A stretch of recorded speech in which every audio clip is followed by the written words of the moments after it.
This is released for the sake of education. This is a brief key insight about all the concepts of the book. We provide free audio books, key insights, summaries and brief study notes on the concepts of the books. So make sure to subscribe and become a part of our family. Without wasting any second, let's dive into the ocean of words. The Secret of Success. In every chapter of this book, mention is made of the money-making secret that has made fortunes for the exceedingly wealthy men whom I have carefully analyzed over a long period of years. The secret was first brought to my attention by Andrew Carnegie. The canny, lovable old Scotsman carelessly tossed it into my mind when I was but a boy. Then he sat back in his chair with a merry twinkle in his eyes and watched carefully to see if I had brains enough to understand the full significance of what he'd said to me. When he saw that I had grasped the idea, he asked if I would be willing to spend 20 years or more preparing myself to take it to the world, to men and women who, without the secret, might go through life as failures. I said I would, and with Mr. Carnegie's cooperation, I have kept my promise. Editor's comments. In 1908, during a particularly down time in the U.S. economy and with no money and no work, Napoleon Hill took a job as a writer for Bob Taylor's magazine. He was hired to write success stories about famous men. Although it would not provide much in the way of income, it offered Hill the opportunity to meet and profile the giants of industry and business, the first of whom was the creator of America's steel industry, multimillionaire Andrew Carnegie, who was to become Hill's mentor. Carnegie was so impressed by Hill's perceptive mind that following their 3-hour interview, he invited Hill to spend the weekend at his estate so they could continue the discussion. During the course of the next 2 days, Carnegie told Hill that he believed any person could achieve greatness if they understood the philosophy of success and the steps required to achieve it. "It's a shame," he said, "that each new generation must find the way to success by trial and error when the principles are really clear-cut." Carnegie went on to explain his theory that his knowledge could be gained by interviewing those who had achieved greatness, and then compiling the information and research into a comprehensive set of principles. He believed that it would take at least 20 years, and that the result would be the world's first philosophy of individual achievement. He offered Hill the challenge, for no more compensation than that Carnegie would make the necessary introductions and cover travel expenses. It took Hill 29 seconds to accept Carnegie's proposal. Carnegie told him afterward that had it taken him more than 60 seconds to make the decision, he would have withdrawn the offer. For a man who cannot reach a decision promptly, once he has all the necessary facts, cannot be depended upon to carry through any decision he may make. It was through Hill's unwavering dedication that this book was eventually written. For detailed information on the life of Hill, read or listen to the audiobook of A Lifetime of Riches, the Biography of Napoleon Hill, by Michael J. Ritt, Jr. and Kurt Landers. Michael Ritt worked as Hill's assistant for 10 years and was the first employee of the Napoleon Hill Foundation, where he served as executive director, secretary, and treasurer. The material in his book comes from his own personal knowledge of Hill, as well as from Hill's unpublished autobiography. That is the end of the editor's comment. This book, Think and Grow Rich, contains the Carnegie secret, a secret that has been tested by thousands, now millions of people in almost every walk of life. It was Mr. Carnegie's idea that the magic formula, which gave him a stupendous fortune, ought to be placed within reach of people who do not have the time to investigate how others had made their money. It was his hope that I might test and demonstrate the soundness of the formula through the experience of men and women in every calling. He believed the formula should be taught in all public schools and colleges. He said that if it were properly taught, it would revolutionize the entire educational system, and the time spent in school could be reduced to less than half. In Chapter 4, On Faith, you will read the astounding story of the organization of the giant United States Steel Corporation. It was conceived and carried out by one of the young men through whom Mr. Carnegie proved that his formula will work for all who are ready for it.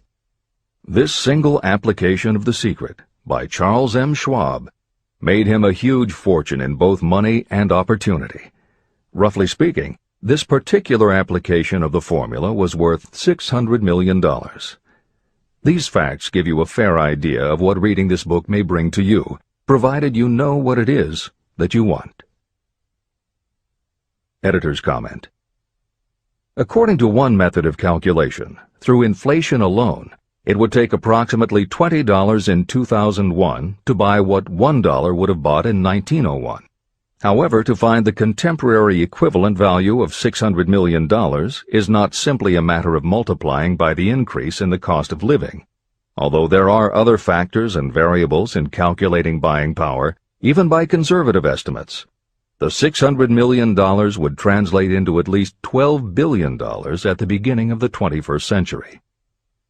That's the end of the editor's comment. The secret was passed on to thousands of men and women who have used it for their personal benefit. Some have made fortunes with it. Others have used it successfully in creating harmony in their homes. A clergyman used it so effectively that it brought him an income of upwards of $75,000 a year, approximately $1.5 million in contemporary terms. Arthur Nash, a Cincinnati tailor, used his near-bankrupt business as a guinea pig on which to test the formula. The business came to life and made a fortune for its owners. The experiment was so unique that newspapers and magazines gave it millions of dollars worth of publicity. The secret was passed on to Stuart Austin Weir of Dallas, Texas. He was ready for it, so ready that he gave up his profession and studied law. Did he succeed? You'll read the answer in Chapter 6. Specialized knowledge. While I was the advertising manager of the LaSalle Extension University, I had the privilege of seeing J.G. Chaplin, president of the university, use the formula so effectively that he made LaSalle one of the great extension schools of this country. The secret is mentioned no fewer than 100 times throughout this book. It has not been directly named, for it seems to work more successfully when it is merely left in sight, where those who are ready and searching for it may pick it up. That is why Andrew Carnegie passed it to me without giving me its specific name. If you are ready to put it to use, you will recognize this secret at least once in every chapter, but you will not find an explanation of how you will know if you are ready. That would deprive you of much of the benefit you will receive when you make the discovery in your own way. If you have ever been discouraged, if you have had difficulties that took the very soul out of you, if you have tried and failed, if you were ever handicapped by illness or physical affliction, the story of my own son's discovery and use of the Carnegie formula may prove to be the oasis in the desert of lost hope for which you have been searching. This secret was extensively used by President Woodrow Wilson during the World War, and by President Roosevelt during the Second World War. It was passed on to every soldier in the training received before going to the front. President Wilson told me it was a powerful factor in raising the funds needed for the war. A peculiar thing about this secret is that those who acquire and use it find themselves literally swept on to success. However, as is often pointed out in this book, there is no such thing as something for nothing. The secret cannot be had without paying a price, although the price is far less than its value. Another peculiarity is that the secret cannot be given away, and it cannot be purchased for money. Unless you are intentionally searching for the secret, you cannot have it at any price. That is because the secret comes in two parts, and in order for you to get it, one of those parts must already be in your possession. The secret will work for anyone who is ready for it. Education has nothing to do with it. Long before I was born, the secret had found its way into the possession of Thomas A. Edison, and he used it so intelligently that he became the world's leading inventor, although he had only 3 months of schooling. The secret was passed on to Edwin C. Barnes, a business associate of Mr. Edison's. He used it so effectively that he accumulated a great fortune and retired from active business while still a young man. You will find his story at the beginning of the next chapter. It should convince you that riches are not beyond your reach, and that no matter where you are in life, you can still be what you wish to be. Money, fame, recognition, and happiness can be had by you if you are ready and determined to have these blessings. How do I know these things? You should have the answer before you finish this book. You may find it in the very first chapter or on the last page. While I was doing the research that I had undertaken at Andrew Carnegie's request, I analyzed hundreds of well-known men. Many of them attributed the accumulation of their vast fortunes to the Carnegie secret. Among these men were Henry Ford. Founder of the Ford Automobile Company, Ford started with no money and little education, yet became one of the most successful self-made businessmen in American history. William Wrigley, Jr., a traveling salesman who found that his customers liked the chewing gum he gave away as a premium better than the goods he sold, so he started his own company. John Wanamaker. Known as the Merchant Prince, he created the world's first department store and was hailed for his innovations in marketing, customer service, and employee benefits. James J. Hill. Known as the Empire Builder, he built the transcontinental Great Northern Railway, encouraged homesteading in the West, then established shipping routes linking America to Asia. George S. Parker. A school teacher who grew tired of fixing his students' pens, he created a new design, founded the Parker Pen Company, and turned a simple idea into a fortune. E. M. Statler. The son of a poor pastor, he started as a bellboy and worked his way up until he was able to start his own chain of Statler hotels, famous for their luxury and service with a smile. Henry L. Doherty. Started at age 12 as an office boy for Columbia Gas, he went on to acquire 53 utilities companies and patented 140 innovations for natural gas and oil production. Cyrus H.K. Curtis. Starting with a small agricultural weekly, Curtis turned it into Ladies' Home Journal, created Saturday Evening Post, then assembled one of the largest newspaper empires. George Eastman. Inventor and founder of the Eastman Kodak Company, he created many of the innovations that popularized photography and transformed the motion picture industry. Charles M. Schwab. The right-hand man of Andrew Carnegie, he was president of Carnegie Steel Company, brokered the deal that formed U.S. Steel, and went on to found Bethlehem Steel. Theodore Roosevelt. 26th President of the United States from 1901 to 1909. John W. Davis. A lawyer and political leader, Davis was Solicitor General under President Woodrow Wilson and later appointed Ambassador to Great Britain. Elbert Hubbard. Philosopher, publisher of the Fra magazine, and founder of the Roy Crofters Artists Colony, Hubbard was also the author of many bestsellers including A Message to Garcia. Wilbur Wright. A bicycle shop owner who, with his brother Orville, became the first Americans to fly heavier-than-air aircraft and pioneered the aviation industry. William Jennings Bryan. Newspaper publisher, presidential nominee, Secretary of State under President William McKinley, but perhaps best known as the lawyer who defended creationism at the Scopes monkey trial. Dr. David Starr Jordan. Educator, scientist, author of over 50 books, he was the nation's youngest university president at Indiana University and became the first president of Stanford University. J. Ogden Armour. Inherited his family's meatpacking business, turned it into a conglomerate with more than 3,000 products, was an owner of the Chicago Cubs, and a director of National City Bank and American International Corporation. Arthur Brisbane. A crusading journalist and syndicated columnist, Brisbane was sought after by every major news organization and was the most read and highest-paid editorial writer of his day. Dr. Frank Gonzalez. A Chicago preacher who delivered such a powerful sermon, Philip D. Armour gave him $1 million to start the Armour Institute of Technology, of which he became president. Daniel Willard. President of the B&O Railroad for more than 30 years, he was honored by having the city of Willard, Ohio, named for him. King Gillette. A traveling salesman and born tinkerer, Gillette was trying to shave on a moving train when he came up with the idea of the safety razor, which became the foundation of a corporate giant. Ralph A. Weeks. President of International Correspondence Schools, Weeks helped finance Napoleon Hill's Intra-Wall Institute, established to educate and rehabilitate prison inmates. Judge Daniel T. Wright, instructor at Georgetown Law School, where Napoleon Hill was studying when Bob Taylor's magazine gave him the assignment to write a profile of Andrew Carnegie. John D. Rockefeller.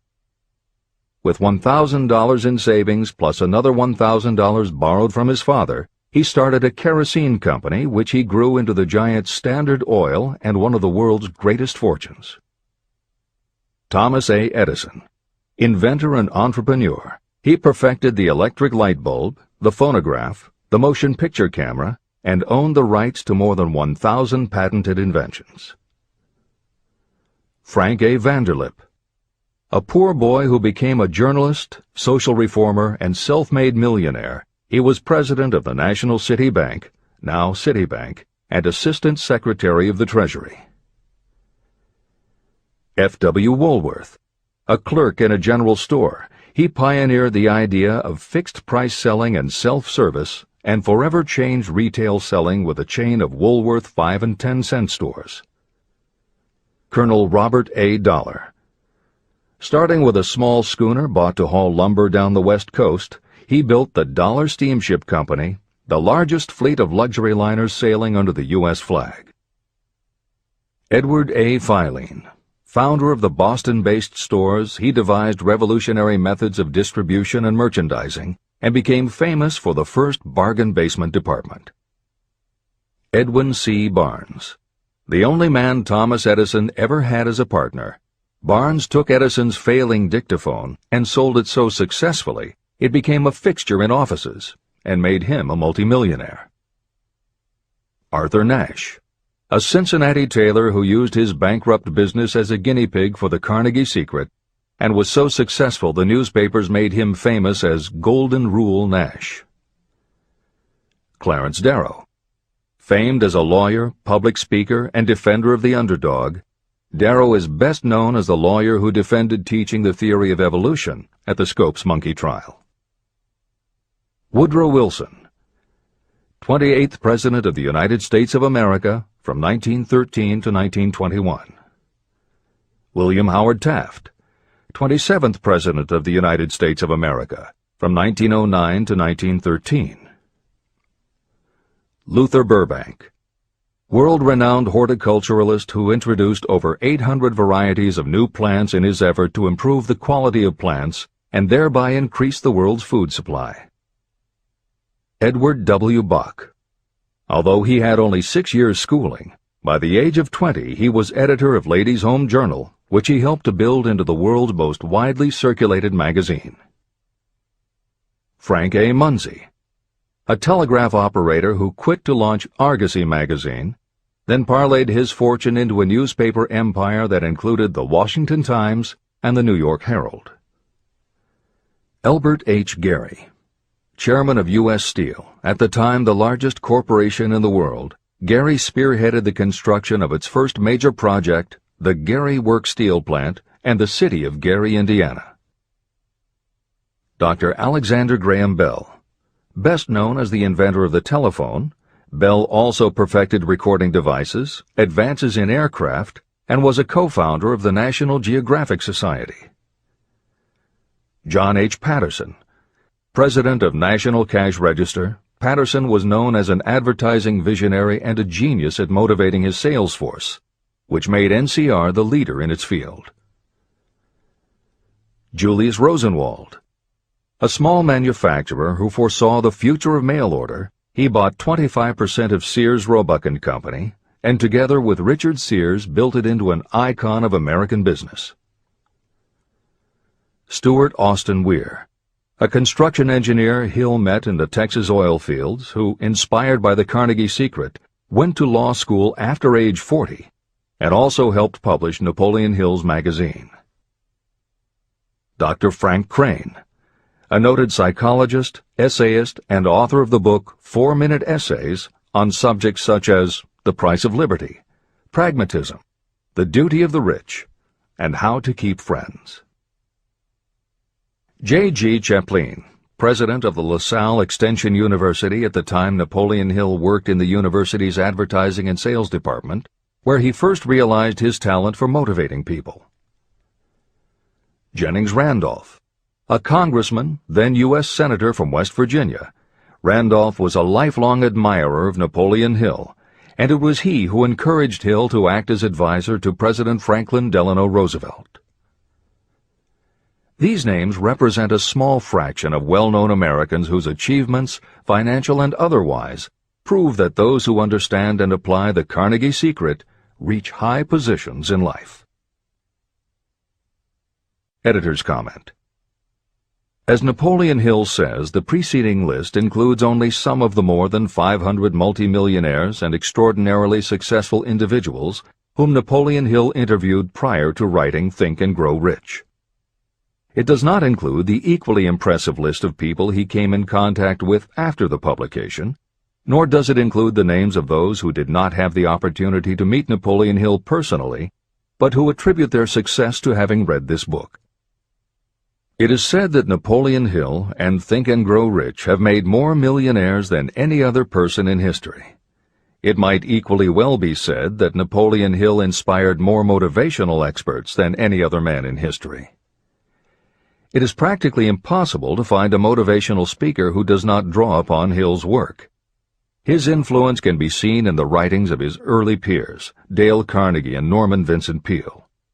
Later successful authors and speakers such as W. Clement Stone, Og Mandino, and Earl Nightingale either worked directly with Napoleon Hill or with the Napoleon Hill Foundation.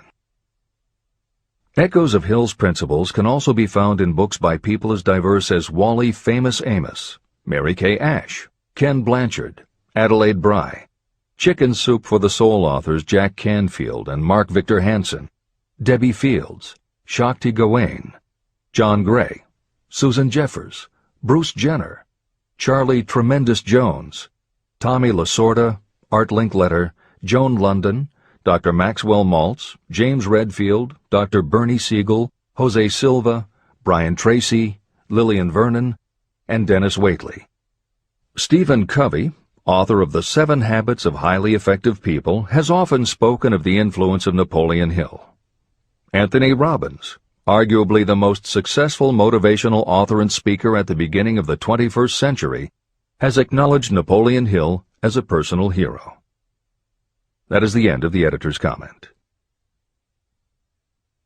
I have never known anyone who was inspired to use the Carnegie Secret who did not achieve noteworthy success. On the other hand, I have never known anyone to distinguish themselves or to accumulate riches of any consequence without possession of the secret. From these two facts, I draw the conclusion that the secret is more important for self-determination than anything you receive through what is popularly known as education. Somewhere, as you read, the secret will jump from the page and stand boldly before you, if you are ready for it. When it appears, you will recognize it.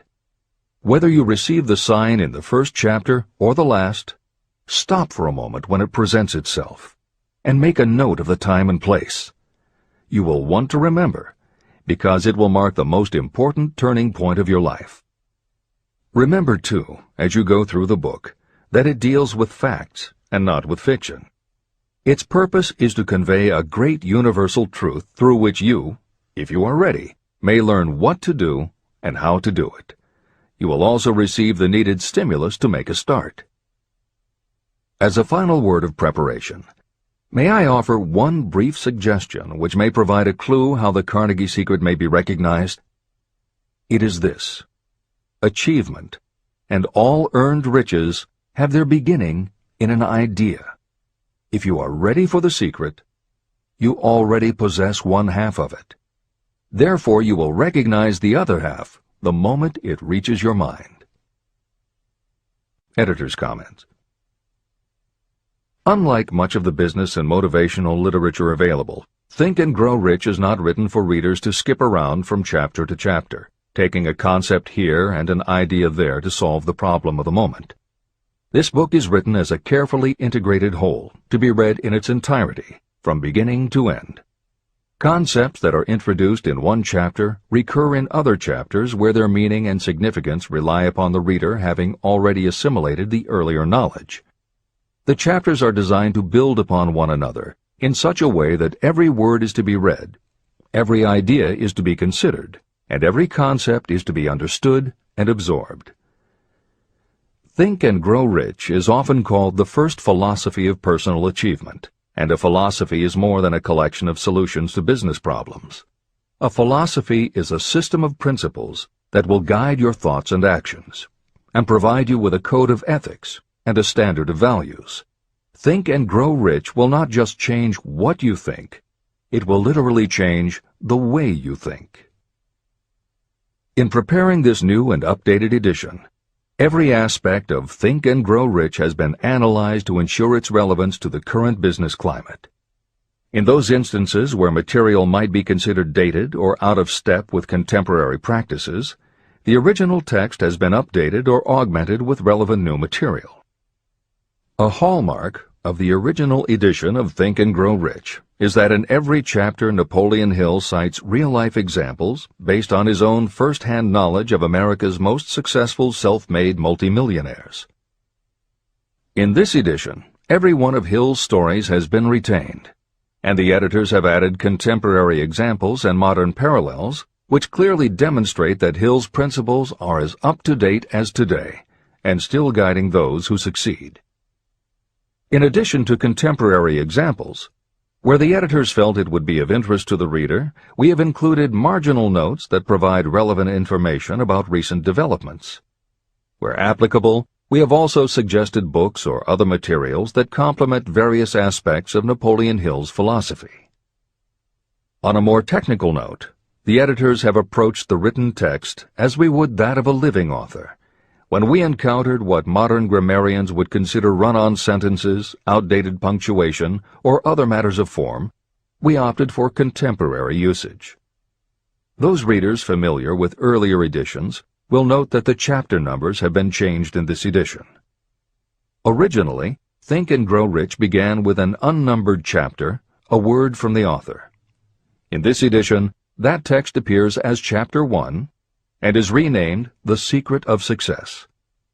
The chapters that follow are renumbered sequentially and proceed in their original order. The chapter that was previously titled The Mystery of Sex Transmutation has been retitled Sexuality, Charisma and Creativity, and the text has been restructured and annotated to reflect the role of women in contemporary society. All editorial commentary is clearly set off in a font and style that is different from the original text. This is the end of the editor's comments.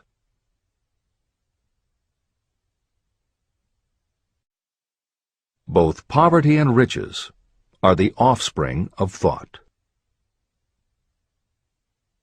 Chapter 2. Thoughts are things. The man who thought his way into partnership with Thomas A. Edison. Truly, thoughts are things, and powerful things, when they are mixed with definiteness of purpose, persistence, and a burning desire for their translation into riches or other material objects. Some years ago, Edwin C. Barnes discovered how true it is that you really can think and grow rich. His discovery did not come about at one sitting. It came little by little, beginning with a burning desire to become a business associate of the great Thomas Edison. One of the chief characteristics of Barnes' desire was that it was definite. He wanted to work with Edison, not for him. Pay close attention to the story of how he turned his desire into reality, and you'll have a better understanding of the principles that lead to riches. When this desire, or this thought, first flashed into his mind, he was in no position to act upon it. Two problems stood in his way. He did not know Mr. Edison, and he did not have enough money to buy a train ticket to West Orange, New Jersey, where the famed Edison Laboratory was located. These problems would have discouraged the majority of people from making any attempt to carry out the desire. But his was no ordinary desire. The Inventor and the Tramp. Edwin C. Barnes presented himself at Mr. Edison's laboratory and announced that he had come to go into business with the inventor. Years later, in speaking about that first meeting, Mr. Edison said about Barnes, "He stood there before me looking like an ordinary tramp, but there was something in the expression of his face which conveyed the impression that he was determined to get what he had come after. I had learned from years of experience with men that when a man really desires a thing so deeply that he is willing to stake his entire future on a single turn of the wheel in order to get it, he is sure to win. I gave him the opportunity he asked for, because I saw he had made up his mind to stand by until he succeeded. Subsequent events proved that no mistake was made." It could not have been the young man's appearance that got him his start in the Edison office. That was definitely against him. It was what he thought that counted. Barnes did not get his partnership with Edison on his first interview. What he did get was a chance to work in the Edison offices at a very nominal wage. Months went by. Nothing happened to bring nearer the goal that Barnes had set as his definite major purpose. But something important was happening in Barnes' mind. He was constantly intensifying his desire to become the business associate of Edison. Psychologists have correctly said, when one is truly ready for a thing, it puts in its appearance. Barnes was ready for a business association with Edison, and he was determined to remain ready until he got what he was seeking.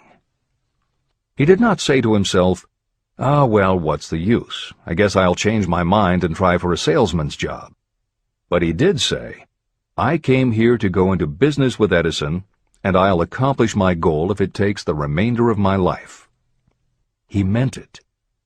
What a different story people would tell if only they would adopt a definite purpose and stand by that purpose until it had time to become an all-consuming obsession. Maybe young Barnes did not know it at the time, but his bulldog determination and his persistence in focusing on a single desire was destined to mow down all opposition and bring him the opportunity he was seeking. When the opportunity came, it appeared in a different form and from a different direction than Barnes had expected. That is one of the tricks of opportunity. It has a sly habit of slipping in by the back door, and often it comes disguised in the form of misfortune or temporary defeat. Perhaps this is why so many people fail to recognize opportunity. Mr. Edison had just perfected a new device, known at that time as the Edison dictating machine. His salesmen were not enthusiastic about the machine. They did not believe it could be sold without great effort. Barnes saw his opportunity. It had crawled in quietly, hidden in a queer-looking machine that interested no one but Barnes and the inventor. Barnes knew he could sell the Edison dictating machine, and he told Edison so. Edison decided to give him his chance. And Barnes did sell the machine. In fact, he sold it so successfully that Edison gave him a contract to distribute and market it all over the nation. Out of that business association, Barnes made himself rich in money, but he did something infinitely greater. He proved that you really can think and grow rich. How much actual cash that original desire of Barnes was worth to him, I have no way of knowing. Perhaps it brought him $2 or $3 million. Editor's comment: $3 million in the early years of the 20th century would be comparable to more than $50 million in terms of buying power at the beginning of the 21st century. This is the end of the editor's comment. But the amount becomes insignificant compared with the greater asset he acquired: the definite knowledge that an intangible impulse of thought can be transmuted into material rewards by the application of known principles. Barnes literally thought himself into a partnership with the great Edison.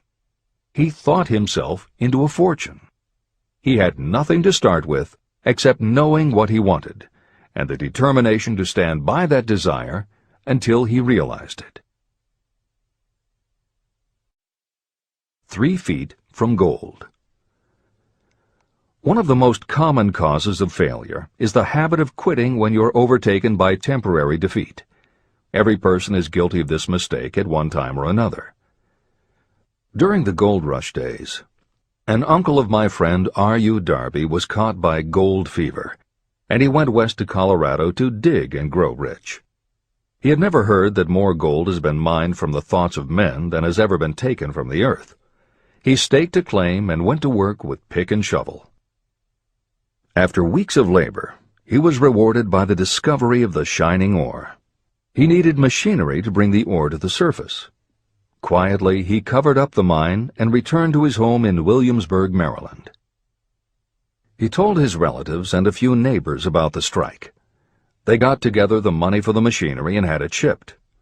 R.U. Darby decided to join his uncle, and they went back to work the mine. The first car of ore was mined and shipped to a smelter. The returns proved they had one of the richest mines in Colorado. A few more cars of that ore would clear their debts. Then would come the big killing in profits. Down went the drills. Up went the hopes of Darby and Uncle. Then something happened. The vein of gold ore disappeared. They had come to the end of the rainbow, and the pot of gold was no longer there.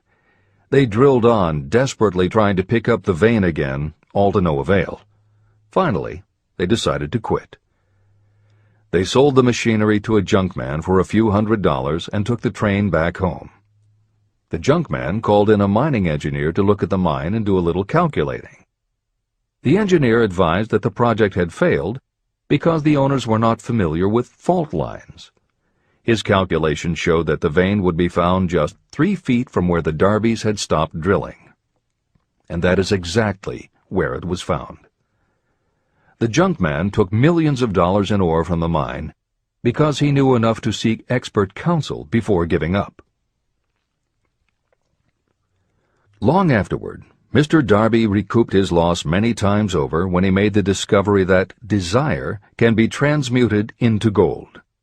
The discovery came after he went into the business of selling life insurance. Never forgetting that he lost a huge fortune because he stopped 3 feet from gold, Darby profited by the experience in his newly chosen field. He simply said to himself, "I stopped 3 feet from gold, but I will never stop because men say no when I ask them to buy insurance." Darby became one of a small group of men who sell over $1 million in life insurance annually. He owed his stickability to the lesson he learned from his quitability in the gold mining business. Before success comes in anyone's life, that person is sure to meet with much temporary defeat, and perhaps some failure. When defeat overtakes a person, the easiest and most logical thing to do is to quit. That is exactly what the majority of people do. More than 500 of the most successful people this country has ever known told me their greatest success came just one step beyond the point at which defeat had overtaken them. Failure is a trickster with a keen sense of irony and cunning. It takes great delight in tripping you just when success is almost within reach. Editor's comments. Napoleon Hill's creed, "Every failure brings with it the seed of an equivalent success," was the inspiration for entrepreneur and motivational speaker Wayne Allen Root to write his book, The Joy of Failure. Published in the late 1990s, it not only tells Wayne's personal story of using his failures as stepping stones to success, he also recounts stories from other successful people, which prove that the rich and famous got to be that way only because of what they learned from their failures. People such as Jack Welch, the hugely successful CEO of General Electric, who early in his career failed dramatically when a plastics plant for which he was responsible blew up. Billionaire Charles Schwab was a failure at school and university, flunking basic English twice due to a learning disability, and then failed on Wall Street more than once before he thought of the idea that grew to make him very rich indeed. Sylvester Stallone, Bruce Willis, Oprah Winfrey, Bill Clinton, Stephen Jobs, Donald Trump, and a host of other equally well-known achievers all had to fail in order to learn the lessons that ultimately made them successes. Every one of them was a failure, but none of them was defeated. Charles F. Kettering, who patented more than 200 inventions including the automobile ignition, the spark plug, Freon for air conditioners and the automatic transmission, said, "From the time a person is 6 years old until he graduates from college, he has to take 3 or 4 examinations a year. If he flunks once, he is out." But an inventor is almost always failing. He tries and fails maybe 1,000 times. If he succeeds once, then he's in. These two things are diametrically opposite. We often say that the biggest job we have is to teach a newly hired employee how to fail intelligently. We have to train him to experiment over and over and to keep on trying and failing until he learns what will work. Failures are just practice shots. This is the end of the editor's comment. A 50-cent lesson in persistence. Shortly after Mr. Darby received his degree from the University of Hard Knocks, he witnessed something that proved to him that no does not necessarily mean no. One afternoon, he was helping his uncle grind wheat in an old-fashioned mill. The uncle operated a large farm on which a number of sharecropper farmers lived. Quietly, the door was opened, and a small child, the daughter of a tenant, walked in and took her place near the door. The uncle looked up, saw the child, and barked at her roughly, "What do you want?" Meekly, the child replied, "My mom says to send her 50 cents. "I'll not do it," the uncle retorted. "Now you run on home." But she did not move. The uncle went ahead with his work, not noticing that she did not leave. When he looked up again and saw her still standing there, he said, "I told you to go on home. Now go, or I'll take a switch to you." But she did not budge.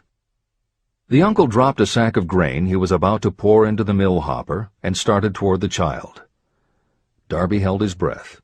He knew his uncle had a fierce temper. When the uncle reached the spot where the child was standing, she quickly stepped forward 1 step, looked up into his eyes, and screamed at the top of her voice, "My mom's got to have that 50 cents!" The uncle stopped, looked at her for a minute, put his hand in his pocket, took out $50, and gave it to her. The child took the money and slowly backed toward the door, never taking her eyes off the man whom she had just conquered. After she had gone, the uncle sat down on a box and looked out the window into space for more than 10 minutes. He was pondering, with awe, over the whipping he had just taken. Mr. Darby, too, was doing some thinking. This was the first time in all his experience that he had seen a child deliberately master an adult. How did she do it? What happened to his uncle that caused him to lose his fierceness and become as docile as a lamb? What strange power did this child use that made her master of the situation? These questions flashed into Darby's mind, but he did not find the answer until years later, when he told me the story. Strangely, the story of this unusual experience was told to me in the old mill on the very spot where the uncle took his whipping. As we stood there in that musty old mill, Mr. Darby repeated the story and finished by asking, "What can you make of it? What strange power did that child use that so completely whipped my uncle?" The answer to his question will be found in the principles described in this book. The answer is full and complete. It contains enough details and instructions for you to understand and apply the same force that the little child accidentally stumbled upon. Keep your mind alert, and you will learn exactly what strange power came to the rescue of the child. You may catch a glimpse of the power in this chapter, or it may flash into your mind in some later chapter.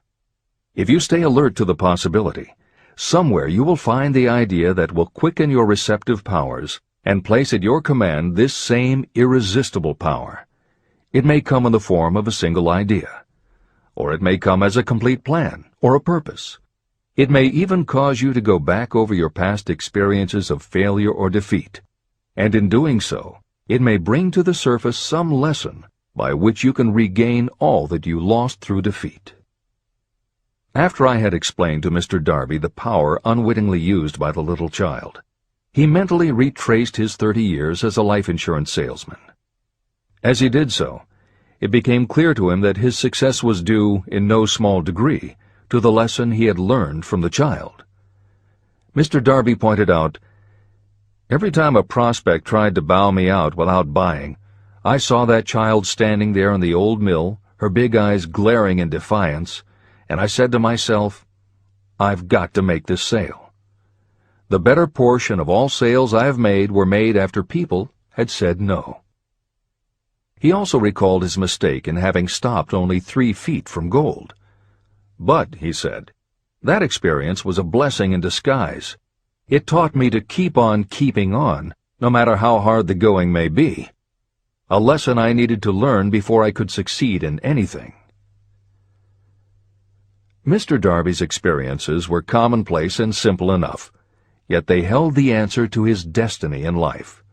In fact, to him the experiences were as important as life itself, and he was able to profit from these 2 important experiences because he analyzed them and found the lesson they taught. But what if you don't see the events of your life as being experiences of such profound significance? And what about the young person who doesn't yet have even minor failures to analyze? Where and how will they learn the art of converting defeats into the stepping stones to opportunity? That is exactly why this book was written, to answer those questions.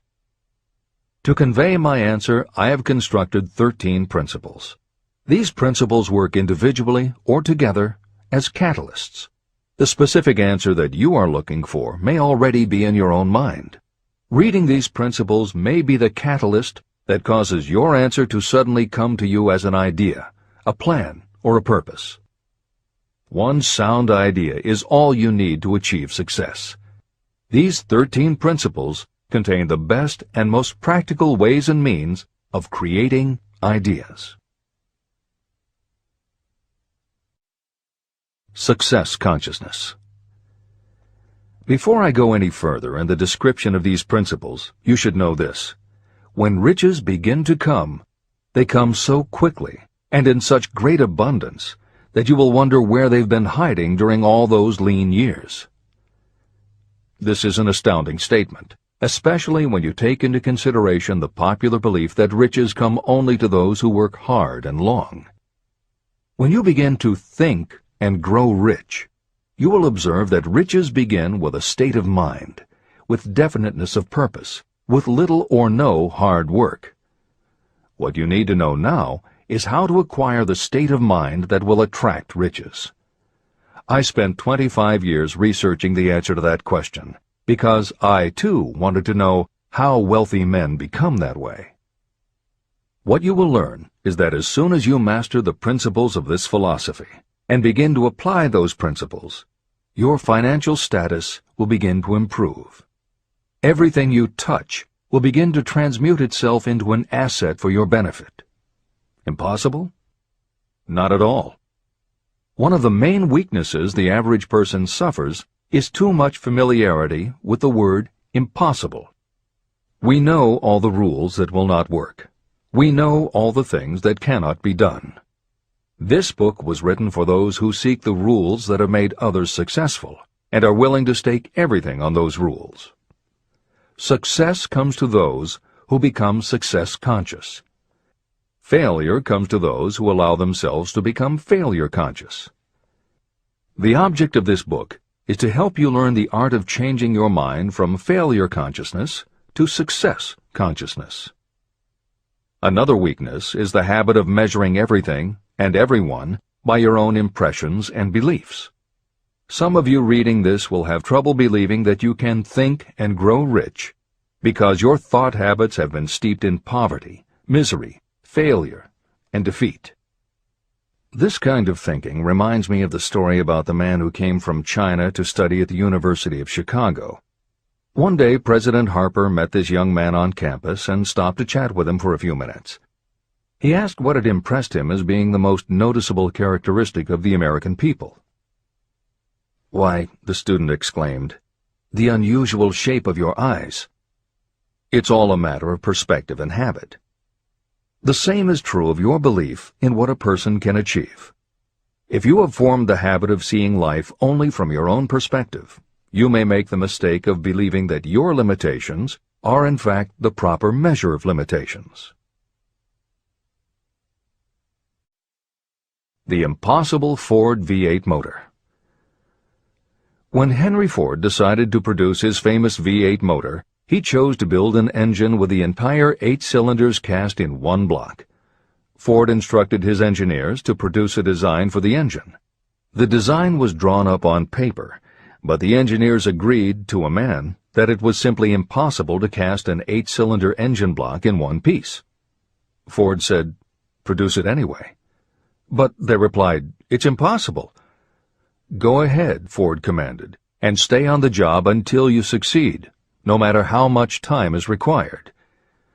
So the engineers went ahead. 6 months went by. Nothing happened. Another 6 months passed, and still nothing. The engineers tried every conceivable plan to carry out the orders, but the thing seemed out of the question. Impossible. At the end of the year, Ford again checked with his engineers, and again they told him they had found no way to carry out his orders. "Go right ahead," said Ford. "I want it, and I'll have it." They went ahead. And then, as if by a stroke of magic, the secret was discovered. The Ford determination had won once more. Henry Ford was a success because he understood and applied the principles of success. One of these principles is desire, knowing clearly what you want. Remember this Ford story as you continue reading this book. Pick out the lines in which the secrets of his stupendous achievement have been described.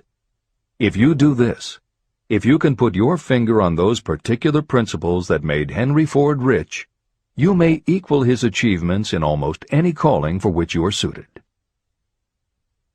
Editor's comments.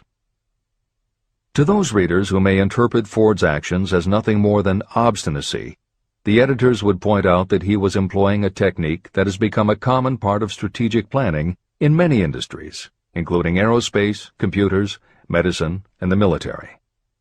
When launching large, complicated, long-term projects, the planners often know that at certain points along the way they will need components that simply do not yet exist.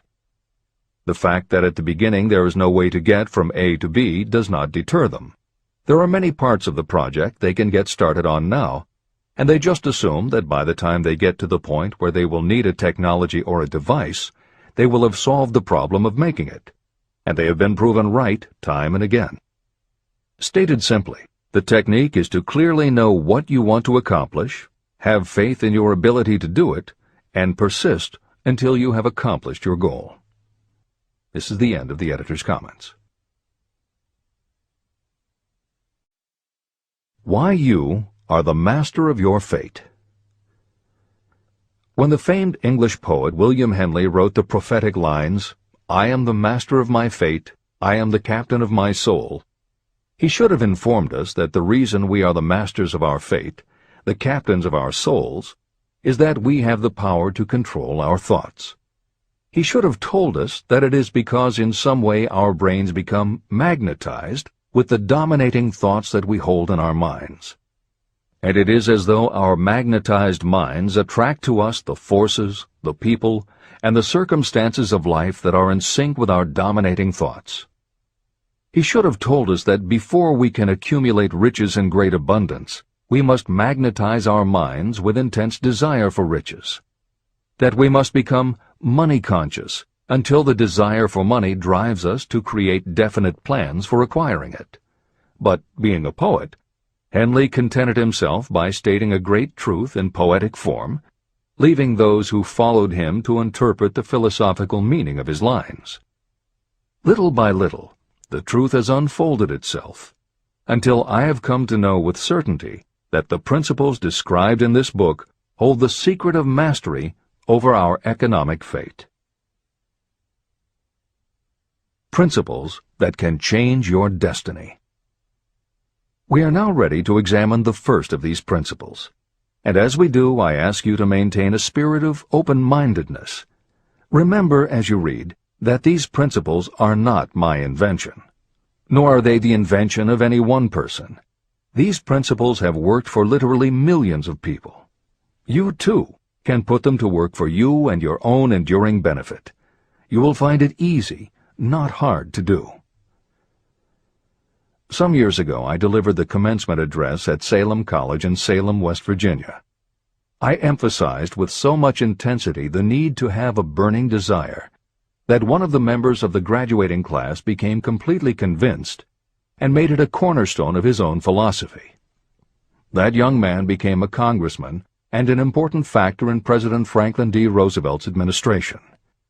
He wrote me a letter in which he so clearly stated his opinion of the principle of desire outlined in the next chapter that I have chosen to publish his letter as an introduction to that chapter. It gives you an idea of the rewards to come. My dear Napoleon, my service as a member of Congress having given me an insight into the problems of men and women, I am writing to offer a suggestion which may become helpful to thousands of worthy people. In 1922, you delivered the commencement address at Salem College when I was a member of the graduating class. In that address, you planted in my mind an idea which has been responsible for the opportunity I now have to serve the people of my state, and will be responsible, in a very large measure, for whatever success I may have in the future.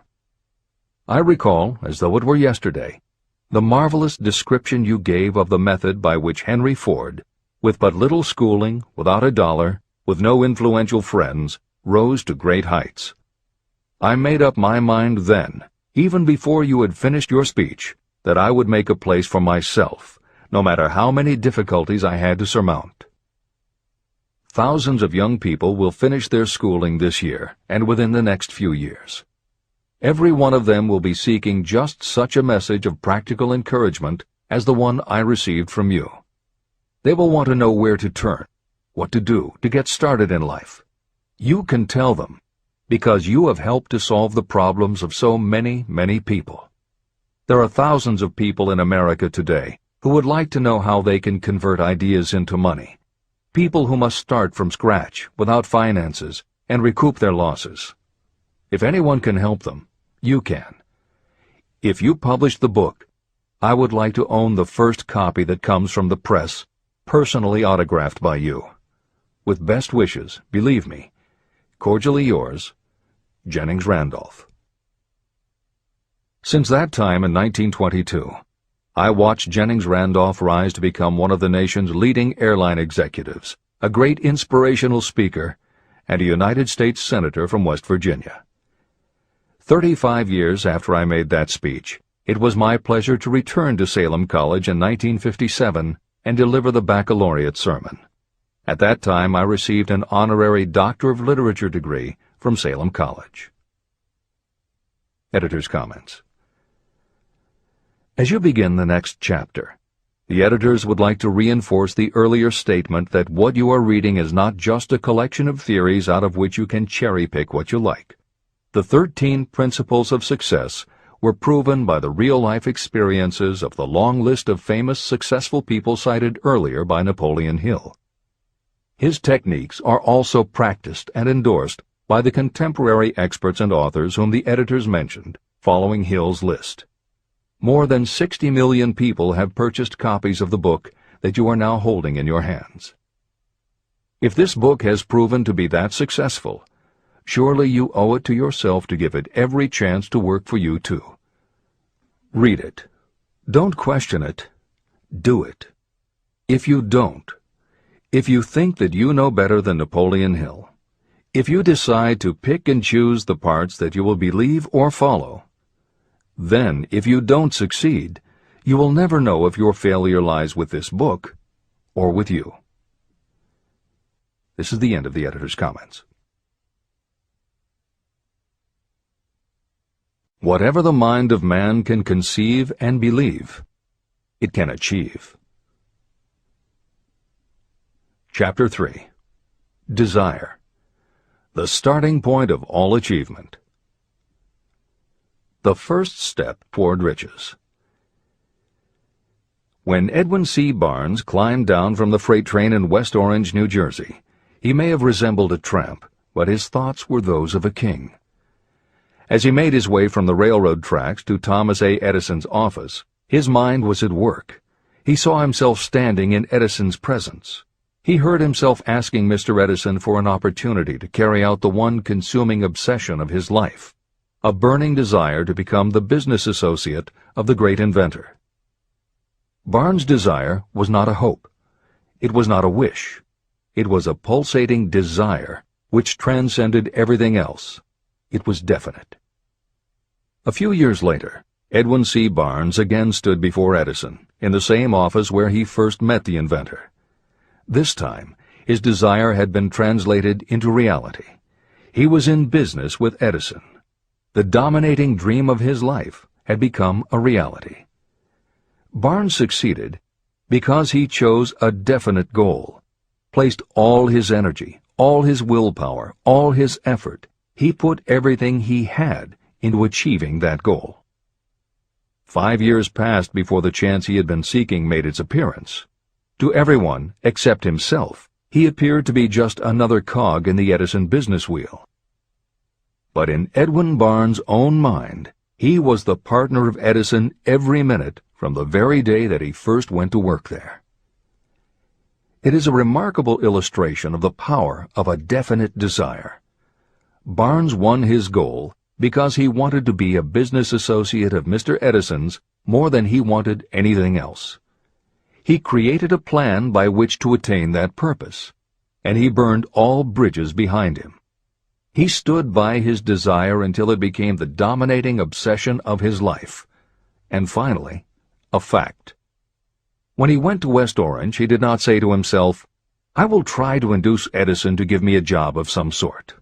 He said, "I will see Edison and put him on notice that I have come to go into business with him." He did not say, "I will keep my eyes open for another opportunity in case I fail to get what I want in the Edison organization."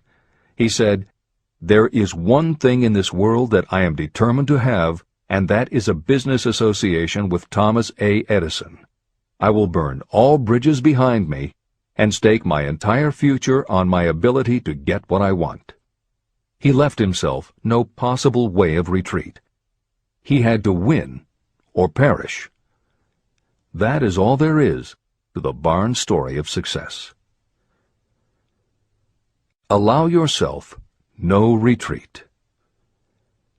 A long while ago, a great warrior faced a situation in which he had to make a decision that ensured his success on the battlefield.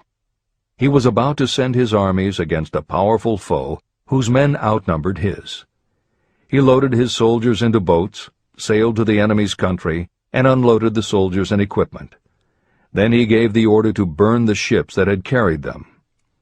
Addressing his men before the first battle, he said, "You see the boats going up in smoke. That means we cannot leave these shores alive unless we win. We now have no choice. We win or we perish." They won. Every person who wins in any undertaking must be willing to burn his ships and cut all sources of retreat. That is the only way you can be sure of maintaining the state of mind known as a burning desire to win. It is essential to success. The morning after the Great Chicago Fire, a group of merchants stood on State Street, looking at the smoking remains of what had been their stores. They went into a conference to decide if they would try to rebuild or if they would leave Chicago and start over in a more promising section of the country. They decided to leave. All except one. The merchant who decided to stay and rebuild pointed a finger at the remains of his store and said, "Gentlemen, on that very spot I will build the world's greatest store, no matter how many times it may burn down." That was in 1871. The store was built. It still stands there today. The Marshall Field's department store is a towering monument to the power of that state of mind known as a burning desire. The easy thing would have been for Marshall Field to do exactly what his fellow merchants did. When the going was hard and the future looked dismal, they pulled up and went where the going seemed easier. Mark well this difference between Marshall Field and the other merchants. It is that difference which distinguishes those who succeed from those who fail. Every human being old enough to understand the value of money wishes for it, but wishing will not bring riches. Desiring riches, with a state of mind that becomes an obsession, then planning definite ways and means to acquire riches, and backing those plans with persistence, a persistence which does not recognize failure. That's what will bring riches. Editor's comments. In other of his writings, Napoleon Hill uses the term definiteness of purpose as being interchangeable with desire. The following explanation is adapted from the Napoleon Hill Foundation's book, Believe and Achieve. Desire, or definiteness of purpose, is more than goal setting. In simplest terms, your desire is your roadmap to achieving an overall career objective. Your goals represent specific steps along the way. Having a desire, or definiteness of purpose for your life, has a synergistic effect on your ability to achieve your goals. As you become better at what you do, you devote all of your resources toward reaching your objective. You become more alert to opportunities, and you reach decisions more quickly. Every action you take ultimately boils down to the question, will this goal help me reach my desire, my overall objective, or won't it? Your purpose will become your life. It will permeate your mind, both conscious and subconscious. This is the end of the editor's comments. 6 ways to turn desire into gold. The method by which your desire for riches can be transmuted into its financial equivalent consists of 6 definite, practical steps. 1. Fix in your mind the exact amount of money you desire. It is not sufficient merely to say, "I want plenty of money." Be definite about the amount. There is a psychological reason for such definiteness explained in subsequent chapters. 2. Determine exactly what you intend to give in return for the money you desire. There is no such reality as something for nothing. 3. Establish a definite date when you intend to possess the money you desire. 4. Create a definite plan for carrying out your desire, and begin at once, whether you are ready or not, to put this plan into action. 5. Now write it out. Write a clear, concise statement of the amount of money you intend to acquire. Name the time limit for its acquisition. State what you intend to give in return for the money, and describe clearly the plan through which you intend to accumulate it. 6. Read your written statement aloud, twice daily. Read it once just before retiring at night, and read it once after arising in the morning. As you read, see and feel and believe yourself already in possession of the money. It is important that you follow the instructions in these 6 steps. It is especially important that you observe and follow the instructions in the 6th step. You may complain that it is impossible for you to see yourself in possession of money before you actually have it. Here is where a burning desire will come to your aid. If you truly desire money so keenly that your desire is an obsession, you will have no difficulty in convincing yourself that you will acquire it. The object is to want money, and to become so determined to have it that you convince yourself you will have it. If you have not been schooled in the workings of the human mind, these instructions may appear impractical. It may help you to know that the information they convey was given to me by Andrew Carnegie, who made himself into one of the most successful men in American history. Carnegie began as an ordinary laborer in the steel mills, but managed, despite his humble beginning, to make these principles yield him a fortune of considerably more than $100 million. Editor's comment. In today's terms, the value of Carnegie's fortune would be at least $20 billion and probably a good deal more. End of editor's comment. It may be of further help to know that the 6 steps were carefully scrutinized by the famed inventor and successful businessman, Thomas A. Edison. He gave his stamp of approval, saying they are not only the steps essential for the accumulation of money, but also for the attainment of any goal. Editor's comments. In the time since Napoleon Hill wrote these words, advances in our understanding of both the physiology of the brain and the psychology of the mind have yielded a much greater understanding of human motivation. Even so, the methods used by modern motivational experts are essentially the same techniques advised by Hill. Research studies confirm that there is sound psychological basis for doing as Hill advises. Be very specific when setting goals. Perform the physical act of committing those goals to paper, and repeat your stated goal aloud to yourself often. These techniques have gained wide acceptance among modern experts in the field. The psychological principle at work is similar to that which underlies autosuggestion and self-hypnosis, concepts that will be discussed in greater depth in Chapter 5, Autosuggestion, and in Chapter 13, The Subconscious Mind. Hill's instruction to see yourself as you will be when you have already achieved your objective is also a specific technique. Today it is commonly taught by motivational experts under the term creative visualization.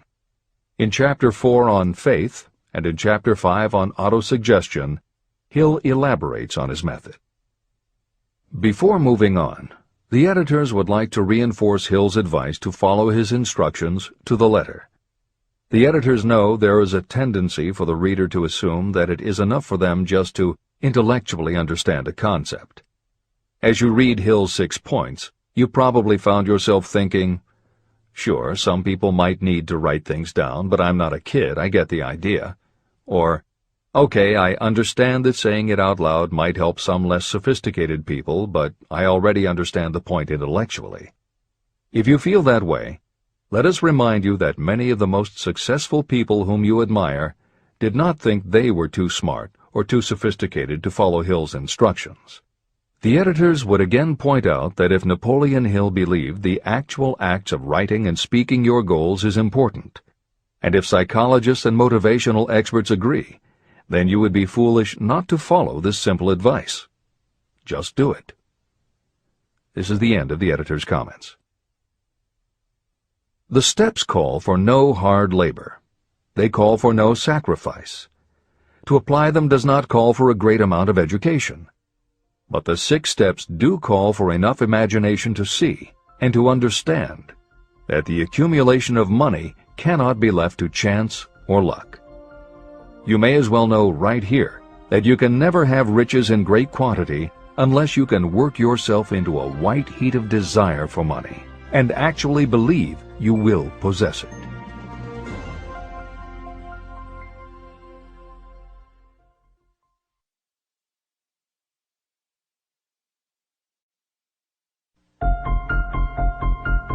The power of great dreams. If you are in this race for riches, you should be encouraged by the following truth.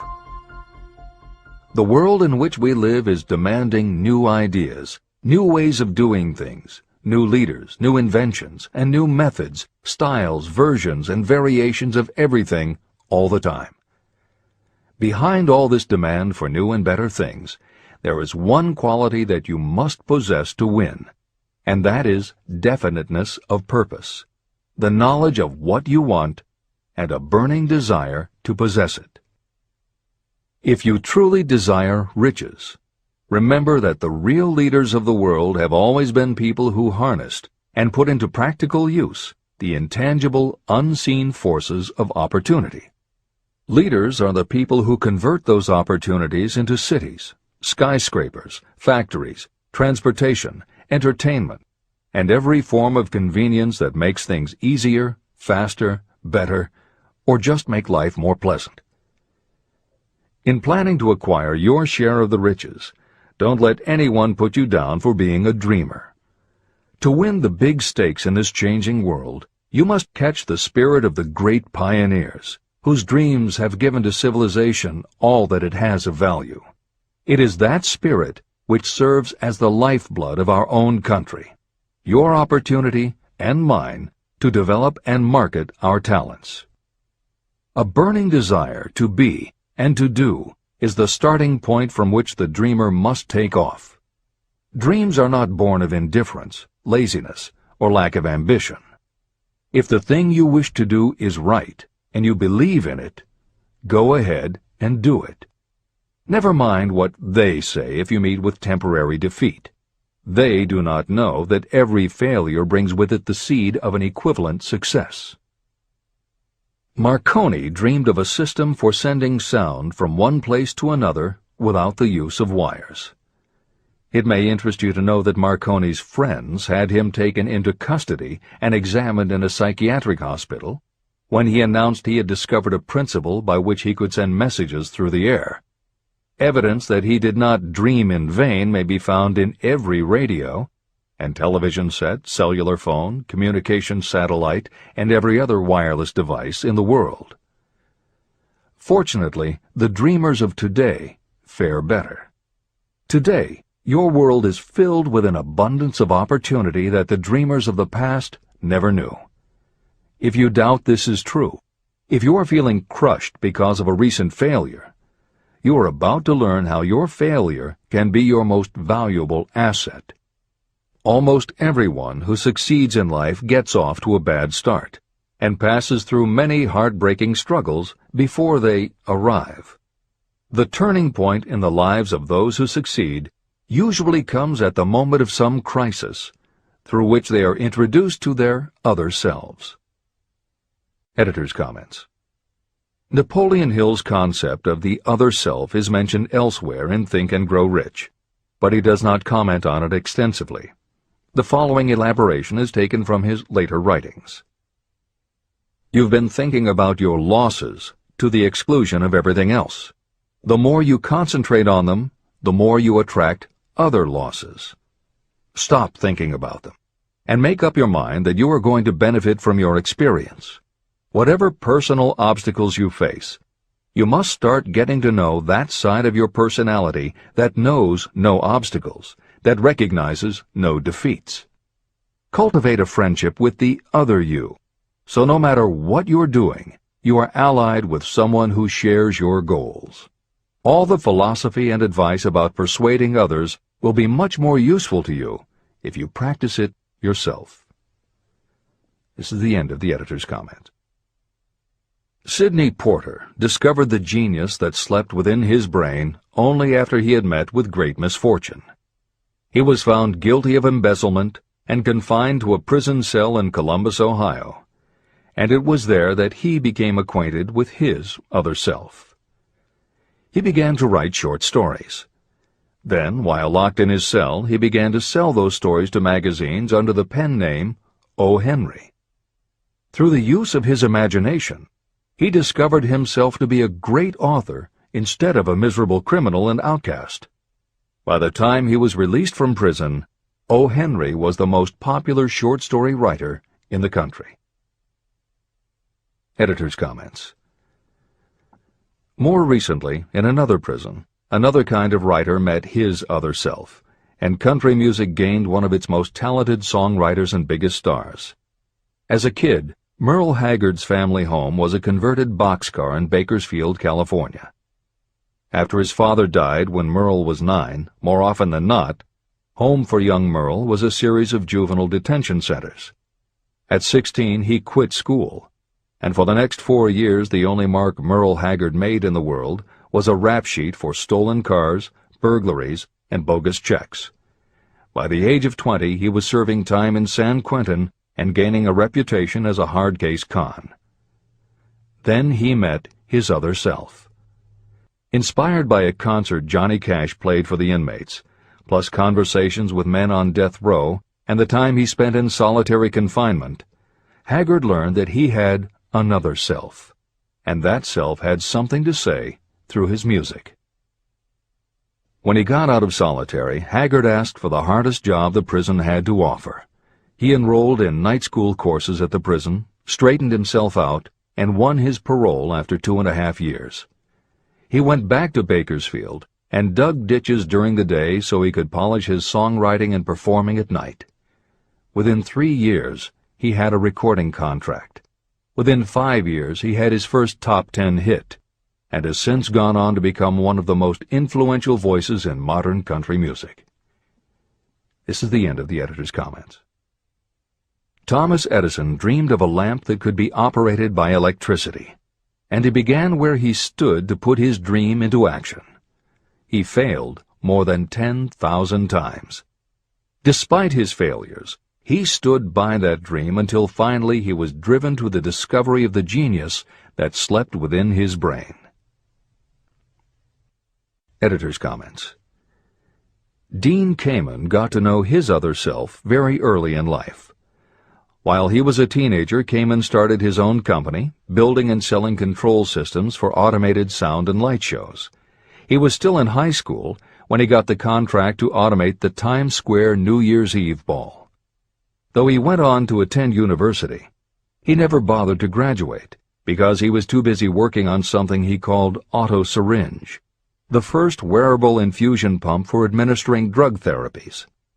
His invention was hailed as a medical landmark, as were many of his other breakthroughs, which include a revolutionary kidney dialysis machine, an insulin pump for diabetics, an improved stent used for heart patients, and more than 150 other devices he has patented. One day, seeing the difficulty a man in a wheelchair was having getting up a curb, Kamen set his mind to creating a device that would liberate people confined to wheelchairs. The result is the iBot, a revolutionary wheel device that uses computers and a system of stabilizing gyroscopes that imitate the working of the human body. It not only goes over curbs, but it will even go up and down stairs, travel over almost any kind of rough ground, and will allow the user to raise themselves eye to eye with a standing person. And it does it all without the user having to get out of the device or needing anyone's assistance. In 2001, Kamen hit the front pages when he introduced the Segway, a one-person people mover based on his iBot technology. It's a two-wheel scooter-like device that zips and zooms forward, backward, left, right, and comes to a stop without the rider doing anything more than barely shifting his or her body. It is so sensitive that it is almost as though it obeys the user's thoughts. The Segway may be a world-changing invention, with possible applications for work and travel that stagger the imagination. As this is being written, the Segway is already being used to navigate large warehouses and is being tested by police departments and postal employees. While traffic cops and City Hall wrangle over whether the Segway belongs on the sidewalk or the road, Dean Kamen is dreaming a new dream. This time the dream is an invention that may literally bring light to some of the darkest corners of the earth. Kamen has developed a non-polluting electric generator that can use almost anything as fuel. But here's the extraordinary part. He has created a revolutionary closed system so that the engine's heat is used to purify 10 gallons of drinkable water every hour. This amazing invention could bring safe drinking water to parts of the world where contaminated water kills millions, and at the same time, it will provide a source of cheap, reliable electric power. Dean Kamen is not some academic hidden in a lab somewhere. Kamen is an inventor. But like Thomas Edison, he is also an entrepreneur and businessman, creating and marketing devices that are changing the public perception of what an inventor is. This is the end of the editor's comments. Henry Ford, poor and uneducated, dreamed of a horseless carriage. He went to work with what tools he possessed without waiting for opportunity to favor him, and now evidence of his dream belts the entire earth. He put more wheels into operation than any man who ever lived, because he was not afraid to back his dreams. Editor's comments. Stephen Jobs and Steve Wozniak, two university dropouts, dreamed of making and selling computers that the average person could use. Like Ford, working with the tools they possessed, they built the first Apple computer in the Jobs family garage. And like Ford, they weren't afraid to back their dreams. After showing their prototype to a local retailer, they got an order for 25 machines. Jobs sold his Volkswagen, and Woz sold his expensive Hewlett-Packard scientific calculator to raise $1,300 to start their new company.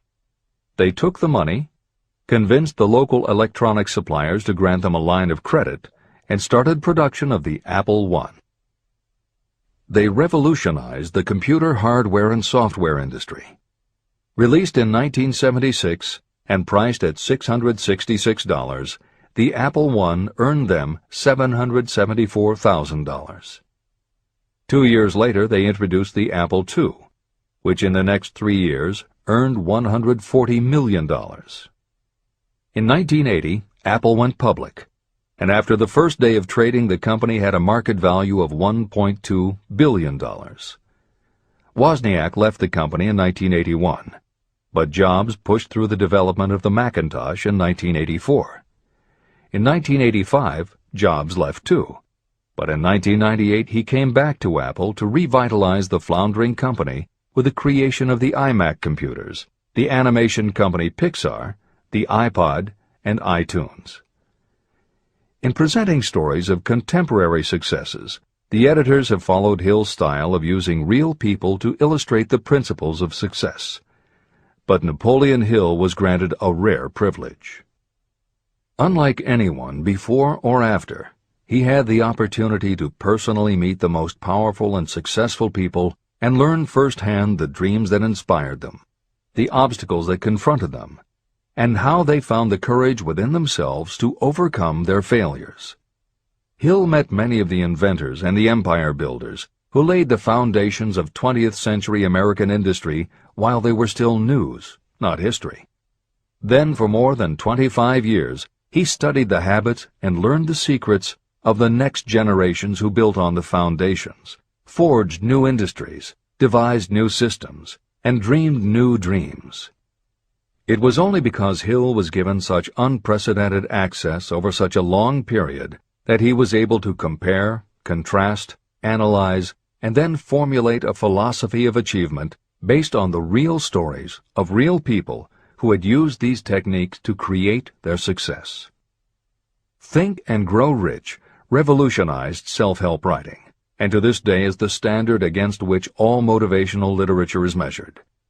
Its success also helped create the market for the thousands of business biographies that tell in detail how the dreams were born, plans were made, frustrations were faced, and triumphs achieved in every sector of modern business.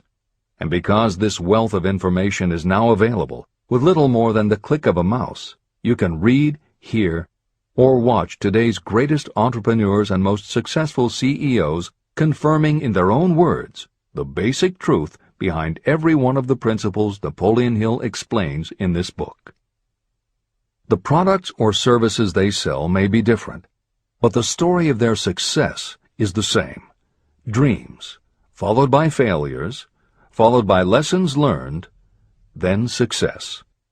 For every Henry Ford, Thomas Edison, or O. Henry that Napoleon Hill cites to make a point, today there is a Steve Jobs, Dean Kamen, or Merle Haggard proving that Hill's points are still valid. This is the end of the editor's comments.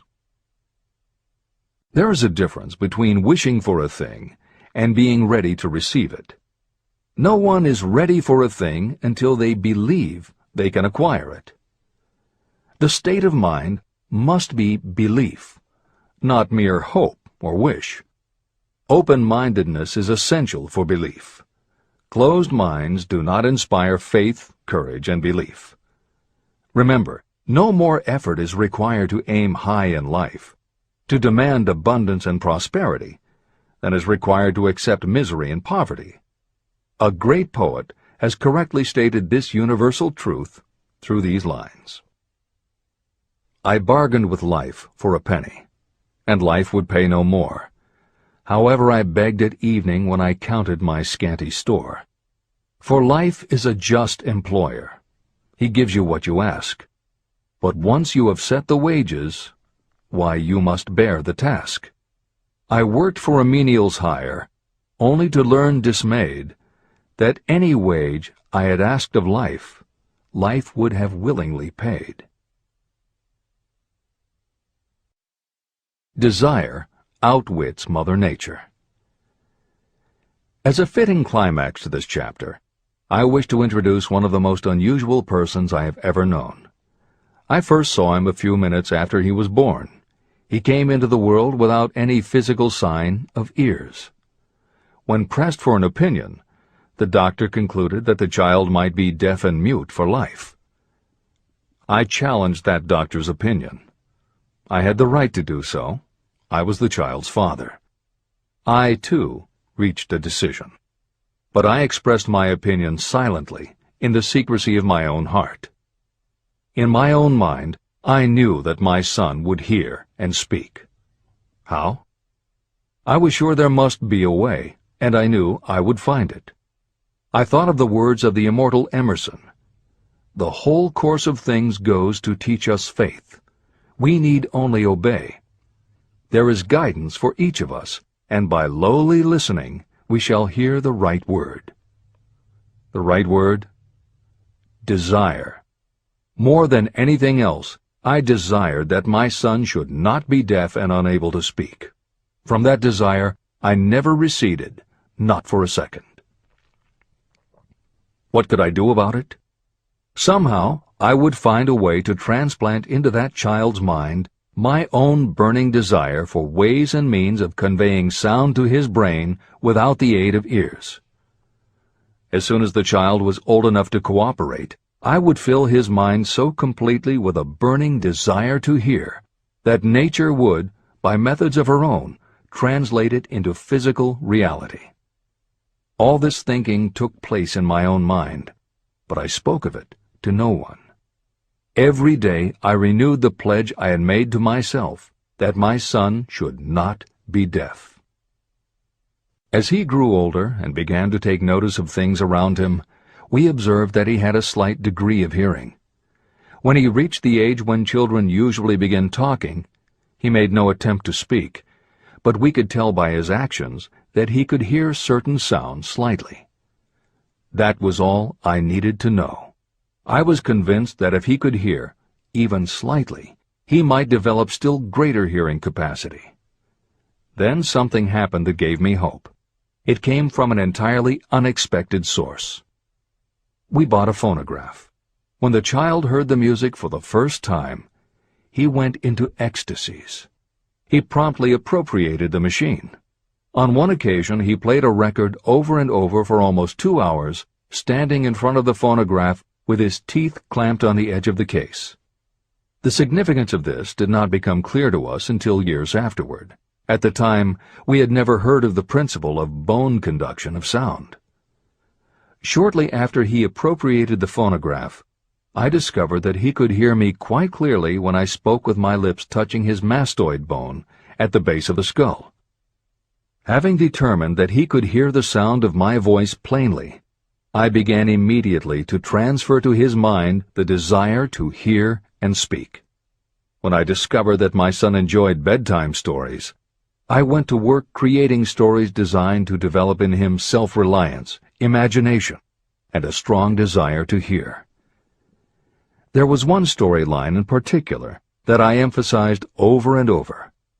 Every time I told it, I gave it some new and dramatic coloring. These stories were designed to plant in his mind the thought that his affliction was not a liability, but an asset of great value. As a result of my studies and personal experience, I firmly believe that every adversity brings with it the seed of an equivalent advantage. However, despite my beliefs, I must confess that I did not have the slightest idea how this disability could ever become an asset. He won a new world with 6 cents. As I analyze the experience in retrospect, I can see now that my son's faith in me had much to do with the astounding results. He did not question anything I told him.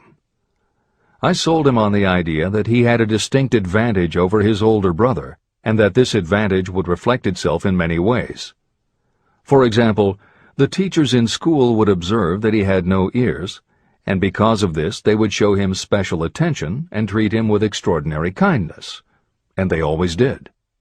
I also sold him on the idea that when he became old enough to sell newspapers, his older brother had already become a newspaper merchant, he would have a big advantage over his brother. My reasoning was that people would pay him extra money for his wares because they could see that he was a bright, industrious boy, despite the fact that he had no ears. When he was about 7, he showed the first evidence that my method of stimulating his mind was bearing fruit. For several months he begged for the privilege of selling newspapers, but his mother would not give the project her consent. Finally, he took matters in his own hands. One afternoon, when he was left at home with the staff, he climbed through the kitchen window, shinnied to the ground, and set out on his own. He borrowed 6 cents in capital from the neighborhood shoemaker and invested it in papers, which he sold out.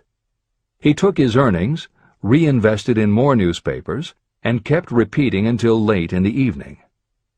After balancing his accounts and paying back the 6 cents he had borrowed from his banker, he had a net profit of 42 cents. When we got home that night, we found him in bed asleep with the money tightly clenched in his hand. His mother opened his hand, removed the coins, and cried. Of all things! To me it seemed she was crying over her son's first victory. My reaction was the reverse. I laughed, for I knew that my endeavor to plant in my son's mind an attitude of faith in himself had been successful. His mother saw in his first business venture a little deaf boy who had gone out in the streets and risked his life to earn money. I saw a brave, ambitious, self-reliant little businessman whose stock in himself had been increased 100%. He had gone into business on his own initiative and had won. I was not only pleased, I was impressed. He had clearly demonstrated the first signs of a resourcefulness that would go with him all through life. The little deaf boy went through grade school, high school, and college without being able to hear his teachers, except when they shouted loudly at close range. He did not go to a school for the deaf, and we did not use sign language. We were determined that he should live like any other boy who could hear and speak. We stood by that decision, although it cost us many heated debates with school officials. While he was in high school, he tried an electronic hearing aid, but it was of no value to him. During his last week in college, something happened that marked the most important turning point of his life. Through what seemed to be mere chance, he came into possession of another electronic hearing device, which was sent to him on trial. He was slow about testing it, due to his disappointment with a similar device. Finally, he picked it up carelessly, placed it on his head, and hooked up the battery. Suddenly, as if by magic, his lifelong desire for normal hearing became a reality. For the first time in his life, he heard practically as well as any person with normal hearing. Overjoyed because of the changed world that had been brought to him, he rushed to the telephone, called his mother, and heard her voice perfectly. The next day, for the first time in his life, he plainly heard the voices of his professors in class. For the first time in his life, he could converse freely with other people without them having to speak loudly. Truly, he had come into possession of a changed world. His desire was finally paying dividends. But the victory was not yet complete. He still had to find a definite and practical way to convert his disability into an equivalent asset. Thought that works miracles. Intoxicated with the joy of his newly discovered world of sound, he wrote a letter to the manufacturer of the hearing aid, enthusiastically describing his experience. Something in his letter prompted the company to invite him to New York.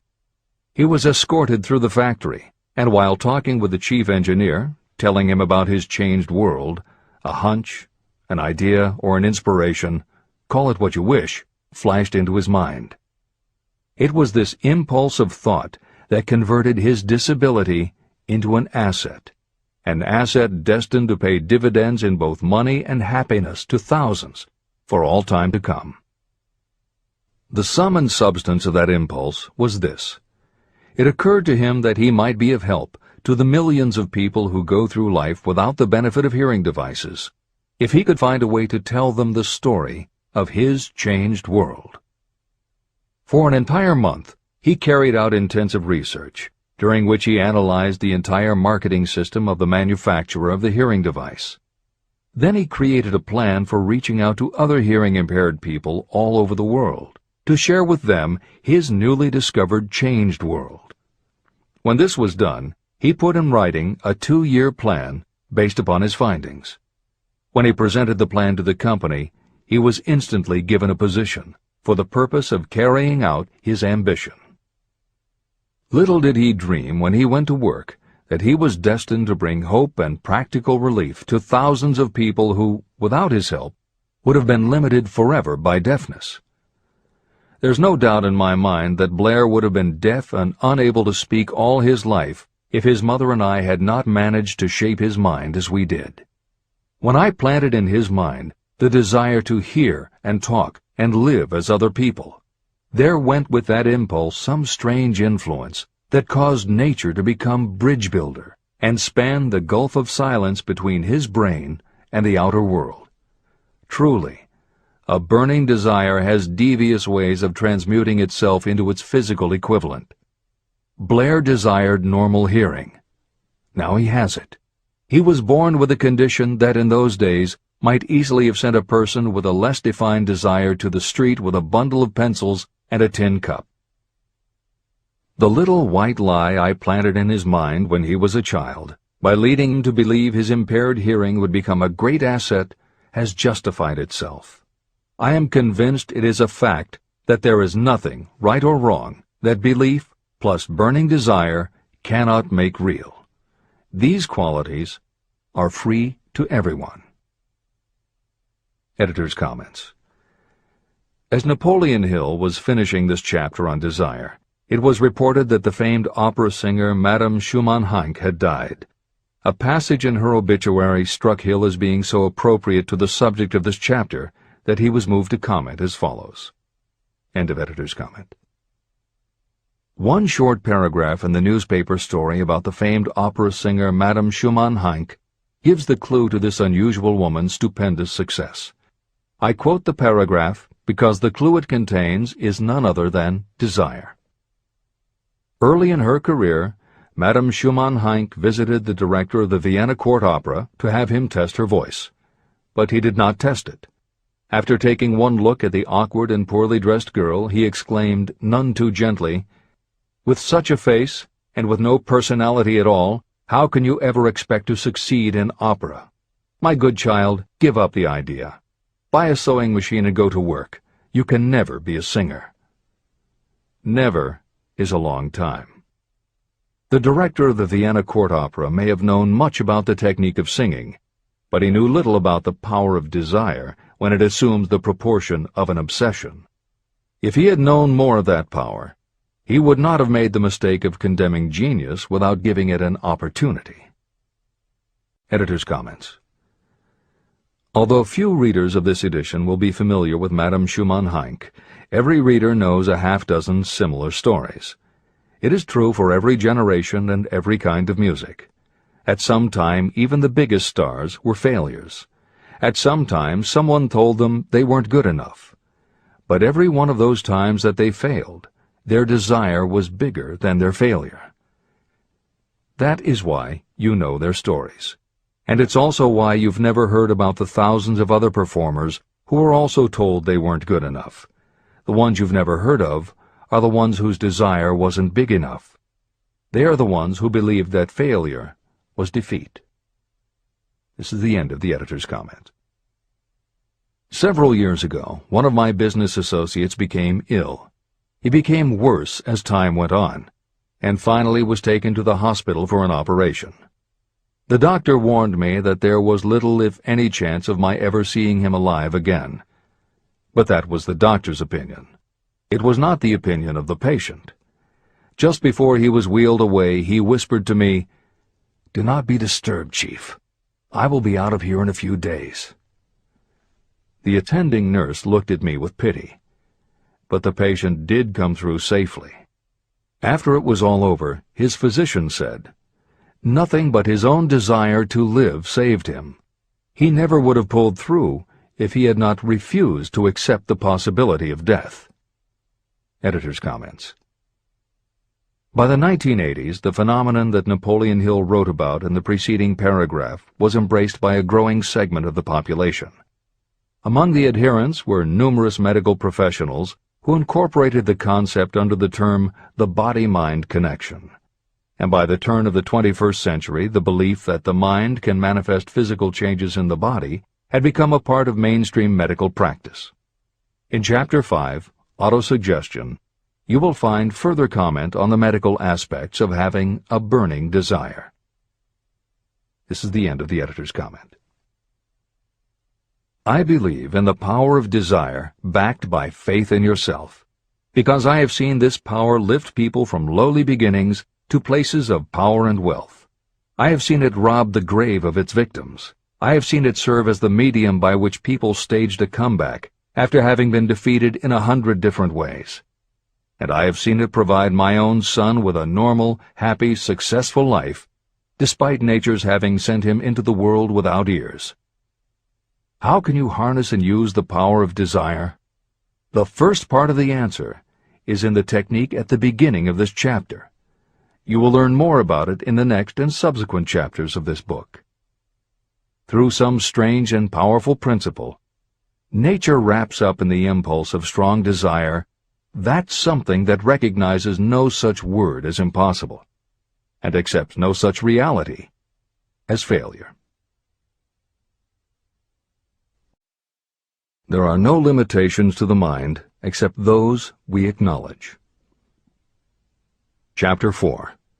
Faith in your ability. Visualization of and belief in attainment of desire. The second step toward riches. Faith is the head chemist of the mind. When faith is blended with thought, the subconscious mind instantly picks up the vibration. The subconscious then translates it and transmits it to infinite intelligence. The emotions of faith, love, and sex are the most powerful of all the major positive emotions. When the three are blended, they have the effect of coloring thought in such a way that it instantly reaches the subconscious mind. There, it is changed into a form that induces a response from infinite intelligence. Editor's comments. In the preceding paragraph, Napoleon Hill uses two terms, faith and infinite intelligence, both of which may convey to the reader a religious connotation that Hill did not intend. The following will define the meaning of the words as Hill uses them in the following chapter. In modern usage, the word faith has become almost interchangeable with religious belief, which is not the way Hill uses the word.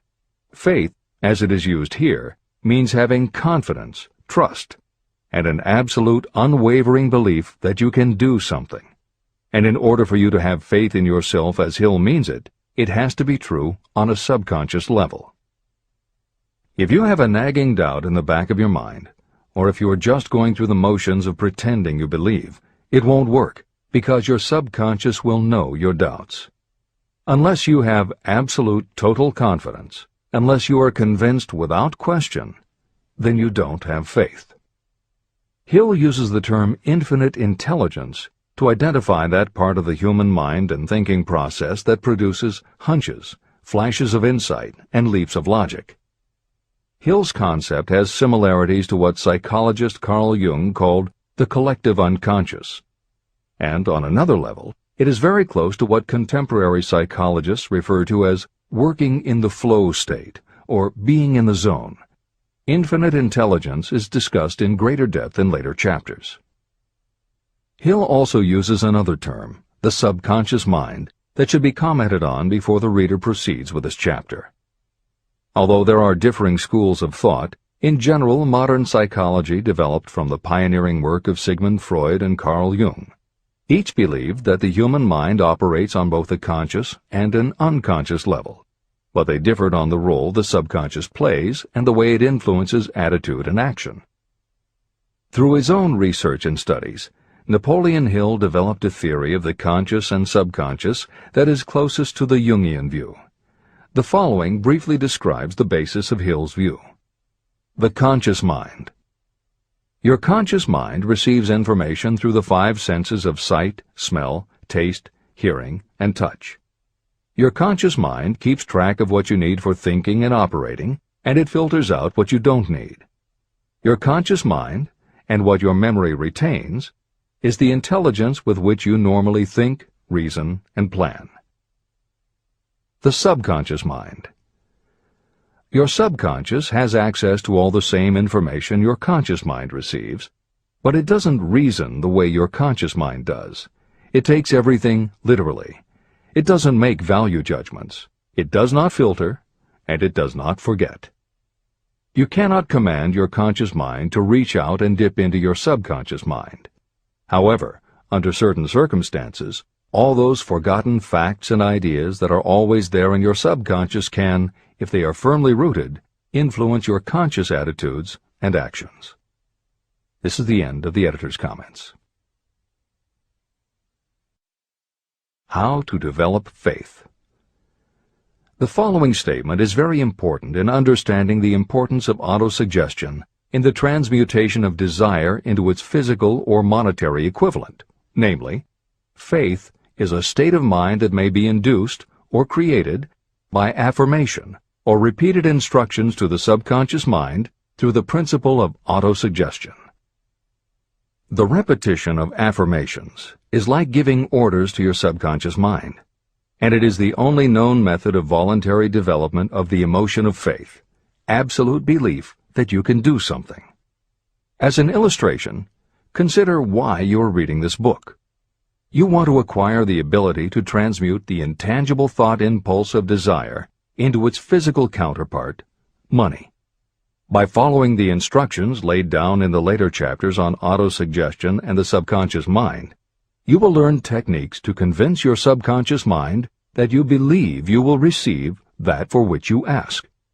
Your subconscious will act upon that belief and pass it back to you in the form of faith, followed by definite plans for procuring that which you desire.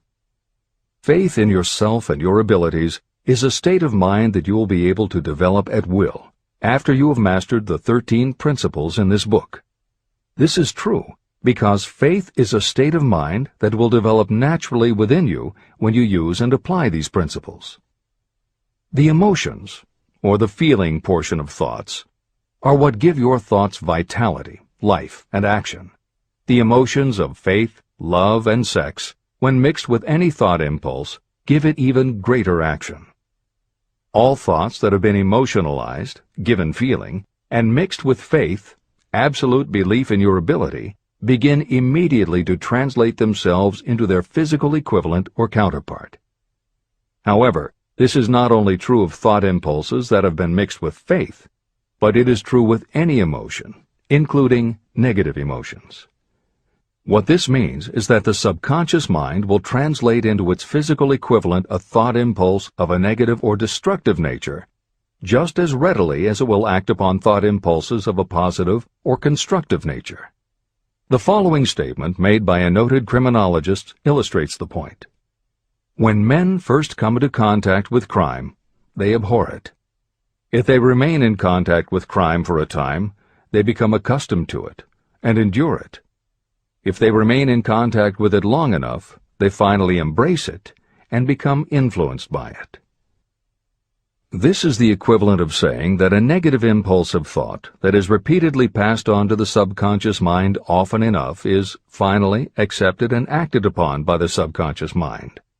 The subconscious then proceeds to translate that impulse into its physical equivalent by the most practical procedure available. This also accounts for the strange phenomenon that so many millions of people experience, referred to as bad luck.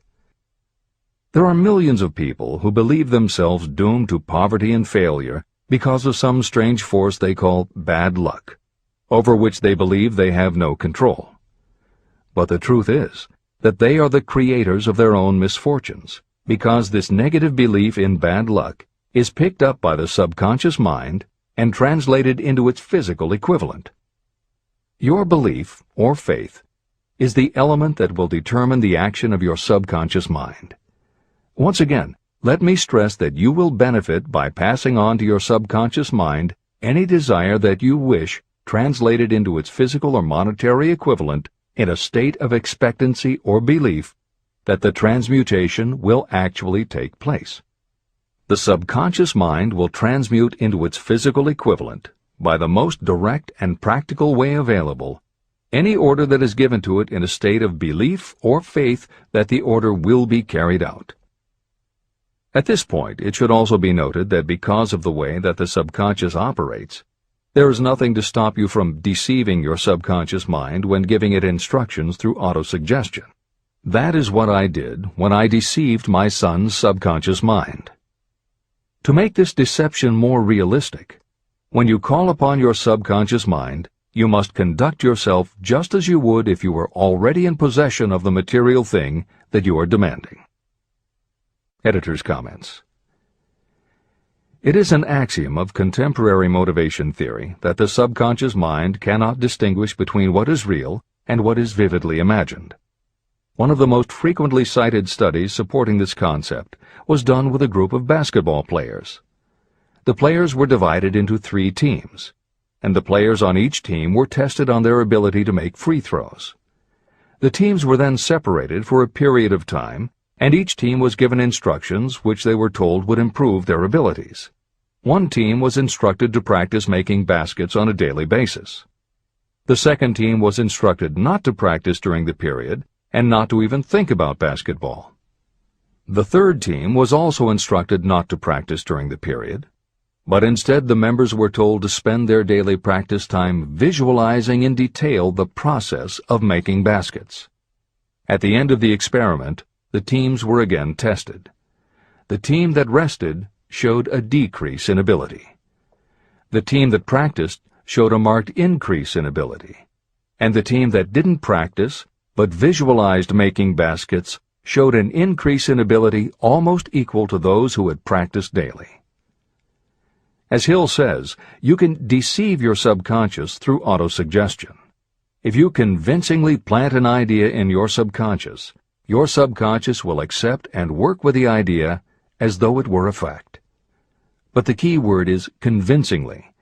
If you try to send a message to your subconscious, but in the back of your mind you have a nagging doubt whether it will work, your subconscious will pick that up also.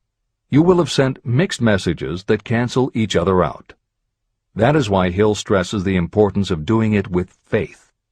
Your subconscious will not judge if it is true or false, positive or negative, but it does respond to the power of the input, how emotionalized the thought is.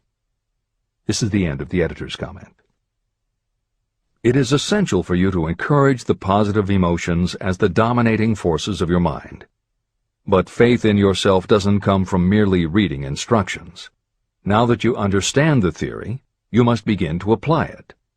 By experimenting and practicing, you will develop your ability to mix faith with any order you give to your subconscious. When you have faith in your ability, then you can give your subconscious mind instructions, which it will accept and act upon immediately. When your mind is dominated by positive emotions, it will encourage the state of mind known as faith. Faith in yourself is a state of mind that you can create by autosuggestion. All through the ages, religious leaders have admonished people to have faith. They say to have faith in this, that, and the other dogma or creed, but they have failed to tell people how to have faith. They have not stated that faith is a state of mind that may be induced by self-suggestion. In language that anyone can understand, this book explains the principle through which faith in your ability to accomplish a goal may be developed where it does not already exist. Before we begin, you should be reminded again that faith is the eternal elixir that gives life, power, and action to the impulse of thought. Faith is the starting point of all accumulation of riches. Faith is the basis of all miracles and of all mysteries that cannot be analyzed by the rules of science. Faith is the only known antidote for failure. Faith is the element that, when mixed with desire, gives you direct communication with infinite intelligence. Faith is the element that transforms the ordinary vibration of thought created by the human mind into the spiritual equivalent. Faith is the only way the force of infinite intelligence can be harnessed and used. The magic of self-suggestion. It is a fact that you will come to believe whatever you repeat to yourself, whether the statement is true or false. If you repeat a lie over and over, you will eventually accept that lie as truth. Moreover, you will believe it to be the truth. You are what you are because of the dominating thoughts that you permit to occupy your mind. Thoughts that you deliberately place in your own mind and encourage with sympathy, and with which you mix any one or more of the emotions, constitute the motivating forces that direct and control your every movement, act, and deed. The following sentence is a very significant statement of truth. Thoughts that are mixed with any of the feelings of emotions become like a magnetic force, which attracts other similar or related thoughts. A thought that is magnetized with one of the emotions may be compared to a seed. When it is planted in fertile soil, it germinates, grows, and multiplies itself over and over again. What was originally one small seed becomes countless millions of seeds of the same kind. The human mind is constantly attracting vibrations that are in sync with whatever dominates the mind. Any thought, idea, plan, or purpose that you hold in your mind attracts a host of its relatives.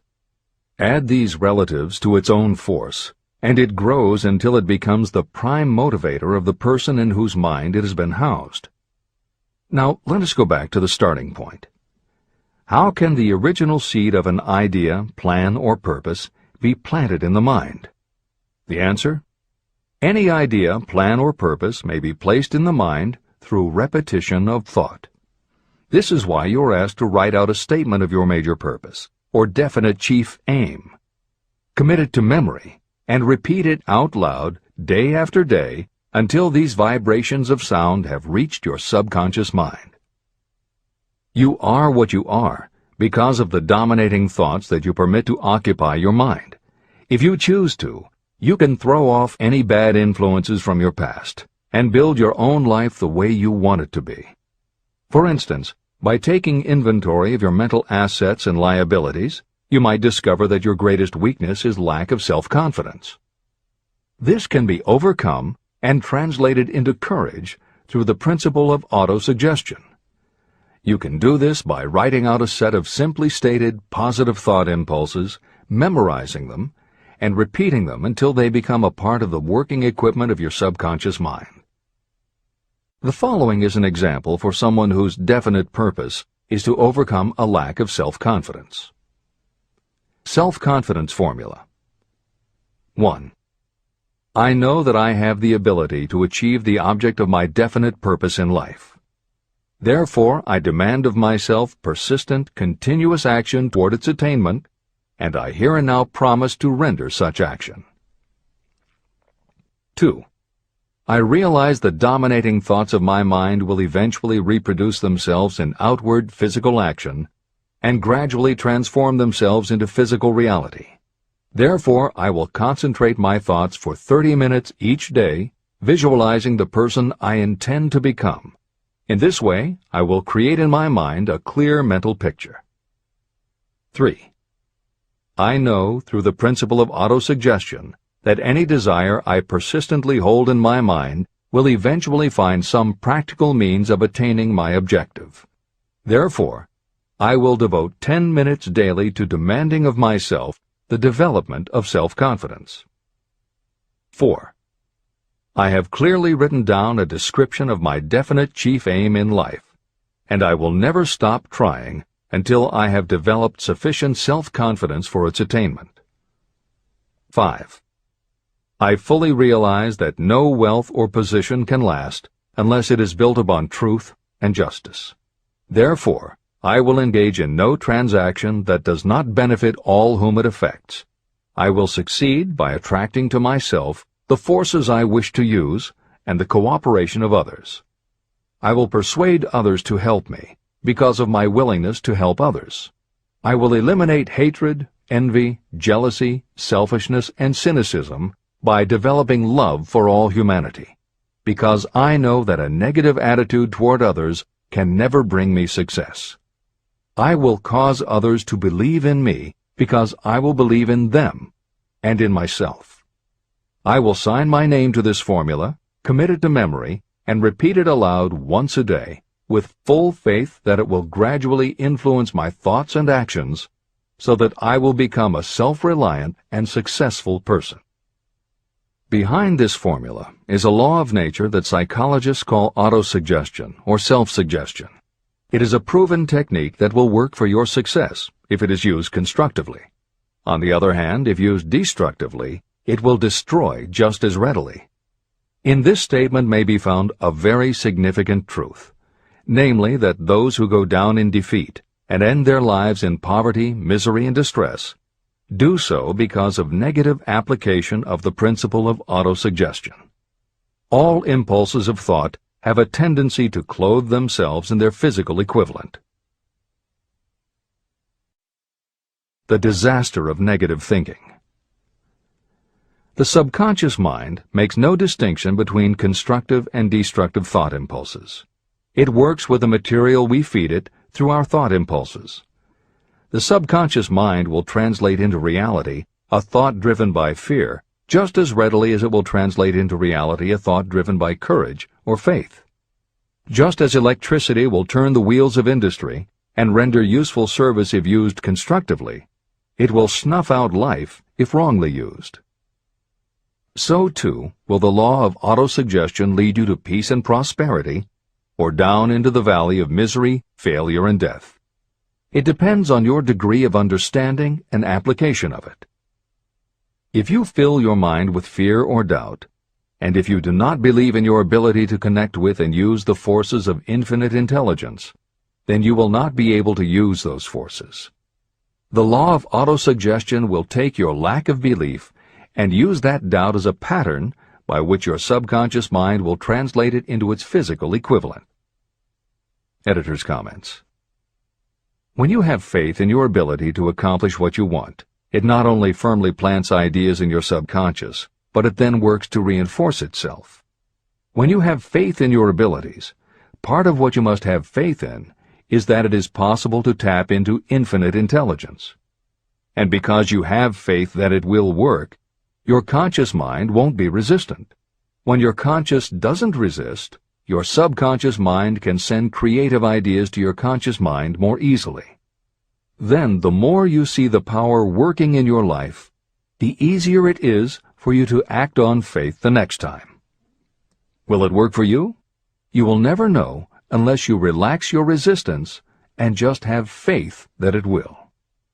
This is the end of the editor's comment. Like the wind that carries one ship east and another west, the law of autosuggestion will lift you up or pull you down according to the way you set your sails of thought. The law of autosuggestion, through which any person may rise to altitudes of achievement that stagger the imagination, is well described in the following verse. Observe the words that have been emphasized, and you will catch the deep meaning that the poet had in mind. If you think you are beaten, you are. If you think you dare not, you don't. If you like to win, but you think you can't, it is almost certain you won't. If you think you'll lose, you're lost. For out in the world we find, success begins with a fellow's will. It's all in the state of mind. If you think you are outclassed, you are. You've got to think high to rise. You've got to be sure of yourself before you can ever win a prize. Life's battles don't always go to the stronger or faster man, but soon or late the man who wins is the man who thinks he can. Editor's comments. As noted at the beginning of this chapter, the way in which Napoleon Hill uses the word faith is meant to have no religious connotation. However, it would be impossible for Hill to write this chapter without acknowledging the power of religious faith. Therefore, in the following two paragraphs, when Hill discusses Jesus Christ and Mahatma Gandhi as exemplifying the power of faith, he is referring to their personal faith, the absolute trust in his beliefs that Jesus exhibited, and Gandhi's total conviction and confidence in his cause. In this way, they perfectly exemplify thought impulse mixed with faith. This is the end of the editor's comment. If you wish evidence of the power of faith, study the achievements of men and women who have employed it. At the head of the list comes the Nazarene. The basis of Christianity is faith, no matter how many people may have perverted or misinterpreted the meaning of this great force. The sum and substance of the teachings and the achievements of Christ, which may have been interpreted as miracles, were nothing more nor less than faith. If there are any such phenomena as miracles, they are produced only through the state of mind known as faith. Consider Mahatma Gandhi of India, one of the most astounding examples of the possibilities of faith.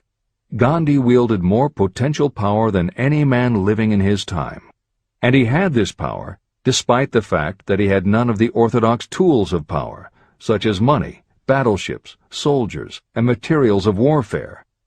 Gandhi had no money, no home. He did not own a suit of clothes, but he did have power. How did he come by that power? He created it out of his understanding of the principle of faith and through his ability to transplant that faith into the minds of 200 million people. Gandhi accomplished the astounding feat of influencing 200 million minds to coalesce and move in unison as a single mind. What other force on earth, except faith, could do as much?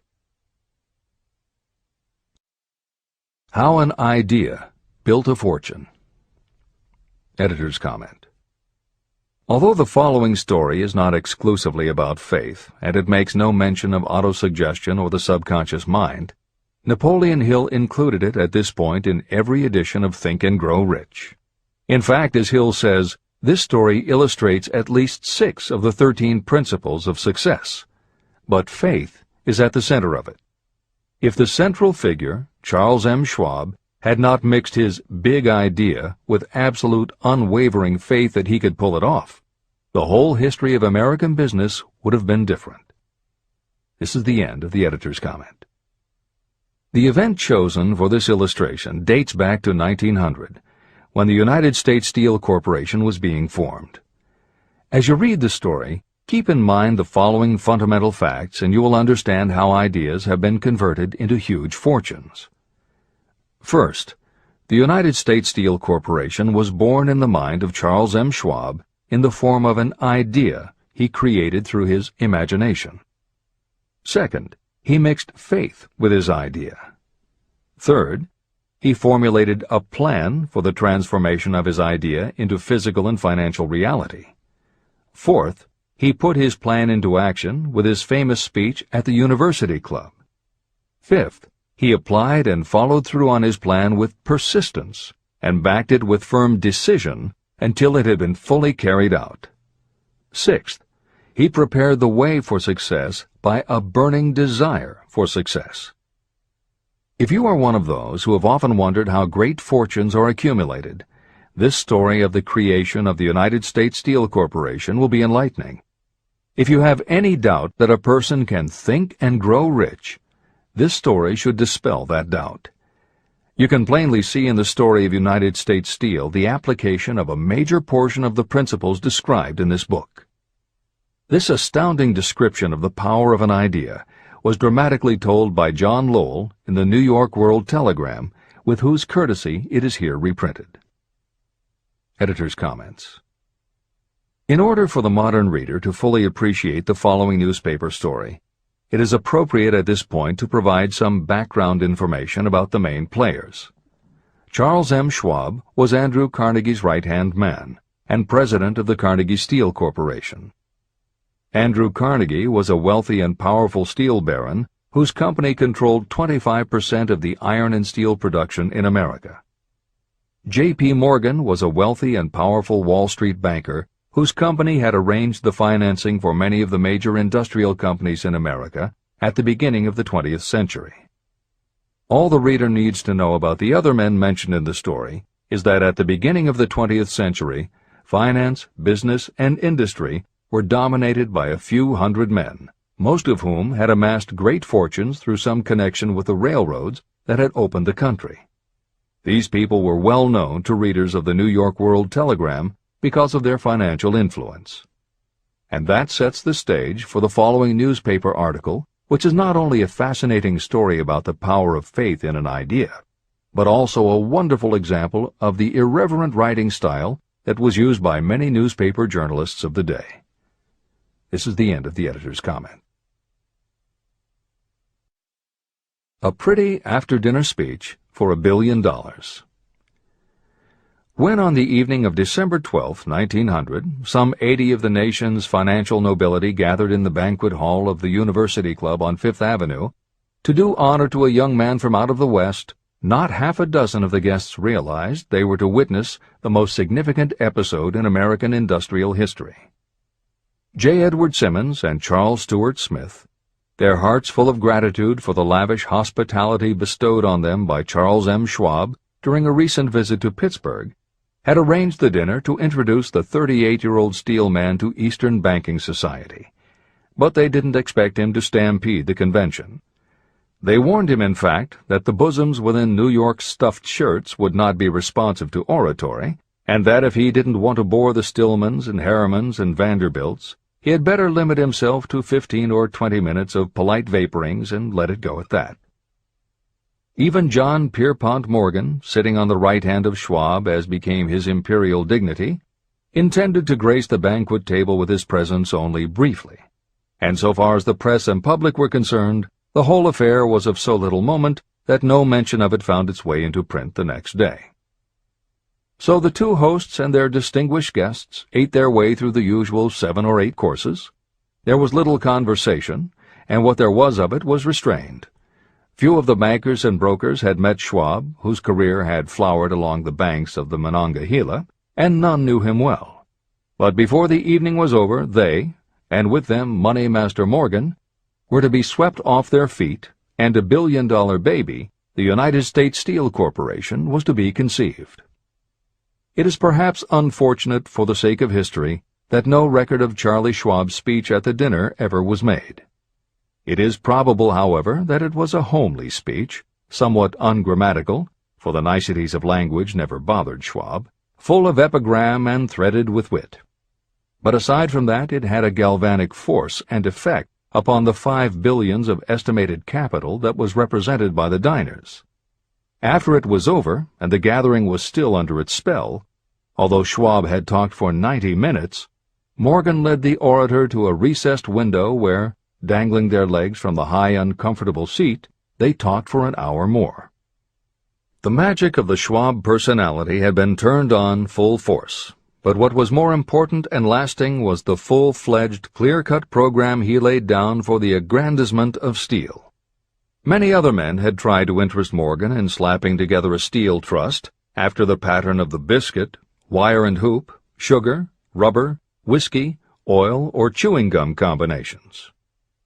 Editor's comments. The Random House College Dictionary defines a trust as an illegal combination of industrial or commercial companies in which the stock is controlled by a central board of trustees, thus making it possible to control prices and destroy competition. Many of America's new industrial companies had grown so quickly that they were not yet profitable. They were saddled with huge debt incurred in raising the capital to finance their rapid expansion, and at the same time they were faced with having to cut costs and slash prices or go out of business. The answer for many was to join up with others in related industries to form what were called trusts or combinations. Although trusts were illegal since the passage of the Sherman Antitrust Act in 1890, companies still tried to find ways to monopolize their industries, and if their efforts weren't technically trusts, they were something very close. The one thing the large company owners who assembled these trusts needed was cash to buy up the many smaller companies they would have to own in order to effectively dominate an industry. J.P. Morgan was the banker who financed many such takeovers. This is the end of the editor's comment. John W. Gates, the gambler, had urged it, but Morgan distrusted him. The Moore boys, Bill and Jim, Chicago stock jobbers who had glued together a match trust and a cracker corporation, had urged it and failed, Elbert H. Gary, the sanctimonious country lawyer, wanted to foster it, but he wasn't big enough to be impressive. Until Schwab's eloquence took J.P. Morgan to the heights from which he could visualize the solid results of the most daring financial undertaking ever conceived, the project was regarded as a delirious dream of easy-money crackpots. The financial magnetism that began a generation ago to attract thousands of small and sometimes inefficiently managed companies into large and competition-crushing combinations had become operative in the steel world through the devices of that jovial business pirate, John W. Gates. Gates already had formed the American Steel and Wire Company out of a chain of small concerns, and together with Morgan had created the Federal Steel Company. But by the side of Andrew Carnegie's gigantic vertical trust, a trust owned and operated by 53 partners, those other combinations were picayune. They might combine to their heart's content, but the whole lot of them couldn't make a dent in the Carnegie organization, and Morgan knew it. The eccentric old Scot knew it, too. Editor's comments. Andrew Carnegie was born in Scotland and came to America when he was just a boy. He made his first move to join the elite group of American tycoons when he quit his job as a bobbin boy in a cotton mill, earning $1.20 a week, and got a job as a telegraph messenger boy. He soon taught himself to operate a telegraph key, which got him hired as personal telegrapher and secretary to the head of the Pennsylvania Railroad. It wasn't long before he'd worked his way up the ranks to superintendent of the Pittsburgh division, which in turn put him in a position to become an early investor in the Pullman Company, which became the leading manufacturer of railway cars. Carnegie's investment in Pullman and some successful real estate ventures gave him the capital to go into business for himself. At the end of the Civil War, Carnegie left railroading and started a company that built iron bridges for railroad companies. From building iron bridges, it was a short step to starting his own steel mill, which led him to acquire control of other steel mills, then his own coal fields to supply his smelters, then his own ore boats and rail lines to haul the ore and coal. Because of Carnegie's vertical integration and his use of the most up-to-date manufacturing methods, he was able to sell top-grade steel at the lowest price. He managed to drop the price of steel from $140 a ton to $20 a ton. By 1899, the Carnegie Steel Company controlled about 25% of the iron and steel production in America. The smaller steel manufacturers couldn't compete with Carnegie, so they went to J.P. Morgan for help. He arranged for the financing, and a wide-ranging alliance was put together of companies that were in the business of manufacturing products made from steel. Part of the deal was that they would not buy steel from Carnegie. Andrew Carnegie was not about to be put out of business by a collection of small companies. He announced that he would buy or build his own manufacturing companies to produce finished goods made of steel. This is the end of the editor's comments, and the New York World Telegram story continues. From the magnificent heights of Skibo Castle he had viewed, first with amusement and then with resentment, the attempts of Morgan's smaller companies to cut into his business. When the attempts became too bold, Carnegie's temper was translated into anger and retaliation. He decided to duplicate every mill owned by his rivals. Hitherto he hadn't been interested in wire, pipe, hoops, or sheet. Instead, he was content to sell such companies the raw steel and let them work it into whatever shape they wanted. Now, with Schwab as his chief and able lieutenant, he planned to drive his enemies to the wall. So it was that in the speech of Charles M. Schwab, Morgan saw the answer to his problem of combination. A trust without Carnegie, giant of them all, would be no trust at all, a plum pudding, as one writer said, without the plums. Schwab's speech on the night of December 12, 1900, undoubtedly carried the inference, though not the pledge, that the vast Carnegie enterprise could be brought under the Morgan tent. He talked of the world future for steel, of reorganization for efficiency, of specialization, of the scrapping of unsuccessful mills and concentration of effort on the flourishing properties, of economies in the ore traffic, of economies in overhead and administrative departments, of capturing foreign markets. More than that, he told the buccaneers among them wherein lay the errors of their customary piracy. Their purposes, he inferred, had been to create monopolies, raise prices, and pay themselves fat dividends out of privilege. Schwab condemned the system in his heartiest manner. The short-sightedness of such a policy, he told his hearers, lay in the fact that it restricted the market in an era when everything cried for expansion. By cheapening the cost of steel, he argued, an ever-expanding market would be created. More uses for steel would be devised, and a goodly portion of the world trade could be captured. Actually, though he did not know it, Schwab was an apostle of modern mass production. Editor's comments. For J.P. Morgan, all of Schwab's talk about economies of scale and expanding markets meant only one thing. Until that night, it was assumed that Andrew Carnegie would continue building his own manufacturing companies to compete with the steel trusts that Morgan had helped put together.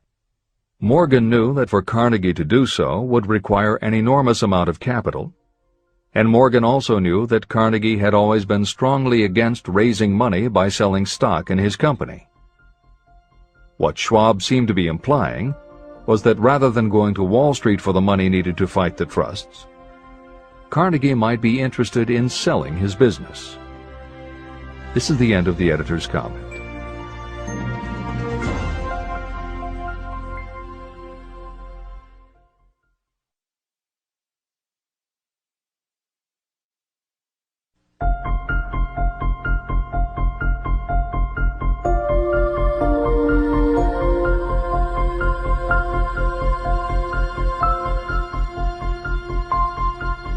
New York World Telegram story continues.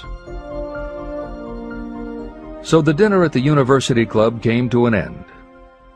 Morgan went home to think about Schwab's rosy predictions. Schwab went back to Pittsburgh to run the steel business for Andrew Carnegie, while Gary and the rest went back to their stock tickers to fiddle around in anticipation of the next move. It was not long coming. It took Morgan about 1 week to digest the feast of reason Schwab had placed before him. When he had assured himself that no financial indigestion was to result, he sent for Schwab, and found that young man rather coy. Mr. Carnegie, Schwab indicated, might not like it if he found his trusted company president had been flirting with the Emperor of Wall Street, the street upon which Carnegie was resolved never to tread. Then it was suggested by John W. Gates, the go-between, that if Schwab happened to be in the Bellevue Hotel in Philadelphia, J.P. Morgan might also happen to be there. When Schwab arrived, however, Morgan was inconveniently ill at his New York home, and so on the elder man's pressing invitation, Schwab went to New York and presented himself at the door of the financier's library. Now, certain economic historians have professed the belief that from the beginning to the end of the drama, the stage was set by Andrew Carnegie, that the dinner to Schwab, the famous speech, the Sunday night conference between Schwab and the Money King, were events arranged by the canny Scot. The truth is exactly the opposite. When Schwab was called in to consummate the deal, he didn't even know whether the little boss, as Andrew was called, would so much as listen to an offer to sell, particularly to a group of men whom Andrew regarded as being endowed with something less than holiness. But Schwab did take into the conference with him, in his own handwriting, 6 sheets of copperplate figures, representing to his mind the physical worth and the potential earning capacity of every steel company he regarded as an essential star in the new metal firmament. 4 men pondered over these figures all night. The chief, of course, was Morgan, steadfast in his belief in the divine right of money. With him was his aristocratic partner, Robert Bacon, a scholar and a gentleman. The third was John W. Gates, whom Morgan scorned as a gambler and used as a tool. The fourth was Schwab, who knew more about the processes of making and selling steel than any whole group of men then living. Throughout that conference, the Pittsburgher's figures were never questioned. If he said a company was worth so much, then it was worth that much and no more. He was insistent, too, upon including in the combination only those concerns he nominated. He had conceived a corporation in which there would be no duplication, not even to satisfy the greed of friends who wanted to unload their companies upon the broad Morgan shoulders. When dawn came, Morgan rose and straightened his back. Only one question remained. "Do you think you can persuade Andrew Carnegie to sell?" he asked. "I can try," said Schwab. "If you can get him to sell, I will undertake the matter," said Morgan. So far, so good. But would Carnegie sell? How much would he demand? Schwab thought about $320 million. What would he take payment in? Common or preferred stocks? Bonds? Cash? Nobody could raise $333 million in cash. There was a golf game in January on the frost-cracking heath of the St. Andrews Links in Westchester, with Andrew bundled up in sweaters against the cold and Charlie talking volubly as usual to keep his spirits up. But no word of business was mentioned until the pair sat down in the cozy warmth of the Carnegie cottage nearby. Then, with the same persuasiveness that had hypnotized 80 millionaires at the University Club, Schwab poured out the glittering promises of retirement and comfort, of untold millions to satisfy the old man's social caprices. Carnegie capitulated, wrote a figure on a slip of paper, handed it to Schwab and said, "All right, that's what we'll sell for." The figure was approximately $400 million, and was reached by taking the $320 million mentioned by Schwab as a basic figure, and adding to it $80 million to represent the increased capital value over the previous 2 years. Later, on the deck of a transatlantic liner, the Scotsman said ruefully to Morgan, "I wish I had asked you for $100 million more." "If you had asked for it, you'd have gotten it," Morgan told him cheerfully. There was an uproar, of course. A British correspondent cabled that the foreign steel world was appalled by the gigantic combination. President Hadley of Yale declared that unless trusts were regulated, the country might expect an emperor in Washington within the next 25 years. But that able stock manipulator Keene went at his work of shoving the new stock at the public so vigorously that all the excess water, estimated by some at nearly $600 million, was absorbed in a twinkling. So Carnegie had his millions, and the Morgan Syndicate had $62 million for all its trouble, and all the boys, from Gates to Gary, had their millions. Editor's comment. The 38-year-old Charles M. Schwab had his reward, too. He was made president of the new corporation, United States Steel, and remained in control until 1930. When Schwab left U.S. Steel, he went on to found the mammoth Bethlehem Steel Corporation, of which he also became president. This is the end of the editor's comment. Riches begin with thought. The dramatic story of big business that you've just finished is a perfect illustration of the method by which desire can be transmuted into its physical equivalent. That giant organization was created in the mind of one man. The plan by which the organization was provided with the steel mills that gave it financial stability was created in the mind of the same man. His faith, his desire, his imagination, his persistence were the real ingredients that went into United States Steel. The steel mills and equipment acquired by the corporation, after it had been brought into legal existence, were incidental. However, careful analysis reveals that the appraised value of the properties acquired by the corporation increased in value by an estimated $600 million, approximately $12 billion today. The increase in value of the assets is attributable to the mere transaction that consolidated them under one management. In other words, Charles M. Schwab's idea, plus the faith with which he conveyed it to the minds of J.P. Morgan and the others, was marketed for a profit of approximately $600 million. Not an insignificant sum for a single idea. The United States Steel Corporation prospered and became one of the richest and most powerful corporations in America, employing thousands of people, developing new uses for steel and opening new markets, thus proving that the $600 million in profit that the Schwab idea produced was earned. Riches begin in the form of thought. The amount is limited only by the person in whose mind the thought is put into motion.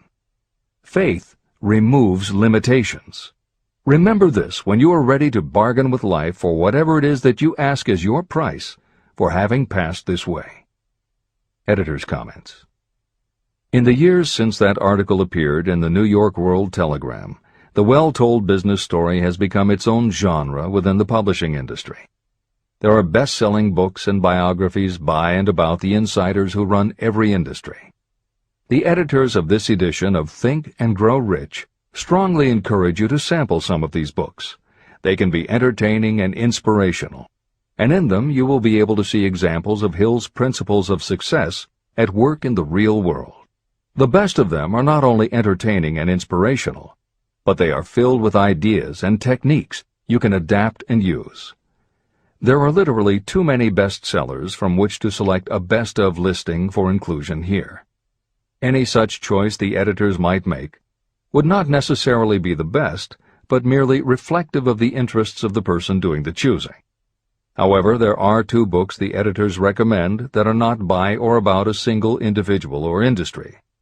These books are In Search of Excellence by Tom Peters and Breakthroughs by P.R. Nyack and John N. Ketteringham.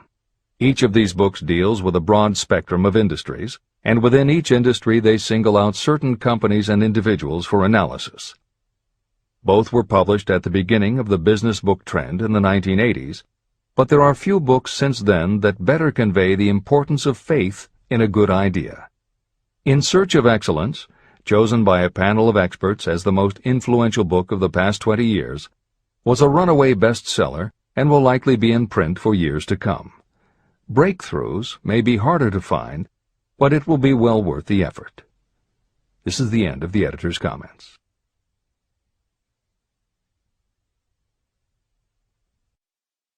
A quitter never wins, and a winner never quits. Chapter 5. Autosuggestion. The medium for influencing the subconscious mind. The third step toward riches.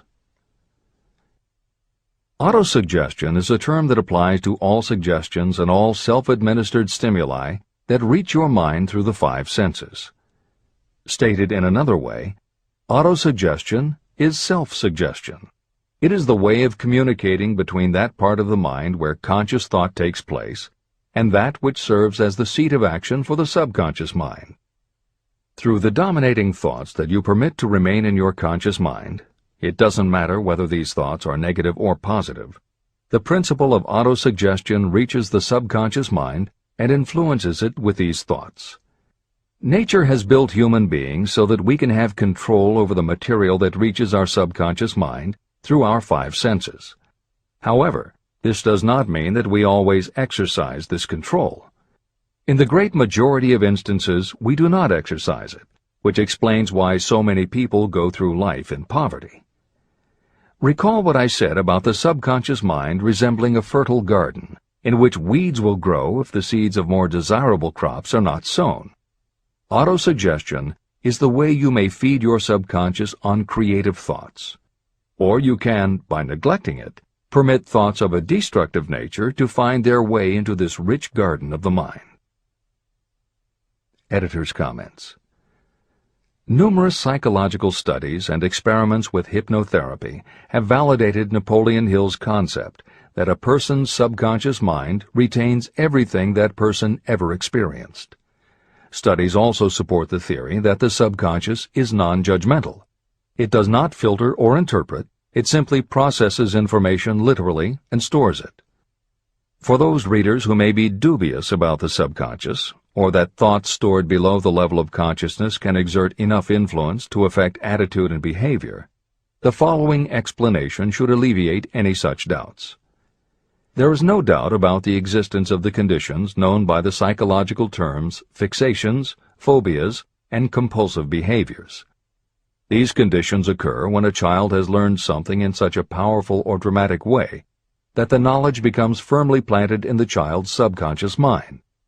Then, even as the child grows to adulthood and the conscious mind learns to understand that information from a mature point of view, because the childhood learning experience was so powerful, the subconscious still retains the childhood understanding of the information. The result is a fixation, phobia, or compulsive behavior that causes a response rooted in childhood, which does not make logical sense to the adult's conscious mind. That is because it does not come from the conscious. It comes from the subconscious belief that was so emotionalized it overrides the adult's logical conscious mind. Hill's theory is based on exactly the same psychological principles. Thoughts do remain stored in the subconscious. They remain just as they were when they were input, and the more highly emotionalized the thoughts are when they are input, the more influence they exert on attitude and behavior. It is this aspect of the subconscious that will allow you to use autosuggestion as a tool with which to input the positive thoughts that will help you achieve the success you desire. This is the end of the editor's comments. See and feel money in your hands. You were instructed in the last of the 6 steps described in Chapter 3 on Desire to read aloud twice daily the written statement of your desire for money. You were also directed to see and feel yourself already in possession of the money. By following these instructions, you communicate the object of your desire directly to your subconscious mind in a spirit of absolute faith. Through repetition of this procedure, you will create thought habits that reinforce your efforts to transmute desire into its monetary equivalent. Read these steps again, very carefully, before you proceed further. 1. Fix in your mind the exact amount of money you desire. It is not sufficient merely to say, "I want plenty of money." Be definite about the amount. 2. Determine exactly what you intend to give in return for the money you desire. There is no such reality as something for nothing. 3. Establish a definite date when you intend to possess the money you desire. 4. Create a definite plan for carrying out your desire and begin at once, whether you are ready or not, to put this plan into action. 5. Now write it out. Write a clear, concise statement of the amount of money you intend to acquire, name the time limit for its acquisition, state what you intend to give in return for the money, and describe clearly the plan through which you intend to accumulate it. 6. Read your written statement aloud, twice daily. Read it once just before retiring at night, and read it once after arising in the morning. As you read, see and feel and believe yourself already in possession of the money. Remember, when reading aloud the statement of your desire, through which you will develop a money consciousness, that the mere reading of the words is of no consequence, unless you mix emotion or feeling with your words. Your subconscious mind recognizes and acts only upon thoughts that have been well mixed with emotion or feeling. This is a fact of such importance as to warrant repetition in practically every chapter. The lack of understanding of this is the main reason the majority of people who try to apply the principle of autosuggestion get no desirable results. Plain, unemotional words do not influence the subconscious mind. You will get no appreciable results until you learn to reach your subconscious mind with thoughts or spoken words that have been well emotionalized with belief. Do not become discouraged if you cannot control and direct your emotions the first time you try. Remember, there is no such possibility as something for nothing. You cannot cheat, even if you desire to do so. The price of ability to influence your subconscious mind is persistence in applying the principles described here. You cannot develop the desired ability for a lower price. You, and you alone, must decide whether or not the reward, the money consciousness, is worth the price you must pay for it in effort. Your ability to use the principle of autosuggestion will depend very largely upon your capacity to concentrate on a given desire until that desire becomes a burning obsession. How to strengthen your powers of concentration. When you begin to carry out the instructions in the 6 steps, it will be necessary for you to make use of the principle of concentration. Following are suggestions for the effective use of concentration. When you begin the first of the 6 steps, which instructs you to fix in your own mind the exact amount of money you desire, close your eyes and hold your thoughts on that amount of money until you can actually see the physical appearance of the money. Do this at least once each day. As you go through these exercises, follow the instructions given in Chapter 4 on faith, and see yourself actually in possession of the money. Here is a most significant fact. The subconscious mind takes any orders given to it in a spirit of absolute faith and acts upon those orders. But the orders often have to be presented over and over again, repeated positive affirmation, before they are interpreted by the subconscious mind. Because of this, you might consider the possibility of playing a perfectly legitimate trick on your subconscious mind. Make it believe, because you believe it, that you must have the amount of money you are visualizing.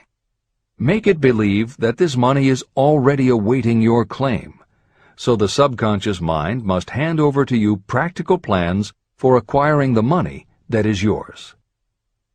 Give this thought to your imagination, and see what your imagination can or will do to create practical plans for the accumulation of money through transmutation of your desire. Do not wait for a definite plan through which you will exchange services or merchandise in return for the money you are visualizing. Just start right now to see yourself in possession of the money, demanding, and expecting that your subconscious mind will hand over the plans you need. Be on the alert for these plans, and when they appear, put them into action immediately. When the plans appear, they will probably flash into your mind in the form of an inspiration or intuition from infinite intelligence. Treat it with respect and act upon it as soon as you receive it. In the fourth of the 6 steps, you are instructed to create a definite plan for carrying out your desire and begin at once to put this plan into action. Do the same thing here. Close your eyes and create in your mind a vivid image of you carrying out the instructions. Do not trust to your reason when creating your plan for accumulating money through the transmutation of desire. Your reasoning faculty may be lazy, and if you depend entirely upon it to serve you, it may disappoint you. When visualizing the money you intend to accumulate, see yourself rendering the service or delivering the merchandise you intend to give in return for this money. This is important. Editor's comments. The basic principle underlying autosuggestion is closely related to self-hypnosis, and both techniques played an important role in the development of modern psychology. Although all 3 concepts, autosuggestion, hypnosis, and psychology, had to overcome initial public skepticism, unfortunately, autosuggestion and hypnotism were hampered by events that further delayed their acceptance. Hypnosis was an integral part of the therapies used by the major figures in the development of psychology, including Sigmund Freud, Carl Jung, and William James.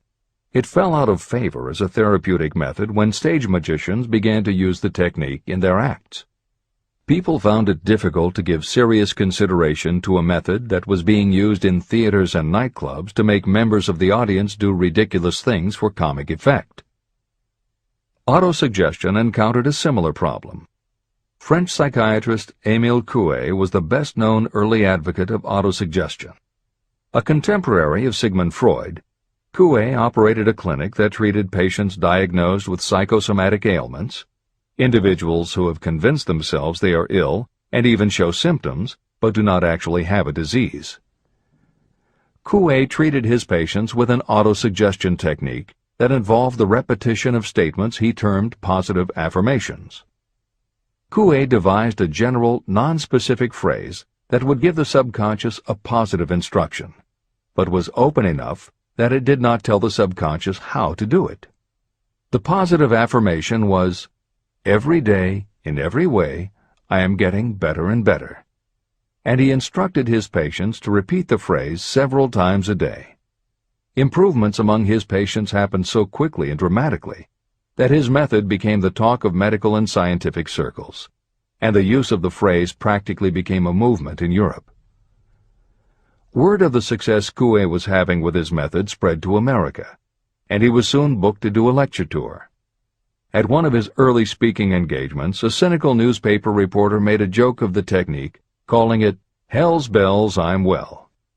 The joke followed Coué wherever he spoke, and the press coverage was so negative he canceled his tour and returned to practice in Europe. Serious scientists and therapists continued to work with autosuggestion. But just as had happened when stage magicians cast doubt upon the efficacy of hypnosis, Coué's method of positive affirmation fell out of favor with the general public. It took the openness of the latter part of the 20th century before the techniques of hypnosis and autosuggestion gained general acceptance once again. Today, if you go on the internet, there are over 40,000 web links featuring positive affirmations, and numerous bestsellers have been written on the subject. Virtually every newspaper, magazine, and television news program regularly features stories on the crucial role the mind plays in personal growth and achievement. Techniques based on autosuggestion have fostered countless best-selling books, audiobooks, and video programs. And every week thousands of people attend seminars, lectures, and retreats to be inspired by motivational speakers or spiritual leaders, and to learn techniques that will help them achieve success, almost all of which are based on the basic principles Napoleon Hill advocates in this book. When Hill instructs the reader to close your eyes and hold your thoughts on that amount of money until you can actually see the physical appearance of the money, he is in fact describing the autosuggestion technique most widely taught by contemporary motivational experts. Today it is called creative visualization, and it is regularly used by some of the most successful trainers of Olympic athletes and professional sports teams. It is used by NASA in training astronauts, and medical professionals use it in a variety of ways, including teaching it to patients who need to elevate their autoimmune system. Using visualization effectively is much more than simply daydreaming about something you would like to have or a goal you would like to achieve. Visualization is a specific technique that involves the use of imagination, creativity, vivid imagery, and affirmations, all focused on creating something you wish to manifest in reality. Napoleon Hill identified the practice of visualization and wrote about it as early as 1928 in his first bestseller, Law of Success. Since then, many other psychologists, medical professionals, motivational speakers, and authors have developed systems based on the same principles. Dr. Maxwell Maltz, a noted plastic surgeon, found that often it was as important for his patients to change their inner perception of themselves as it was to change their outer appearance. Dr. Maltz's landmark bestseller, Psycho-Cybernetics, draws heavily on visualization as a way to increase self-esteem and improve a wide range of abilities. The Silva method, which is another variation on visualization, has been taught to millions of people by certified Silva trainers who hold seminars throughout the country.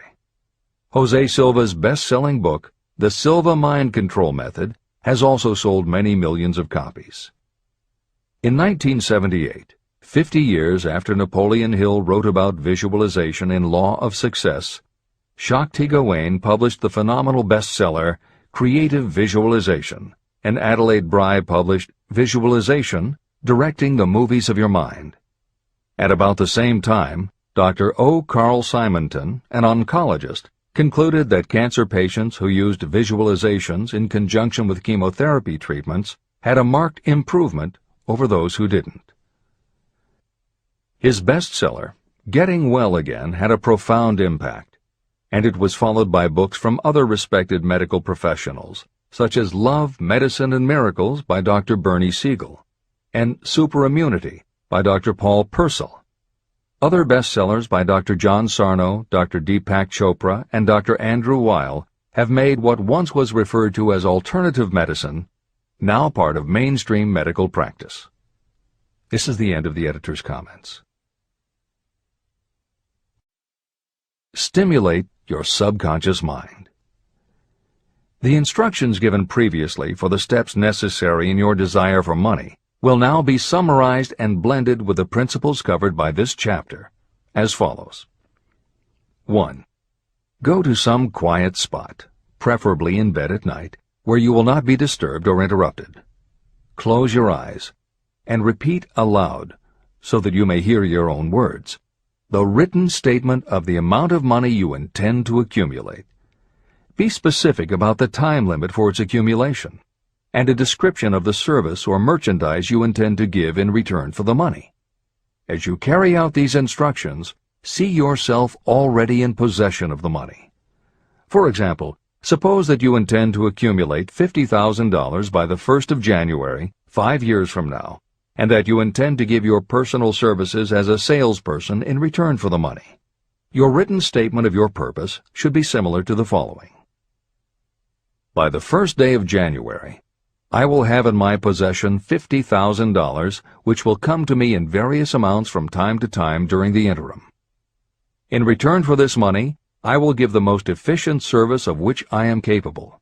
I will give the fullest possible quantity and the best possible quality of service as a salesperson of, and describe the service or merchandise you intend to sell. I believe that I will have this money in my possession. My faith is so strong that I can now see this money before my eyes. I can touch it with my hands. It is now awaiting transfer to me at the time and in the proportion that I deliver the service in return for it.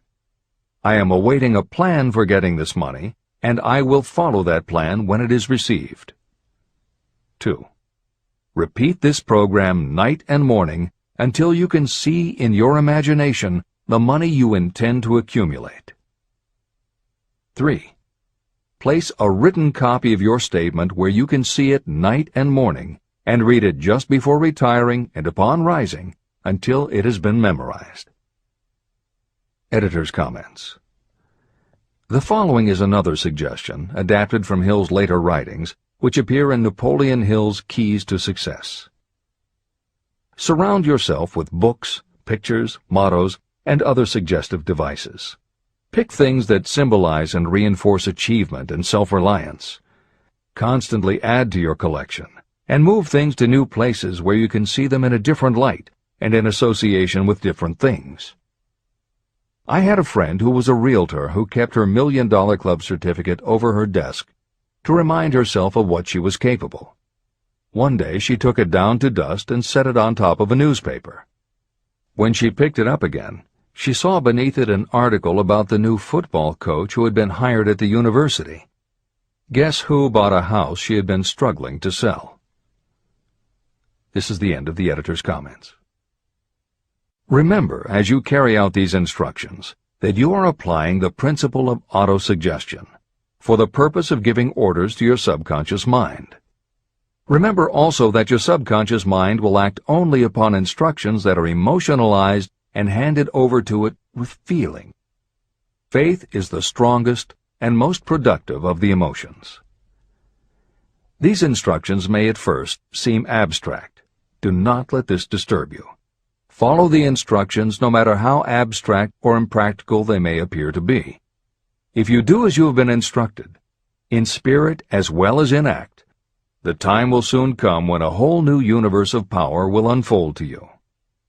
Skepticism, in connection with all new ideas, is characteristic of all human beings. If you follow the instructions, your skepticism will soon be replaced by belief, and belief will become crystallized into absolute faith. Many philosophers have made the statement that man is the master of his own earthly destiny, but most of them have failed to say why he is the master. The reason that man may become the master of himself and of his environment is because he has the power to influence his own subconscious mind. The actual performance of transmuting desire into money is through autosuggestion. That is the principle by which you can reach and influence the subconscious mind. The other principles are simply tools with which to apply autosuggestion. Keep this thought in mind, and you will at all times be conscious of the important part the principle of autosuggestion is to play in your efforts to accumulate money through the methods described in this book. After you have read the entire book, come back to this chapter and follow in spirit and in action this instruction. Read the entire chapter aloud once every night until you become thoroughly convinced that the principle of autosuggestion is sound and that it will accomplish for you all that has been claimed for it. As you read, underscore with a pencil every sentence that impresses you. Follow the foregoing instruction to the letter, and it will open the way for a complete understanding and mastery of the principles of success. Every adversity, every failure, and every heartache carries with it the seed of an equivalent or a greater benefit. Chapter 6. Specialized Knowledge. Personal experiences or observations. The fourth step toward riches. There are two kinds of knowledge. One is general, the other is specialized. General knowledge, no matter how great in quantity or variety it may be, is of little use in the accumulation of money. The faculties of the great universities possess practically every form of general knowledge known to civilization. Most of the professors have little money. They specialize in teaching knowledge, but they do not specialize in the organization or the use of knowledge. Knowledge will not attract money unless it is organized and directed through practical plans for the specific purpose of accumulating money. Lack of understanding of this fact has been the source of confusion to millions of people who falsely believe that knowledge is power. It is nothing of the sort. Knowledge is only potential power. It becomes power only when and if it is organized into definite plans of action and directed to a definite end. The missing link in all systems of education is that educational institutions fail to teach their students how to organize and use the knowledge after they have acquired it. Many people made the mistake of assuming that because Henry Ford had little schooling, he was not a man of education. Those who made this mistake did not understand the real meaning of the word educate. That word is derived from the Latin word educo, meaning to educe, to draw out, or to develop from within. An educated person is not necessarily one who has an abundance of general or specialized knowledge. An educated person is one who has so developed the faculties of their mind that he or she may acquire anything they want, or its equivalent, without violating the rights of others. During the World War, a Chicago newspaper published editorials in which, among other statements, Henry Ford was called an ignorant pacifist. Mr. Ford objected to the statements and sued the paper for libeling him. When the suit was tried in the courts, the attorneys for the paper called Mr. Ford to the witness stand for the purpose of proving to the jury that he was ignorant. They asked Mr. Ford a great variety of questions. All of them intended to prove that while he might possess considerable specialized knowledge about manufacturing automobiles, he was in the main ignorant. Mr. Ford was asked such questions as, who was Benedict Arnold, and how many soldiers did the British send over to America to put down the rebellion of 1776? In answer to the last question, Mr. Ford replied, I do not know the exact number of soldiers the British sent over, but I have heard that it was a considerably larger number than ever went back. Finally, Mr. Ford became tired of this line of questioning.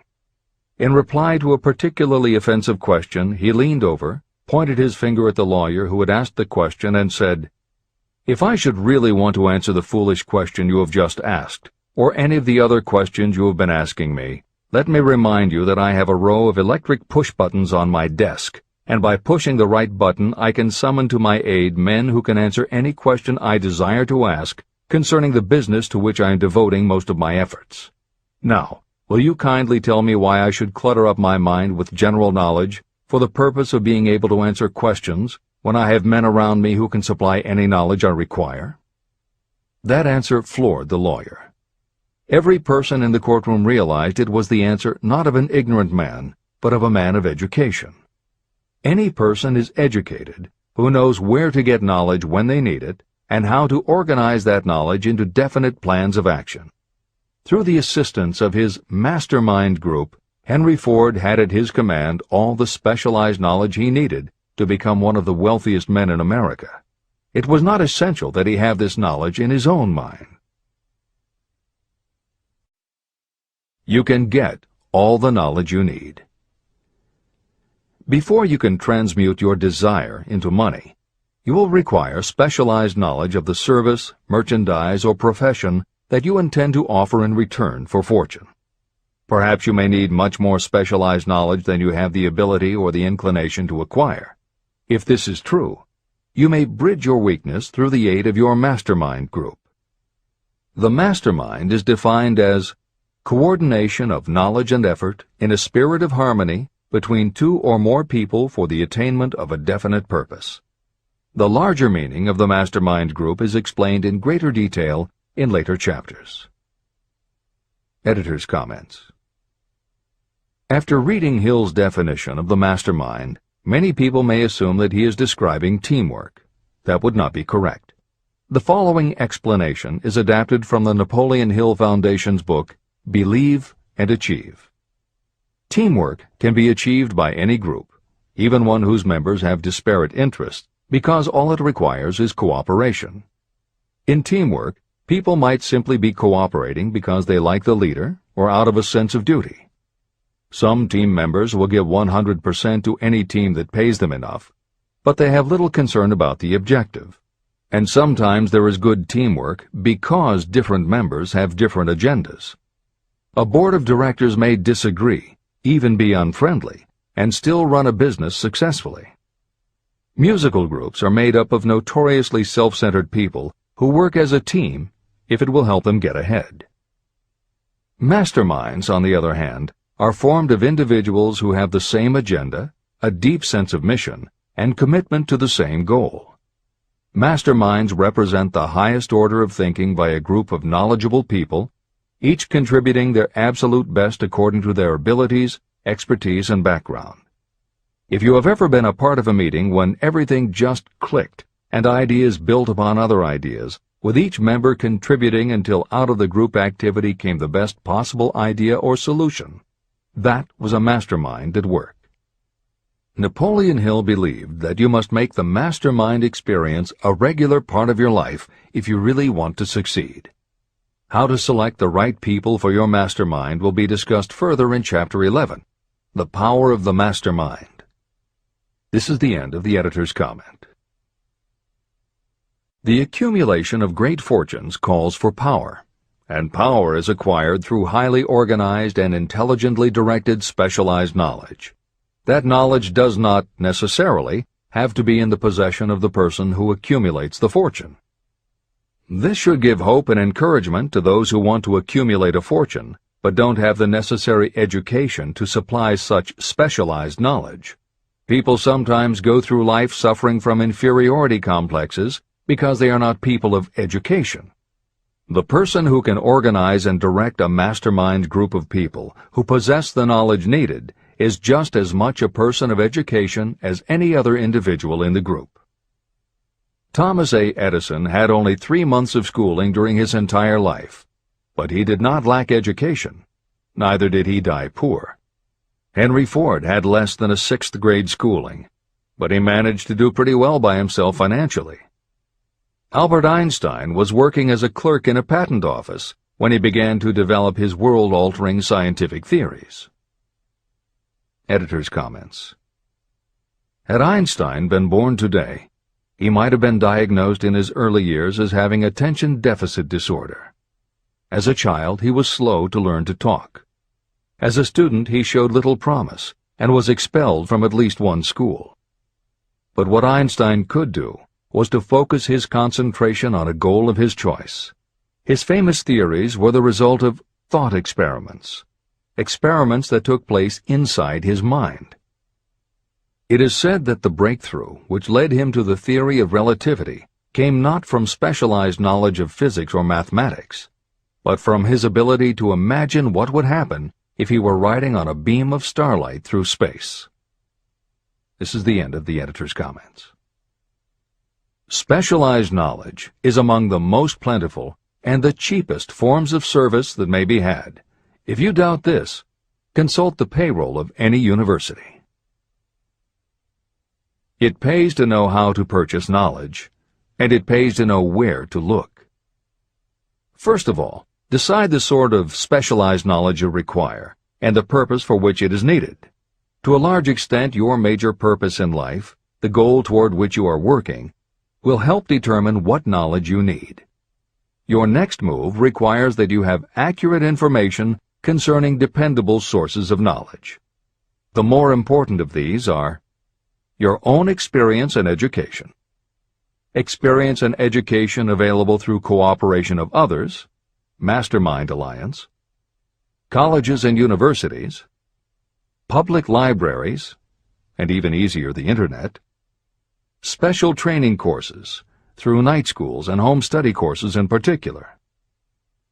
As knowledge is acquired, it must be organized and put into use for a definite purpose through practical plans. Knowledge has no value except for what can be gained from its application toward some worthy end. Successful people never stop acquiring specialized knowledge related to their major purpose, business, or profession. Those who are not successful usually make the mistake of believing that the knowledge acquiring period ends when you finish school. The truth is that schools do little more than teach you how to acquire practical knowledge. Editor's comments. At this point in the original edition of Think and Grow Rich, Napoleon Hill included a newspaper story about education and job opportunities. Although the contemporary job market has changed considerably, the author of the article, Robert Moore, Director of Placements at Columbia University, made some comments that are perfectly aligned with the philosophy of Think and Grow Rich and are still holding true today. One such comment was, "The man who has been active on the campus, whose personality is such that he gets along with all kinds of people, and who has done an adequate job with his studies, has a most decided edge over the strictly academic student." One of the largest industrial companies, the leader in its field, in writing to Mr. Moore concerning prospective seniors at the college said, "We emphasize qualities of character, intelligence, and personality far more than specific educational background." Although few would argue that education is valuable, as Moore implies above and as Hill noted earlier about Edison, Ford, and Einstein, academic accomplishment has never been a sure indicator of success. The October 27, 2003 issue of Time magazine made a similar point in their cover story about the changes being made in the SAT exam. Although the article's primary focus is on the efforts to make the SAT less biased, it also notes that recent research indicates that neither the SAT nor IQ tests have proven to be very reliable predictors of future real-world achievement. In his best-selling book, Emotional Intelligence, author Daniel Goleman has created a persuasive argument that the way in which a person handles themselves and their relationships, which he calls emotional intelligence, or EI, is a much better indicator than IQ in predicting whether a person will be successful in life. In his later books, Working with Emotional Intelligence and Primal Leadership, Goleman applies his theory to the workplace, focusing on emotional intelligence leadership techniques and comparing corporate managers' EI with their IQ to analyze which has the greatest positive effect on the financial bottom line. Daniel Goleman's theories have caused some significant changes within educational circles and among management theorists, but their greatest impact has been on individuals who have gone through life intimidated because they believe they aren't smart enough. For them, Goleman's books offer convincing evidence that although they may not have conventional education, their natural abilities and interpersonal skills can be far more important in achieving success. This is the end of the editor's comments. One of the most reliable and practical sources of knowledge available to those who need specialized schooling are night schools, extension courses, and seminars. The correspondence schools give specialized training anywhere the U.S. mails go, or via the Internet. One advantage of home study training is the flexibility of the study program, which permits you to study during spare time. Another advantage of home study training, if the school is carefully chosen, is that most courses offer some method of personal consultation, which can be of priceless value to those needing specialized knowledge. No matter where you live, you can share the benefits. A lesson from a collection agency. Anything acquired without effort and without cost is generally unappreciated and often discredited. Perhaps this is why we get so little from our marvelous opportunity in public schools. The self-discipline you will learn from a program of specialized study can make up for the wasted opportunity when knowledge was available without cost. Being asked to pay, whether you make good grades or poor, has the effect of causing you to follow through with the course when you would otherwise drop it. I learned this from experience when I enrolled for a home study course in advertising. After completing 8 or 10 lessons, I stopped studying. But the school did not stop sending me bills. In fact, they insisted upon payment, whether I kept up my studies or not. I decided that if I had to pay for the course, which I had legally obligated myself to do, I should complete the lessons and get my money's worth. Correspondence schools are well-organized businesses. At the time, I felt that their collection system was somewhat too well-organized, but I learned later in life that it was a valuable part of my education. The truth is that their collection department constituted the very finest sort of training on decision-making, promptness, and the habit of finishing what you begin. The collection system that forced me to finish the course turned out to be worth much in the form of money earned. The road to specialized knowledge. We have in this country what is said to be the greatest public school system in the world. One of the strange things about human beings is that they value only that which has a price. The free schools of America and the free public libraries do not impress people because they are free. This is the major reason why so many people find it necessary to acquire additional training after they finish school and go to work. It is also one of the major reasons why employers give greater consideration to employees who take specialized training courses. They have learned that those who have the ambition to give up a part of their spare time to studying at home have in them those qualities that make for leadership. There is one weakness in people for which there is no remedy. It is the universal weakness of lack of ambition. People who give up some of their spare time to take courses seldom remain at the bottom very long. By taking such courses, they open the way for the upward climb, remove many obstacles from their path, and attract the interest of those who have the power to help them. The home study method of training is especially suited to people who have already started working. They often find that after having left school, they still need additional specialized knowledge, but cannot spare the time to go back to school. Stuart Austin Weir was a construction engineer.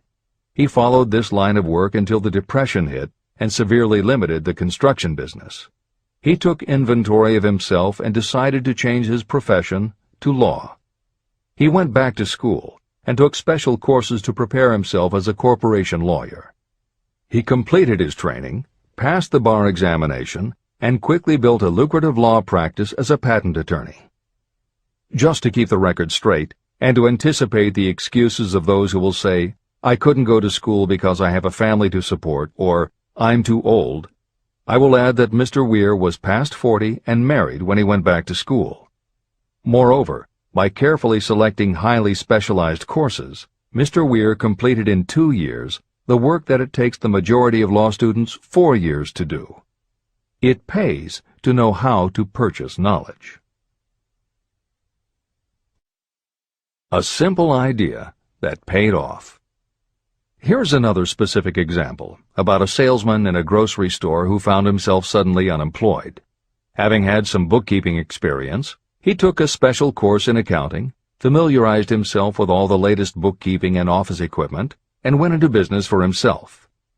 Starting with a grocer for whom he had formerly worked, he made contracts with more than 100 small merchants to keep their books at a very nominal monthly fee. His idea was so practical that he soon found it necessary to set up a portable accounting office in a light delivery truck. He now has a fleet of these bookkeeping offices on wheels. He employs a large staff of assistants who provide small merchants with accounting services equal to the best that money can buy at very nominal cost. Specialized knowledge plus imagination were the ingredients that went into this unique and successful business. Last year, the owner of that business paid income taxes of almost 10 times as much as was paid by the grocery store that fired him. Editor's comments.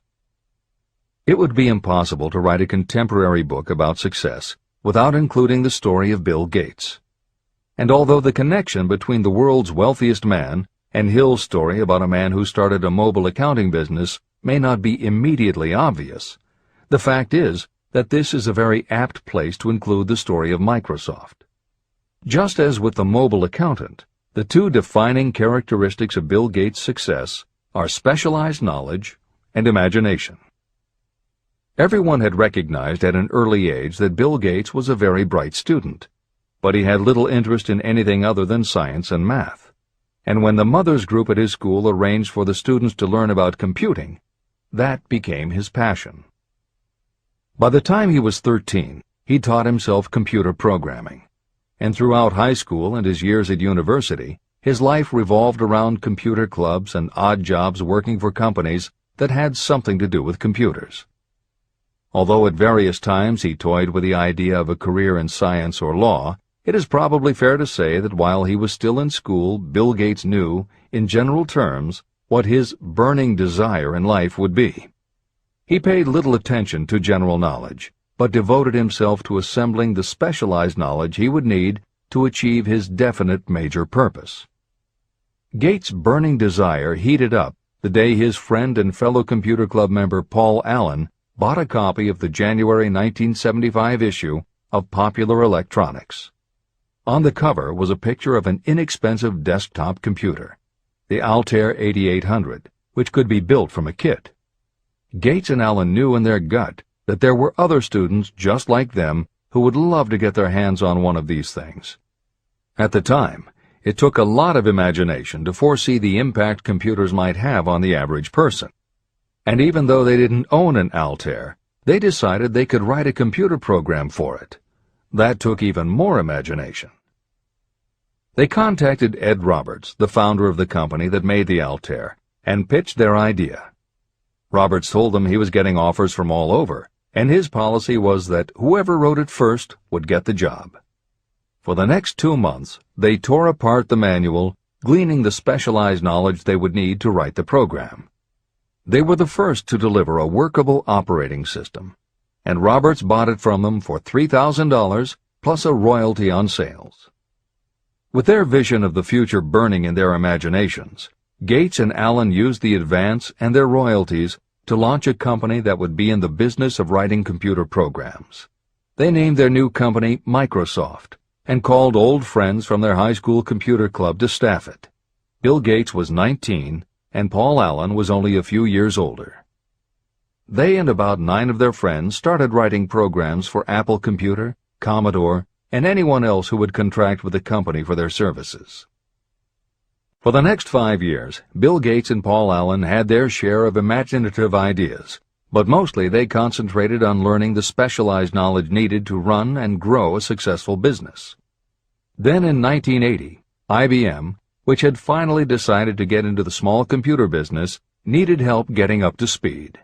They approached Microsoft to write an operating system for the new computer venture. Once again, specialized knowledge and imagination were the qualities that guided Bill Gates. In their imagination, Gates and Allen could see an even bigger future than before, and through specialized knowledge of what computers were capable of, they knew the role they could play in that future. They then made 2 business moves that are the foundation of the Microsoft success. First, because IBM had such a tight schedule, Gates went to a computer programmer, Tim Patterson, and bought from him a rudimentary but already developed operating system. Gates then set to work modifying the system, and he renamed it MS-DOS, for Microsoft Disk Operating System. The other move that was crucial to their success was the negotiation with IBM. They started from the position that they would not sell an operating system to IBM. What they would do was license the system to IBM in exchange for a royalty on every copy sold with an IBM computer. And it would not be an exclusive license, which meant that Microsoft could also license the system to other computer companies.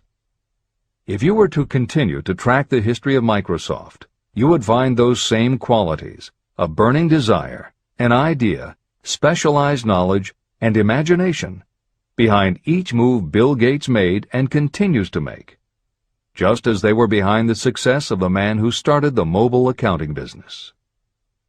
This is the end of the editor's comments.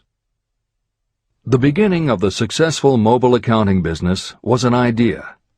I know this is true because I was the one who gave him that idea. Now I'd like to pass on the story of another idea. and it was my accountant friend who indirectly suggested this one to me. When I first proposed the accounting idea to him, he said, "I like the idea, but I would not know how to turn it into cash." In other words, he did not know how to market his bookkeeping knowledge after he had acquired it. So, with the aid of a young woman copywriter, a very attractive presentation was prepared describing the advantages of the new system of bookkeeping. The brochure told the story of this new business so effectively that its owner soon had more accounts than he could handle. There are thousands of people all over the country who need the services of a merchandising specialist capable of preparing an attractive way to market personal services. This idea was born of the necessity to solve a specific problem. But it did not stop by serving merely one person. The woman who created the presentation has a keen imagination. She saw in her newly born brainchild the making of a new profession to serve thousands of people who need practical guidance in marketing personal services. Spurred to action by the success of her first prepared plan to market personal services, this woman turned to solving a similar problem for her son. He had just finished college, but had been totally unable to find a market for his services. The plan she created for him was the best example of merchandising personal services I have ever seen. When the presentation had been completed, it contained nearly 50 pages of beautifully typed, properly organized information. It told the story of her son's natural abilities, schooling, personal experiences, and a great variety of other information. The book also contained a complete description of the position her son desired, together with a marvelous word picture of the exact plan he would use in filling his position. The preparation of the presentation required several weeks of her time, during which she sent her son to the public library almost daily to get specific data needed to sell his services to best advantage. She also sent him to all the competitors of his prospective employer, where he gathered information concerning their business methods. This was of great value in the formation of the plan he intended to use in filling the position he sought. When the plan was finished, it contained more than half a dozen very fine suggestions that would benefit the prospective employer. You don't have to start at the bottom. You may be inclined to ask, why go to all this trouble to secure a job? The answer is, doing a thing well is never trouble. The plan prepared by this woman for her son helped him get the job at the first interview and at a salary fixed by himself. Moreover, and this too is important, the position did not require the young man to start at the bottom. He began as a junior executive at an executive salary. Why go to all this trouble? Well, for one thing, this young man's planned presentation saved him no less than 10 years of working his way up. The idea of starting at the bottom and working your way up may appear to be sound, but the major objection to it is this. Too many of those who begin at the bottom never manage to lift their heads high enough to be seen by those who count. And the outlook from the bottom is not very bright or encouraging. It has a tendency to kill off ambition. You get into a rut, and you accept your fate because you form the habit of daily routine. Often this habit finally becomes so strong you don't even try to throw it off. And that is another reason why it pays to start 1 or 2 steps above the bottom. By so doing, you will form the habit of looking around, of observing how others get ahead, of seeing opportunity, and of embracing it without hesitation. A splendid example of what I mean is Dan Halpin. During his college days, he was manager of the famous 1930 championship Notre Dame football team, when it was under the direction of the late Newt Rockne. Halpin finished college at a very unfavorable time. The Depression had made jobs scarce. So after a fling at investment banking and motion pictures, he took the first job with a potential future he could find. It was selling electrical hearing aids on a commission basis. Anyone could start in that sort of job, and Halpin knew it, but it was enough to open the door of opportunity to him. For almost 2 years he worked at the job, but it didn't satisfy him. He would never have risen above that job if he had not done something about his dissatisfaction. He aimed first at the job of assistant sales manager of the company, and he got the job. That single step upward placed him high enough above the crowd for him to see still greater opportunity. Also, it placed him where opportunity could see him. In his new position, he did so well selling hearing aids that A.M. Andrews, chairman of the board of the Dictograph Products Company, a competitor of the company for which Halpin worked, asked to meet with him. Mr. Andrews wanted to know something about that man Dan Halpin, who was taking big sales away from the long-established Dictograph Company. When the interview was over, Halpin was the new sales manager in charge of the Acousticon division of Dictograph.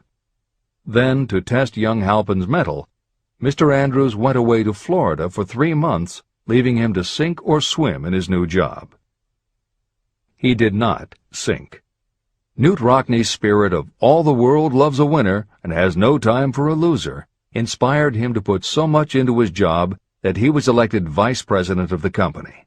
Vice president was a job that most would be proud to earn through 10 years of loyal effort, but Halpin turned the trick in little more than 6 months. One of the major points I'm trying to emphasize through this entire philosophy is that we rise to high positions or remain at the bottom because of conditions we can control, but only if we desire to control them.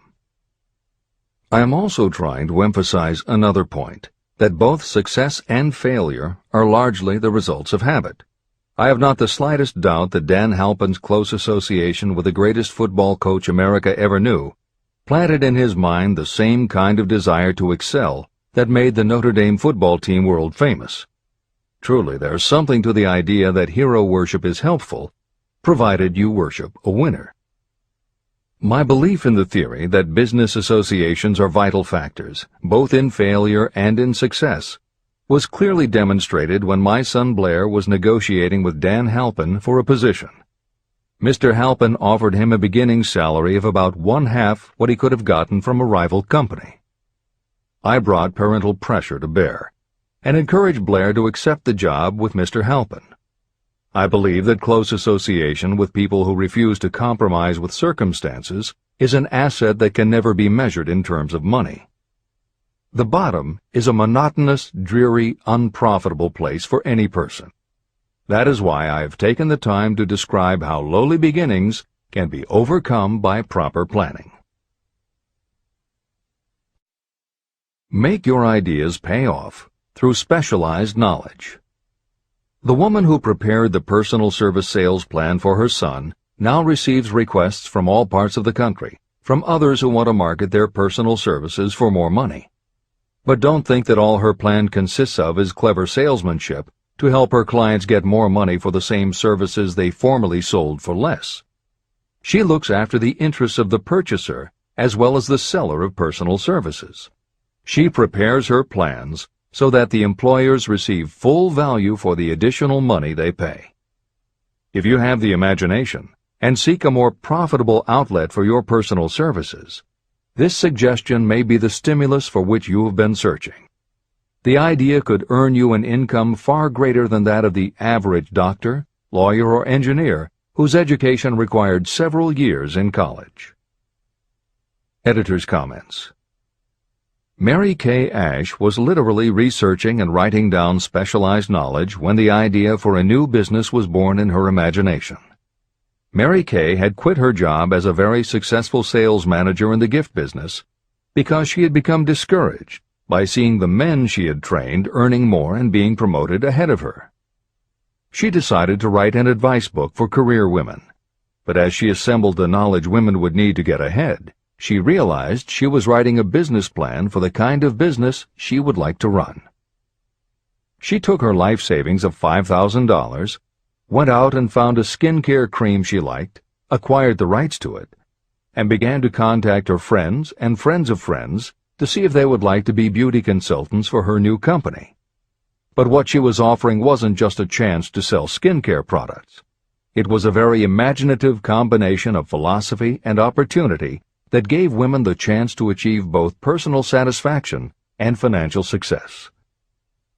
The company showed a modest profit in its first year, and continued to grow each year until, by the beginning of the 21st century, There are over 1 million independent beauty consultants in 30 countries with wholesale sales of more than $1.5 billion.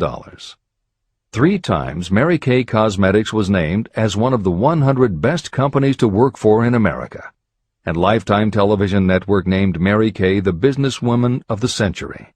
She became one of the most in-demand motivational speakers and the best-selling author of 3 books. Neil Balter also started his company based on specialized knowledge and imagination. He got his specialized knowledge from his job as a carpenter's apprentice. His imagination came into play the day he was hired by a customer who wanted to clear up a messy closet by having shelves installed. Now that kind of job must have been offered to thousands of carpenters, but not one of them had the imagination to see in it what Neil Balter saw. When he finished the work, Balter didn't just see nicely fitted shelves. He saw that he had created a solution for a problem that was common to every household in America. He took the money he earned from the job and started his own business, California Closet Company, which specialized in shelves and fittings designed to attractively organize closet space for maximum efficiency. But Balter's imagination didn't stop once he had his own business up and running. Now he could imagine an even bigger operation. So he went out to find new specialized knowledge about operating and franchising a business. Neil Balter had licensed more than 100 California closet franchises when Williams-Sonoma offered to buy the company for $12 million. Lillian Vernon's specialized knowledge was in an area that many women had, but they didn't have the imagination she had. To quote from her autobiography, An Eye for Winners, handbags. I knew about those. Why not sell them? And belts to match. Didn't every teenage girl strolling along the street anywhere in the United States sport a handbag and belt? And my handbags would offer something special. Each one would be personalized with initials. I knew with absolute certainty that teenagers would go for items that made them feel unique. She believed enough in her idea that she spent $495 to take a small ad in 17 magazine. The ad brought in $32,000 in orders.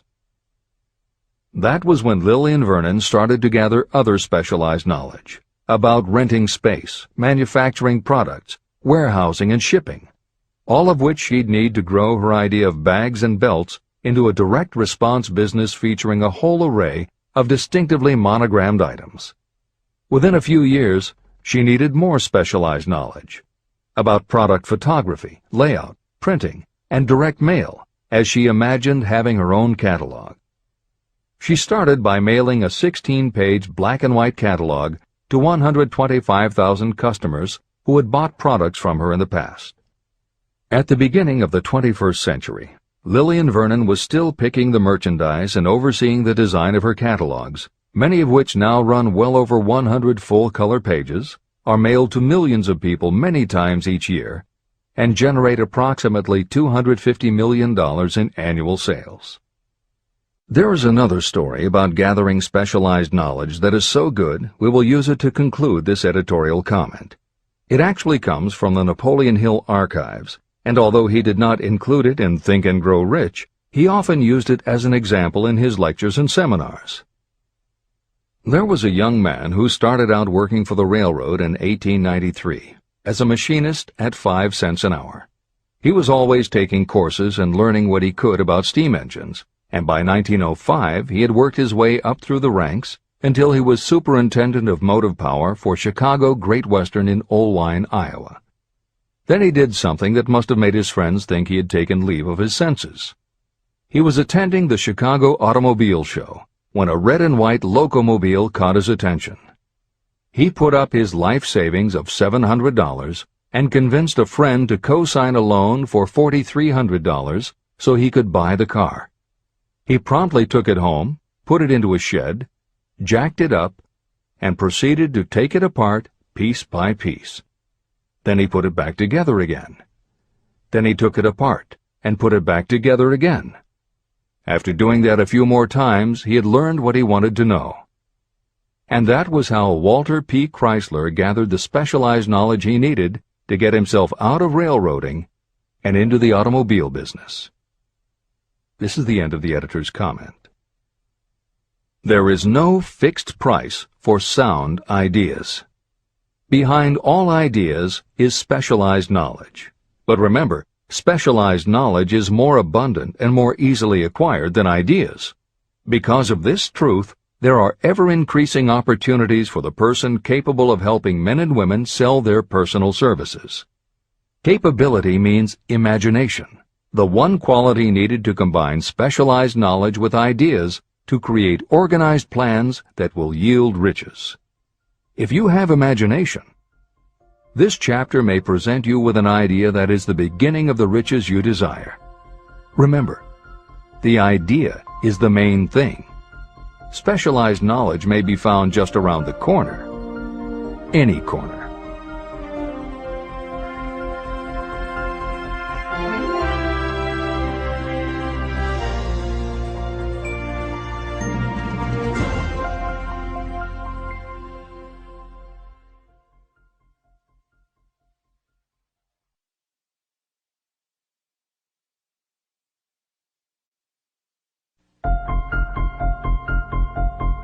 Happiness is found in doing, not merely in possessing. Chapter 7. Imagination, the workshop of the mind.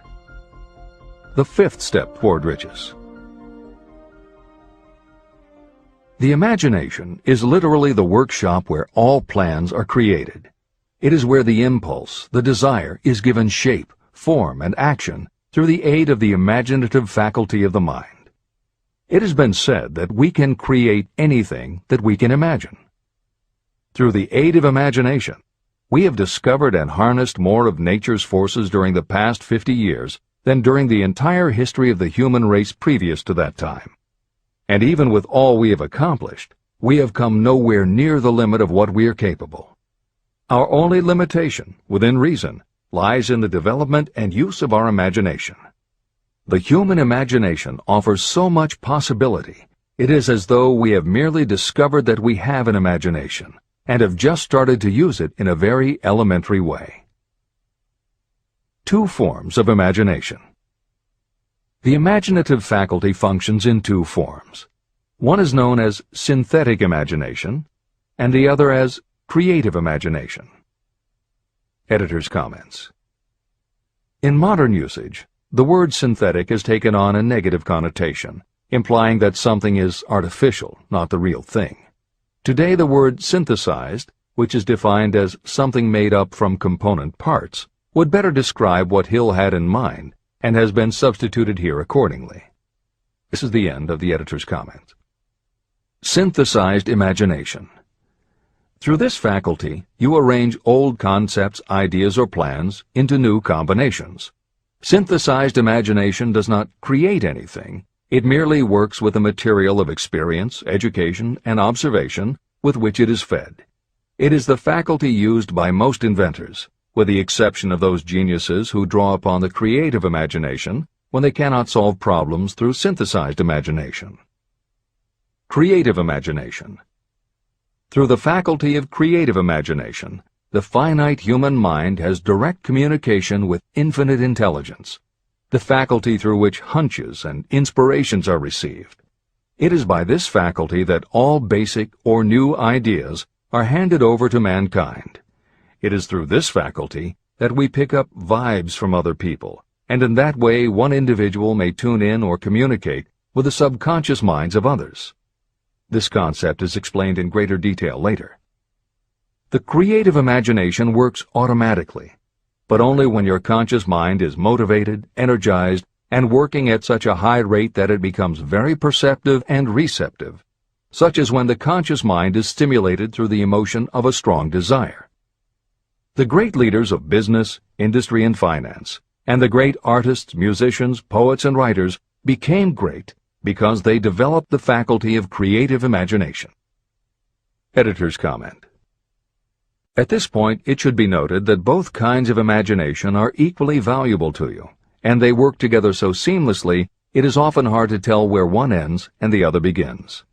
For instance, when Jeff Bezos created the idea of Amazon.com, was it synthesized imagination or creative imagination? At the time, Many people were getting onto the idea of the Internet as a sales medium. From this, it could be concluded that he was drawing upon experience, education, and observation, which would mean he was using synthesized imagination. But why did he decide to sell books? Was that synthesized or creative? Did that idea come out of something in his subconscious that just felt like books were the right thing? And what about that name? Calling a bookstore Amazon didn't make sense to anyone but Bezos, but it certainly caught the public's attention. How important was the name in the store's success? Was that choice creative or synthesized? Now take it a step further. What about eBay? Amazon had already shown that you could sell a lot of goods on the Internet. When Pierre Omidyar hit on the idea of selling things on the Internet by turning it into an auction house, what part was synthesized and what part was creative? The answer is, it doesn't matter. Whether you are consciously assembling the parts of a plan, or if subconsciously the pieces fall into place and suddenly hit you in a flash of inspiration, all that matters is that you are putting your imagination to work. And the more you use it, the better both the synthesized and the creative will work for you. This is the end of the editor's comment. Desire is a thought, an impulse. It is nebulous and ephemeral. It is abstract and of no value until it has been transformed into its physical counterpart. While the synthesized imagination is the one that will be used most frequently in the process of transforming desire into money, there will be circumstances and situations that demand the use of the creative imagination as well. Both the synthesized and the creative imagination become more alert and receptive with use. And though your imaginative faculty may have become weak through lack of use, you can revive it. Just as any muscle or organ of the body develops the more it is used, your imagination also becomes more receptive in direct response to the amount that you use it. Use your synthesized imagination. First, let us focus attention on the development of the synthesized imagination. This is the faculty that you will use more often in converting desire into money. Transformation of the intangible impulse of desire into the tangible reality of money calls for the use of a plan or plans. To make plans, you must use your imagination. Mainly, this will require you to use your synthesized imagination as you draw upon your experience, your education, and your observations. Editor's comment. The following is adapted from Hill's later writing and appears in Napoleon Hill's Keys to Success. An excellent example of synthesized imagination is Edison's invention of the light bulb. He began with one recognized fact that other people had discovered. A wire could be heated by electricity until it produced light. The problem was that the intense heat quickly burned the wire out, and the light never lasted more than a few minutes. Edison failed more than 10,000 times in his attempt to control this heat. When he found the method, it was by applying another common fact that had simply eluded everyone else. He realized that charcoal is produced by setting wood on fire, covering it with soil, and allowing the fires to smolder. The soil permits only enough air to reach the fire to keep it burning without blazing, and that way the wood isn't burned up. When Edison recognized this fact, his imagination immediately associated it with the idea of heating the wire. He placed the wire inside a bottle, pumped out most of the air, and produced the first incandescent light. It burned for 8.5 hours. Everything that Edison used to make the electric light was widely known, but the way he synthesized the knowledge changed the world and made him a very wealthy man. W. Clement Stone called the process the R2A2 formula: recognize and relate, assimilate and apply. If you do that with everything you see, hear, think, and experience, it will give you a new way of looking at familiar things. If you do that, you can achieve what others believe is impossible. Later in this chapter, you will read of other fortunes that grew from even simpler synthesized ideas. And these stories should lead you to conclude that the combination of ideas is nothing that you couldn't have thought of yourself. That alone should start your own imagination synthesizing ideas.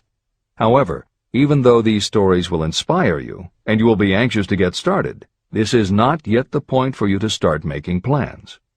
Here, and throughout Think and Grow Rich, Napoleon Hill reminds the reader that this book is meant to be read all the way through before beginning to put the philosophy into practice. There are other ideas to be assimilated from later chapters that will influence your imagination and therefore affect the plans you may develop. This is the end of the editor's comments.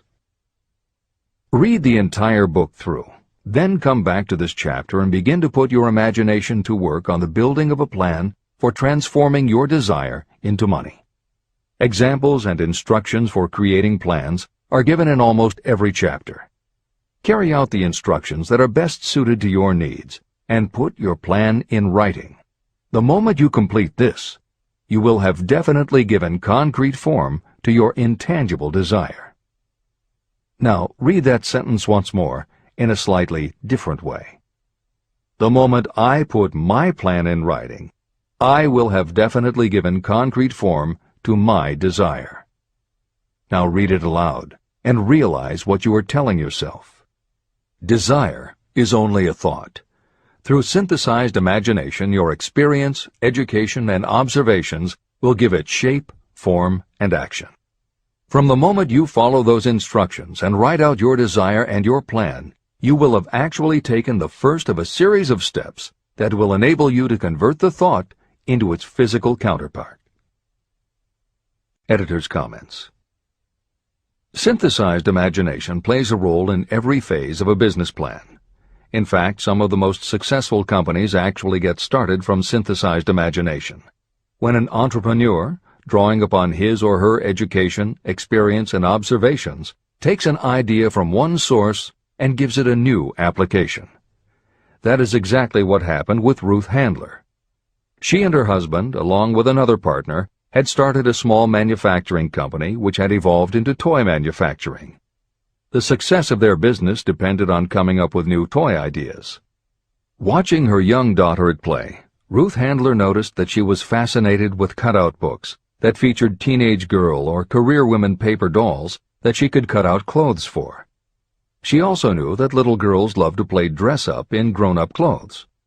These ideas, drawn from Ruth Handler's education, experience, and observations, synthesized themselves in her imagination and came together as a new idea. Ruth Handler announced that they should make a lifelike teenage girl doll. Not a paper doll, but a real three-dimensional grown-up doll with a woman's figure, and they could also make grown-up clothes to fit it, so that girls could play dress-up with the doll. In honor of the source of inspiration, Ruth Handler named the new doll after her daughter, Barbie. As obvious as it seems now, until Ruth Handler, no one had the imagination to make and market a doll that looked like a woman, and certainly no one had ever made endless collections of tiny women's fashions for a doll to wear. Previously, we mentioned Jeff Bezos creating Amazon by combining the idea of a bookstore with the Internet, and Pierre Omidyar doing the same thing with auctions when he launched eBay. Mary Kay Ash took the idea of women running their own businesses and added the idea of door-to-door sales. Anita Roddick took the trend of all-natural ingredients, combined it with cosmetics, and created the body shop empire. Bernard Marcus and Arthur Blank took the concept of the supermarket, combined it with hardware, and created Home Depot. Thomas Stemberg and Leo Kahn did the same thing with office supplies and launched Staples. Once the connections are made, it may seem obvious, but making these supposedly obvious connections has brought success to many people. Napoleon Hill says imagination is like a muscle that can be strengthened through use. Just as there are specific exercises that will build and improve physical muscles, specific exercises have been developed to improve and build imagination. And it is commonly accepted that creativity developed in one area will affect your creativity in others.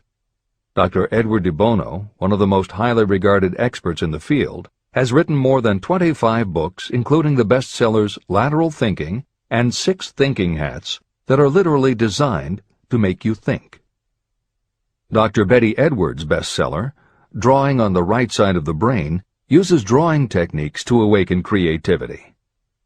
Dr. Gabrielle Rico's bestseller, Writing the Natural Way, uses a technique called clustering as a way to break writer's block. And Tony Buzan uses a similar method for opening your mind that he terms mind mapping.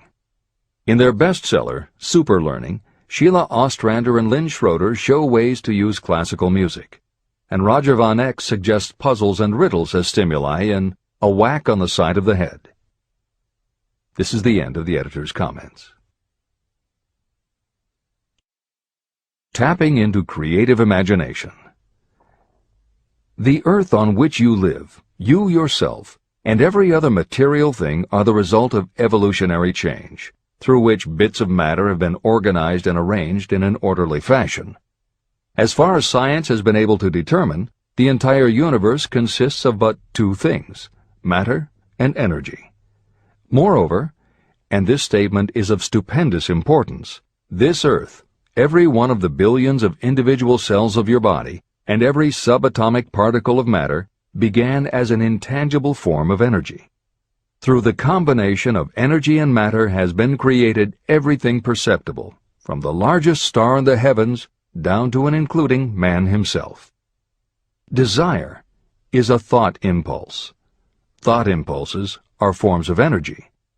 When you begin the process of acquiring money by using the thought impulse of desire, you are drafting into your service the same stuff that nature used in creating this earth, as well as every material form in the universe, including your body and your brain, in which the thought impulses function.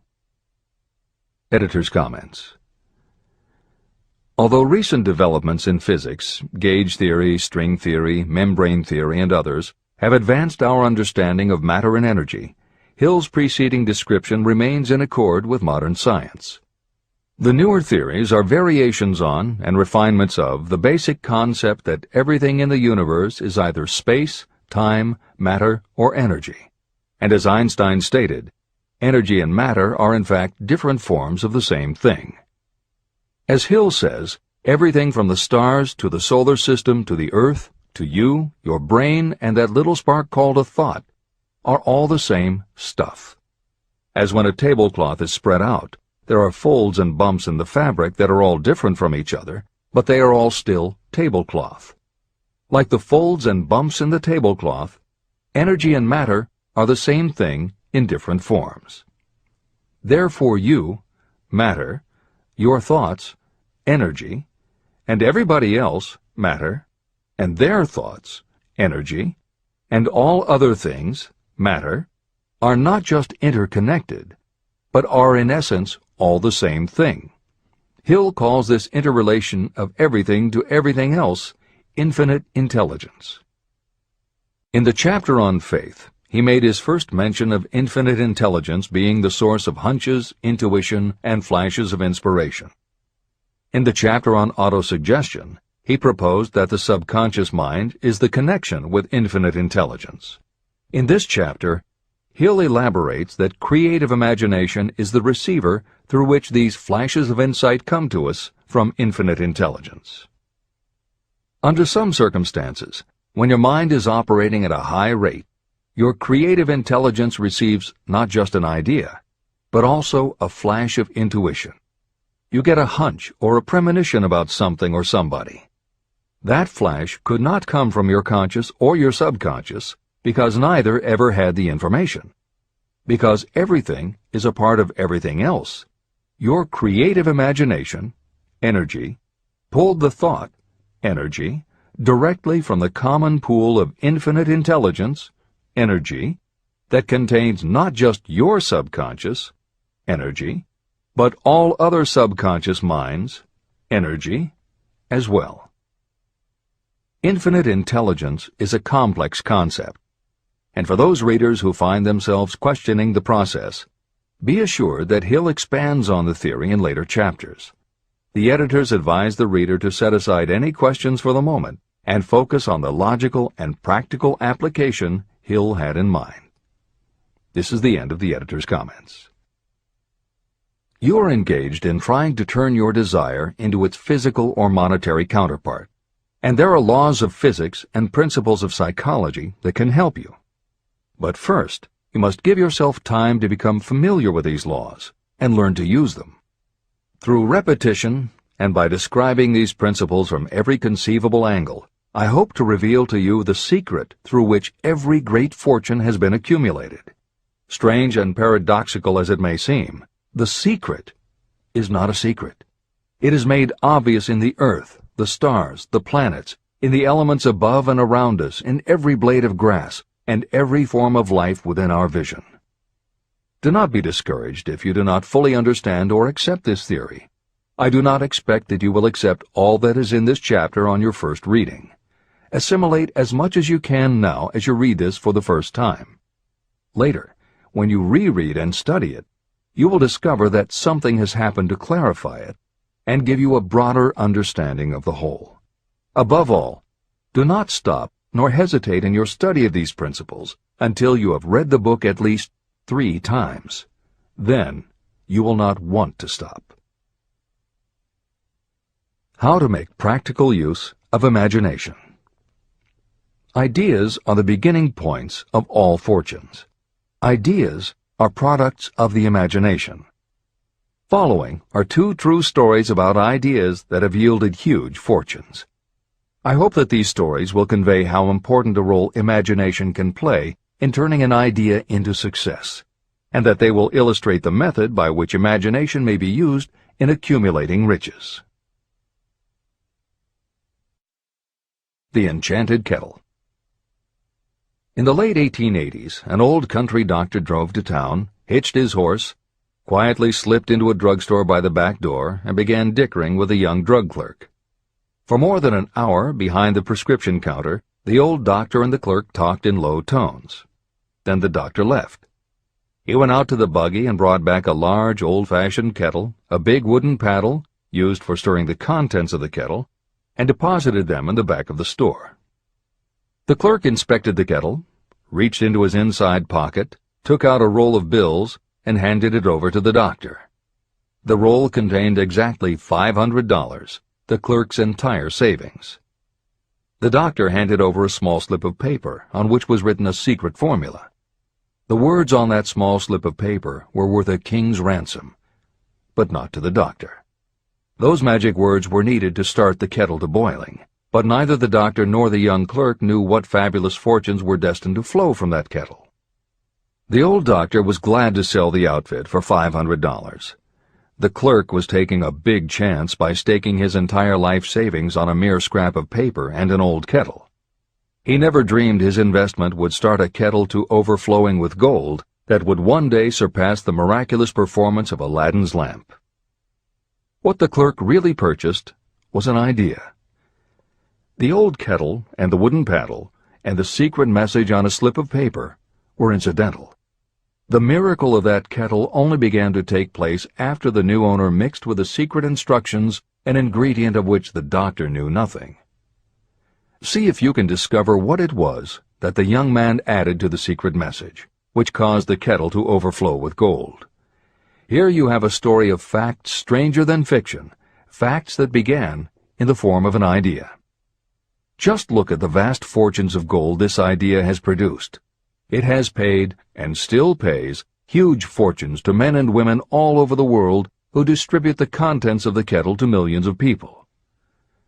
The old kettle is now one of the world's largest consumers of sugar, thus providing jobs to thousands of men and women engaged in growing sugar cane and in refining and marketing sugar. The old kettle consumes annually millions of bottles and cans, providing jobs to huge numbers of workers. The old kettle gives employment to an army of clerks, stenographers, copywriters, and advertising experts throughout the nation. It has brought fame and fortune to scores of artists who have created magnificent pictures describing the product.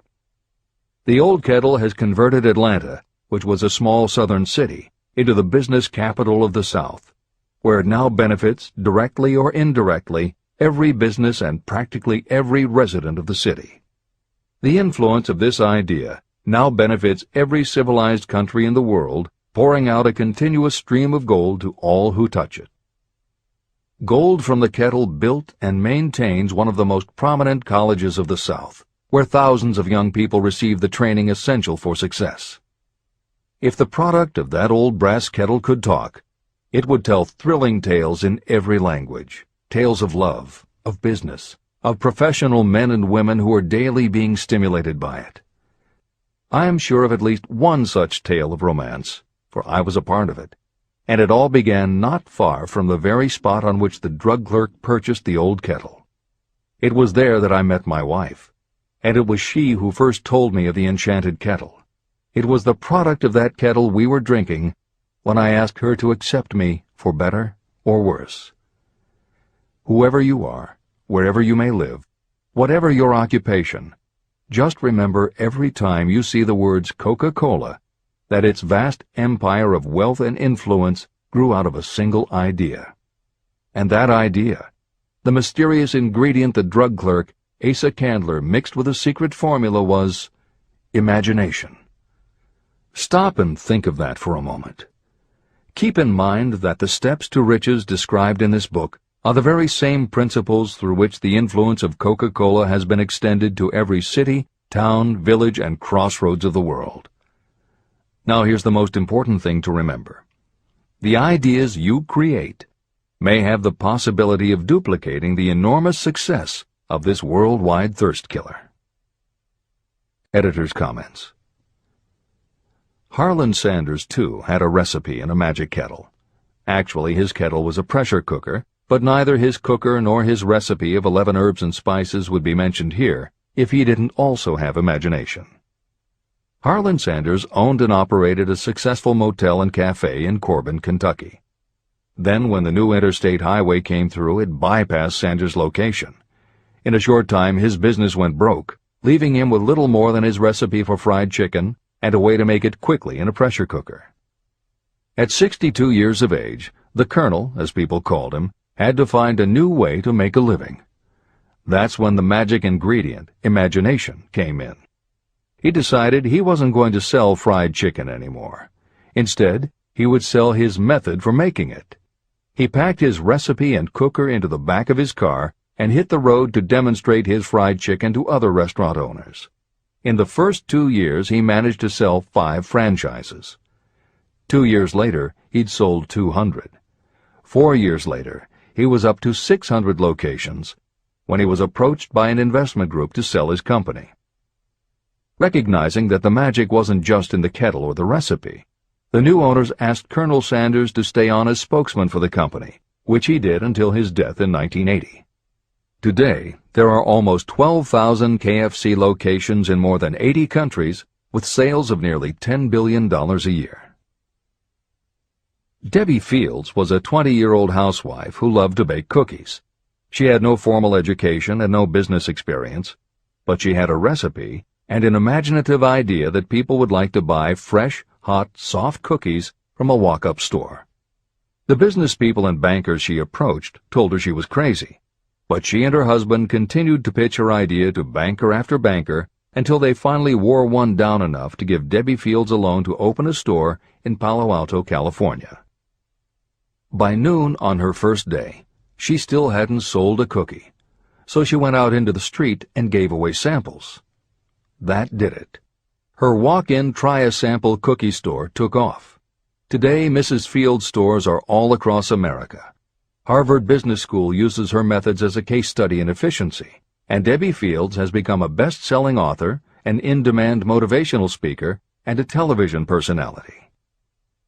Wally Famous Amos was a Los Angeles talent agent who copied a cookie recipe off the back of a bag of Nestle's chocolate chips. He made a few changes to personalize the recipe and started to give out his version of homemade cookies as a sort of calling card. His clients and business associates liked them so much that Wally finally decided to quit show business and open a store. He did it with a Hollywood agent's flair.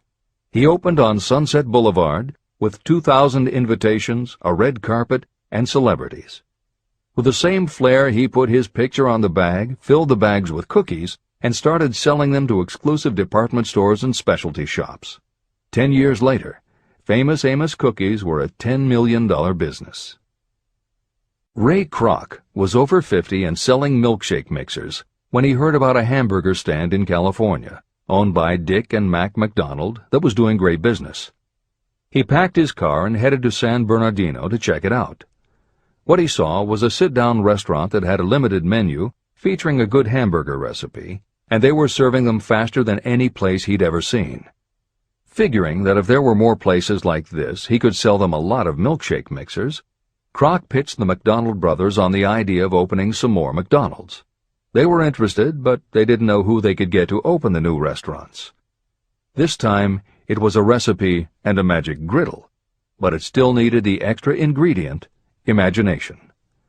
On the spot, Ray Kroc offered to go into business with them and open the restaurants himself. According to the signs on the golden arches, Ray Kroc's imagination paid off in billions of hamburgers sold. In 1982, Howard Schultz went to work as the director of marketing for a small coffee importer wholesaler called Starbucks, which had only one location in Seattle's Pike Place Market. While he was on a trip to Italy, Schultz got the idea that the coffee bar culture he saw in Milan could be transposed to the downtown Seattle scene. He convinced the company to try it. His coffeehouse idea was such a success that Schultz went out and raised the money to buy the company. 5 years after he'd joined Starbucks, he was CEO of a company that had 17 locations. 15 years later, Schultz's coffeehouse culture was on every corner of America, and there were more than 7,000 Starbucks worldwide. As a final example of imagination, we offer Paul Newman's salad dressing. Now, it would seem that it doesn't take much imagination for a big celebrity to put his name on a product, and that's what Newman thought too. But when he and his partner, A.E. Hotchner, pitched their salad dressing idea to companies that specialize in marketing foods, nobody was interested unless they would personally put up about $1 million for the first year's operations. According to Newman and Hotchner's book, Shameless Exploitation, they found out that almost all celebrity products in the food business have been disastrous failures, and now nobody would touch them. So when it came to marketing salad dressing, even Paul Newman's big name wasn't the magic they needed. And unless they were willing to put up a ridiculous amount, money wasn't the magic either. The magic would have to be in the imaginative way that they would convince the right people to help them, and in having the perseverance to stick with it until they succeeded.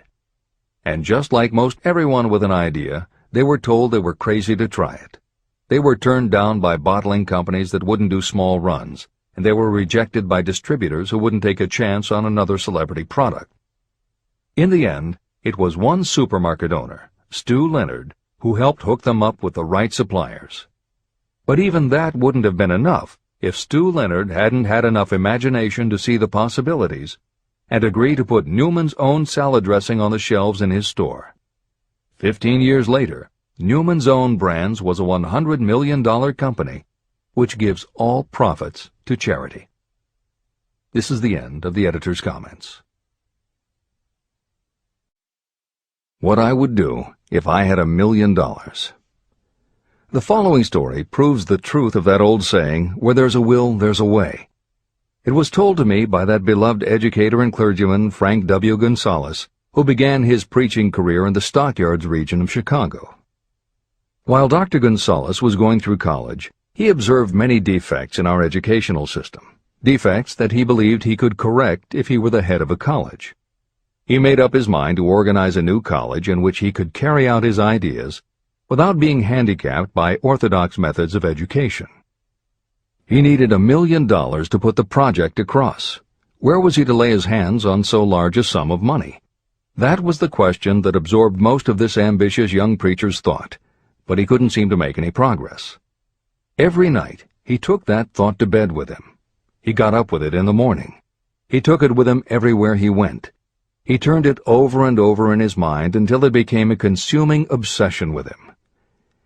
Being a philosopher as well as a preacher, Dr. Gonzalez recognized, as do all who succeed in life, that definiteness of purpose is the starting point from which one must begin.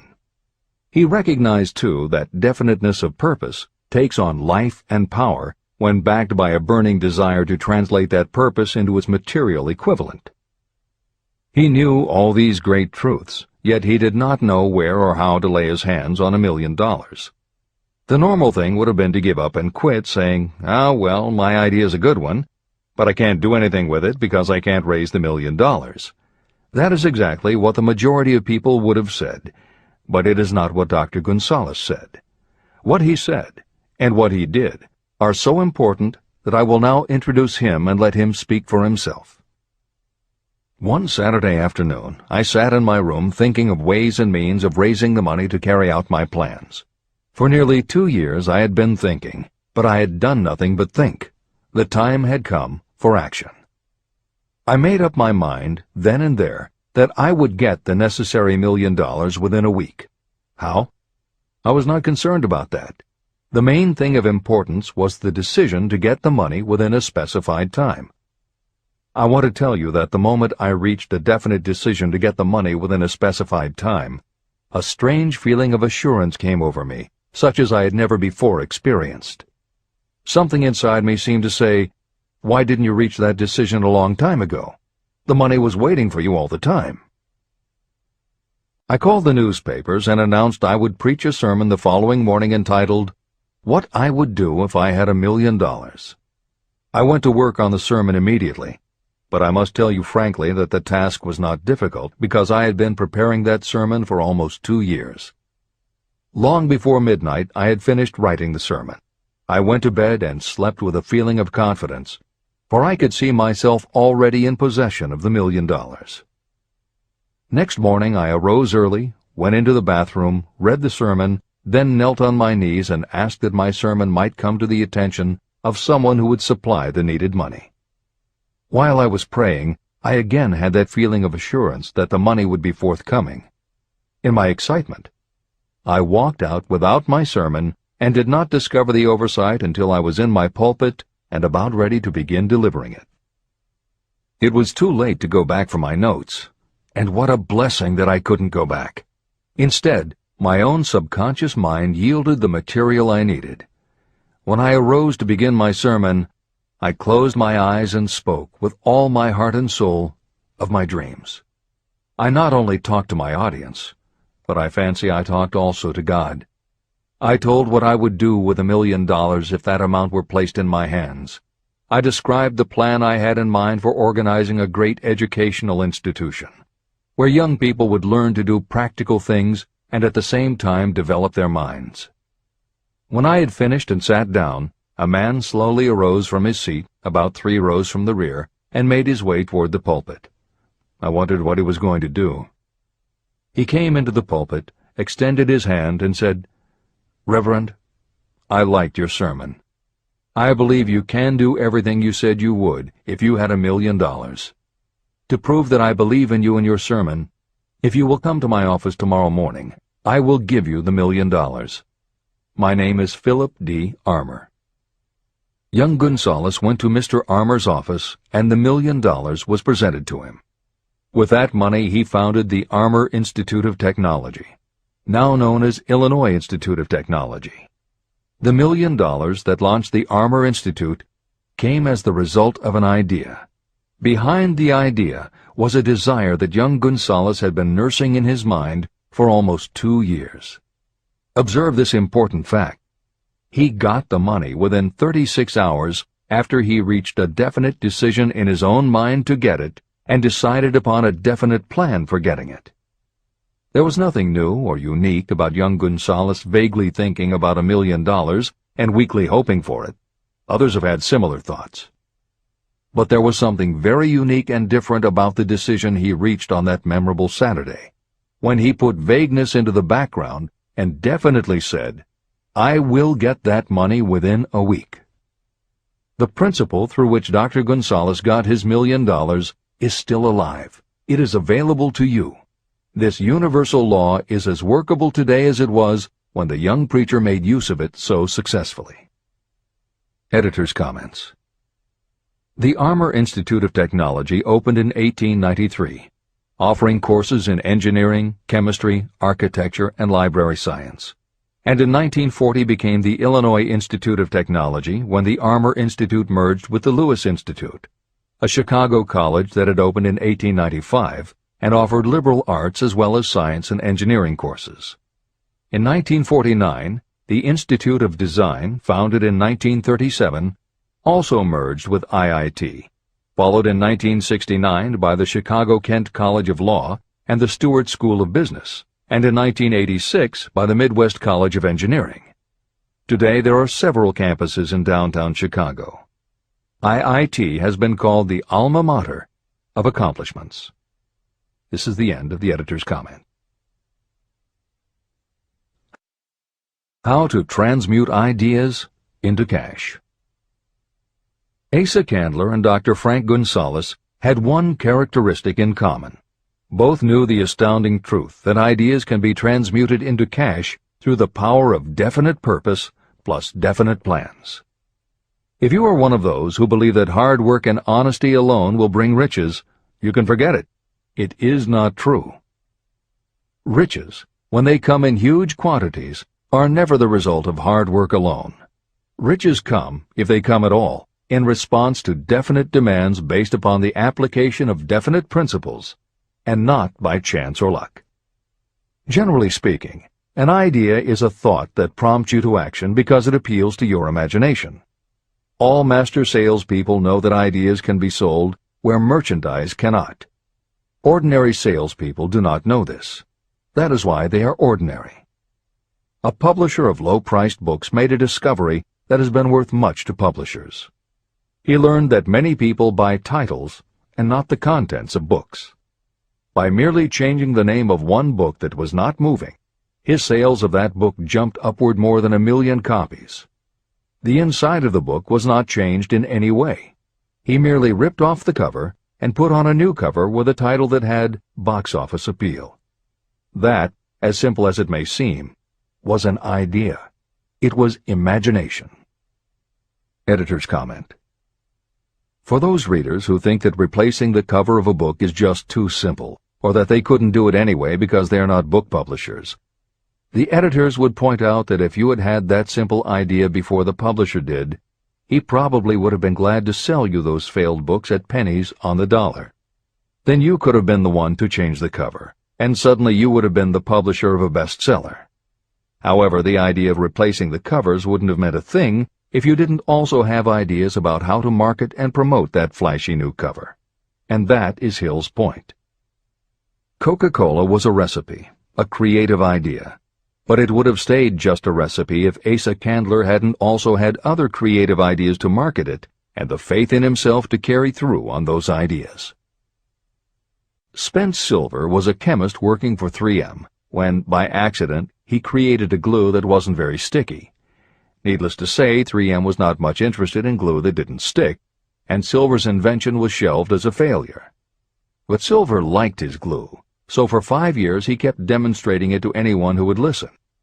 Nobody did, until Arthur Fry, who worked in the tape division at 3M, found that when he was at choir practice, he kept losing his place in the hymnal because the pieces of paper he used to mark his place slipped down or fell out of the book. A little of Silver's not very sticky glue on the slips of paper, and they stayed where he wanted them, then peeled off easily when he was done. That was the eureka moment. They had just invented the world's best bookmark, Post-its. But that's not the end of the story, or the end of the imaginative ideas that were needed to make Post-its happen. Fry would also need perseverance. First, he had to convince the engineers to solve production problems, and to do it, he knocked a hole in his basement wall so he could install a prototype of the production equipment. He stuck with it, and finally, 2 years later, 3M gave the project to their marketing department. The marketing experts put together ads and brochures selling this sticky notepad idea and rolled it out in a 4-city test. The results were a disaster. Nobody got it, so nobody bought it. Who would pay money for scratch paper? The Post-it project was about to be scrapped when Jeffrey Nicholson and Joseph Ramey added their imaginations. Like Silver and Fry, Nicholson and Ramey had faith in the idea because they saw how people in their office fell in love with these little sticky pieces of paper once they started working with them. So Nicholson and Ramey went to Richmond, Virginia, one of the 4 test cities that had failed, and they went up and down the business district, going into offices and giving pads of Post-its to receptionists, secretaries, and anyone else who would listen. Whereas 3M's conventional marketing machinery had failed, Giving Post-its to the people who would actually use them did the trick. Once those Richmond office workers started to use Post-its, it didn't seem like a bad idea at all to pay for scratch paper. They got it, and they bought it. The Richmond test turned from failure to success, and soon Post-its were sticking to everything around the world. Here's another simple idea that imagination turned into success. The story began with a man whose problem was just the opposite of Spence Silver's. This man had something that stuck too well. George de Mestral was a Swiss mountaineer who went hunting one day with his dog. But when they got home, they were both covered with burrs. The burrs were so difficult to remove that de Mestral put them under a magnifying glass to learn why. He saw that they were covered with tiny hooks which attached themselves to fur and fabric. That was when the flash hit. If burrs stuck where you didn't want them, why couldn't you put tiny hooks on things so they would stick where you did want them? Like everyone else mentioned in this book, de Mestral had an imaginative idea, but that was just the beginning. He also had the faith in himself to keep going when people laughed at his idea, which many did, until he eventually found a French textile plant that would help him do what he wanted. However, even when they finally worked out a way to use cotton fabric to make what they called locking tape, they couldn't afford to mass-produce it.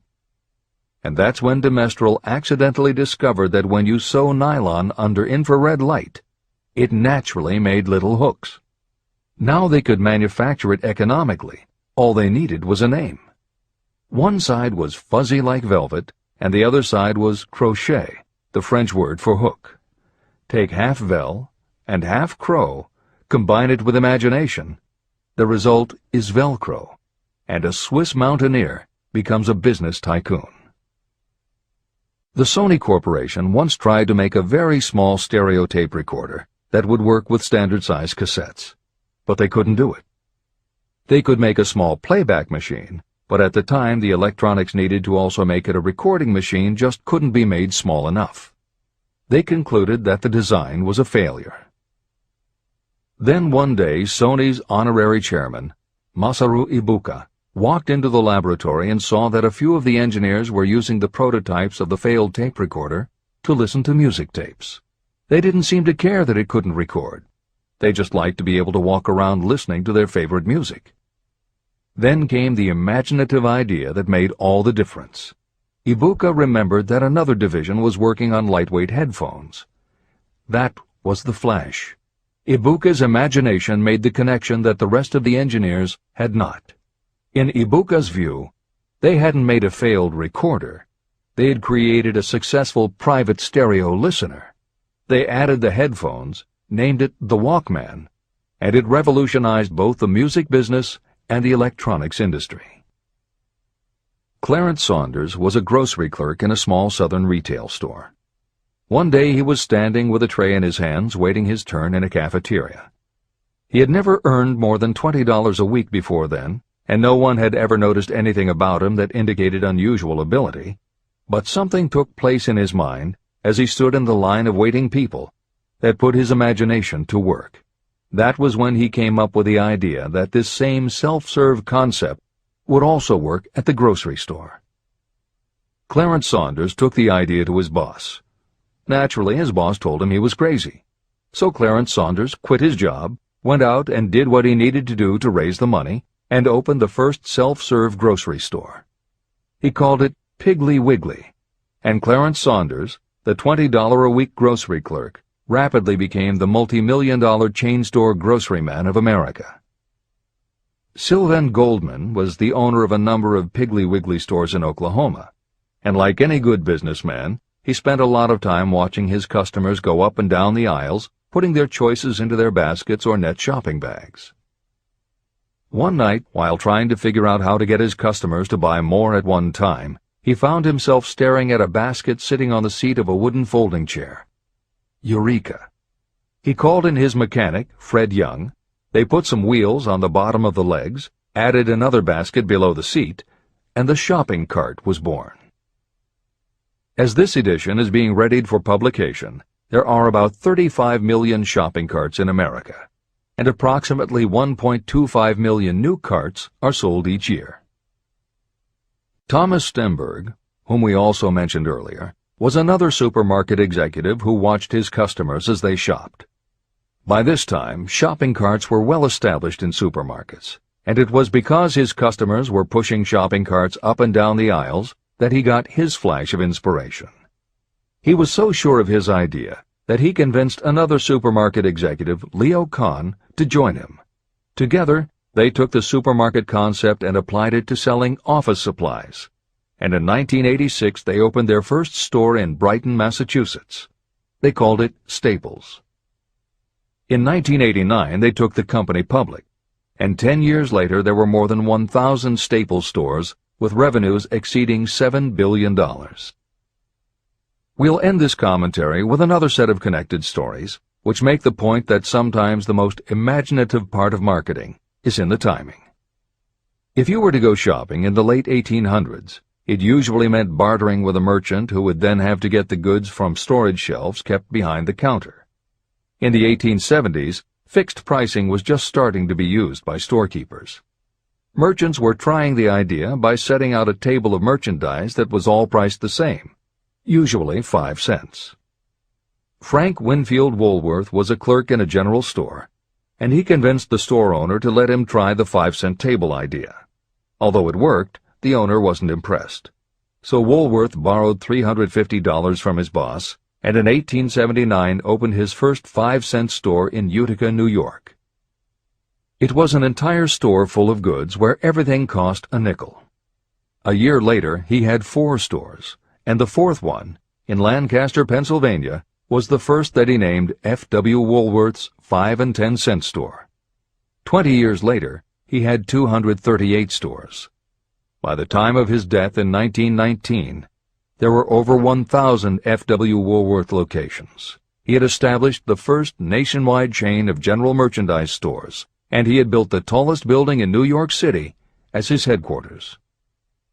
The Woolworth Company stayed true to the original idea and didn't carry any merchandise that cost more than a dime until 1932, when the top price was raised to 20 cents.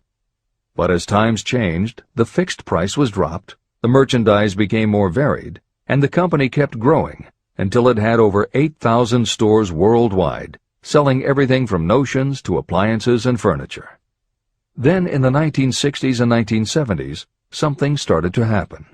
The mood of America was changing, but the Woolworth stores weren't. And that was when Sam Walton opened the first Walmart in Rogers, Arkansas, in 1962. Walton got into the retail business after the Second World War, when his father-in-law loaned him the money to buy a franchise Butler Brothers store in Bentonville, Arkansas. By 1962, Sam and his brother Bud owned 16 variety stores in Arkansas, Missouri, and Kansas. It was in these stores that Sam Walton first started adding the magic ingredient of imagination. In addition to his flair for promotion, Sam tried new approaches to the way household goods and general merchandise could be sold at retail. He insisted on clean, well-lighted interiors, and he introduced the concept of self-service, with aisles wide enough for shopping carts and checkout counters at the front of the store. He also started buying direct from manufacturers, and he created profit-sharing plans that kept his family of employees loyal, hard-working, and neighborly. In 1962, he incorporated those and other imaginative ideas when he opened his first store that he called Walmart. The basic magic was that he sold brand-name merchandise at discount prices, but there was also magic in the way he kept a friendly hometown feel to his store, even though it was what is now called a big box store. Sam Walton's Walmart store was a success, so he just kept building and opening more of them. First in small towns and rural areas, then in larger towns, then big cities, and it wasn't long before he had a national chain. By 1992, when Sam Walton died, there were more than 1,700 Walmart stores. It was the biggest retailer in the country, it employed more than 600,000 people, and Sam Walton was the richest man in America. In 2003, the stores numbered more than 3,200 in the U.S. and more than 1,100 in foreign countries. The company employed more than 1,300,000 people worldwide and served more than 1 million customers a week. Along the way, Woolworths and other older retailers such as Kresge's tried to get on the bandwagon with their Woolco and Kmart stores, but they couldn't seem to get it right. They had given up their old five-and-dime identity to become higher-priced general retailers, and when Walmart came along and redefined that part of the market, the others seemed to have run out of the kind of imagination they'd had in the beginning. Now, here's the twist to the story. David Gold was running a liquor store that he had inherited from his father. He noticed that whenever he put out a display of goods priced at 98 cents or $1, the goods would sell okay, but if his sign said 99 cents, the goods sold out in no time. He decided that he would open a store called the 99-cent only store, where everything would be priced at 99 cents. Sound familiar? Frank Woolworth's imaginative idea from 1879, which had been dropped at his namesake chain by the 1940s and 1950s, had just gotten a fresh shot of imagination from David Gold in 1982. As usual, friends and family told him he was crazy, but David Gold went out to find suppliers who would sell him discontinued merchandise or overproduced products at a price low enough that he could offer them to the public at 99 cents. He found them. And they even had brand-name products of everything from hardware to pantyhose, cleaning products, motor oil, kitchenware, cosmetics, electronics, toys, canned goods, frozen foods, cookies, fresh fruit, even gourmet foods. More than 5,000 items that he could sell for 99 cents and still make a profit. David Gold opened his first well-lighted, brightly colored green and fuchsia wide-aisle store in Inglewood, California in 1982. By 2003, he had 142 stores in California, Nevada, and Arizona, and he was listed on the Forbes 400 as having earned a personal fortune estimated at more than $650 million. As Napoleon Hill wrote elsewhere about the creation of Piggly Wiggly, where in this story do you see the slightest indication of something that you could not duplicate? The plan, which made millions of dollars for its originator, was a very simple idea that anyone could have adopted, yet considerable imagination was required to put the idea to work in a practical sort of way. The more simple and easily adapted an idea is, the greater is its value, as no one is looking for ideas that are involved with great detail or are in any way complicated. This is the end of the editor's comments. There is no standard price on ideas. The creator of ideas sets his or her own price, and if they are smart, they get it. The story of practically every great fortune starts with a day when a creator of ideas and a seller of ideas got together and worked in harmony. Carnegie surrounded himself with men who could do what he could not do, men who created ideas and men who put ideas into operation, and that was what made him and the others fabulously rich. Millions of people go through life hoping for favorable breaks. Perhaps a favorable break can get you an opportunity, but the safest plan is not to depend upon luck. It was a favorable break that gave me the biggest opportunity of my life, but more than 20 years of determined effort had to be devoted to that opportunity before it became an asset. The break consisted of my good fortune in meeting and gaining the cooperation of Andrew Carnegie. On that occasion, Carnegie planted in my mind the idea of organizing the principles of achievement into a philosophy of success. Millions of people have profited by the discoveries made in the years of research, and fortunes have been accumulated through the application of the philosophy. The beginning was simple. It was an idea that anyone might have developed. The favorable break came through Carnegie. But what about the determination, definiteness of purpose, and the desire to attain the goal, and the persistent effort of all those years of research? It was no ordinary desire that survived disappointment, discouragement, temporary defeat, criticism, and the constant reminding that I was wasting my time. It was a burning desire, an obsession.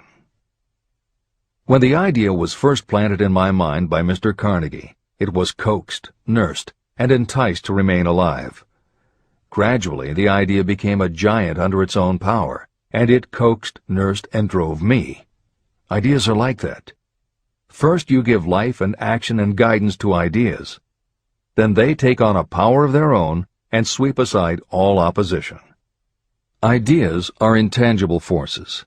but they have more power than the physical brains that give birth to them. They have the power to live on after the brain that creates them has returned to dust.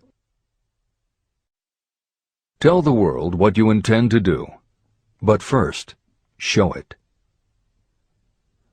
Chapter 8. Organized Planning. The crystallization of desire into action. The sixth step toward riches. You have learned that everything we create or acquire begins in the form of desire. Desire is taken on the first lap of its journey from the abstract to the concrete in the workshop of the imagination, where plans for its transition are created and organized. In Chapter 3, Desire, you were instructed to take 6 practical steps to begin translating your desire for money into its monetary equivalent. One of the steps you must take is the formation of a definite, practical plan or plans through which this transformation may be made. Following are the basic instructions for making practical plans. Ally yourself with a group of as many people as you may need for the creation and carrying out of your plan or plans for the accumulation of money, making use of the mastermind principle. Compliance with this instruction is absolutely essential. Do not neglect it. Editor's comment: the Mastermind Alliance is built of 2 or more minds working actively together in perfect harmony toward a common goal. This concept was introduced in Chapter 6, Specialized Knowledge, and is described in more detail in Chapter 11, The Power of the Mastermind. This is the end of the editor's comment. Before forming your Mastermind Alliance, decide what advantages and benefits you may offer the individual members of your group in return for their cooperation. No one will work indefinitely without some form of compensation. No intelligent person should request or expect another to work without adequate compensation, although this may not always be in the form of money. Arrange to meet with the members of your mastermind group at least twice a week, and more often if possible, until you have jointly perfected the necessary plan or plans for the accumulation of money. Maintain perfect harmony between yourself and every member of your mastermind group. If you fail to carry out this instruction to the letter, you may expect to meet with failure. The mastermind principle cannot work where perfect harmony does not prevail. Keep in mind these facts. You are engaged in an undertaking of major importance to you. To be sure of success, you must have plans that are faultless. You must have the advantage of the experience, education, native ability, and imagination of other minds. This is the way it has been done by every person who has accumulated a great fortune. No individual has sufficient experience, education, natural ability, and knowledge to ensure the accumulation of a great fortune without the cooperation of other people. Every plan you adopt for making money should be the joint creation of yourself and every other member of your mastermind group. You may originate your own plans, either in whole or in part, but see that those plans are checked and approved by the members of your mastermind alliance. If your first plan fails, try another. If the first plan that you adopt does not work successfully, replace it with a new plan. If this new plan fails to work, replace it with still another, and so on, until you find a plan that does work. Right here is the point at which the majority of people meet with failure, because of their lack of persistence in creating new plans to take the place of those that fail. The most intelligent person living cannot succeed in accumulating money, or in any other undertaking, without plans that are practical and workable. Just keep this fact in mind, and remember when your plans fail that temporary defeat is not permanent failure. It may only mean that your plans have not been sound. Build other plans. Start all over again. Temporary defeat should mean only one thing: the certain knowledge that there is something wrong with your plan. Millions of people go through life in misery and poverty because they lack a sound plan through which to accumulate a fortune. Your achievement can only be as good as the plans you make. You are never whipped until you quit in your own mind. James J. Hill, who was the greatest railroad builder of them all, met with temporary defeat when he first tried to raise the capital needed to build the Great Northern Railroad from the east to the west. But he turned defeat into victory through new plans. Henry Ford met with temporary defeat not only at the beginning of his automobile career, but even after he had gone a long way toward the top. But he, too, created new plans and went marching on to financial victory. We see people who have accumulated great fortunes, but we often recognize only their triumph, and we overlook the temporary defeats that they had to surmount before arriving. No follower of this philosophy can reasonably expect to accumulate a fortune without experiencing temporary defeat. When defeat comes, accept it as a signal that your plans are not sound. Rebuild those plans and set sail once more toward your goal. If you give up before your goal has been reached, you're a quitter. A quitter never wins, and a winner never quits. Write this sentence on a piece of paper in letters an inch high and place it where you will see it every night before you go to sleep and every morning before you go to work. When you begin to select members for your mastermind group, choose those who do not take defeat seriously. Some people foolishly believe that only money can make money. This is not true. Desire, transmuted into its monetary equivalent through the principles in this book, is the way money is made. Money, of itself, is nothing but inert matter. It cannot move, think, or talk, but it can hear when someone who desires it calls it to come. Intelligent planning is essential for success in any undertaking designed to accumulate riches. Following are detailed instructions to those who must begin the accumulation of riches by selling personal services. It should encourage you to know that practically all the great fortunes began either from selling personal services or from the sale of ideas. When you think about it, what else except ideas and personal services can you give in return for riches if you don't have products or property? Leaders and followers. Broadly speaking, there are two types of people in the world. One type is known as leaders and the other as followers. Decide at the outset whether you intend to become a leader in your chosen calling or remain a follower. The difference in compensation is vast. The follower cannot expect to make as much as a leader, although some followers make the mistake of thinking they should. It is no disgrace to be a follower. On the other hand, it is no credit to remain a follower. Most great leaders began as followers.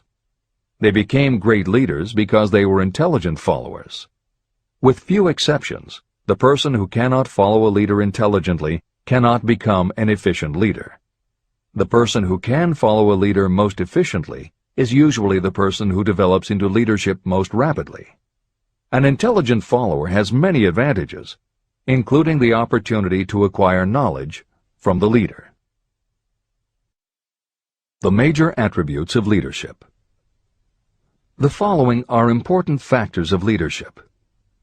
1. Unwavering courage based upon knowledge of yourself and your occupation. No follower wishes to be dominated by a leader who lacks self-confidence and courage. Certainly no intelligent follower will be dominated by such a leader for very long. 2. Self-control. The person who cannot control himself can never control others. Self-control sets a strong example for your followers, which the more intelligent followers will emulate. 3. A keen sense of justice. Without a sense of fairness and justice, no leader can command and retain the respect of their followers. 4. Definiteness of decision. Those who waver in decisions show that they are not sure of themselves and therefore cannot lead others successfully. 5. Definiteness of plans. Successful leaders must plan their work and work their plans. Leaders who move by guesswork, without practical definite plans, are like a ship without a rudder. Sooner or later, they will land on the rocks. 6. The habit of doing more than paid for. One of the penalties of leadership is the necessity of the leaders to willingly do more than they require of their followers. 7. A pleasing personality. Leadership calls for respect. Followers will not respect a leader who does not grade high on all of the factors of a pleasing personality. 8. Sympathy and understanding. Successful leaders must be in sympathy with their followers. Moreover, they must understand them and their problems. 9. Mastery of detail. Successful leadership calls for mastery of the details of the leader's position. 10. Willingness to assume full responsibility. Successful leaders must be willing to assume responsibility for the mistakes and the shortcomings of their followers. If a leader tries to shift this responsibility, that leader will not remain the leader. If one of your followers makes a mistake or is incompetent, you must consider that it is you who failed. 11. Cooperation.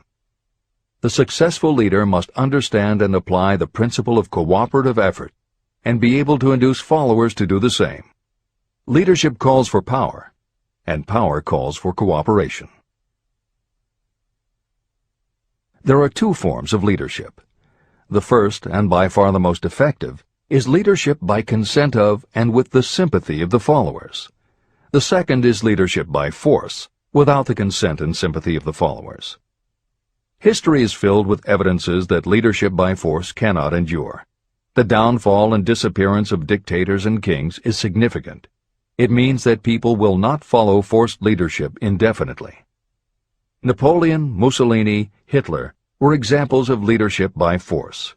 Their leadership passed. Editor's comment.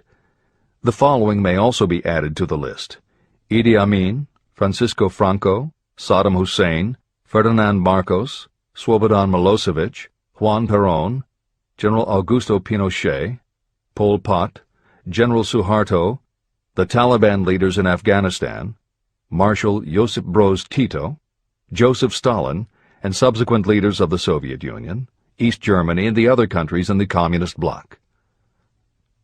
This is the end of the editor's comment. Those that remain see their power eroding and slipping away. Leadership by consent of the followers is the only leadership that can endure. People may follow forced leadership temporarily, but they will not do so willingly. Successful leaders will embrace the 11 factors of leadership described in this chapter, as well as some other factors. Those who make these attributes the basis of their leadership will find abundant opportunity to lead in any walk of life. The 10 major causes of failure in leadership. The following are the major faults of leaders who fail. It is just as essential for you to know what not to do as it is to know what to do. 1. Inability to organize details. Efficient leadership calls for the ability to organize and master details. No genuine leader is ever too busy to do anything that may be required in the capacity as leader. Whether a leader or follower, when you admit that you are too busy to change your plans or to give attention to any emergency, you are admitting your inefficiency. The successful leader must be the master of all details connected with the position. That means, of course, that you must acquire the habit of relegating details to capable lieutenants. 2. Unwillingness to render humble service. Truly great leaders are willing, when occasion demands, to perform any sort of labor that they would ask another to perform. The greatest among ye shall be the servant of all is a truth that all able leaders observe and respect. 3. Expectation of pay for what they know, instead of what they do with what they know. The world does not pay you for what you know, it pays you for what you do, or what you induce others to do. 4.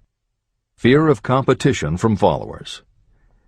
Leaders who fear that one of their followers may take their position are practically sure to realize that fear sooner or later. Able leaders train understudies to whom they may delegate any of the details of their position. Only in this way can leaders multiply themselves and be at many places and give attention to many things at one time. It is an eternal truth that leaders receive more pay for their ability to get others to perform than they could possibly earn by their own efforts. An efficient leader may, through knowledge of the job and a magnetic personality, greatly increase the efficiency of others and get them to render more service and better service than they could render without the leader's guidance. 5. Lack of imagination. Without imagination, the leader is incapable of meeting emergencies or of creating plans by which to guide followers efficiently. 6. Selfishness. Leaders who claim all the honor for the work of their followers are sure to be met by resentment. The really great leader claims none of the honors. Great leaders are content to see the honors, when there are any, go to their followers, because the great leaders know that most people will work harder for commendation and recognition than they will for money alone. 7. Intemperance. Followers do not respect an intemperate leader. Moreover, intemperance in any form destroys the endurance and the vitality of those who indulge in it. 8. Disloyalty. Perhaps this should have come at the head of the list. Leaders who are not loyal to their duty, and to those both above and below them, cannot maintain their leadership for long. Disloyalty marks you as being less than the dust of the earth, and it will bring the contempt it deserves. Lack of loyalty is one of the major causes of failure in every walk of life. 9. Emphasis of the authority of leadership. The efficient leader leads by encouraging, and not by trying to instill fear in the hearts of those who follow. Leaders who try to impress their followers with their authority come within the category of leadership through force. If you are a real leader, you will have no need to advertise that fact. It is apparent in your conduct, by your sympathy, understanding, fairness, and a demonstration that you know your job. 10. Emphasis of title. Competent leaders require no title to give them the respect of their followers. Leaders who make too much of their titles generally have little else to emphasize. The doors to the office of the real leader are open to all and free from formality or ostentation. These are among the most common causes of failure in leadership. Any one of these faults is sufficient to cause failure. Study the list carefully if you aspire to leadership, and make sure that you are free of these faults. Editor's comment. Warren Bennis, a professor who teaches management and organization, said, "A manager is someone who does things right. A leader is someone who does the right thing." Admiral Grace Hopper was the ranking female Navy officer when she was interviewed for 60 Minutes. She said, "You manage things. You lead people." This is the end of the editor's comment.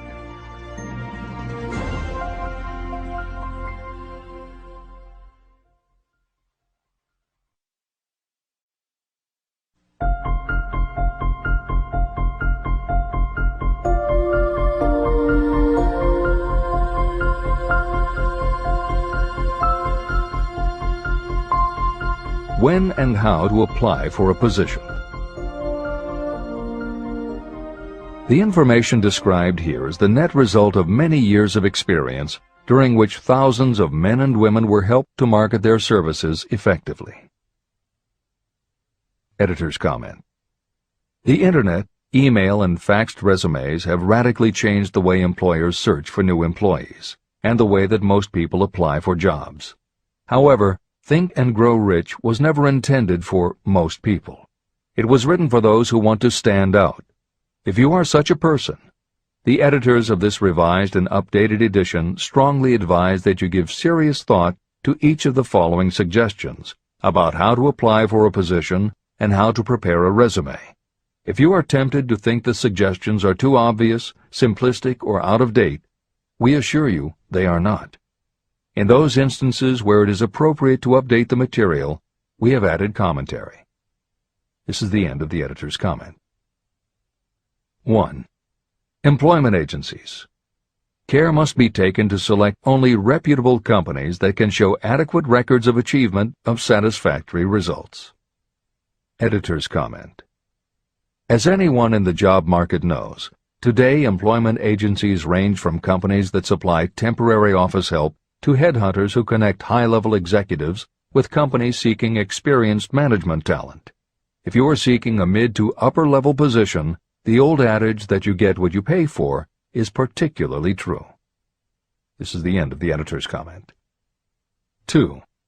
Advertising in newspapers, trade journals, magazines.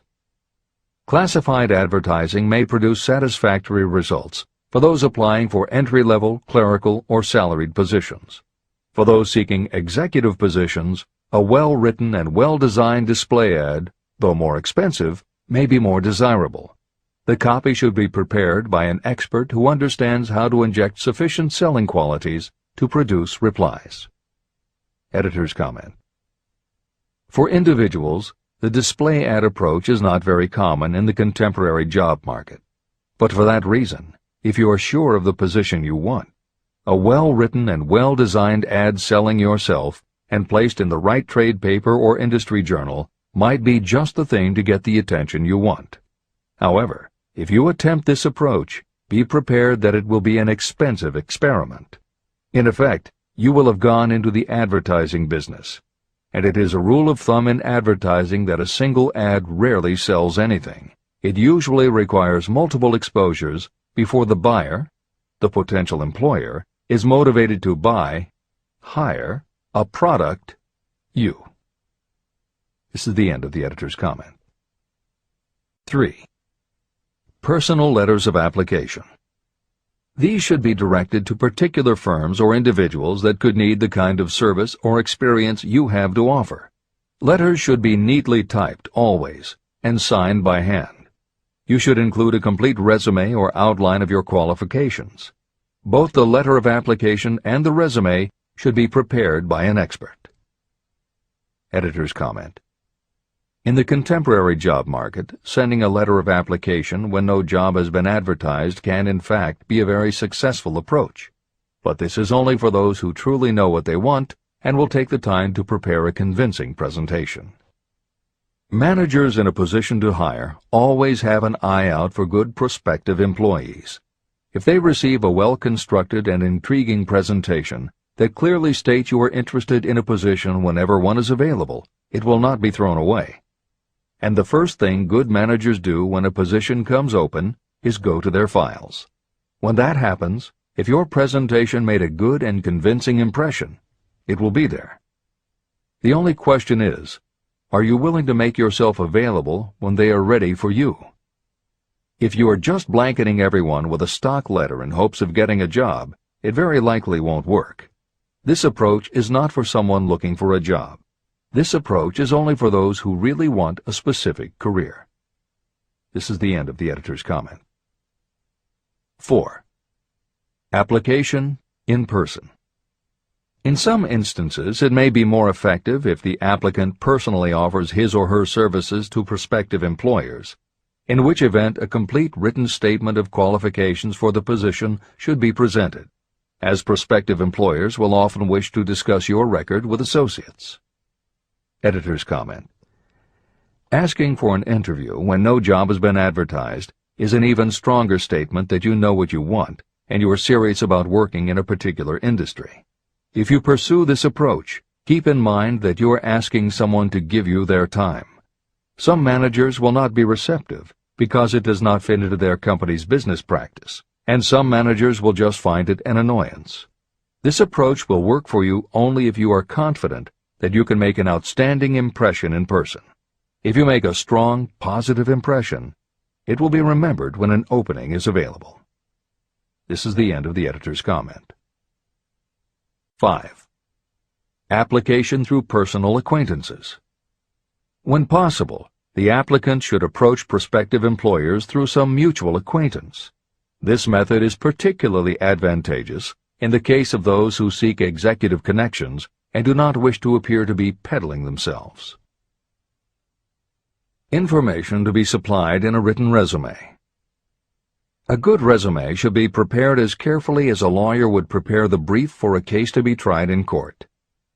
Unless the applicant is experienced in the preparation of such briefs, an expert should be consulted for this purpose. When successful businesses want to advertise, they hire specialists who understand the psychology of advertising to sell their products. If you are selling your personal services, you should do the same. Editor's comment. The job market in America has never been as bad as it was when Napoleon Hill wrote the preceding paragraph. Because of the Great Depression, many adults had never had any kind of steady job, let alone sought a career position, and there were few places to learn how to do it. Since that time, many excellent books have been published on the subject, and companies that offer professional help in preparing resumes have become very common. However, neither books nor copywriters are magic. It all begins with what you have to offer. The editors of this edition suggest that you start to assemble your presentation using the guidelines that appear below. Once you have a first draft, you should review at least one of the books on the subject to see what suggestions are offered that might help you sell yourself better than you have already done. Then, depending how satisfied you are, you might also want to seek advice from a professional who specializes in such presentations. We offer 2 notes of caution.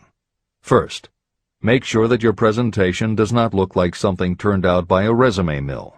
Having received many resumes over the years, the editors warn you that some professionals use the same stock phrases, buzzwords, and formats for every client, and this can be a dead giveaway that someone else prepared your resume, or that you have simply copied from a book. Your intention should be to make yours stand out. The second word of caution is, don't go overboard in trying to stand out. There is a balance between catching an employer's attention and looking like you are trying too hard. For instance, if you are a New York marketing executive applying to a Los Angeles company, sending your application with a bag of fresh bagels by next morning FedEx would probably make a good impression, whereas sending a dartboard with your picture in the center might be viewed as just a little too cute and a little too much. Clever is good, but professional is a must. Never be so clever that you don't look professional. Following are a set of guidelines for preparing your resume. Because part of your search for a position will involve responding to ads for job openings, and because it has become common to respond by faxing applications and resumes, Napoleon Hill's guidelines should be used to prepare 2 separate presentations. As Hill suggests below, you should prepare an elaborate presentation to be used when mailed or presented in person. But you should also prepare a second, shorter version that is designed specifically to be faxed. Take care to make your fax version complete and interesting, but it should be no more than 3 pages. The following information should appear in your presentation. 1. Education. State briefly but definitely what schooling you've had and in what subjects you specialized in school, giving the reasons for that specialization. Editor's comments. Never exaggerate. This is very serious advice, and it applies not only to education, but also the next 2 categories, experience and references. Smart employers will check in all 3 areas. Labor laws have become so demanding that employers filling responsible positions are very cautious about whom they hire in the first place. There are rules about such things as the difference between salaried and hourly employment, sexual harassment, what constitutes grounds for dismissal, what questions can and cannot be asked in job interviews, and a host of other things that leave the employer open to potential lawsuits. Consequently, smart employers, the kind you want to work for, will check your education, experience, and references. Also, bear in mind, you are providing information that will follow you for the rest of your career. If you keep up with the news, you know that in recent times even executives headed for the top have been dismissed. Military men have resigned in disgrace. Politicians have been removed from office, and professors have been forced to resign, all because someone looked into their background and found that they had exaggerated their qualifications. This is the end of the editor's comments. 2. Experience. If you have had experience in connection with positions similar to the one you seek, describe it fully. Give the names and addresses of former employers. Be sure to clearly point out any special experience you may have had that would equip you to fill the position you seek. 3. References. Practically every business firm wants to know as much as possible about the background of prospective employees who seek positions of responsibility.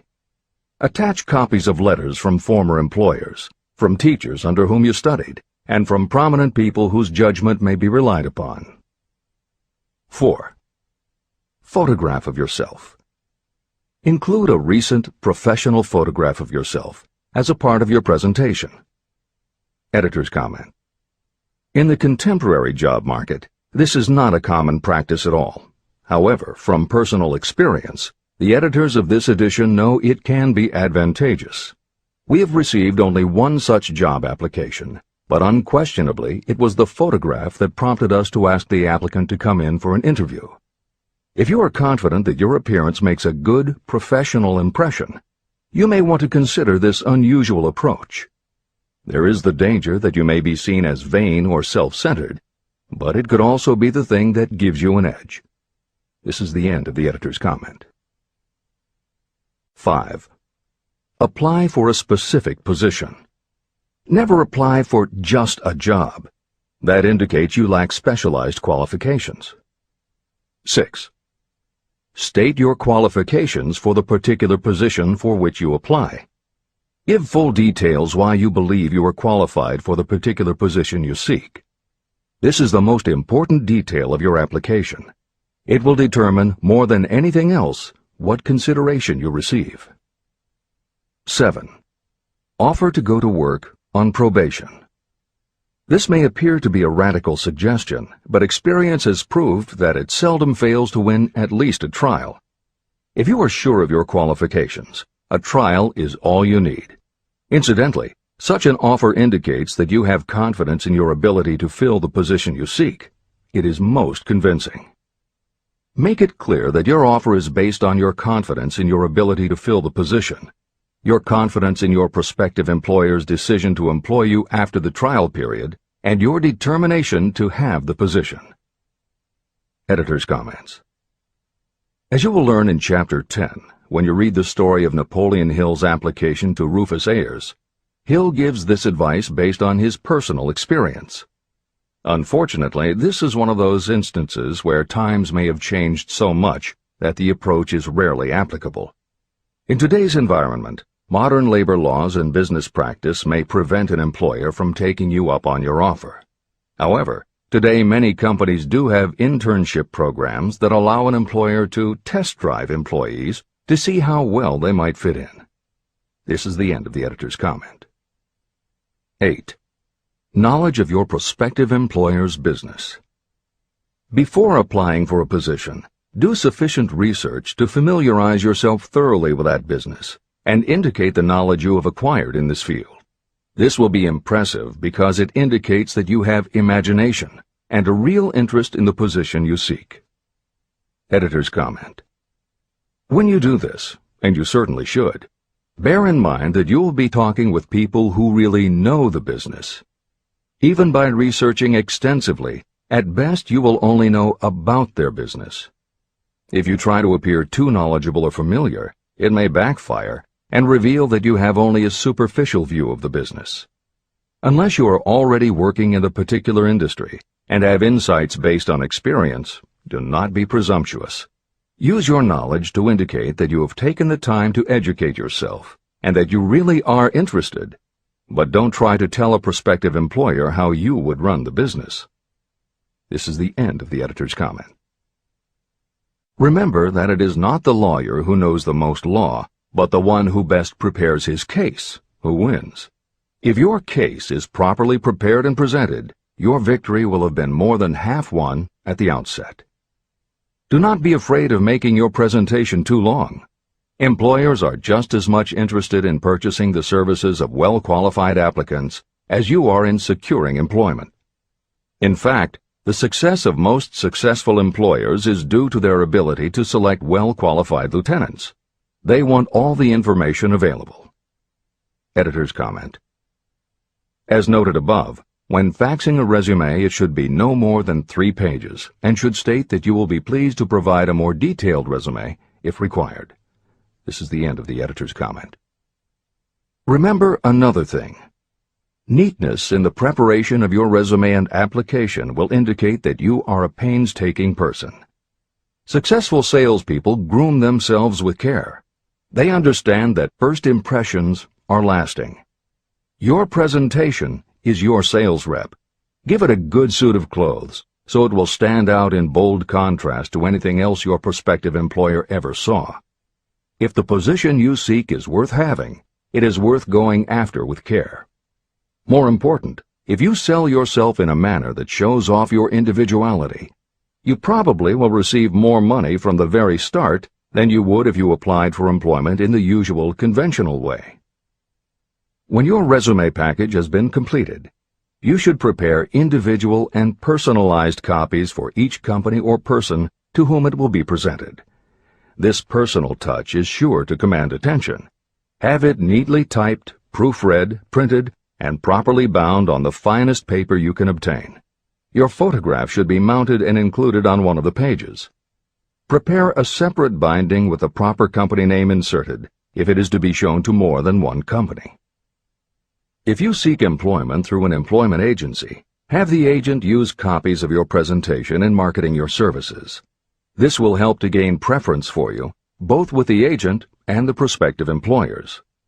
I've helped to prepare presentations for clients that were so striking and out of the ordinary that they resulted in the employment of the applicant without a personal interview. If you want similar results, follow the instructions to the letter, improving upon them however your imagination suggests. Editor's comments.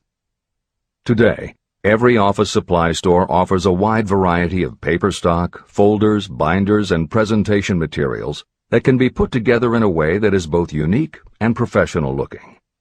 With all of those possibilities available, if you simply present standard sheets of paper stapled in the corner, the response will very likely be standard too.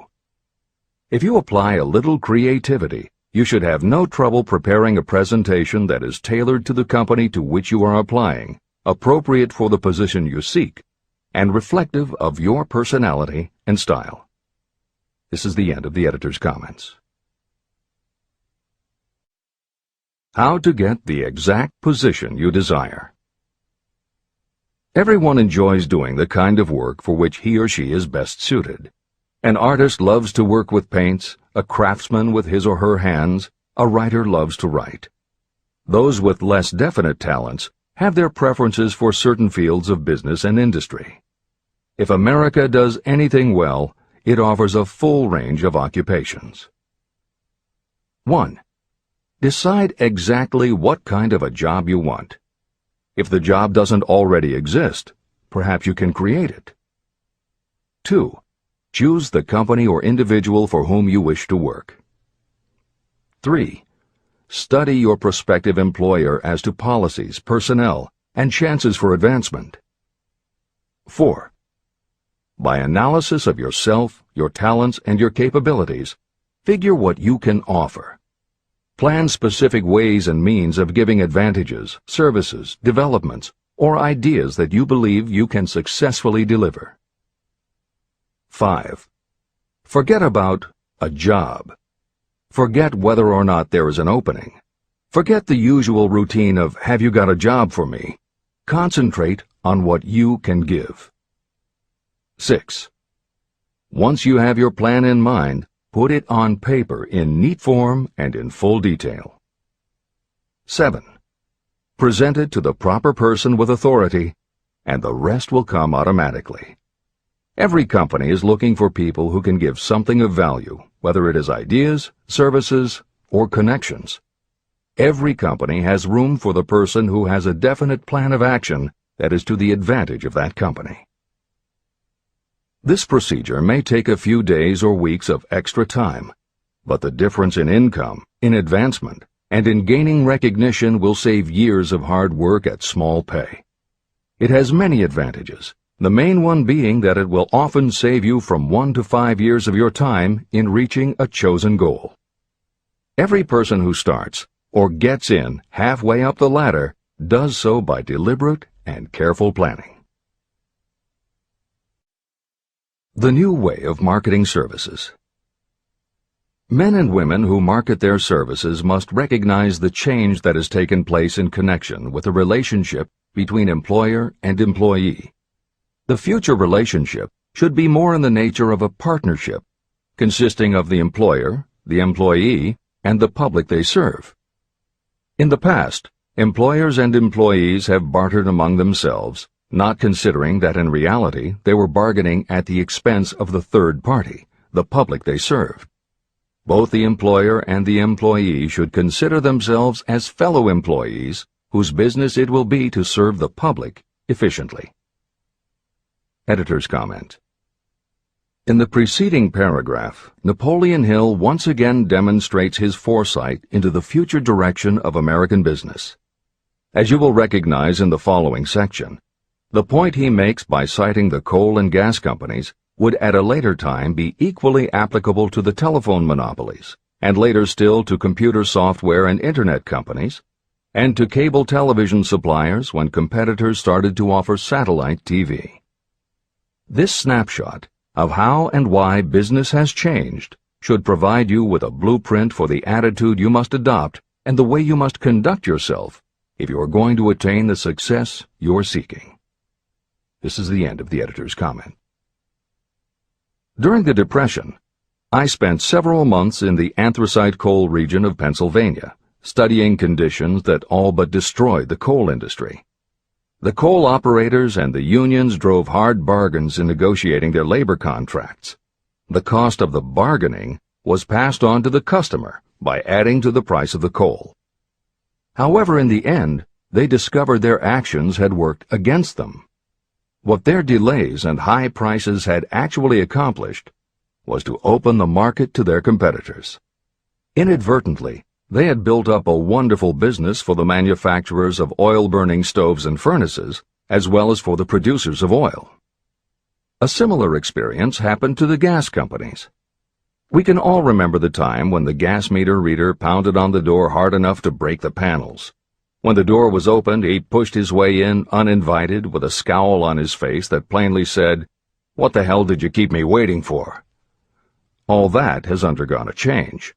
The meter man now conducts himself as a gentleman who is delighted to be at your service, sir. Before the gas companies learned that their scowling meter men were offending customers, their competitors, the polite salesmen of oil burners, came along and did a land office business. These illustrations are mentioned here to show that we are where we are and what we are because of our own conduct. If there is a principle of cause and effect that controls business, finance, and transportation, this same principle controls individuals and determines their economic status. Courtesy and service are the watchwords of merchandising today, and they apply to the person who is marketing personal services even more directly than to the employer. In the final analysis, you are employed by the customer. If you fail to serve well, both you and your employer will pay for it by the loss of the privilege of serving. What is your QQS rating? In the preceding, the causes of success in marketing services effectively and permanently have been clearly described. Unless those causes are studied, analyzed, understood, and applied, no one can market services effectively and permanently. Every man or woman must be their own sales force of their personal services. The quality and the quantity of service rendered, and the spirit in which it is rendered, determine the price and the duration of employment. To market your personal services effectively, which means a permanent market at a satisfactory price under pleasant conditions, you must adopt and follow the QQS formula. QQS means that quality plus quantity plus the proper spirit of cooperation equals perfect salesmanship of service. Remember the QQS formula, but do more. Apply it as a habit. Analyze the formula to make sure you understand exactly what it means.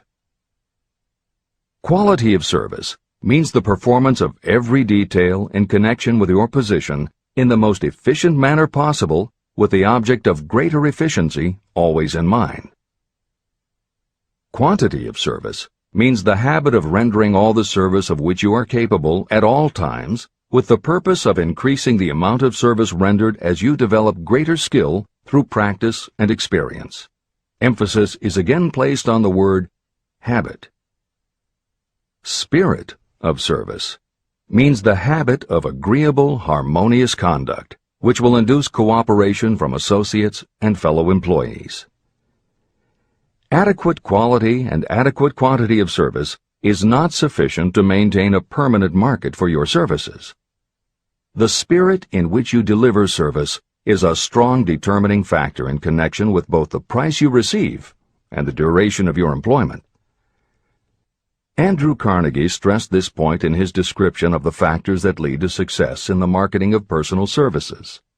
He emphasized again and again the necessity for harmonious conduct. He stressed the fact that he would not retain any man, no matter how great a quantity or how efficient the quality of his work, unless he worked in a spirit of harmony. Mr. Carnegie insisted upon his people working with each other in an agreeable manner. To prove that he placed a high value on this quality, he helped many who met his standards to become very wealthy. Those who did not conform had to make room for others who did. The importance of a pleasing personality has been stressed because it is so important in rendering service in the proper spirit. If you have a personality that pleases, and you render service in a spirit of harmony, these assets often make up for what you may lack in both the quality and the quantity of service you render. Nothing, however, can be successfully substituted for pleasing conduct. The capital value of your services. The person whose income is derived entirely from the sale of personal services is a merchant, just like the person who sells hard goods, and such a person is subject to exactly the same rules of conduct as the merchant who sells merchandise. I emphasize this because many people who live by the sale of personal services make the mistake of considering themselves free from the rules of conduct and the responsibilities attached to those who are engaged in marketing commodities. The day of the go-getter has been supplanted by the go-giver. The actual capitalized value of your brainpower may be determined by the amount of income you can produce by marketing your services. A fair estimate of the capital value of your brainpower may be made by using the following assumptions. Money, the amount of capital, can be borrowed from a bank at a certain rate of interest. Money is worth no more than brains, and it is often worth much less. Therefore, if your brainpower is as valuable as money, in effect, you should be lending your brainpower, your amount of capital, at least at the same rate that banks charge to lend money. This means that what you earn in a year, your income, is comparable to what a bank earns from a loan in a year, the interest they charge. You can then calculate the capital value of your brainpower using this formula. Divide 100 by the current rate of interest that banks charge for lending money. Then multiply the result by the amount of your annual income. As an example, assume that the current interest rate is 5%. Assume your annual income is $50,000. The formula would be as follows. 100 divided by 5 equals 20, and 20 multiplied by 50,000 equals $1 million. Therefore, if you lend out your brainpower, your capital, at the same rate as the bank lends money, 5% interest, your brainpower is worth $1 million. Competent brains, if effectively marketed, represent a much more desirable form of capital than the money that is required to conduct a business dealing in commodities. This is true because brains are a form of capital that cannot be permanently depreciated by economic depressions, nor can this form of capital be stolen or spent. Moreover, the money that is essential for the conduct of business is as worthless as a sand dune until it has been mixed with efficient brains. The 31 major causes of failure. Life's greatest tragedy consists of men and women who earnestly try and fail. The tragedy lies in the overwhelmingly large majority of people who fail as compared with the few who succeed. I have had the privilege of analyzing several thousand men and women, 98% of whom were classed as failures. My analysis proved that there are 13 major principles through which people accumulate fortunes. Each of the 13 principles of success has its own chapter in this book, and there are 31 major reasons for failure. The 31 causes of failure are listed below. As you go through the list, measure yourself point by point. It will help you to discover how many of these causes of failure stand between you and success. 1. Unfavorable hereditary background. There is little, if anything, that can be done for people who are born with a deficiency in brain power. This is the only one of the 31 causes of failure that may not be easily corrected by any individual. My philosophy can offer only one method of bridging this weakness, through the aid of the mastermind. 2.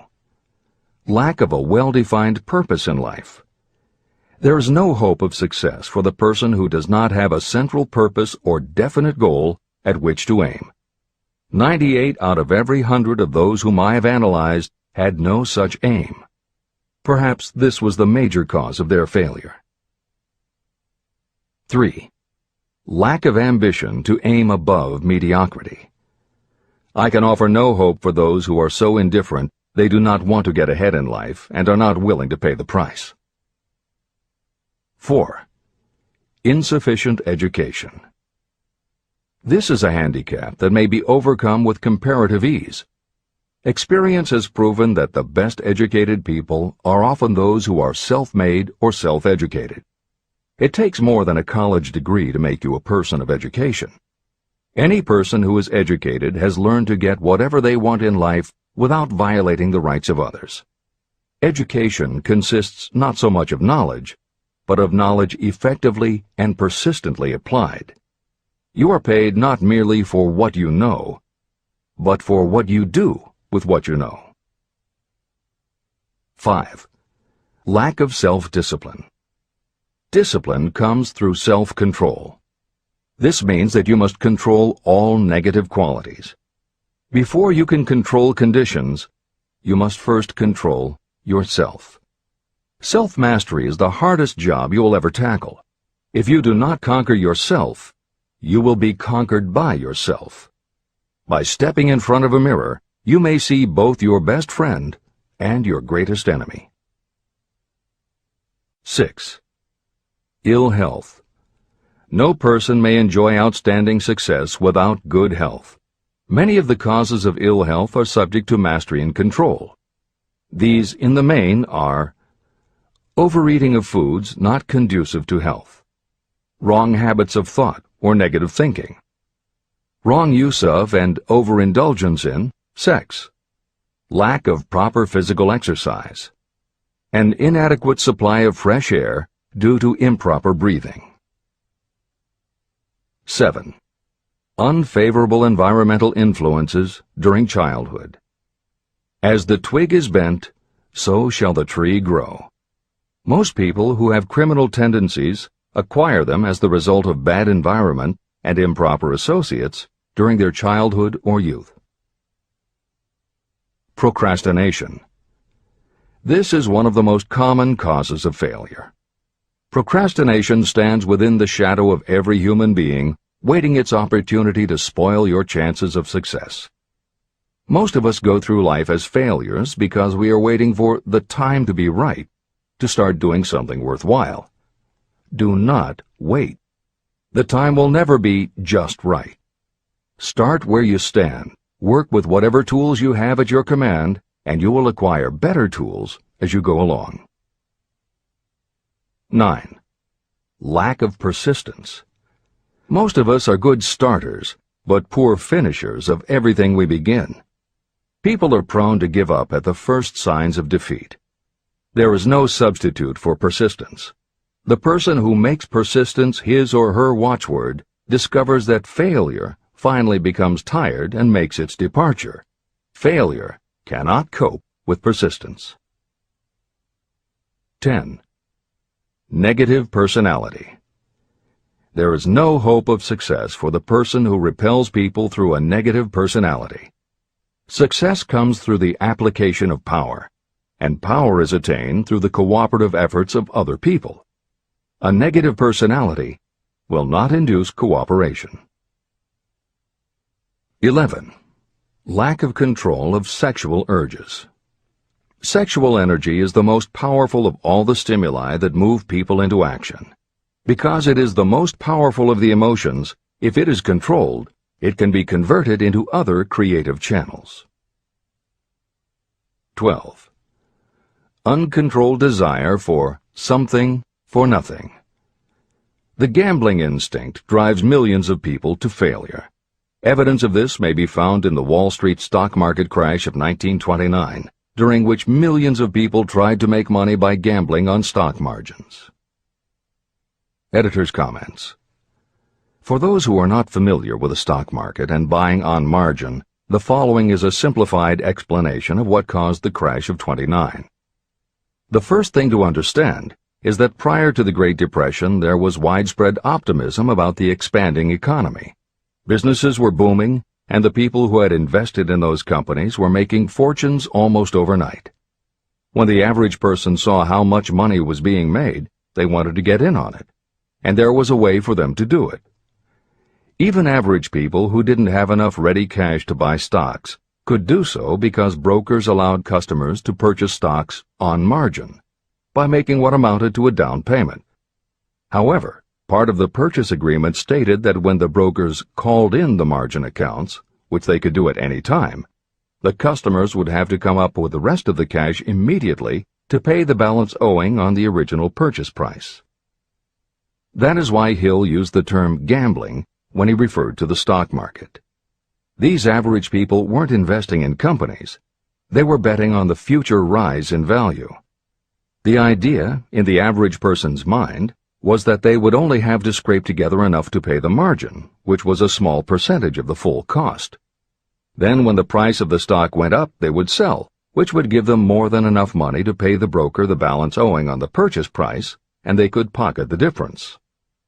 This worked fine as long as stock prices continued to rise, but when the stock market crashed, the stockbrokers called in the margins, and the people who had bought at prices they really couldn't afford suddenly found that they had to come up with the cash.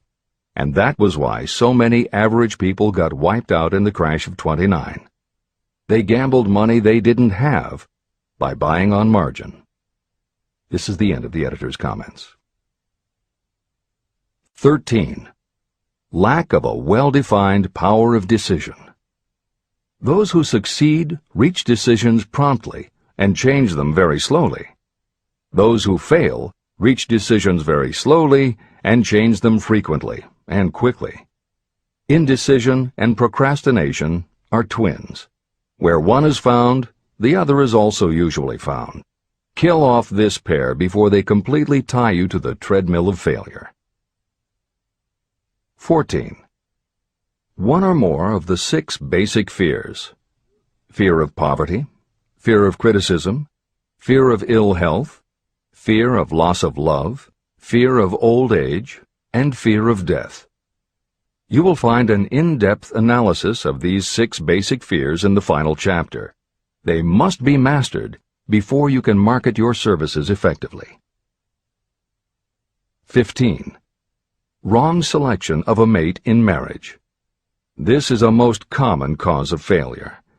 The relationship of marriage brings people intimately into contact. Unless this relationship is harmonious, failure is likely to follow. Moreover, it will be a form of failure that destroys ambition. 16. Overcaution. The person who takes no chances generally has to take whatever is left when others are through choosing. Overcaution is as bad as undercaution. Both are extremes to be guarded against. Life itself is filled with the element of chance. 17. Wrong selection of associates in business. This is one of the most common causes of failure in business. In marketing personal services, you should use great care to select an employer who will be an inspiration and who is intelligent and successful. We emulate those with whom we associate most closely. Pick an employer who is worth emulating. 18. Superstition and prejudice. Superstition is a form of fear. It is also a sign of ignorance. Successful people keep open minds and are afraid of nothing. 19. Wrong selection of a vocation. You cannot have outstanding success in work that you do not like. The most essential step in the marketing of personal services is that of selecting an occupation into which you can throw yourself wholeheartedly. Although money or circumstances may require you to do something you don't like for a time, no one can stop you from developing plans to make your goal in life a reality. Editor's comments. Most contemporary experts agree with Napoleon Hill's statement that finding the work you love is of key importance in achieving success that is truly rewarding.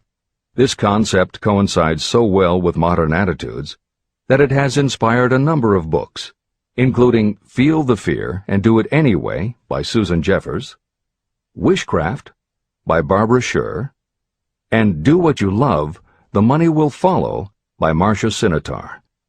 All three books became bestsellers by expanding upon that single concept. This is the end of the editor's comments. 20. Lack of concentration of effort. The jack of all trades seldom is good at any. Concentrate all of your efforts on one definite chief aim. 21. The habit of indiscriminate spending. You cannot succeed if you are eternally in fear of poverty. Form the habit of systematic saving by putting aside a definite percentage of your income. Money in the bank gives you a very safe foundation of courage when bargaining for the sale of personal services. Without money, you must take what you are offered and be glad to get it. 22. Lack of enthusiasm. Without enthusiasm, you cannot be convincing. Moreover, enthusiasm is contagious, and the person who has it under control is generally welcome in any group of people. 23. Intolerance. The person with a closed mind on any subject seldom gets ahead. Intolerance means that you have stopped acquiring knowledge. The most damaging forms of intolerance are those connected with religious, racial, and political differences of opinion. 24. Intemperance. The most damaging forms of intemperance are connected with overeating, alcohol, drugs, and sexual activities. Overindulgence in any of these can be fatal to success. 25. Inability to cooperate with others. More people lose their positions and their big opportunities in life because of this fault than for all other reasons combined. It is a fault that no well-informed business person or leader will tolerate. 26. Possession of power that was not acquired through self-effort. Sons and daughters of wealthy parents, and others who inherit money that they did not earn. Power in the hands of one who did not acquire it gradually is often fatal to success. Quick riches are more dangerous than poverty. 27. Intentional dishonesty. There is no substitute for honesty. You may be temporarily dishonest because of circumstances over which you have no control without permanent damage. But there is no hope for you if you are dishonest by choice. Sooner or later, your deeds will catch up with you, and you will pay by loss of reputation and perhaps even loss of liberty. 28. Egotism and vanity. These qualities serve as red lights that warn others to keep away. They are fatal to success. 29. Guessing instead of thinking. Most people are too indifferent or lazy to acquire facts with which to think accurately. They prefer to act on opinions created by guesswork or snap judgments. 30. Lack of capital. This is a common cause of failure among those who start out in business for the first time. You must have a sufficient reserve of capital to absorb the shock of your mistakes and to carry you over until you have established a reputation. 31. Here, name any particular cause of failure from which you have suffered that has not been included in the foregoing list. Contained in these 31 major causes of failure is the description of practically every person who tries and fails. It will be helpful if you get someone who knows you well to go over this list with you and help you to analyze yourself by each of these causes of failure.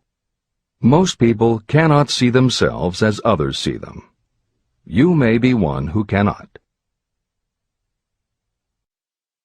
Do you know your own worth? The oldest of admonitions is, know thyself. If you market merchandise successfully, you must know the merchandise. The same is true in marketing personal services. You should know all of your weaknesses in order to bridge them or eliminate them entirely. You should know your strengths in order to call attention to them when selling your services. You can know yourself only through accurate analysis. There's a story about a young man applying for a job who was making a good impression until the manager asked him what salary he expected. He replied that he had no fixed sum in mind, lack of a definite aim.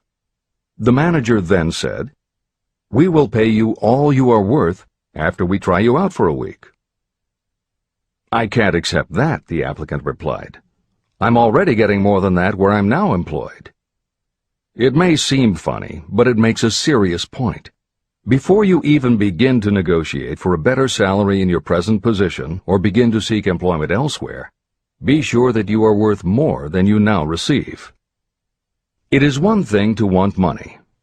Everyone wants more, but it is something entirely different to be worth more. Many people mistake their wants for their just dues. Your financial wants have nothing whatever to do with your worth.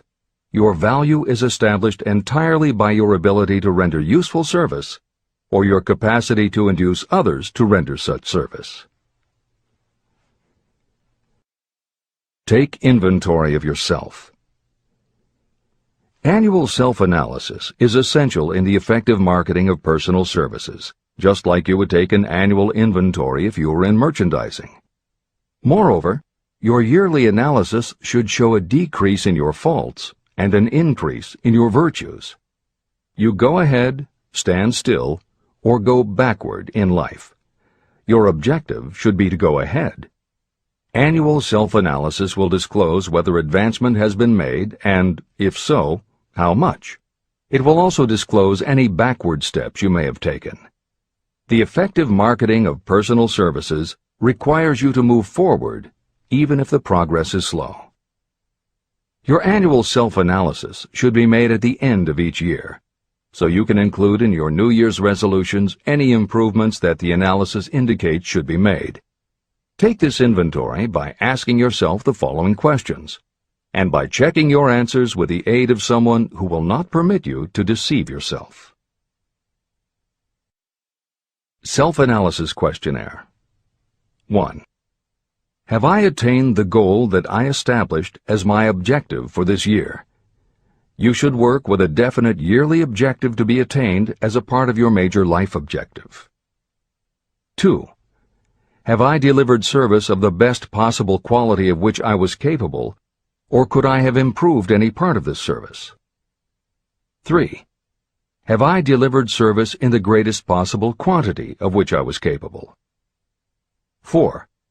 Has the spirit of my conduct been harmonious and cooperative at all times? 5. Have I permitted the habit of procrastination to decrease my efficiency, and if so, to what extent? 6. Have I improved my personality, and if so, in what ways? 7. Have I been persistent in following my plans through to completion? 8. Have I reached decisions promptly and definitely on all occasions? 9. Have I permitted any of the 6 basic fears to decrease my efficiency? 10. Have I been either overcautious or undercautious? 11. Has my relationship with my associates in work been pleasant or unpleasant? If it has been unpleasant, has the fault been partly or wholly mine? 12. Have I dissipated any of my energy through lack of concentration of effort? 13. Have I been open-minded and tolerant in connection with all subjects? 14. In what ways have I improved my ability to render service? 15. Have I been intemperate in any of my personal habits? 16. Have I expressed, either openly or secretly, any form of egotism? 17. Has my conduct toward my associates been such that they respect me? 18. Have my opinions and decisions been based upon guesswork or accuracy of analysis and thought? 19. Have I followed the habit of budgeting my time, my expenses, and my income, and have I been conservative in these budgets? 20. How much time have I devoted to unprofitable effort which I might have used to better advantage? 21. How may I rebudget my time and change my habits so I will be more efficient during the coming year? 22. Have I been guilty of any conduct that was not approved by my own conscience? 23. In what ways have I rendered more service and better service than I was paid to render? 24. Have I been unfair to anyone, and if so, in what way? 25. If I had been the purchaser of my own services for the year, would I be satisfied with my purchase? 26. Am I in the right vocation, and if not, why not? 27. Has the purchaser of my services been satisfied with the service I have rendered, and if not, why not? 28. What is my present rating on the fundamental principles of success? Make this rating fairly and frankly, and have it checked by someone who is courageous enough to do it accurately. After you have finished reading through to the end of this book at least once, and you are sure you have assimilated the information in this chapter, you will be ready to create a practical plan for marketing your personal services. In this chapter, you should have found adequate descriptions of every principle essential in planning the sale of personal services. These include the major attributes of leadership, the most common causes of failure in leadership, a description of the fields of opportunity for leadership, the main causes of failure in all walks of life, and the important questions that should be used in self-analysis. This extensive and detailed presentation has been included because it will be needed by you if you are going to earn your riches by marketing your personal services. Those who have lost their fortunes and those who are just beginning to earn money have nothing but personal services to offer in return for riches. Therefore, it is essential that you have real, practical information that you'll need to market your services to best advantage. Complete assimilation and understanding of the information will help you to market your services, and it will help you to become more analytical and capable of judging people. The information will be priceless to you if you work in an executive position where you select employees. Where and how to find opportunities to accumulate riches. Now that we have analyzed the principles by which riches may be accumulated, you naturally ask, where can I find the opportunities to apply these principles? Very well. Let us take inventory and see what the United States of America offers the person seeking riches. To begin with, remember that we live in a country where every law-abiding citizen enjoys freedom of thought and freedom of deed unequaled anywhere in the world. Most of us have never taken inventory of the advantages of this freedom. We have never compared our unlimited freedom with a curtailed freedom in other countries. Here we have freedom of thought, freedom in the choice and enjoyment of education, freedom in religion, freedom in politics, freedom in the choice of a business, profession, or occupation, freedom to accumulate and own all the property we can accumulate, freedom to choose our place of residence, freedom in marriage, freedom through equal opportunity to all races, freedom of travel from one state to another, freedom in our choice of foods, and freedom to aim for any station in life for which we have prepared ourselves, even for the presidency of the United States. We have other forms of freedom, but this list gives an overview of the most important freedoms that offer you the opportunity to think and grow rich. The United States is the only country guaranteeing to every citizen, whether native-born or naturalized, so broad and varied a list of freedoms. Next, let us recount some of the blessings that our widespread freedom has placed within our hands. Take the average American family of average income and sum up the benefits available to every member of the family in this land of opportunity and plenty. Food. Next to freedom of thought and deed comes food, clothing, and shelter, the three basic necessities of life. Because of our universal freedom, the average American family has available at its door the choicest selection of food to be found anywhere in the world, and at prices within its financial range. Shelter. This family lives in a comfortable apartment or house, complete with light, heat, water, and many conveniences. The toast they had for breakfast was toasted in an electric toaster, which cost but a few dollars. The apartment is cleaned with a vacuum cleaner that is run by electricity.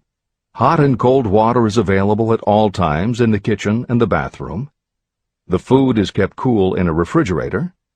Clothes are washed and dried, dishes are cleaned, and numerous labor-saving devices are run on power obtained by putting a plug into a wall socket.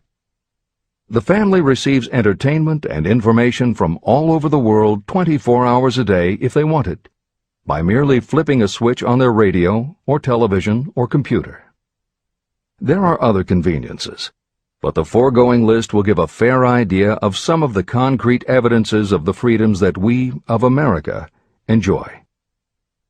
Clothing.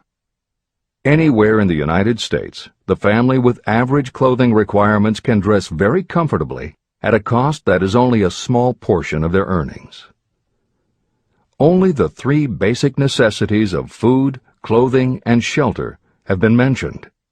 The average American also has other options and advantages that are available in return for reasonable effort.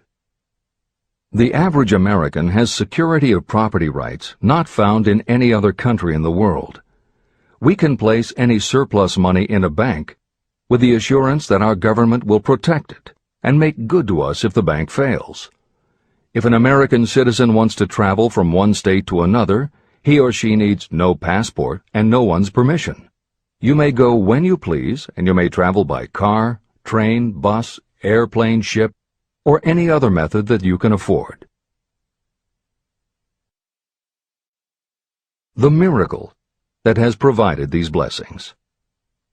We often hear politicians proclaiming the freedom of America when they solicit votes, but they seldom take the time or trouble to analyze the source of this freedom. Having no axe to grind, no grudge to express, and no ulterior motives, I will give you a frank analysis of that mysterious, abstract, greatly misunderstood something that gives to every citizen of America more blessings, more opportunities to accumulate wealth, and more freedom of every nature than may be found in any other country. I have the right to analyze the source and nature of this unseen power because I know, and have known for more than half a century, many of the men who organized that power, and many who are now responsible for its maintenance. The name of this mysterious benefactor of mankind is capital. Capital consists not only of money, but also of highly organized, intelligent groups of individuals who plan ways and means of using money efficiently for the good of the public and profitably to themselves. These groups consist of scientists, educators, chemists, inventors, business analysts, publicists, transportation experts, accountants, lawyers, doctors, and other men and women who have highly specialized knowledge in all fields of industry and business. They pioneer, experiment, and blaze trails in new fields of endeavor. They support colleges, hospitals, schools, build good roads, publish newspapers, pay most of the cost of government, and take care of the many details essential to human progress. Stated briefly, the capitalists are the brains of civilization because they supply the entire fabric of which all education, enlightenment, and human progress consist. Money without brains is always dangerous. Properly used, it is the most important essential of civilization. To give you an idea of how important organized capital is, try to imagine that it is your job to provide and prepare a simple family breakfast, but you have to do it without the aid of capital. To supply the tea, you would have to make a trip to China or India. Unless you are an excellent swimmer, you would become rather tired before making the round trip. Then, too, another problem would confront you. What would you use for money, even if you had the physical endurance to swim the ocean? To supply sugar, you would have to take another swim to the Caribbean islands, or a long walk to the sugar beet section of Utah. But even then you might come back without the sugar, because organized effort and money are necessary to produce sugar, to say nothing of what is required to refine, transport, and deliver it to the breakfast table anywhere in the United States. Eggs you could obtain easily enough from nearby farms, but you might have a very long walk to Florida or California and back before you could serve grapefruit juice.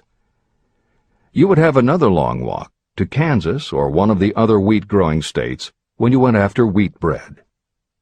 Dry cereal would have to be omitted from the menu because it would not be available except through the labor of a trained group of workers and suitable machinery, all of which call for capital. After resting, you could take off for another little swim down to South America, where you would pick up a couple of bananas. On your return, you could take a short walk to the nearest farm having a dairy and pick up some butter and cream. Then your family would be ready to sit down and enjoy breakfast. Seems absurd, doesn't it? Well, the procedure described would be the only possible way these simple items of food could be delivered if we had no capitalistic system. The capital cornerstone of our lives. The sum of money required for the building and maintenance of the planes, trucks, trains, and cargo ships used in the delivery of that simple breakfast is so huge that it staggers imagination. It runs into billions of dollars. Not to mention the armies of trained employees required to run all those planes, trucks, ships, and trains. But transportation is only a part of the requirements of modern civilization in capitalistic America. Before there can be anything to haul, something must be grown from the ground, or manufactured and prepared for market. This calls for more billions of dollars for equipment, machinery, packaging, marketing, and to pay the wages of millions of men and women. Transportation systems do not spring up from the earth and function automatically. They come in response to the call of civilization. They come through the labor and ingenuity and organizing ability of people who have imagination, faith, enthusiasm, decision, and persistence. These men and women are known as capitalists. They are motivated by the desire to build, construct, achieve, render useful service, earn profits, and accumulate riches. And because they render service without which there would be no civilization, they earn for themselves great riches. Just to keep the record simple and understandable, I will add that these capitalists are the same men and women who are often denounced as the greedy establishment or Wall Street. I'm not attempting to present a case for or against any group or any system of economics. The purpose of this book, a purpose to which I have faithfully devoted more than half a century, is to present to anyone who wants the knowledge the most dependable philosophy through which individuals may accumulate riches in whatever amounts they desire. The reasons I have analyzed the economic advantages of the capitalistic system are: 1. To point out that all who seek riches must recognize and adapt themselves to the system that controls all approaches to fortunes, large or small. 2. To present the side of the picture opposite to the one portrayed by politicians and demagogues and the media, who often refer to organized capital as if it were something poisonous. This is a capitalistic country. It was developed through the use of capital. We who claim the right to partake of the blessings of freedom and opportunity, we who seek to accumulate riches here, should know that neither riches nor opportunity would be available to us if organized capital had not provided these benefits. There is only one dependable method of accumulating and legally holding riches, and that is by rendering useful service. No system has ever been created by which anyone can legally acquire riches through mere force of numbers, or without giving in return an equivalent value of one form or another. Your opportunities in the midst of riches. America provides all the freedom and all the opportunity to accumulate riches that any honest person may require. When you go hunting for game, you select hunting grounds where game is plentiful. When you are seeking riches, the same rule naturally applies. If it is riches you are seeking, do not overlook the possibilities of a country whose citizens are so rich that women alone spend billions of dollars each year for cosmetics and other beauty products. Do not be in too big a hurry to get away from a country whose men willingly, even eagerly, hand over more billions of dollars annually for football, basketball, baseball, and all the related products that go with these and other sporting events. Only a few of the luxuries and non-essentials have been mentioned, but remember that the business of producing and marketing these few products gives regular employment to many millions of men and women, who receive for their services many millions of dollars monthly, and spend it freely for both the luxuries and the necessities. Especially, remember that behind all this exchange of merchandise and personal services is an abundance of opportunity to accumulate riches. Here our American freedom comes to your aid. There is nothing to stop you or anyone from engaging in any portion of the effort necessary to carry on these businesses. If you have superior talent, training, experience, you may accumulate riches in large amounts. Those not so fortunate may accumulate smaller amounts. Anyone may earn a living in return for a very nominal amount of labor. So there you are. Opportunity has spread its wares before you. Step up to the front, select what you want, create your plan, put the plan into action, and follow through with persistence. Capitalistic America will do the rest. You can depend on this much. Capitalistic America ensures every person the opportunity to render useful service and to collect riches in proportion to the value of the service. The system denies no one this right. But it does not and cannot promise something for nothing. The system itself is irrevocably controlled by the law of economics, which neither recognizes nor tolerates for long getting without giving.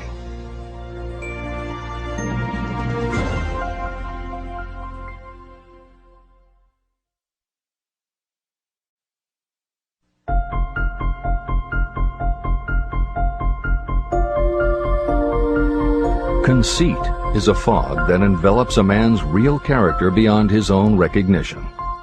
It weakens his native ability and strengthens all his inconsistencies. Chapter 9. Decision. The mastery of procrastination. The seventh step toward riches. Analysis of over 25,000 men and women who had experienced failure reveals that lack of decision was near the head of the list of the 31 major causes of failure. Procrastination, the opposite of decision, is a common enemy which practically every person must conquer.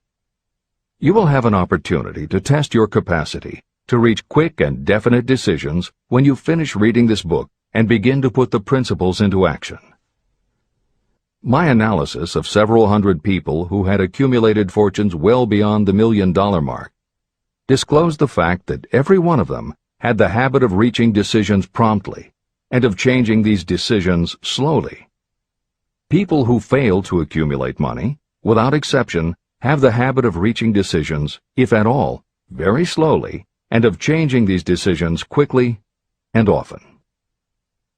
One of Henry Ford's most outstanding qualities was his habit of reaching decisions quickly and definitely and changing them slowly. This quality was so pronounced in Mr. Ford that it gave him the reputation of being obstinate. It was this quality that prompted Mr. Ford to continue to manufacture his famous Model T, the world's ugliest car, when all of his advisors and many of the purchasers of the car were urging him to change it. Perhaps Mr. Ford delayed too long in making the change, but the other side of the story is that Mr. Ford's firmness of decision yielded a huge fortune before the change in model became necessary. Some say that Mr. Ford's definiteness of decision was just obstinacy, but even this quality is preferable to slowness in reaching decisions and quickness in changing them. Editor's comments.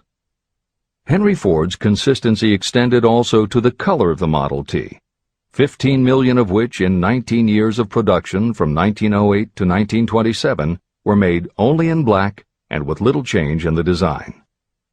Shortly after its introduction, Napoleon Hill met with Ford to talk about the principles of success. According to Hill, in Michael Ritt's biography of Napoleon Hill, A Lifetime of Riches, Henry Ford was cold, indifferent, unenthusiastic, and spoke only when forced to, unless he was talking about his car. Early on, few people other than Carnegie could foresee the success Ford would achieve, which Hill later attributed to Ford's self-control and concentrated effort. At Hill's first meeting with him in 1911, Ford was interested only in talking about the Model T. After Ford took him for a spin around the factory, Hill bought one for $680. This is the end of the editor's comments. Making your own decisions. The majority of people who fail to accumulate the money they need are generally easily influenced by the opinions of others. They permit gossip, rumors, other people's opinions, and the news reporters to do their thinking for them. Opinions are the cheapest commodities on earth. Everyone has a flock of opinions they are ready to tell anyone who will listen.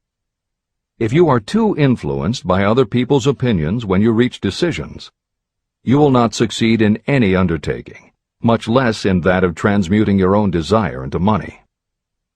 If you are influenced by the opinions of others, you will have no desire of your own. Keep your own counsel. Rely on yourself to reach your own decisions when you begin to put these principles into practice, and follow through on your decisions. Take no one into your confidence except the members of your mastermind group, and be very sure that you choose for your group only those who will be in complete sympathy and harmony with your purpose. Close friends and relatives, while not meaning to do so, often handicap one through opinions. And for some reason, even friends often seem to think that ridiculing you and your plans is funny. Thousands of men and women carry inferiority complexes with them all through life because some well-meaning but ignorant person destroyed their confidence through opinions or ridicule. You have a brain and mind of your own. Use it, and reach your own decisions. If you need facts or information from others to help you reach decisions, acquire the facts or information you need quietly, without disclosing your purpose. It is characteristic of people who have a smattering of knowledge to try to give the impression that they know more than they do. Such people generally do too much talking and too little listening. Keep your eyes and ears open and your mouth closed if you wish to acquire the habit of prompt decision. Those who talk too much do little else.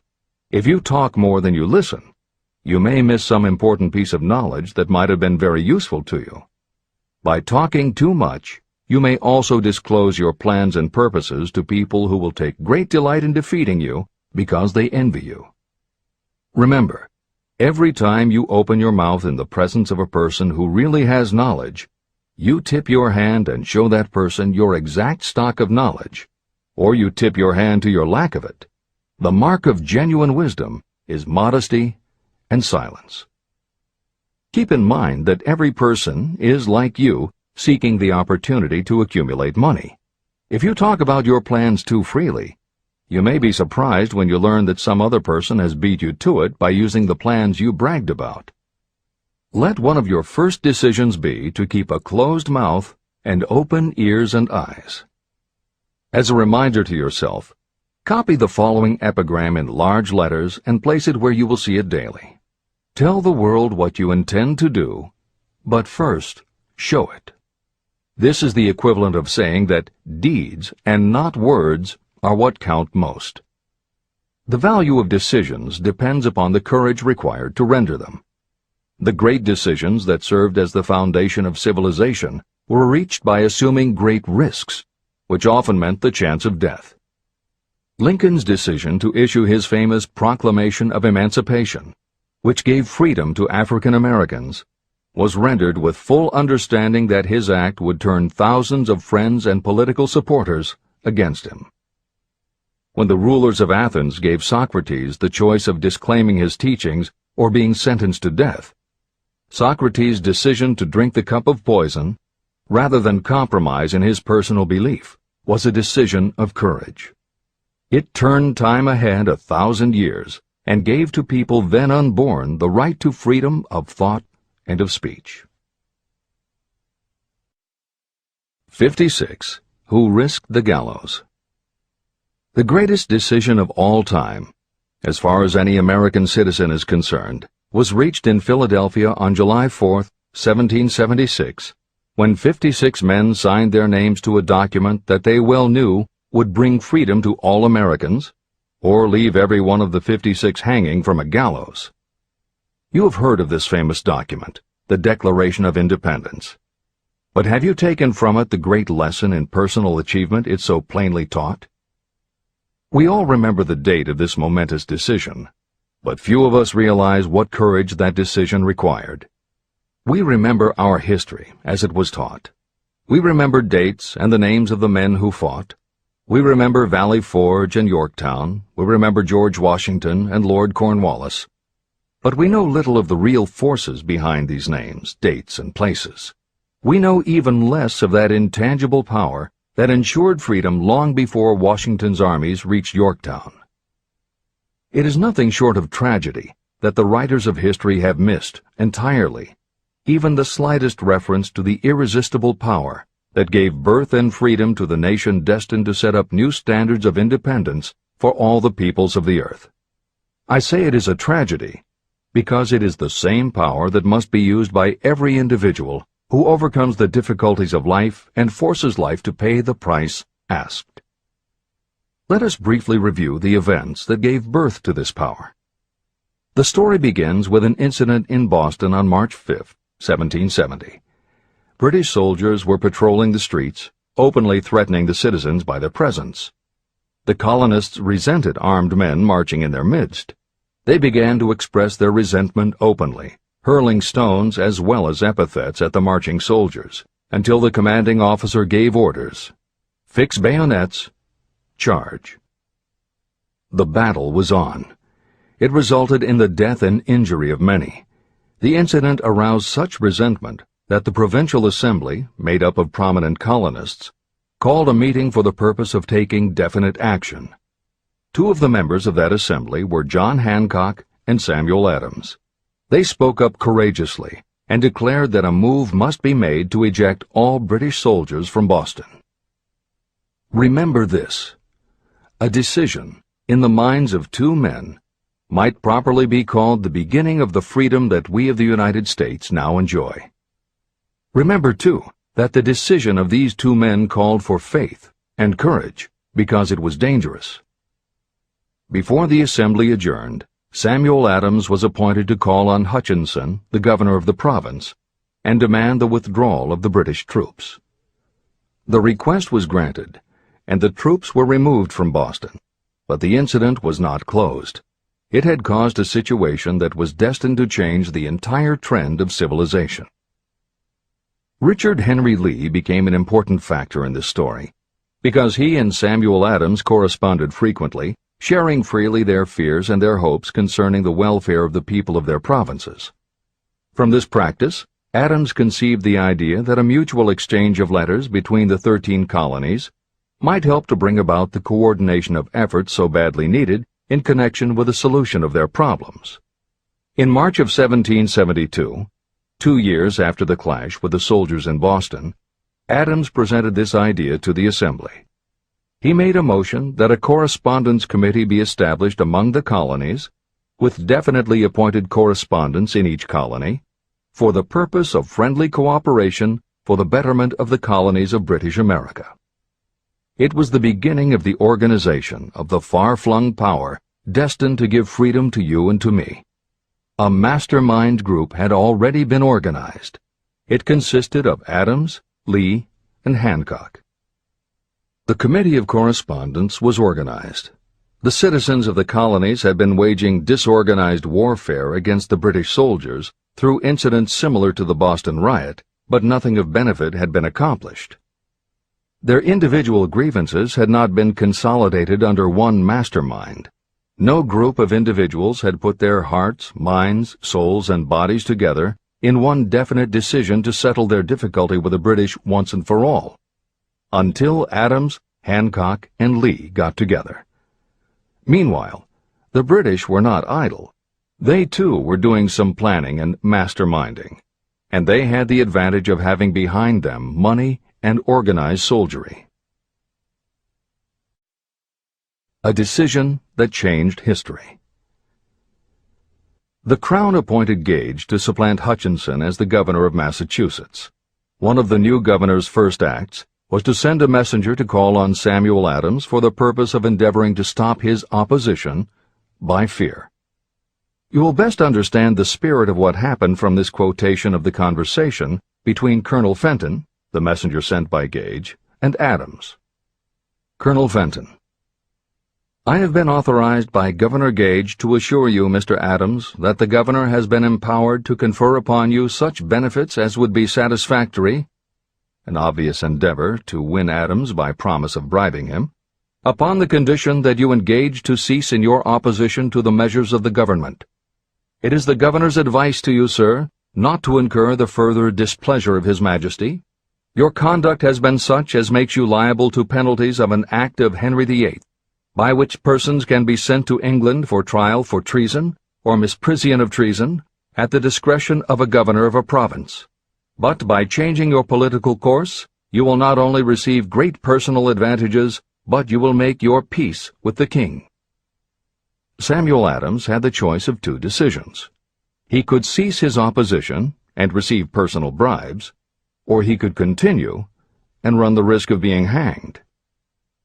Clearly, the time had come when Adams was forced to reach, instantly, a decision that could have cost his life. Adams insisted upon Colonel Fenton's word of honor that the colonel would deliver to the governor the answer exactly as Adams would give it to him. Adams' answer: Then you may tell Governor Gage that I trust I have long since made my peace with the King of Kings. No personal consideration shall induce me to abandon the righteous cause of my country. And tell Governor Gage it is the advice of Samuel Adams to him no longer to insult the feelings of an exasperated people. When Governor Gage received Adams' caustic reply, he flew into a rage and issued a proclamation that read, I do hereby, in His Majesty's name, offer and promise His most gracious pardon to all persons who shall forthwith lay down their arms and return to the duties of peaceable subjects, excepting only from the benefit of such pardon Samuel Adams and John Hancock, whose offenses are of too flagitious a nature to admit of any other consideration but that of condign punishment. Adams and Hancock were on the spot. The threat of the irate governor forced the two men to reach another decision, equally as dangerous. They hurriedly called a secret meeting of their staunchest followers. After the meeting had been called to order, Adams locked the door, placed the key in his pocket, and informed all present that it was imperative that a Congress of the colonists be organized, and that no man should leave the room until the decision for such a Congress had been reached. Great excitement followed. Some weighed the possible consequences of such radicalism. Some expressed grave doubt as to the wisdom of so definite a decision in defiance of the Crown. Locked in that room were two men immune to fear, blind to the possibility of failure. Hancock, and Adams. Through the influence of their minds, the others were induced to agree that, through the Correspondence Committee, arrangements should be made for a meeting of the First Continental Congress to be held in Philadelphia, September 5, 1774. Remember this date. It is more important than July 4, 1776.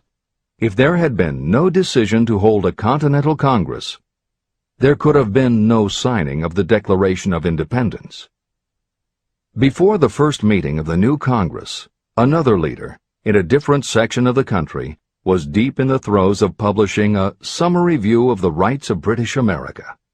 He was Thomas Jefferson, of the province of Virginia, whose relationship to Lord Dunmore, representative of the Crown in Virginia, was as strained as that of Hancock's and Adams with their governor. Shortly after his famous Summary of Rights was published, Jefferson was informed that he was subject to prosecution for high treason against His Majesty's government. Inspired by the threat, one of Jefferson's colleagues, Patrick Henry, boldly spoke his mind, concluding his remarks with a sentence that shall remain forever a classic. "If this be treason, then make the most of it." It was such men as these who, without power, without authority, without military strength, without money, sat in solemn consideration of the destiny of the colonies, beginning at the opening of the First Continental Congress and continuing at intervals for 2 years, until on June 7, 1776, Richard Henry Lee arose, addressed the chair, and to the startled assembly made this motion. "Gentlemen, I make the motion that these united colonies are, and of right ought to be, free and independent states, that they be absolved from all allegiance to the British Crown, and that all political connection between them and the state of Great Britain is, and ought to be, totally dissolved." The most momentous decision ever placed on paper. Lee's astounding motion was discussed fervently and at such length that he began to lose patience. Finally, after days of argument, he again took the floor and declared in a clear, firm voice, "Mr. President, we have discussed this issue for days. It is the only course for us to follow. Why then, sir, do we longer delay? Why still deliberate? Let this happy day give birth to an American Republic. Let her arise, not to devastate and to conquer, but to re-establish the reign of peace and of law." Before his motion was finally voted upon, Lee was called back to Virginia because of serious family illness. But before leaving, he placed his cause in the hands of his friend, Thomas Jefferson, who promised to fight until favorable action was taken. Shortly thereafter, the President of the Congress, Hancock, appointed Jefferson as chairman of a committee to draw up a Declaration of Independence. Long and hard the committee labored on a document that would mean, when accepted by the Congress, that every man who signed it would be signing his own death warrant should the colonies lose in the fight with Great Britain that was sure to follow. The document was drawn, and on June 28th, the original draft was read before the Congress. For several days it was discussed, altered, and made ready. On July 4, 1776, Thomas Jefferson stood before the Assembly and fearlessly read the most momentous decision ever placed on paper. When in the course of human events it becomes necessary for one people to dissolve the political bands which have connected them with another, and to assume among the powers of the earth the separate and equal station to which the laws of nature, and of nature's God entitled them, a decent respect to the opinions of mankind requires that they should declare the causes which impel them to the separation. When Jefferson finished, the document was voted upon, accepted, and signed by the 56 men, every one staking his own life upon his decision to write his name. By that decision came into existence a nation destined to bring to mankind forever the privilege of making decisions. Analyze the events that led to the Declaration of Independence, and be convinced that this nation, which now holds a position of commanding respect and power among all nations of the world, was born of a decision created by a mastermind consisting of 56 men. Note well the fact that it was their decision that ensured the success of Washington's armies, because the spirit of that decision was in the heart of every soldier who fought with him, and served as a spiritual power which recognizes no such thing as failure. Note also, with great personal benefit, that the power that gave this nation its freedom is the same power that must be used by every individual who becomes self-determining. This power is made up of the principles described in this book. It will not be difficult to detect in the story of the Declaration of Independence at least 6 of these principles: desire, decision, faith, persistence, the mastermind, and organized planning. Know what you want, and you will generally get it. Throughout this philosophy, you will find the suggestion that thought, backed by strong desire, will transmute itself into its physical equivalent. The story of the founding of America and the story of the organization of the United States Steel Corporation are perfect examples of the method by which thought makes this astounding transformation. In your search for the secret of the method, do not look for a miracle, because you will not find it. You will find only the eternal laws of nature. These laws are available to every person who has the faith and the courage to use them. They may be used to bring freedom to a nation or to accumulate riches. Those who reach decisions promptly and definitely know what they want and generally get it. The leaders in every walk of life decide quickly and firmly. That is the major reason why they are leaders. The world has a habit of making room for the people whose words and actions show that they know where they are going. Indecision is a habit that usually begins when a person is young. It becomes more and more of a habit as the youth goes through grade school, high school, and even through college without definiteness of purpose. The habit of indecision goes with the student into the occupation he or she chooses. Generally, a young person just out of school seeks any job that can be found. Young people take the first job they can find because they have fallen into the habit of indecision. The vast majority of people working today are in the positions they hold because they lack the definiteness of decision to plan a definite position and the knowledge of how to choose an employer. Definiteness of decision always requires courage, sometimes very great courage. The 56 men who signed the Declaration of Independence staked their lives on the decision to affix their signatures to that document. The person who reaches a definite decision to go after a specific job and make life pay the price he or she asks does not stake his or her life on that decision. They stake their economic freedom. Financial independence, riches, and desirable business positions are not within reach of the person who neglects or refuses to expect, plan, and demand these things. The person who desires riches in the same spirit that Samuel Adams desired freedom for the colonies is sure to accumulate wealth. No man achieves great success who is unwilling to make personal sacrifices. Chapter 10. Persistence. The sustained effort necessary to induce faith. The 8th step toward riches. Persistence is an essential factor in the procedure of transmuting desire into its monetary equivalent. The basis of persistence is the power of will. Willpower and desire, when properly combined, make an irresistible pair. Those who accumulate great fortunes are sometimes called cold-blooded or ruthless. Frequently, it is simply because their critics simply don't understand that what they have is a strong desire backed up by willpower, which they mix with persistence. It is the combination that ensures the attainment of their objectives. The majority of people are ready to throw their aims and purposes overboard and give up at the first sign of opposition or misfortune. A few carry on despite all opposition until they attain their goal.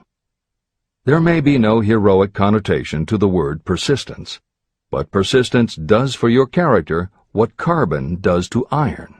It hardens it to steel. The building of a fortune will involve the application of the entire 13 factors of this philosophy. These principles must be understood, and they must be applied with persistence by all who accumulate money. Your test of persistence.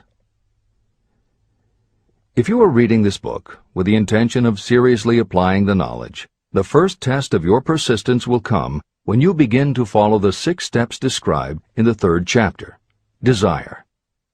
Unless you are one of the few people who already have a definite goal and a definite plan for its attainment, you may read the instructions, but you will never actually apply them in your daily life. Lack of persistence is one of the major causes of failure.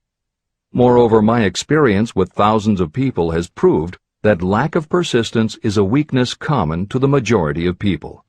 However, it is a weakness that may be overcome by effort.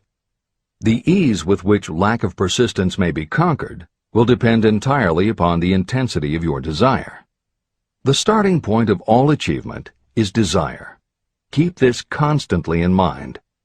Weak desires bring weak results, just as a small amount of fire makes a small amount of heat. If you are lacking in persistence, this weakness may be remedied by building a stronger fire under your desires. Continue reading through to the end of this book. Then go back to Chapter 3 and start immediately to carry out the instructions for using the 6 steps. The eagerness with which you follow these instructions will indicate clearly how much or how little you really desire to accumulate money. If you find that you are indifferent, you may be sure that you have not yet acquired the money consciousness that you must possess before you can be sure of accumulating a fortune. Fortunes gravitate to those whose minds have been prepared to attract them, just as surely as water gravitates to the ocean. If you are weak in persistence, focus on the instructions in Chapter 11, Power of the Mastermind. Surround yourself with a mastermind group, and through the cooperation of the members of this group, you can develop persistence.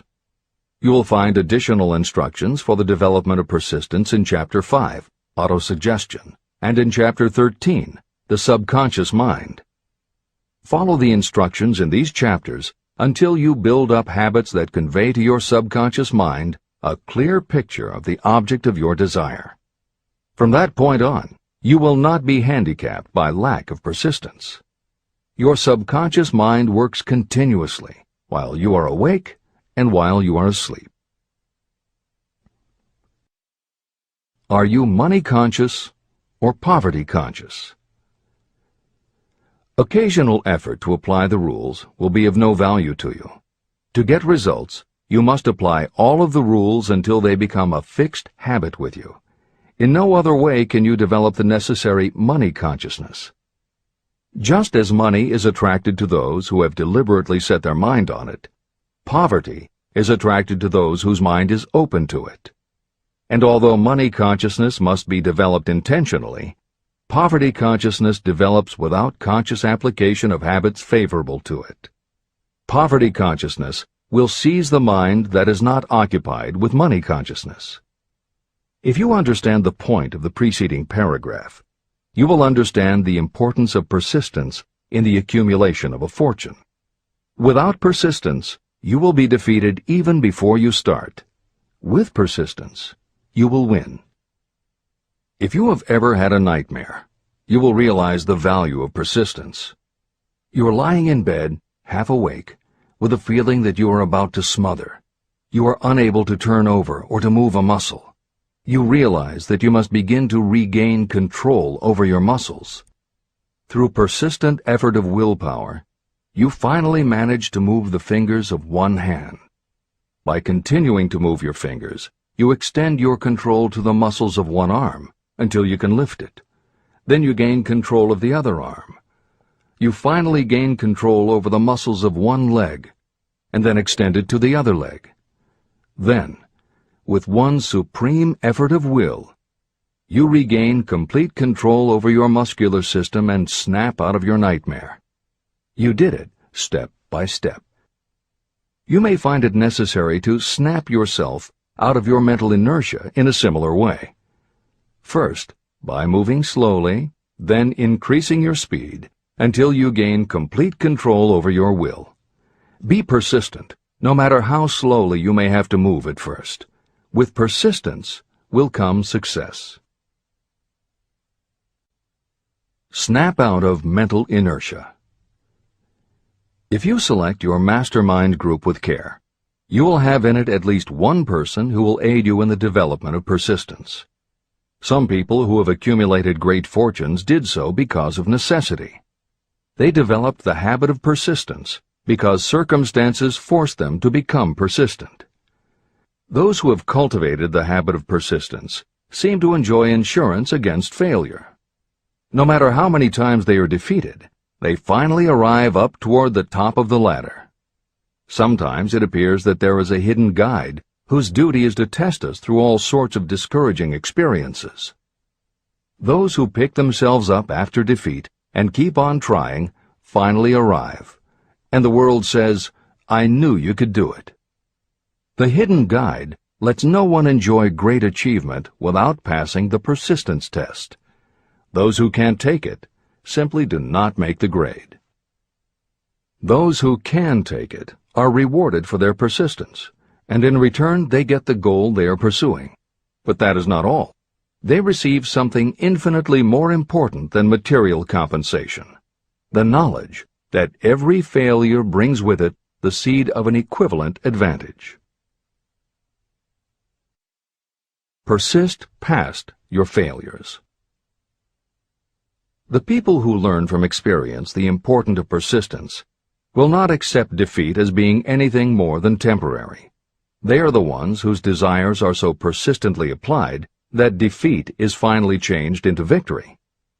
We see that an overwhelmingly large number of people go down in defeat, never to rise again.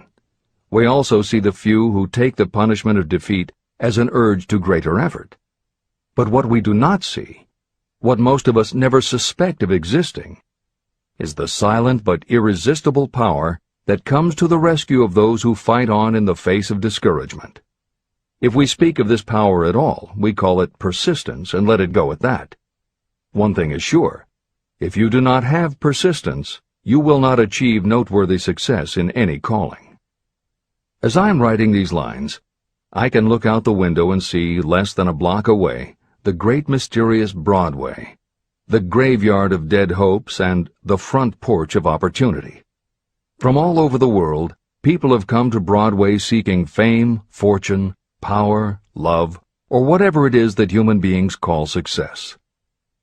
Once in a great while, someone steps out from the long procession of seekers, and the world hears that another person has conquered Broadway. But Broadway is not easily nor quickly conquered. Broadway acknowledges talent, recognizes genius, and pays off in money only after a person has refused to quit. The secret is always inseparably attached to one word: persistence. Editor's comments. Today we think of making it on Broadway in terms of the theater, but here Napoleon Hill uses Broadway as a metaphor for the New York arts, publishing, and entertainment industries in general.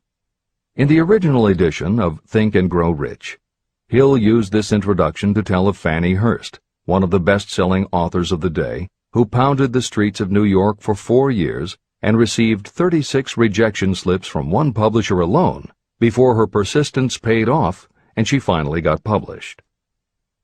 Although Napoleon Hill chose Fannie Hurst to illustrate his point about overcoming poverty and adversity, he knew all about both from personal experience. Hill's own story is one of very humble beginnings and devastating failures that would have defeated most people. It was only through his extraordinary persistence that the original edition of the book you hold in your hands was published. And for that reason, the editors of this edition have included this brief biography of Napoleon Hill.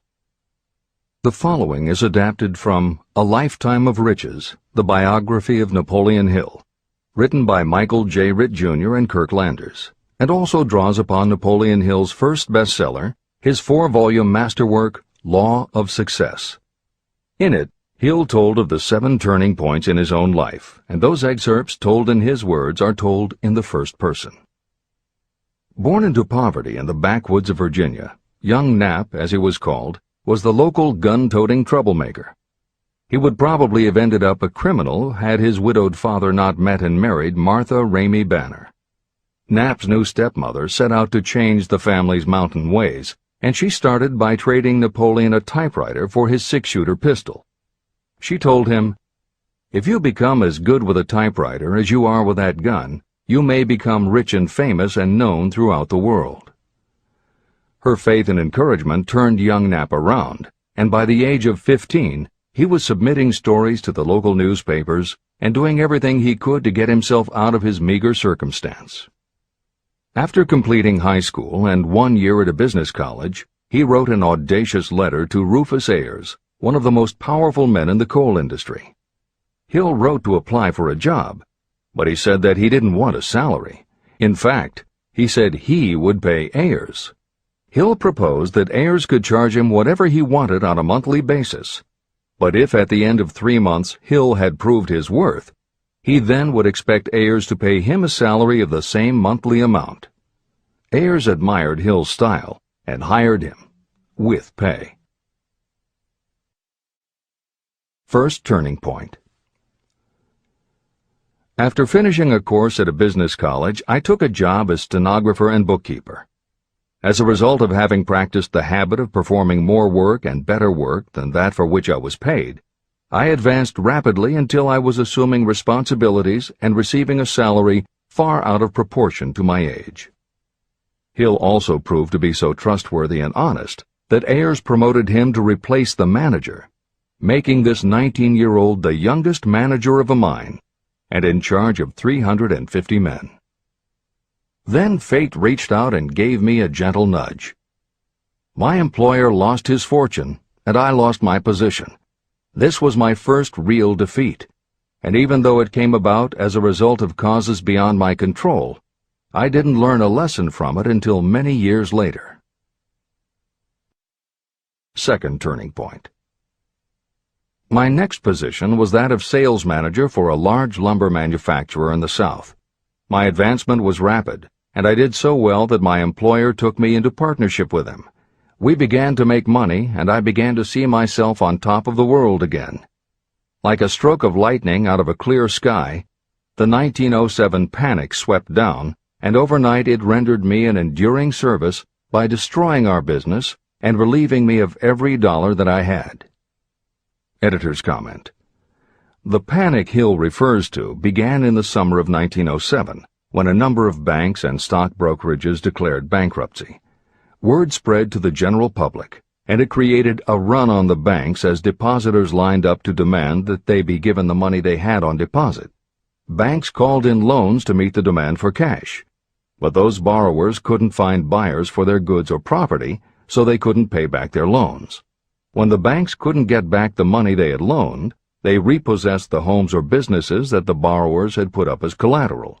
Businesses were closed, farmers were evicted from their land, jobs were lost, so even more banks were forced to close, and it just kept getting worse. America was caught in a downward spiral that was reversed only when the major Wall Street bankers and financial executives, who were themselves in danger of losing their businesses, stepped in to shore up troubled banks. It was in large part because of the bank panic of 1907 that legislation was enacted in 1913 to create the Federal Reserve System. This is the end of the editor's comments. Third turning point. This was my first serious defeat. I mistook it then for failure, but it was not. And before I complete this lesson, I will tell you why it was not. It required the 1907 panic and the defeat that it brought me to redirect my efforts from the lumber business to the study of law. I entered law school with the firm belief that I would emerge doubly prepared to catch up with the end of the rainbow and claim my pot of gold. Napoleon Hill planned to put himself and his brother through law school by writing articles for Bob Taylor's magazine. It was through the magazine that he arranged the fateful meeting with Andrew Carnegie, described at the beginning of this book. As was noted there, when Carnegie proposed the idea of writing The Philosophy of Success, he told Hill that he would have to earn his own way. I attended law school at night and worked as an automobile salesman during the day. Because of the job, I saw the need for trained automobile mechanics. I opened an educational department in the manufacturing plant and began to train ordinary machinists in automobile assembly and repair work. The school prospered, paying me over $1,000 a month in net profits. My banker knew that I was prospering, therefore he loaned me money with which to expand. A peculiar trait of bankers is that they will loan us money without any hesitation when we are prosperous. My banker loaned me money until I was hopelessly in his debt. Then he took over my business as calmly as if it had belonged to him, which it did. From an income of more than $1,000 a month, I was suddenly reduced to poverty. For the third time, Hill had experienced defeat, but he was not beaten. He got another job, and all the while continued to work on the Carnegie Project. Fourth turning point, 1912. Because my wife's family had influence, I secured the appointment as assistant to the chief counsel for one of the largest coal companies in the world. I was among friends and relatives, and I had a position that I could keep for as long as I wished without exerting myself. What more did I need? Nothing, I was beginning to say to myself. Then, without consultation with my friends and without warning, I resigned. This was the first turning point that was of my own selection. It was not forced upon me. I quit that position because the work was too easy and I was performing it with too little effort. This move proved to be the next most important turning point of my life, although it was followed by 10 years of effort that brought almost every conceivable grief the human heart can experience. I selected Chicago as my new field of endeavor. I made up my mind that if I could gain recognition in Chicago, in any honorable sort of work, it would prove that I had something that might be developed into real ability. Fifth turning point. My first position in Chicago was that of advertising manager for a large correspondence school. I did so well that the president of the school induced me to resign my position and go into the candy manufacturing business with him. We organized the Betsy Ross Candy Company, and I became its first president. The business grew rapidly, and soon we had a chain of stores in 18 different cities. They did so well, in fact, Hill's partners decided they wanted to take over the business. They had Hill arrested on a false charge, and then offered to withdraw the charge if he would turn over to them his interest in the business. Outraged at the suggestion, Hill refused. When the case went to court, his partners failed to appear for the hearing. Hill sued them for malicious damage to his character. The judge's ruling completely vindicated Hill and allowed him the option to have his partners thrown in jail. Being arrested seemed at the time a terrible disgrace, even though the charge was false. It was not a pleasant experience, and I would not wish to go through a similar experience again, but I must admit that it was worth all the grief it cost me, because it gave me the opportunity to find out that revenge was not a part of my makeup. Sixth turning point. This turning point came shortly after my dreams of success in the candy business had been shattered, when I turned my efforts to teaching advertising and salesmanship as a department of one of the colleges in the Midwest. My school prospered from the very beginning. I had a resident class and also a correspondence school through which I was teaching students in nearly every English-speaking country. It was 1917, and in April of that year, President Woodrow Wilson declared the United States would enter the war against Germany. Hill contacted the president, who he had previously met through Andrew Carnegie, and offered his services to help the war effort. Hill was given the position of creating public relations materials and helping to sell war bonds. When not operating his school, he threw himself into his war work, for which he insisted that he be paid only $1 a year. Then came the second military draft, and it practically destroyed my school, as it caught most of those who were enrolled as students. At one stroke, I charged off more than $75,000 in tuition fees. Once more, I was penniless. Despite the fact that Hill had to scrape just to get by, he continued to work for President Wilson and continued to refuse to take any compensation. Though Hill had a family to support, and the ridicule of his relatives put a tremendous strain on relations, he also continued to work on the Carnegie Project. Hill later said, "Believe me, there were times when between the needling of my relatives and the hardships I endured, it was not easy to maintain a positive mental attitude and persevere. Sometimes in barren hotel rooms, I almost believed my family was right. The thing that kept me going was my conviction that one day I would not only successfully complete my work, but also be proud of myself when it was finished." Seventh turning point. To describe the seventh of the turning points in my life, I must go back to November 11th, 1918. Armistice Day, the end of the World War. The war had left me without a penny, as I have already said, but I was happy to know that the slaughter had ceased and reason was about to reclaim civilization. The time had come for another turning point. I sat down at my typewriter, and to my astonishment, my hands began to play a tune on the keyboard. I had never written so rapidly or so easily before. I did not plan or think about what I was writing. I just wrote whatever came into my mind. What Hill wrote was a long essay in which he described a new idealism based on the golden rule that he thought could emerge from the war. He declared that he would help spread the word, and promised that somehow he was going to find the money to launch a new magazine to be called Hill's Golden Rule. He took his essay to George Williams, a Chicago printer he had met while working at the White House, and by early January of 1919, Hill's Golden Rule magazine was on the newsstands. The first issue was 48 pages. In the beginning, with no money to pay anyone else, Hill wrote and edited every word himself, changing his writing style for each article as well as using a variety of pen names. Additional staff was hired later, which soon led to problems on the inside and on the outside, and Williams attempted to buy out Hill's share of the business. But when Hill realized that one stipulation of the buyout prevented him from any involvement in a competing publication, in October of 1920, he simply left. By April of 1921, he had raised the money for a new publication, Napoleon Hill's Magazine, the foundation of which was again the Golden Rule. But it also expanded into presenting many of the principles of success that would become the basis of Hill's later books. The magazine's acceptance and success also led to Hill's success as a speaker and motivator, which led to even greater success for the magazine.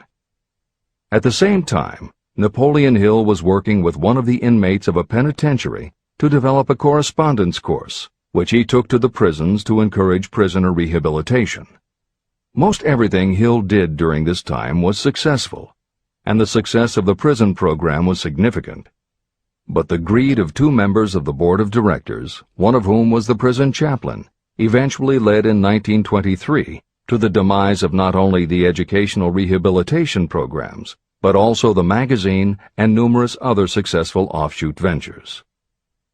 The bleak irony, as Michael Ritt notes in A Lifetime of Riches, was that few enterprises in the 1920s could have been more idealistic or humanitarian in concept.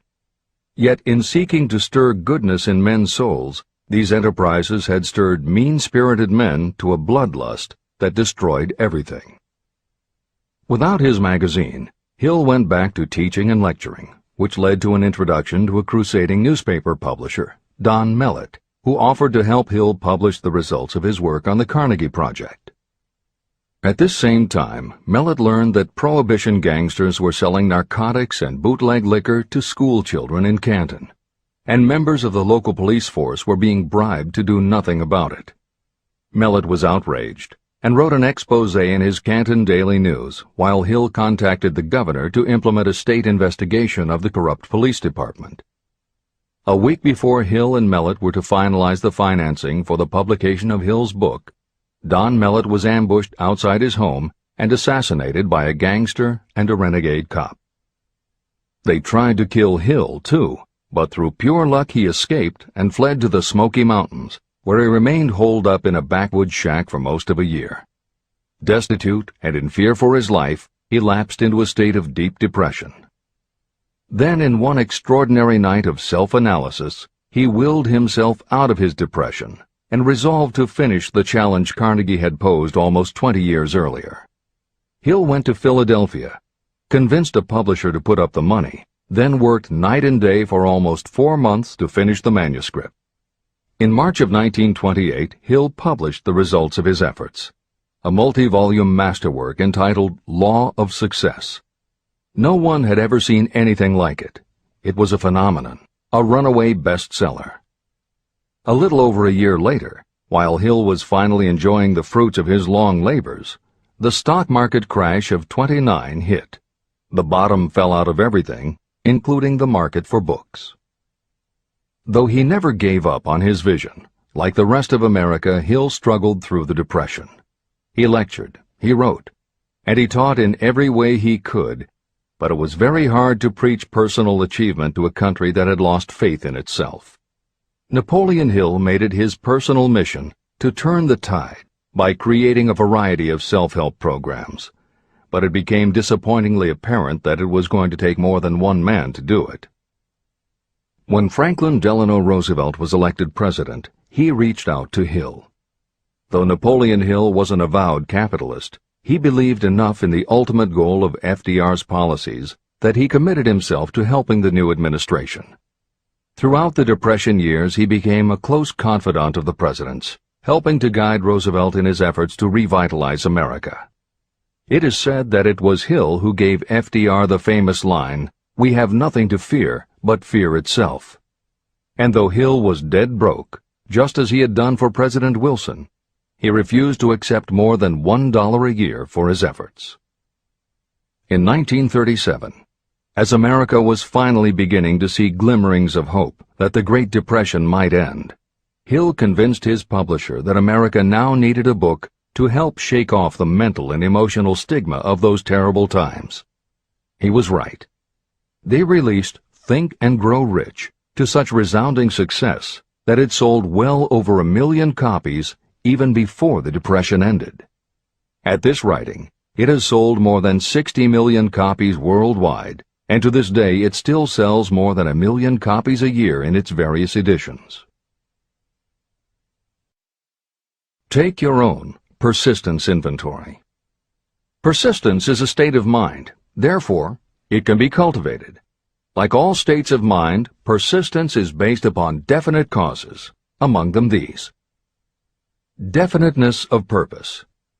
Knowing what you want is the first and most important step toward the development of persistence. A strong motive will force you to surmount difficulties. Desire. It is comparatively easy to acquire and maintain persistence in pursuing the object of intense desire. Self-reliance. Belief in your ability to carry out a plan encourages you to follow the plan through with persistence. Self-reliance can be developed through the principle described in Chapter 5, Autosuggestion. Definiteness of plans. Organized plans, even ones that may be weak or impractical, encourage persistence. Accurate knowledge. Knowing that your plans are sound, based upon experience or observation, encourages persistence. Guessing, instead of knowing, destroys persistence. Cooperation. Sympathy, understanding, and cooperation with others tend to develop persistence. Willpower. The habit of concentrating your thoughts on making plans to attain your definite purpose leads to persistence. Habit. Persistence is the direct result of habit. The mind absorbs and becomes a part of the daily experiences upon which it feeds. Fear, the worst of all enemies, can be overcome by forcing yourself to perform and repeat acts of courage. Everyone who has seen active service in war knows this. Take inventory of yourself and determine what you are lacking in this essential quality of persistence. Measure yourself point by point and see how many of the previous 8 factors of persistence you lack. The analysis may lead to discoveries that will give you a new understanding of yourself and what you need to get ahead. The following is a list of the real enemies that stand between you and achievement. These are not only the symptoms indicating weakness of persistence, but also the deeply seated subconscious causes of this weakness. Study the list carefully, and face yourself squarely if you really wish to know who you are and what you are capable of doing. These are the weaknesses that must be mastered by anyone who really wants to accumulate riches. 1. Failure to recognize and to define clearly exactly what you want. 2. Procrastination, with or without cause, usually backed up with a long list of alibis and excuses. 3. Lack of interest in acquiring specialized knowledge. 4. Indecision, and the habit of passing the buck instead of facing issues squarely, also backed by alibis and excuses. 5. The habit of relying upon excuses instead of making definite plans to solve your problems. 6. Self-satisfaction. There is little remedy for this, and no hope for those who suffer from it. 7. Indifference, usually reflected in your readiness to compromise rather than meet opposition and fight it. 8. The habit of blaming others for your mistakes and accepting circumstances as being unavoidable. 9. Weakness of desire because you neglected to choose motives that will push you to take action. 10. Willingness to quit at the first sign of defeat, based upon one or more of the 6 basic fears. 11. Lack of organized plans that you have written out so they can be analyzed. 12. The habit of neglecting to act on ideas or to grasp opportunity when it presents itself. 13.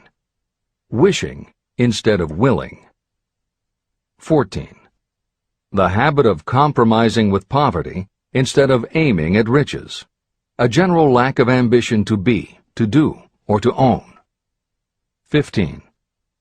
Searching for all the shortcuts to riches, trying to get without giving a fair equivalent, usually reflected in the habit of gambling or trying to drive unfair bargains. 16. Fear of criticism, resulting in failure to create plans and put them into action because of what other people might think, do, or say. This is one of your most dangerous enemies, because it often exists in your subconscious mind, and you may not even know it is there. See the 6 basic fears in the last chapter. If you fear criticism. Following is an examination of the symptoms of the fear of criticism. The majority of people permit relatives, friends, and the public at large to influence them so that they cannot live their own lives because they fear criticism. Many people make mistakes in marriage, but stay married, then go through life miserable and unhappy because they fear criticism. Anyone who has submitted to this form of fear knows the irreparable damage it does by destroying one's ambition and the desire to achieve. Millions of people neglect to go back and get an education after having left school because they fear criticism. Countless numbers of men and women permit relatives to wreck their lives in the name of family duty because they fear criticism. Duty does not require you to submit to the destruction of your personal ambitions and the right to live your own life in your own way. People refuse to take chances in business because they fear the criticism that may follow if they fail.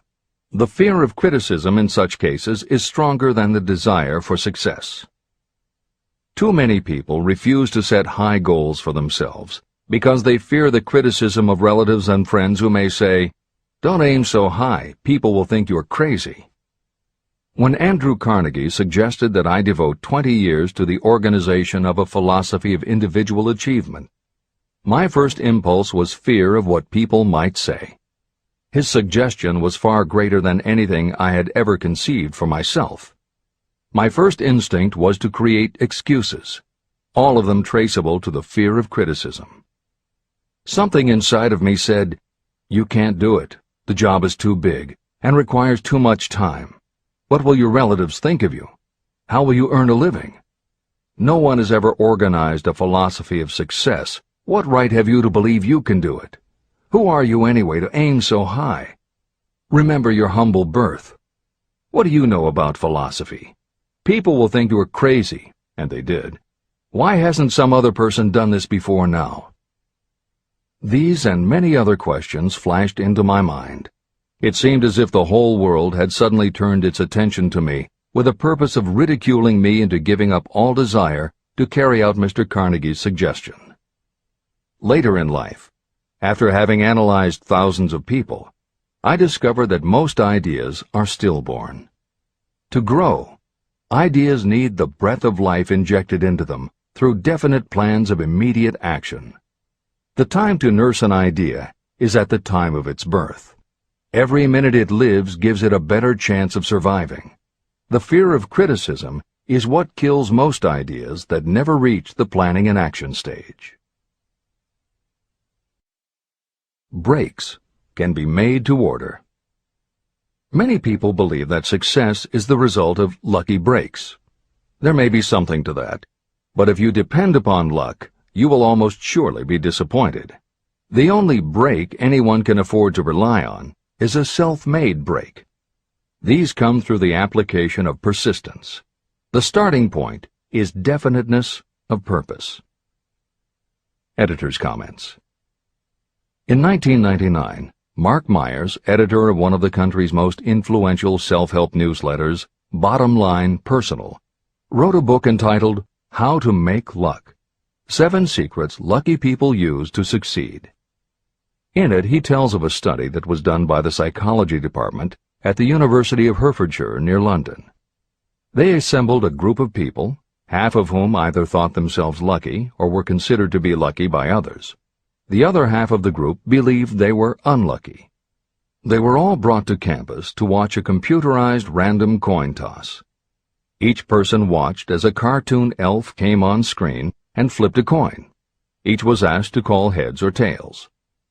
The results of the experiment proved that the unlucky group guessed right approximately the same number of times as the lucky group. In follow-up interviews, the researchers concluded that the only difference between so-called lucky and unlucky people was that the lucky people tended to remember the good things that had happened in their lives, and those that thought they were unlucky tended to dwell on the bad things. The scientific fact is that luck, in terms of calling a coin toss, spinning a wheel, or turning a card, is completely random, and there's nothing we can do about it. All we can control is what we say and do. Everything else that happens to us depends upon the actions of others and the random world in which we live. Then why do some people seem to be so lucky and get all the lucky breaks? Myers says it is because, unlike luck, lucky breaks are something you can control, and lucky people, whether they know it or not, have taken specific steps to make their good luck. You can influence lucky breaks in 2 ways. You have to intentionally put yourself in luck's way, and you must make people want to help you because they believe that you deserve their help. Once you have let the world know you are ready for a break, luck is largely a matter of being introduced to opportunities by people who open doors for us. Myers calls these people gatekeepers. Gatekeepers offer help not only out of goodwill, but also because they hope you will help them in return when you are in a position to do so. People who are lucky make it a point to impress their gatekeepers so that they will be the first to come to mind when opportunities arise. Your gatekeepers must believe that you deserve a break, and that it is worth it to them to give you one. One of the best ways to do that is simply to behave and act lucky. If you act like a loser, people think you are a loser. If you perceive yourself as lucky, it will be easier for others to see you that way. And if you are believed to be a lucky person, your chances of receiving lucky opportunities will increase, partly because others hope some of your luck will rub off on them. This is the biggest secret lucky people know. They know that when they seem lucky, more people want to help them. There are people waiting to make a difference in your life if you show them you are willing to make an effort and that you are enthusiastic. Mark Myers' book is devoted to explaining ways to do that. As Hill says, the only lucky break anyone can afford to rely upon is a self-made break. These come through the application of persistence. The starting point is definiteness of purpose. This is the end of the editor's comments. If you stop the first 100 people you meet on the street and ask them what they want most in life, 98 of them would not be able to tell you. If you press them for an answer, some will say security, many will say money, a few will say happiness, and others will say fame and power. Some might tell you they want social recognition, ease in living, the ability to sing, dance, or write. But none of them will be able to give you the slightest indication of a plan by which they hope to attain these vaguely expressed wishes. Riches do not respond to wishes. They respond only to definite plans backed by definite desires through constant persistence. How to develop persistence. There are 4 simple steps that lead to the habit of persistence. They call for no great amount of intelligence, no particular amount of education, and little time or effort. These necessary steps are: 1. A definite purpose, backed by a burning desire for its fulfillment. 2. A definite plan, expressed in continuous action. 3. A mind closed tightly against all negative and discouraging influences, including negative suggestions of relatives, friends, and acquaintances. 4. A friendly alliance with one or more persons who will encourage you to follow through with both plan and purpose. These 4 steps are essential for success in all walks of life. An important purpose of the 13 principles of this philosophy is to enable you to take those 4 steps as a matter of habit. They are steps by which you may control your economic destiny. They are steps that lead to freedom and independence of thought.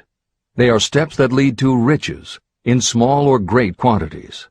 They are steps that lead the way to power, fame, and worldly recognition. They are 4 steps that guarantee favorable breaks. They are steps that convert dreams into physical realities. They are steps that lead also to the mastery of fear, discouragement, indifference. There is a magnificent reward for anyone who learns to take these 4 steps. It is the privilege of writing your own ticket and of making life yield whatever price is asked. How to master difficulties. What mystical power gives people of persistence the capacity to master difficulties? Does the quality of persistence set up in your mind some form of spiritual, mental, or chemical activity that gives you access to supernatural forces?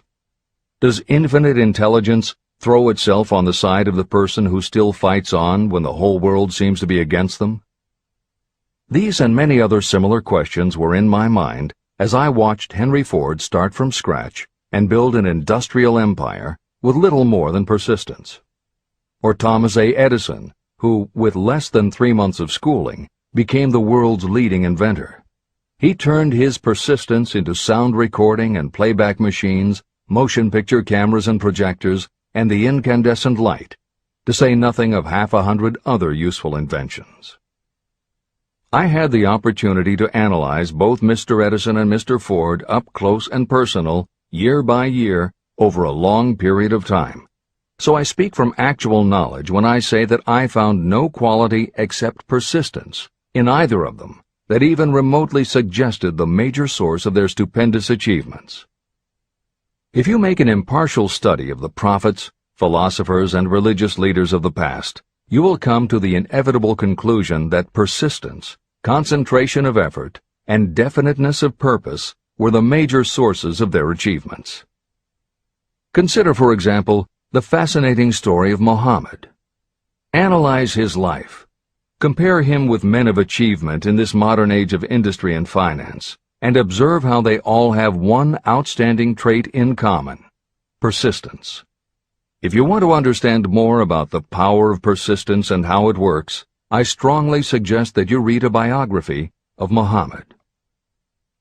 Editor's comments. At the beginning of the 21st century, there was an increased interest in Islam due to the attacks on the World Trade Center and the subsequent war on terror.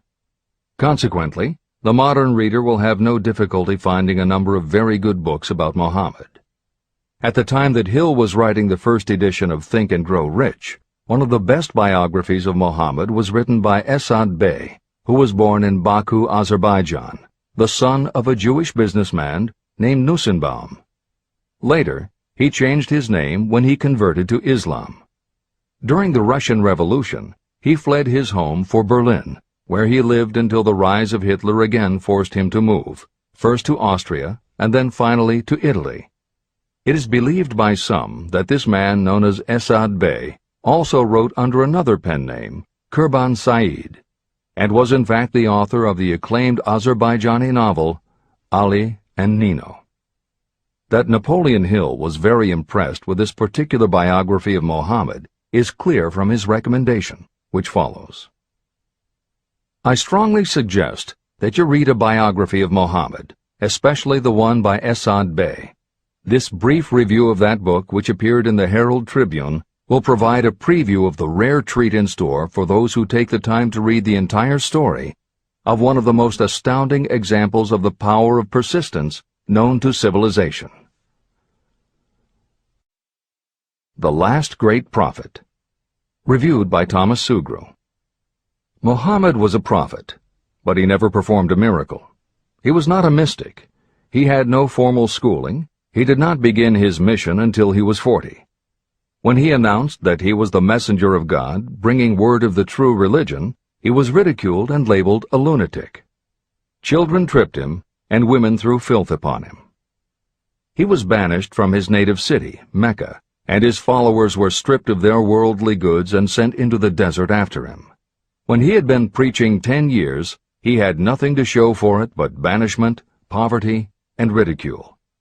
Yet before another 10 years had passed, he was dictator of all Arabia, ruler of Mecca, and the head of a new world religion which was to sweep to the Danube and the Pyrenees before exhausting the impetus he gave it.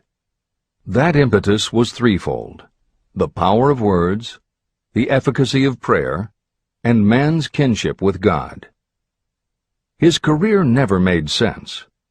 Muhammad was born to impoverished members of a leading family of Mecca. Because Mecca, the crossroads of the world, home of the magic stone called the Kaaba, great city of trade and the center of trade routes, was unsanitary, its children were sent to be raised in the desert by Bedouins. Muhammad was thus nurtured, drawing strength and health from the milk of nomad, vicarious mothers. He tended sheep and soon hired out to a rich widow as leader of her caravans. He traveled to all parts of the Eastern world, talked with many men of diverse beliefs, and observed the decline of Christianity into warring sects. When he was 28, Khadijah, the widow, looked upon him with favor and married him. Her father would have objected to such a marriage, so she got him drunk and held him up while he gave the paternal blessing. For the next 12 years, Muhammad lived as a rich and respected and very shrewd trader. Then he took to wandering in the desert, and one day he returned with the first verse of the Koran and told Khadijah that the archangel Gabriel had appeared to him and said that he was to be the messenger of God. The Koran, the revealed word of God, was the closest thing to a miracle in Muhammad's life. He had not been a poet. He had no gift of words. Yet the verses of the Koran, as he received them and recited them to the faithful, were better than any verses which the professional poets of the tribes could produce. This, to the Arabs, was a miracle. To them, the gift of words was the greatest gift. The poet was all-powerful. In addition, the Koran said that all men were equal before God, that the world should be a democratic state, Islam. It was this political heresy, plus Muhammad's desire to destroy all the 360 idols in the courtyard of the Kaaba, which brought about his banishment. The idols brought the desert tribes to Mecca, and that meant trade. So the businessmen of Mecca, the capitalists, of which he had been one, set upon Muhammad. Then he retreated to the desert and demanded sovereignty over the world. The rise of Islam began. Out of the desert came a flame which would not be extinguished. A democratic army, fighting as a unit and prepared to die without wincing. Muhammad had invited the Jews and Christians to join him, for he was not building a new religion. He was calling all who believed in one God to join in a single faith. If the Jews and Christians had accepted his invitation, Islam would have conquered the world. They didn't. They would not even accept Muhammad's innovation of humane warfare. When the armies of the Prophet entered Jerusalem, not a single person was killed because of his faith. When the Crusaders entered the city, centuries later, not a Muslim man, woman, or child was spared. But the Christians did accept one Muslim idea, the place of learning, the university.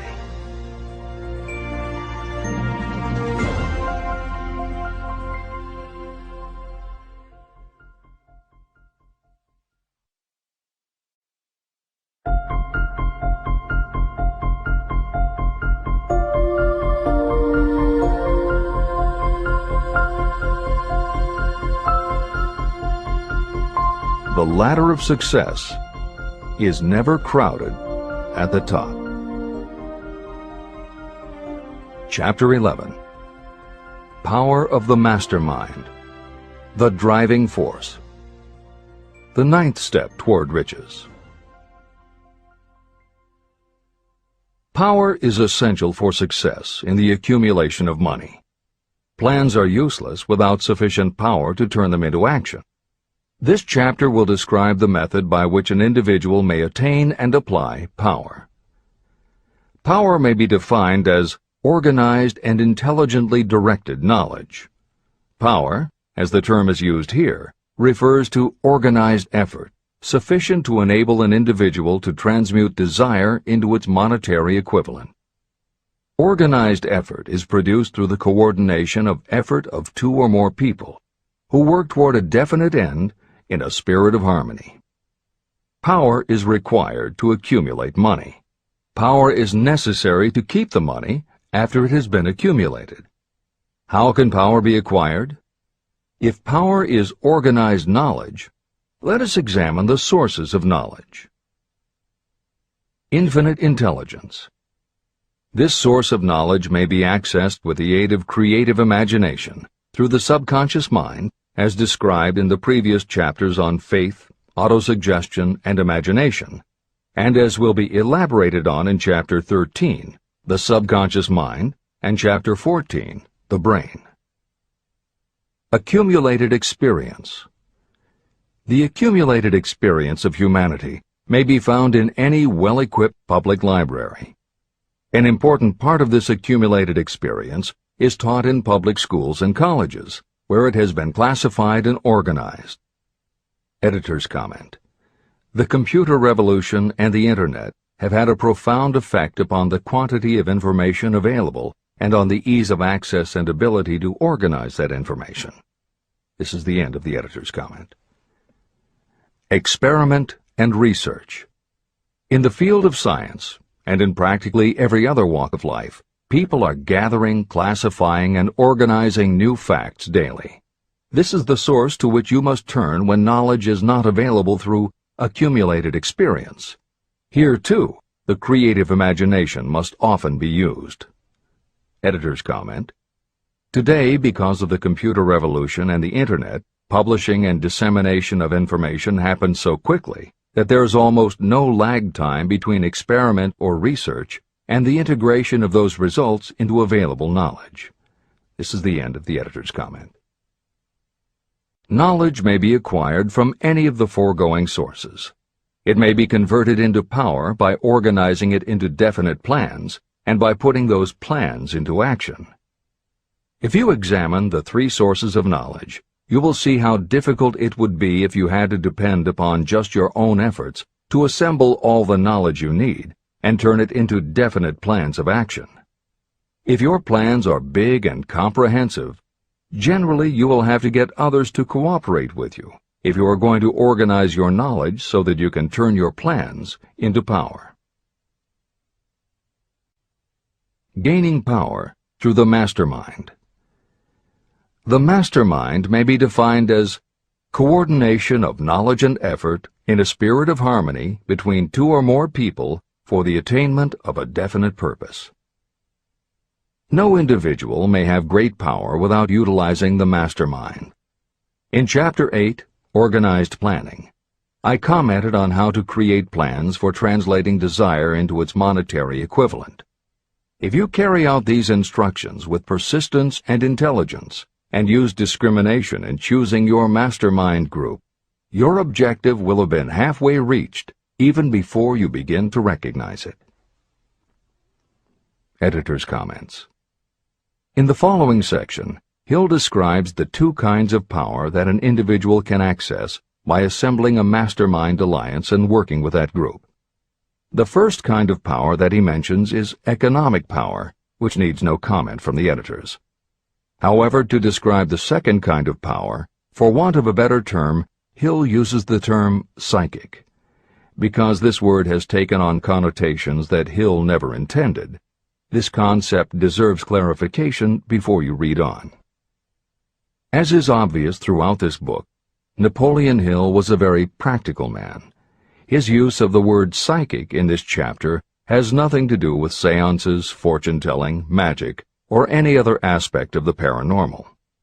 The word psychic is defined as of or pertaining to the human mind, and Hill uses the term to describe something pertaining to the mind that everyone reading this book has experienced. It is that feeling you get when you are working together with other people. Everyone is very focused on the same goal, and it is going so well that you seem to be in tune with each other. When that happens, you not only work well with the others, but your own work and ideas also seem to be operating on a higher and better plane than usual. This is the end of the editor's comments. So you may better understand the potential power available to you through a properly chosen mastermind group, I will explain the two characteristics of the mastermind principle.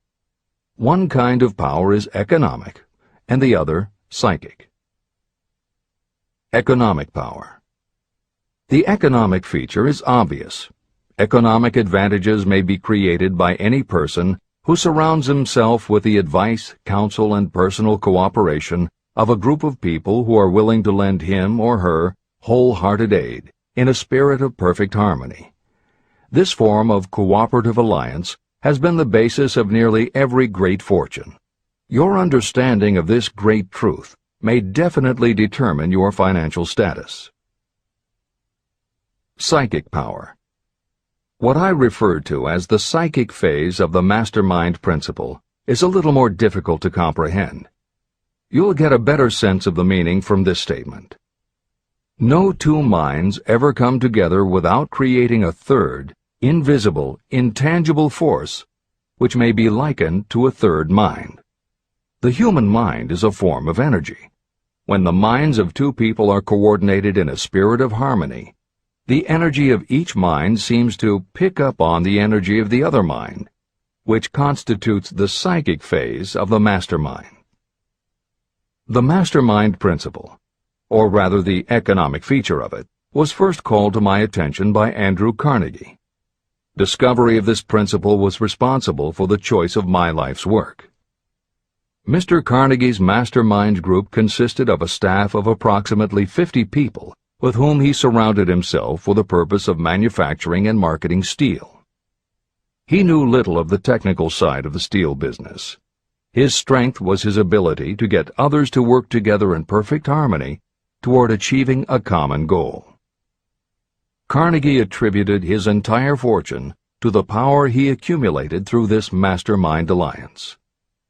If you analyze the record of anyone who has accumulated a great fortune, and many of those who have accumulated modest fortunes, you will find that they have either consciously or unconsciously employed the mastermind principle. Great power can be accumulated through no other principle.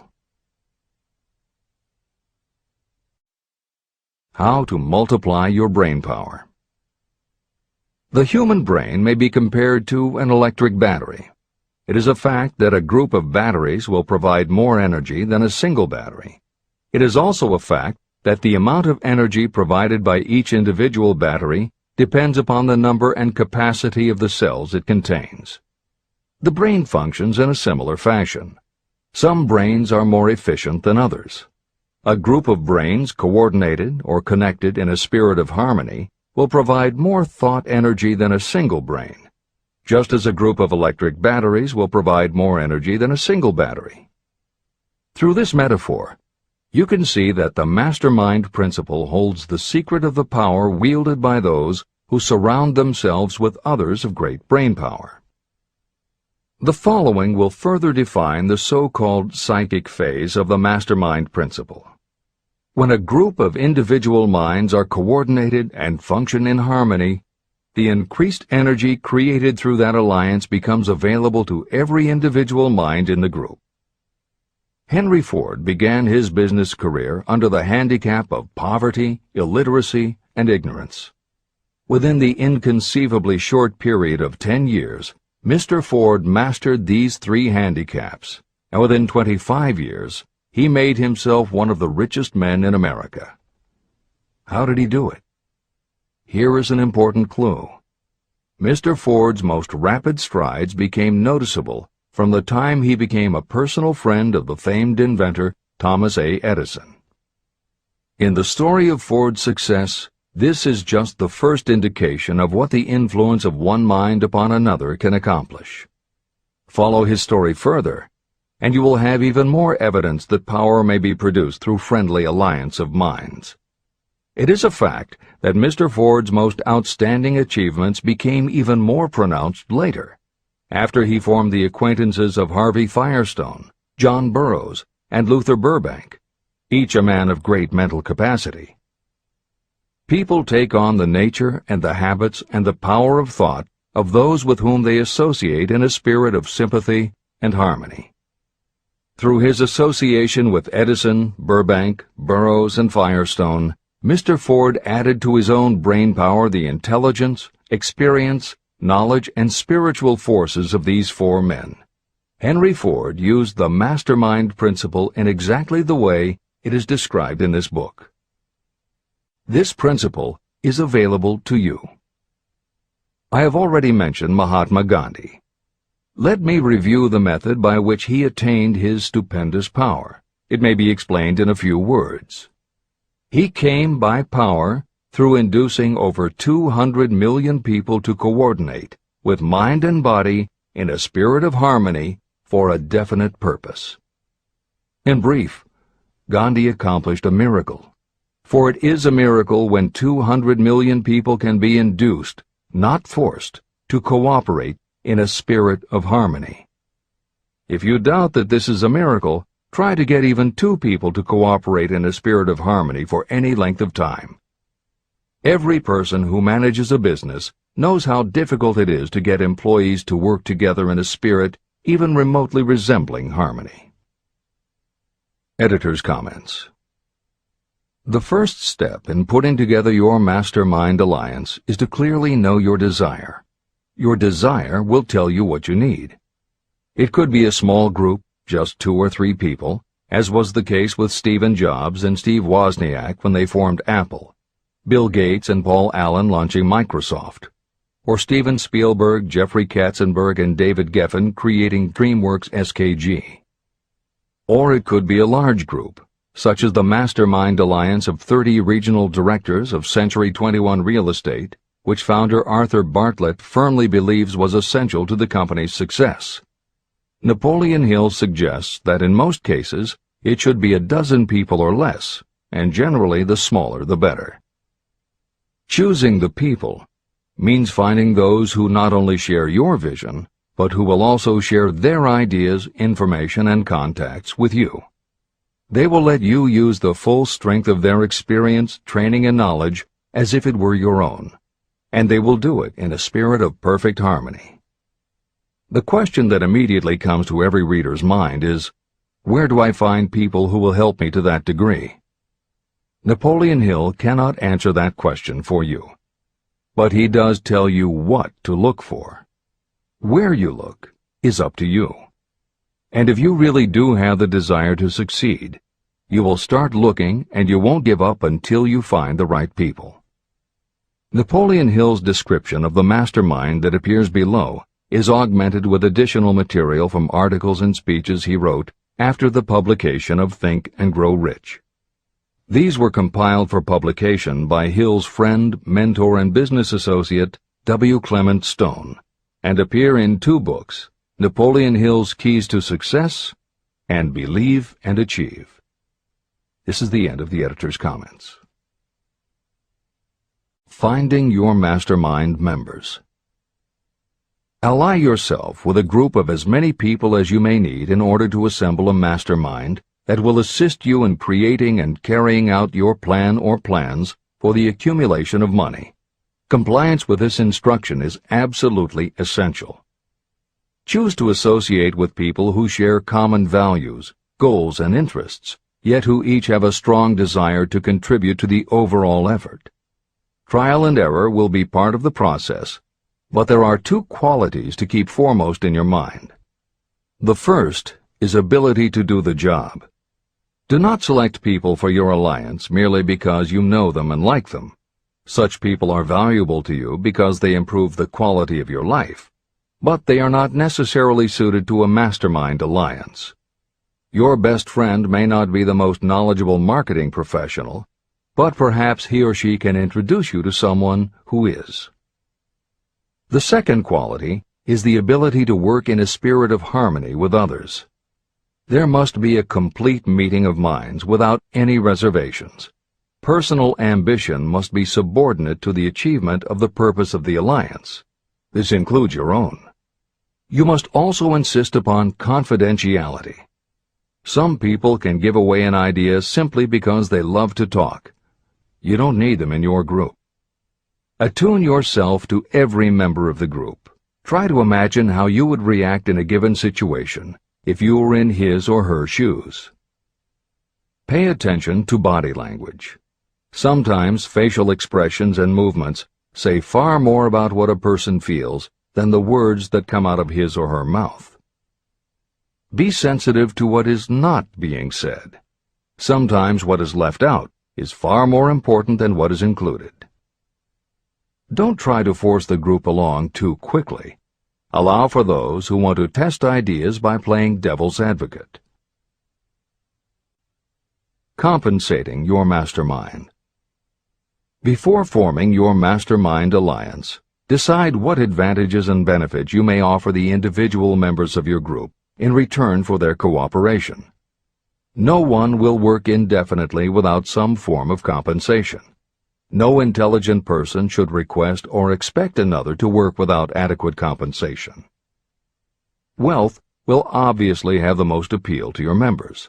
Be fair and generous in your offer. Recognition and self-expression may be just as important as money to some of your members. Remember that in such partnerships, the principle of going the extra mile, doing more and better than paid for, is especially important. As the leader, you should set an example for the others to follow.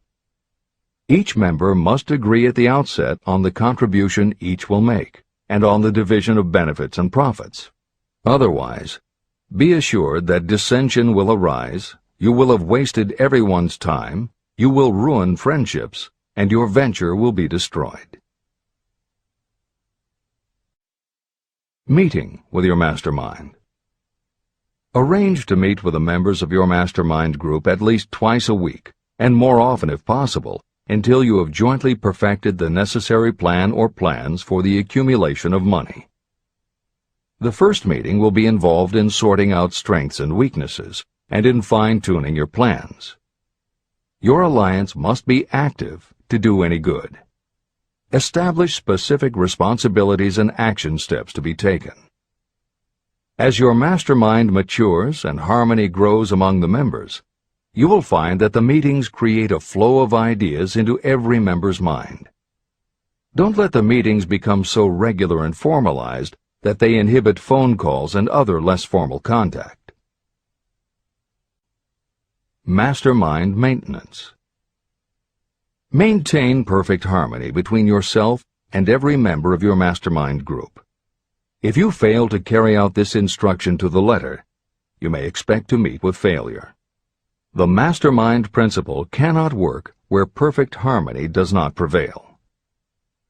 Create a non-threatening environment. Explore all ideas with equal interest and concern for the originator's feelings. Everyone must deal with everyone else on a completely ethical basis. No member should seek unfair advantage at the expense of others. As the leader, you must inspire confidence in your members by your dedication to your desire, which is the object of the group. The members must know with certainty that you are reliable, trustworthy, and loyal. When you are finally ready to present the results of your efforts to investors, buyers, or the public, you may face your greatest leadership challenge in maintaining the harmony of your mastermind. The group's efforts will now be judged by outsiders, and facing judgment takes courage and persistence. The courage of separate individuals is nothing compared with that of a united team. The more you are able to maintain harmony, the greater the power, and the greater the power, the more resistance you can overcome. Marriage and the mastermind. A mastermind alliance with the person you love most deeply is of untold importance. If you are married and have not built your relationship on the same principles of harmony that are crucial to any alliance, you may have some reselling to do with your spouse. Set aside time each day to talk about what you want to achieve and how you are going about it. Rely on your definiteness of purpose to build your persuasive abilities, to convince your partner of the benefits of the work you are doing. It is very unlikely that your work will not affect your husband or wife in some significant way, and you absolutely must not drag your partner unwillingly into any adventure. Build your mastermind alliance into your marriage from the start, and it will steady and support you through the darkest moments. In fact, your whole family should be incorporated into your alliance. Lack of harmony at home can easily spill over elsewhere. A united family is a great team. The mastermind and infinite intelligence. The list of sources from which you can get power is headed by infinite intelligence. When two or more people coordinate in a spirit of harmony and work toward a definite objective, they place themselves in position to absorb power directly from that great universal storehouse that I refer to as infinite intelligence. This is the greatest of all sources of power. It is the source to which geniuses and great leaders turn, whether they may be conscious of the fact or not. In Chapter 13, The Subconscious Mind, and Chapter 14, The Brain, the methods for accessing infinite intelligence will be described in greater detail. This is not a course on religion. Neither the principle of infinite intelligence nor any other principle in this book should be interpreted as interfering with, endorsing, or rejecting any person's religious beliefs. This book is confined exclusively to instructing the reader how to transmute the definite purpose of desire for money into its monetary equivalent. Read, and really think about what you are reading. Soon the entire subject will unfold, and you will see it in perspective. At this point, you are only seeing the detail of the individual chapters. Editor's comments. This chapter would not be complete without commenting on a mastermind that came into being almost 15 years after the first publication of Think and Grow Rich.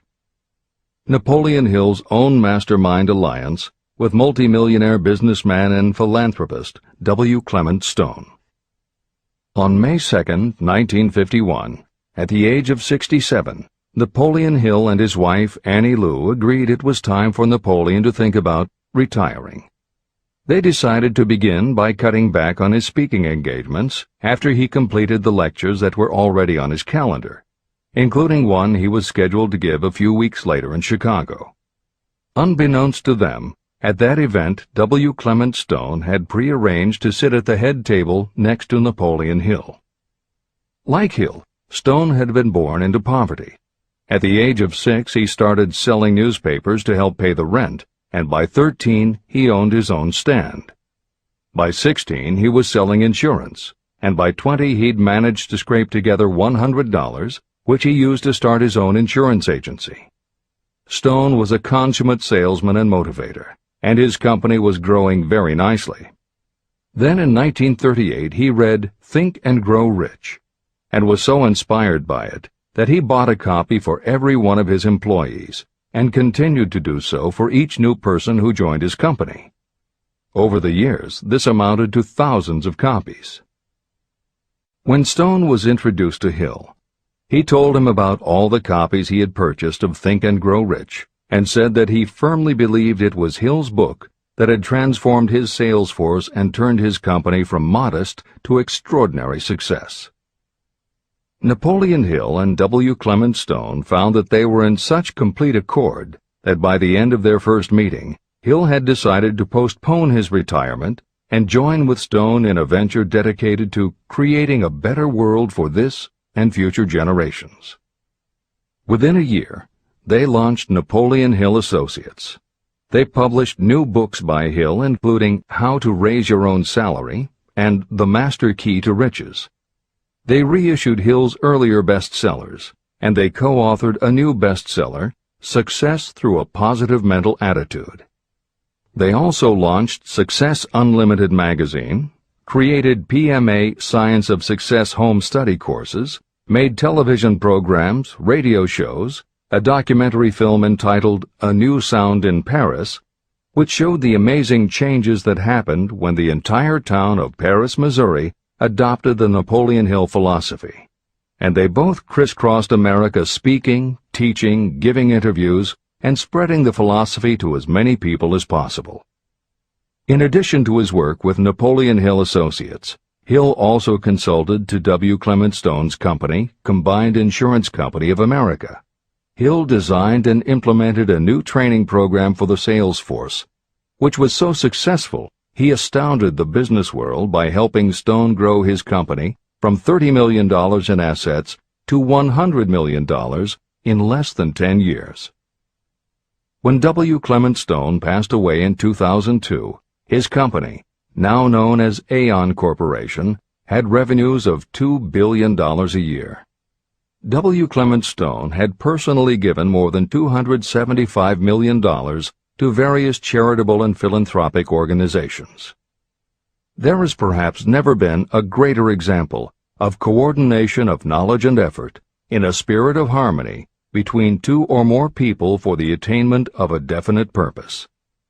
The sheer volume of work and scope of influence achieved in a 10-year period by Napoleon Hill and W. Clement Stone leaves little question as to the power and importance of a mastermind alliance. This is the end of the editor's comments. The power of positive emotions. Money is shy and elusive. It must be wooed and won by methods not unlike those used by a determined lover. And the power you use in the wooing of money is not greatly different from what you use to attract the one you love. It is the power of positive emotion. That power, when successfully used in the pursuit of money, must be mixed with faith. It must be mixed with desire. It must be mixed with persistence. It must be applied through a plan, and that plan must be set into action. When money comes in large quantities, it flows to the one who accumulates it as easily as water flows downhill.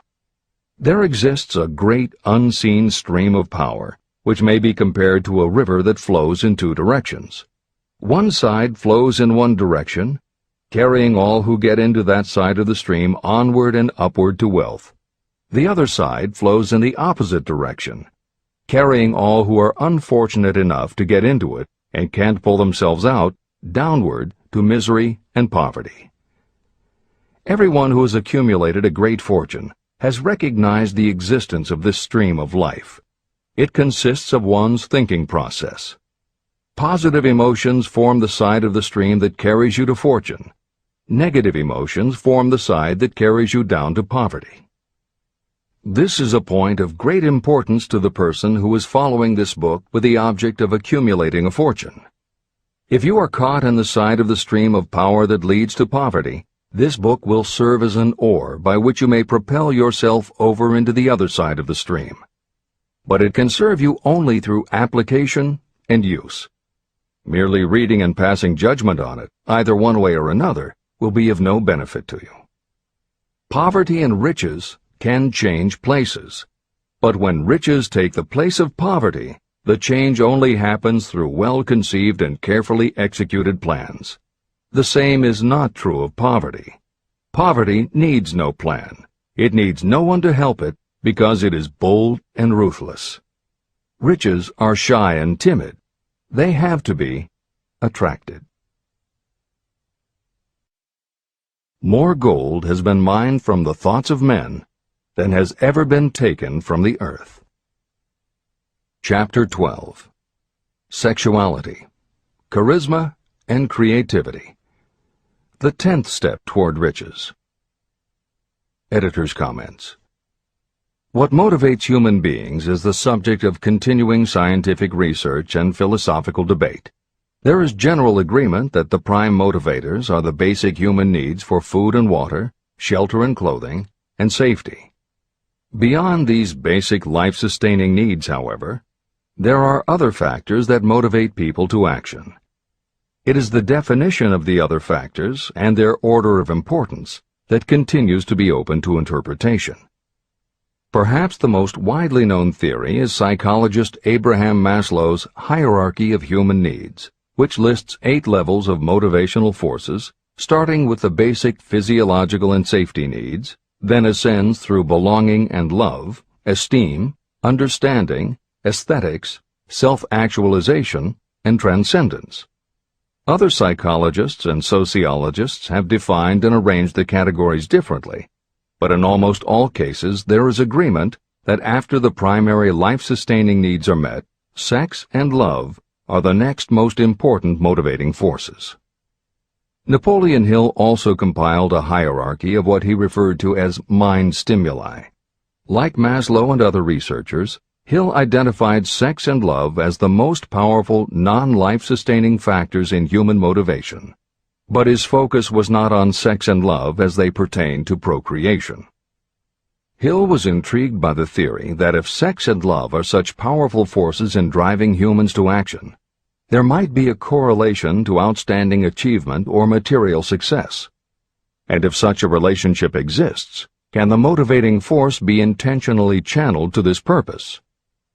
In the original edition of the following chapter, Hill used terms such as sex emotion and sex energy in his analysis of these motivating forces as they relate to attitude and personality. In this context, the use of the word sex was not meant to have the physical connotation that it often has today. Today these concepts would be conveyed by words such as sexuality, passion, or charisma. In this edition, where appropriate, the editors have opted for the modern usage of these and similar terms. This is the end of the editor's comments. Charisma. The world is ruled, and the destiny of civilization is established by the human emotions. People are influenced more by feelings than by reason. Your creativity is set into action entirely by emotions, and not by cold reason. The human mind responds to stimuli, through which it may be keyed up in such a way that it takes on characteristics such as enthusiasm, creative imagination, and intense desire. The stimuli to which the mind responds most freely are 1. The desire for sexual expression, 2. Love, 3. A burning desire for fame, power, or financial gain, money, 4. Music, 5. Close friendship and/or admiration, 6. A mastermind alliance based upon the harmony of 2 or more people who ally themselves for advancement, 7. Mutual suffering, such as that experienced by people who are persecuted, 8. Autosuggestion, 9. Fear, 10. Alcohol and drugs. The desire for sexual expression comes at the head of the list of stimuli that step up the mind and start the wheels of physical action. The emotions associated with a human sexual drive bring into being a state of mind. When motivated by this desire, people often show courage, willpower, persistence, imagination, and creative ability that they don't normally have. So strong and impelling is the desire for sexual expression that people freely run the risk of life and reputation because of it. A river may be dammed and its water controlled for a time, but eventually it will force an outlet. The same is true of the emotions related to sexual expression. It may be submerged and controlled for a time, but its very nature causes it to be ever-seeking means of expression. The desire for sexual expression is inborn and natural. The desire cannot and should not be submerged or eliminated, but it can be given other outlets that enrich the body, mind, and spirit. When harnessed and redirected, this motivating force has been used as a powerful creative force in literature, art, and other pursuits, including the accumulation of riches. A teacher who has trained more than 30,000 salespeople came to the conclusion that individuals who are most confident sexually are the most efficient salespeople. The explanation is that the factor of personality known as personal magnetism is a manifestation of sexual energy. Editor's comments. There have been numerous psychological and sociological studies about the relationship between sexuality and success that tend to support Hill's observation. Because physical characteristics are the most quantifiable aspects of sexuality, most research studies focus on gender, attractiveness, body size, and age, and they measure indicators such as first impressions, expectation of performance, perception of performance, and social interaction. These studies generally conclude that when comparing individuals of equal competence, for men, the perception is that taller men will do better than short, a full head of hair will outperform balding, handsome or virile will beat out plain or older. For women, the results are comparable.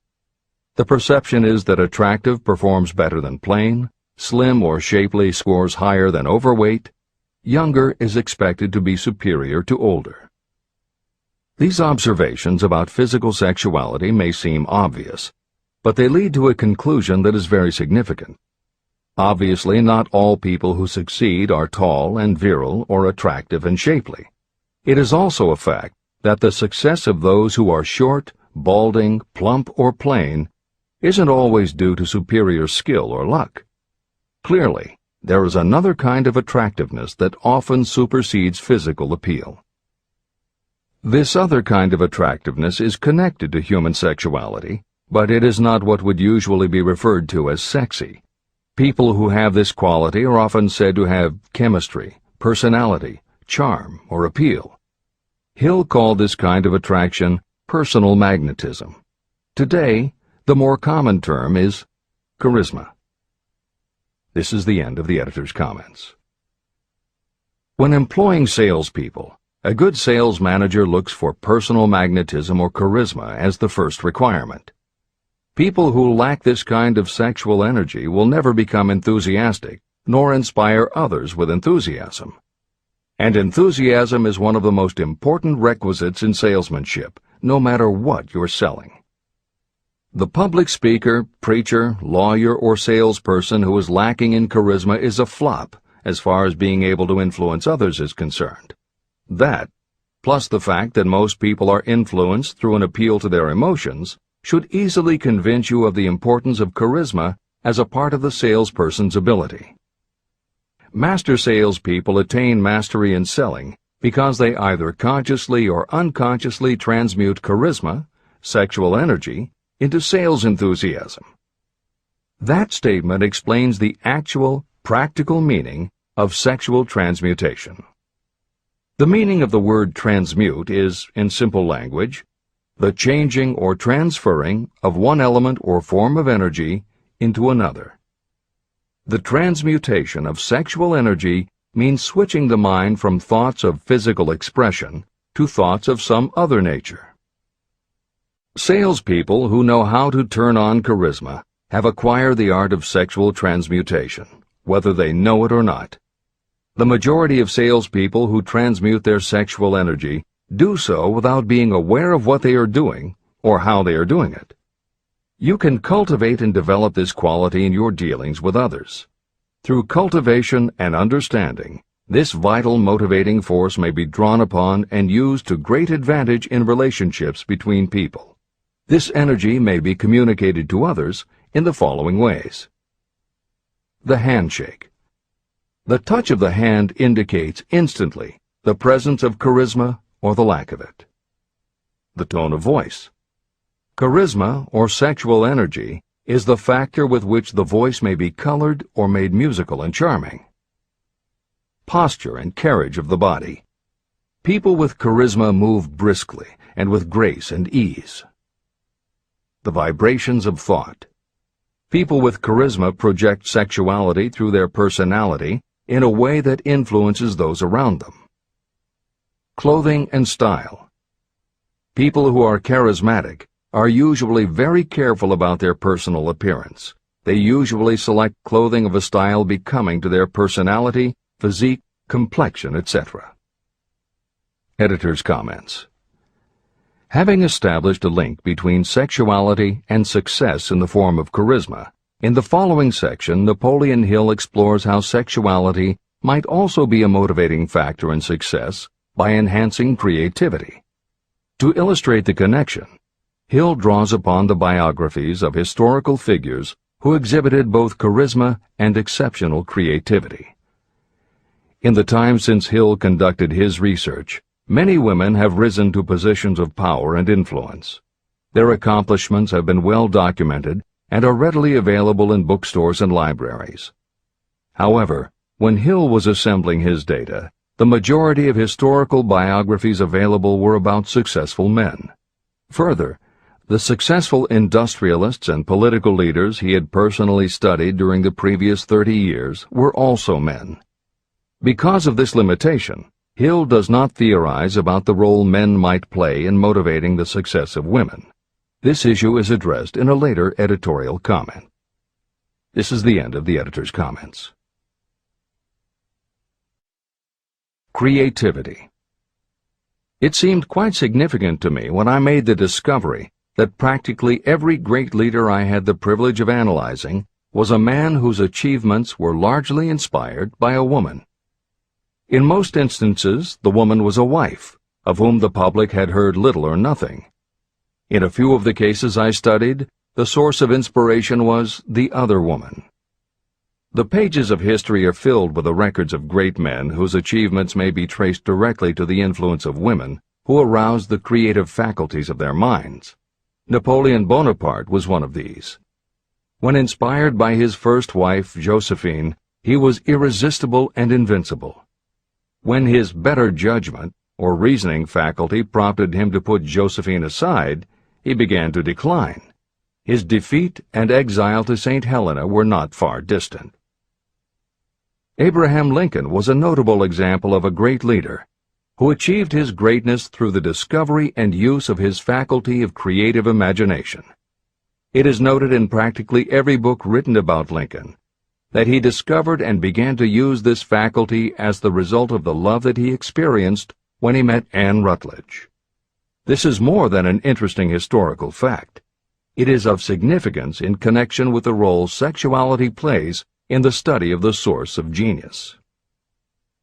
Following is a list of famous men of outstanding achievement: George Washington, Napoleon Bonaparte, William Shakespeare, Abraham Lincoln, Ralph Waldo Emerson, Robert Burns, Thomas Jefferson, Elbert Hubbard, Elbert H. Gary, Woodrow Wilson, John H. Patterson, Andrew Jackson, Enrico Caruso.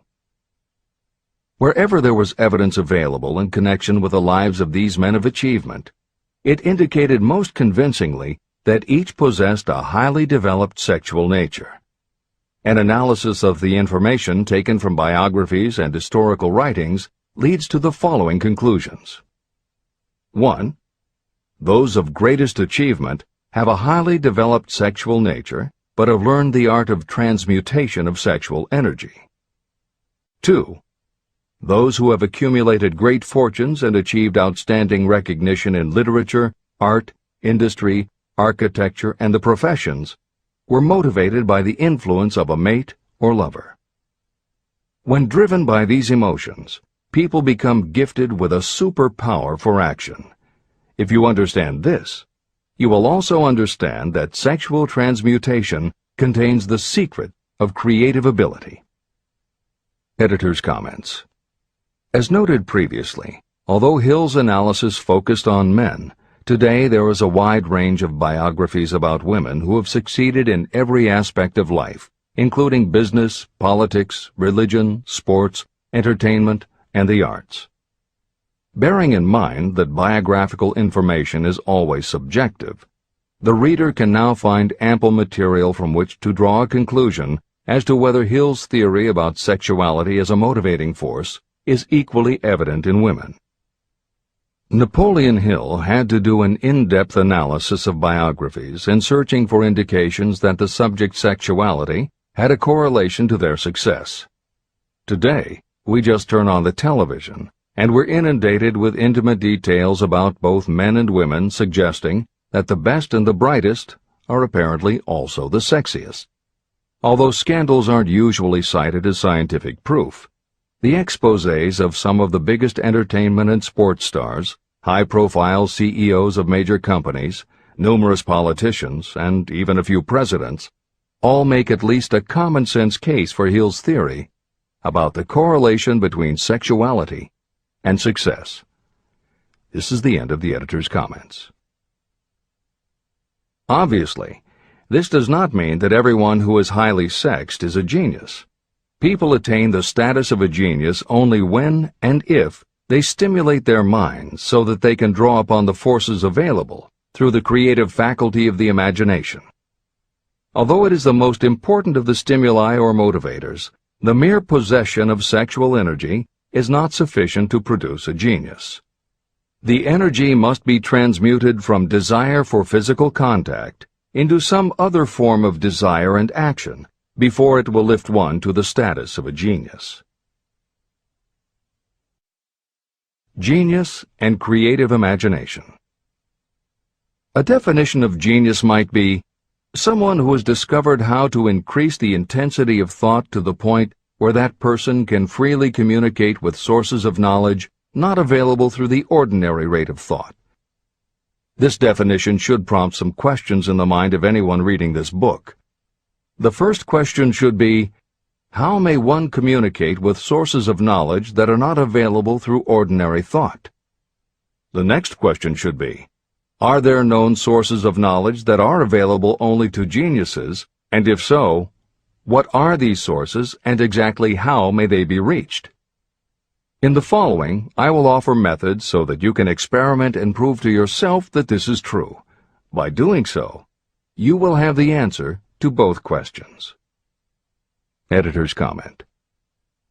Humans perceive things through the 5 senses of sight, smell, taste, hearing, and touch. Another kind of perception, as when you have a feeling about something, was discussed in the chapters on desire, faith, and autosuggestion. This kind of perception is often referred to as the 6th sense, and in the following Hill explores the relationship between sexuality, motivation, creative imagination, and the 6th sense. This is the end of the editor's comment. The reality of a 6th sense has been fairly well established. This 6th sense is creative imagination. The faculty of creative imagination is something the majority of people never use during an entire lifetime, and if they do use it, it usually happens by mere accident. Only a small number of people deliberately use their creative imagination for a specific purpose. Those who do use this faculty voluntarily and with understanding of its functions are geniuses. Creative imagination is the direct link between your finite mind and what I have termed infinite intelligence. All revelations and all discoveries of basic or new principles in the field of invention take place through the faculty of creative imagination. When ideas, concepts, or hunches flash into your mind, they can only have come from one or more of the following sources. 1. From the mind of some other person who has just released the thought, idea, or concept through conscious thought. 2. Your subconscious mind, which stores every thought and impression that ever reached your brain through any of the 5 senses. 3. From another person's subconscious storehouse. 4. Infinite intelligence. There are no other possible sources from which inspired ideas or hunches may be received. When brain action has been stimulated through one or more of the 10 mind stimulants listed at the beginning of this chapter, it has the effect of lifting you far above the horizon of ordinary thought. It permits you to envision distance, scope, and quality of thoughts not available on the lower plane, such as when you are solving routine problems of business. When you are lifted to a higher level of thought through mind stimulation, it is as though you have taken off in an airplane. You can now see over and beyond the horizon that limits your vision when you are on the ground. Not only that, but while you are on this higher level of thought, you are not even aware of such things as the problems of gaining the 3 basic necessities of food, clothing, and shelter.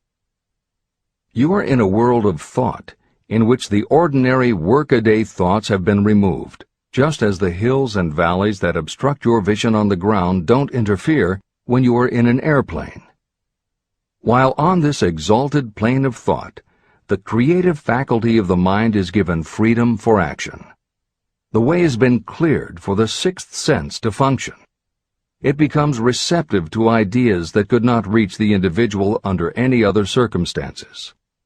The 6th sense is the faculty that marks the difference between a genius and an ordinary individual. Developing your creative imagination. A mind stimulant is any influence that will either temporarily or permanently increase the intensity of thought. The previously mentioned 10 major stimulants are those most commonly resorted to. Through these sources you may commune with infinite intelligence, enter the storehouse of your subconscious mind, or perhaps even that of another person. That is all there is to genius. The more you use your creative faculty, the more alert and receptive it becomes to factors originating outside your conscious mind. And the more this creative faculty is used, the more you will rely upon it for your thoughts and ideas. This faculty can be cultivated and developed only through use. What we generally refer to as our conscience operates entirely through the faculty of the 6th sense. The great artists, writers, musicians, and poets become great because they acquire the habit of relying upon the still small voice that speaks from within, through their creative imagination. Anyone with a keen imagination knows that some of their best ideas come through so-called hunches. One of the best-known public speakers admits that his speeches are only really great when he closes his eyes and begins to rely entirely upon the faculty of creative imagination. When asked why he closed his eyes just before the climax of his speech, he replied, "I do it because then I speak through ideas that come to me from within." One of America's most successful and best-known financiers has the habit of closing his eyes for 2 or 3 minutes before making a decision. When asked why, he replied, "With my eyes closed, I am able to draw upon a source of superior intelligence." Dr. Elmer R. Gates created more than 200 useful patents through the process of cultivating and using his creative faculty. His method is significant to anyone interested in attaining to the status of genius. Dr. Gates was one of the really great, though less publicized, scientists of the world. In his laboratory, he had what he called his personal communication room. It was practically soundproof, and all light could be shut out. It had a small table on which he kept a pad of writing paper. In front of the table, on the wall, was a light switch. When Dr. Gates desired to draw upon the forces available to him through his creative imagination, he would go into this room, seat himself at the table, shut off the lights, and concentrate on the known factors of the invention he was working on. He would stay in that position until ideas began to flash into his mind in connection with the unknown factors of the invention. On one occasion, ideas came through so fast that he was forced to write for almost 3 hours. When the thoughts stopped flowing, he examined his notes and found they contained a minute description of principles that had no parallel in the known data of the scientific world. Moreover, the answer to his problem was right there in those notes. Dr. Gates earned his living by sitting for ideas. He did it for individuals and corporations, and some of the most sensible people and largest traditional corporations in America paid him to do it. The part of your mind that you generally use for reasoning may be faulty, because it is largely guided by your accumulated experience. Not all knowledge that you have learned through experience is accurate. Many times your creative ideas are much more reliable because they come from sources that are more reliable than those available to the reasoning faculty of the mind. Methods used by geniuses are available to you. The major difference between the genius and the ordinary inventor is that the genius makes use of both the synthesized and the creative faculties of imagination. For example, the scientific inventor begins an invention by organizing and combining the known ideas or principles accumulated through experience through the synthesized faculty, the reasoning faculty. If the inventor finds this accumulated knowledge is insufficient, the scientist then draws upon the sources of knowledge available through the creative faculty. The method by which the inventor does this varies with the individual, but this is the essence of the procedure. 1. The inventor stimulates his or her mind so that it functions on a higher-than-average plane through one or more of the mind stimulants. 2. The inventor then concentrates on the known factors, the finished part of the invention, and creates in his or her mind a perfect picture of the unknown factors, the unfinished part of the invention. The inventor holds this picture in mind until it has been taken over by the subconscious, then relaxes by clearing his or her mind of all thought and waits for the answer to flash into mind. Sometimes the results are both definite and immediate. At other times the results are negative, depending on the state of development of the sixth sense or creative faculty. Thomas Edison tried out more than 10,000 different combinations of ideas through the synthetic faculty of his imagination before he tuned in through the creative faculty and got the answer that perfected the incandescent light bulb. His experience was similar when he produced the phonograph. Editor's comments. Synchronicity, precognition, intuition, flashes of insight, hunches, gut feelings, symbolic dreams. These are all aspects of the phenomenon Napoleon Hill was describing in his two correlated terms, creative imagination and infinite intelligence. And the fact that Hill made a serious study of this function of the mind puts him in exceptional company. The fathers of modern psychology, Sigmund Freud and Carl Jung, recognized and tried to explain this sixth sense. Jung's concept of the collective unconscious, which is the very basis of Jungian psychology, is in many ways identical to Hill's concept of infinite intelligence. Scientists from Archimedes to Newton to Einstein to the team of Watson and Crick, who determined the structure of DNA, all conceded that intuition was instrumental in their discoveries. Duke University created a department for the sole purpose of studying these phenomena under scientific conditions. Many scientists admit to using personalized techniques similar to Hill's method for accessing intuition and creativity. These include Friedrich Kekule, who discovered the molecular structure of benzene through a dream symbol; physiologist Otto Loewi, who had a hunch followed by a dream that won him the Nobel Prize in Medicine; and as mentioned above, James Watson's breakthrough in the structure of DNA. Mozart, Shelley, Coleridge, Huxley, Descartes, Robert Louis Stevenson all claimed intuition played a role in their creations. William Blake learned the secret to a copper engraving process from a dream. British Prime Minister Winston Churchill firmly believed a premonition saved him from being killed by a bomb during the Blitz of London. As was noted earlier, psychiatry, clinical hypnosis, and affirmations all had to overcome considerable skepticism before they were accepted. That is also true of those phenomena Hill terms infinite intelligence. However, In the 1970s and 80s, the public's interest was piqued by well-researched books such as The Intuitive Edge by Philip Goldberg, Creative Dreaming by Patricia Garfield, and The Right Brain Experience by Mary-Lee Zdenek.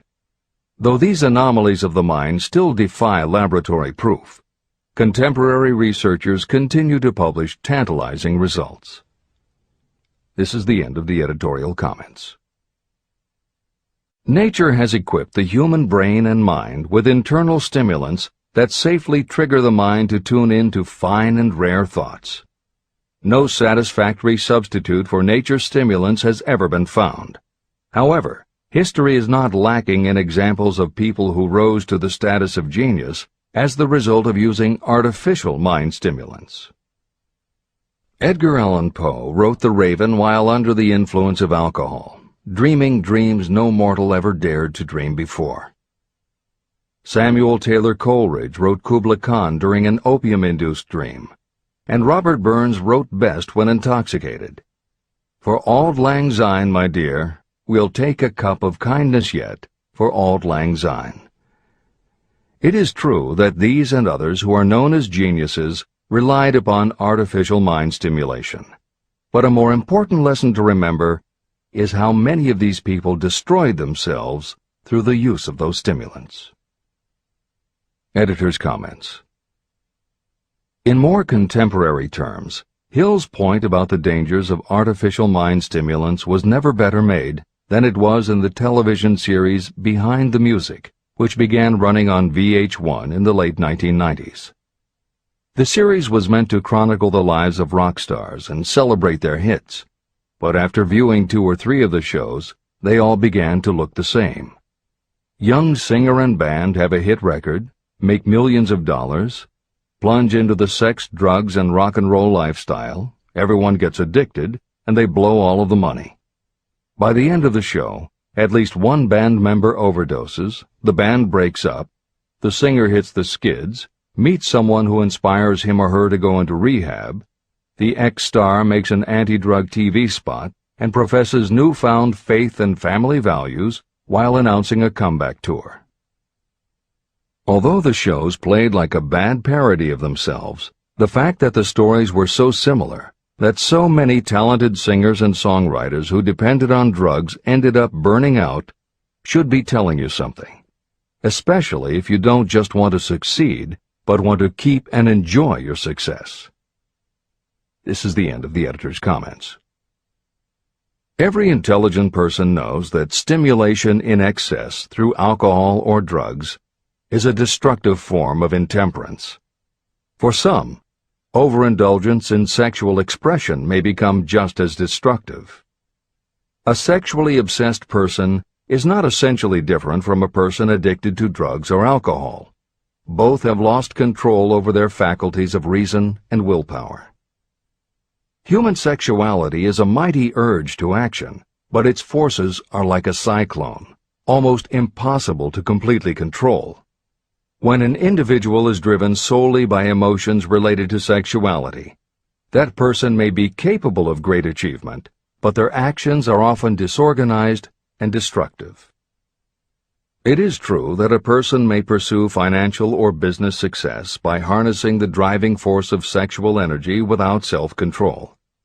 But history is filled with evidence that such people likely have certain traits of character that rob them of the ability to either hold or enjoy their fortunes. Ignorance of this potential pitfall has cost thousands of people their happiness, even though they possessed riches. From my analysis of over 25,000 people, I found that those who succeed in an outstanding way often do not hit their stride until they are beyond the age of 40 or 50. This fact was so astounding that it prompted me to go into the study of its cause most carefully. My investigation disclosed that the major reason why many people do not succeed early in life is their tendency to dissipate their energies through overindulgence. The majority of people never learn that sexual energy has possibilities other than physical expression. And many of those who make this discovery only do so after having wasted many years during the time when their sexual energy was at its height. Most people come to the realization by accident, and many don't even know they have tapped into this power. They may recognize that their power of achievement has increased, but they have no idea what caused the change. They are just vaguely aware that nature begins to harmonize the emotions of love and sex, so that they may draw upon these great forces and apply them as stimuli to action. The importance of love. Love, romance, and sex are all emotions capable of driving people to heights of superachievement. When combined, these three emotions may lift you to an altitude of a genius. Every person who has been moved by genuine love knows that it leaves enduring traces upon the human heart. The effect of love endures, because love is spiritual in nature. Those who cannot be stimulated to great heights of achievement by love are hopeless. They are dead, though they may seem to live. If you believe you are unfortunate because you have loved and lost, you are wrong. One who has loved truly can never lose entirely. Love is whimsical and temperamental. It comes when it pleases and goes away without warning. Accept and enjoy it while it remains, but spend no time worrying about its departure. Worry will never bring it back. Dismiss the thought that love only comes once. Love may come and go times without number, but there are no two love experiences that affect you in just the same way. There may be one love experience that leaves a deeper imprint on the heart than all the others. But all love experiences are beneficial, except to the person who becomes resentful and cynical when love makes its departure. Even the memories of love can lift you and stimulate your mind.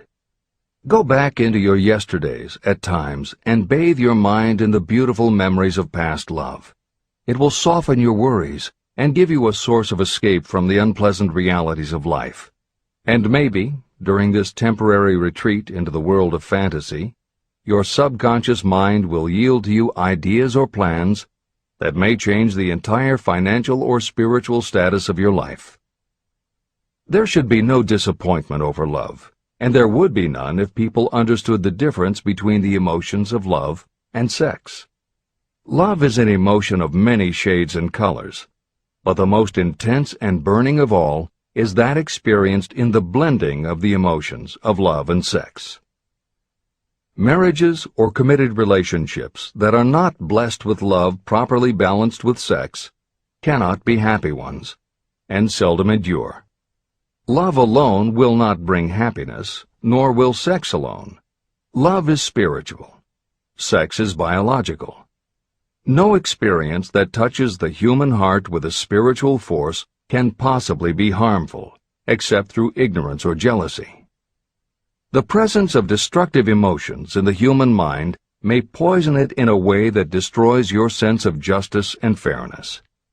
Just as a chemist can take certain chemical elements, none of which are harmful in themselves, and by mixing them together create a deadly poison, in a similar manner the emotions of sex and jealousy, when mixed, may turn just as lethal. Love is the emotion that serves as a safety valve and brings balance, reason, and constructive effort. Love is, without question, life's greatest experience. It can bring you into communion with infinite intelligence. When love guides the emotions, it may lead you well on your way toward creative effort. The road to genius consists of the development, control, and use of sex, love, and romance. Briefly, the process may be stated as follows. Encourage the presence of the positive emotions as the dominating thoughts in your mind, and discourage all the destructive emotions. The mind is a creature of habit. It thrives on the dominating thoughts fed to it. Through your willpower, you may discourage the presence of any emotion and encourage the presence of any other.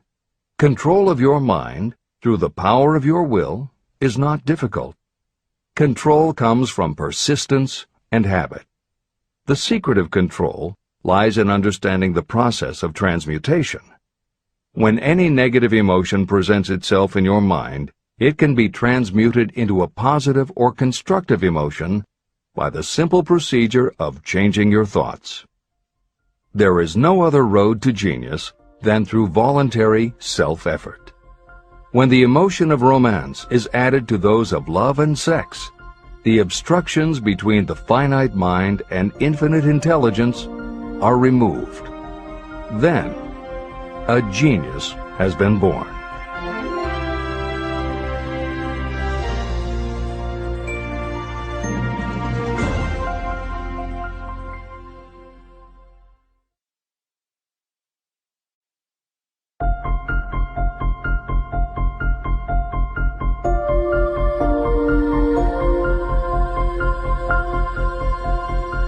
Success requires no explanations. Failure permits no alibis. Chapter 13. The Subconscious Mind. The Connecting Link. The 11th Step Toward Riches. The subconscious mind consists of a field of consciousness, in which every impulse of thought that reaches the conscious mind, through any of the 5 senses, is classified and recorded. The subconscious receives and files sense impressions or thoughts regardless of their nature. You can plant in your subconscious mind any plan, thought, or purpose that you desire to translate into its physical or monetary equivalent.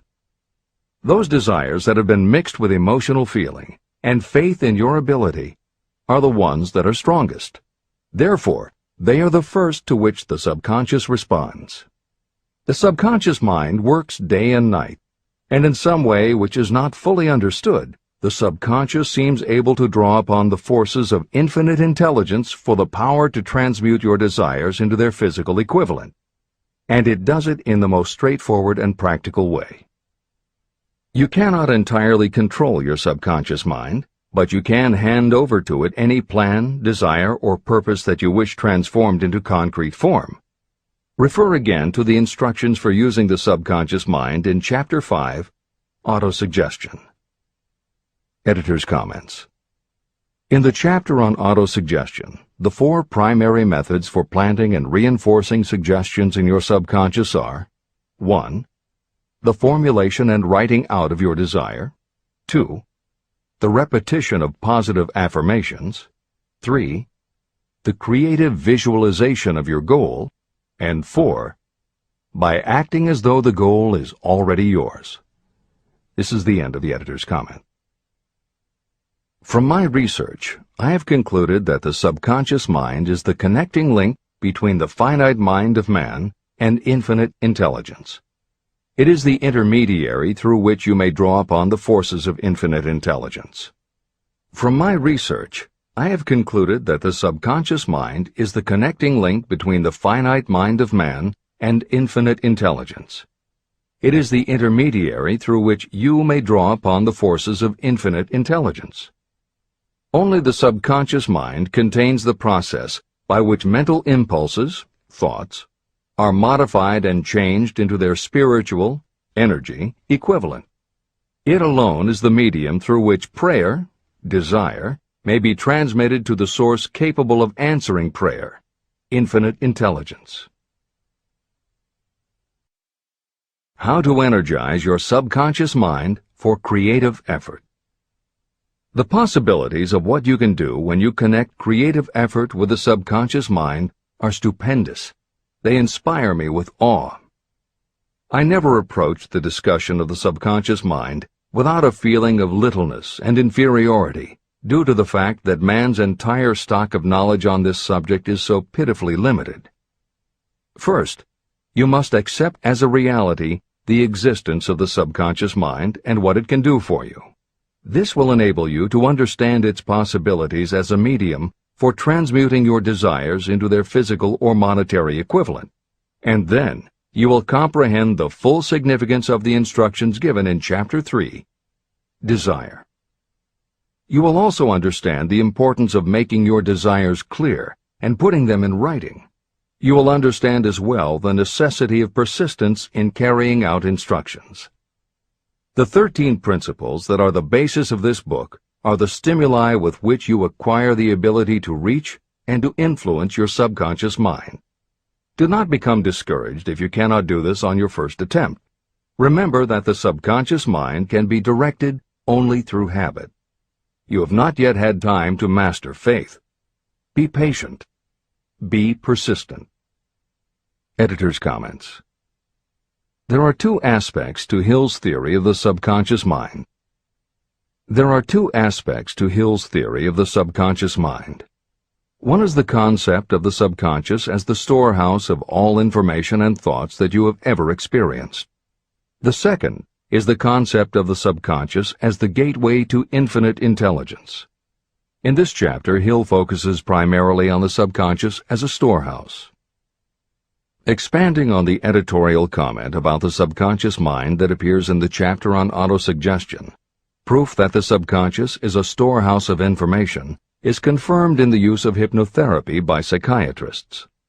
Through hypnosis, psychiatrists are able to help patients open the door to their subconscious so that they can retrieve information about traumatic situations that have been filtered out or repressed by the conscious mind.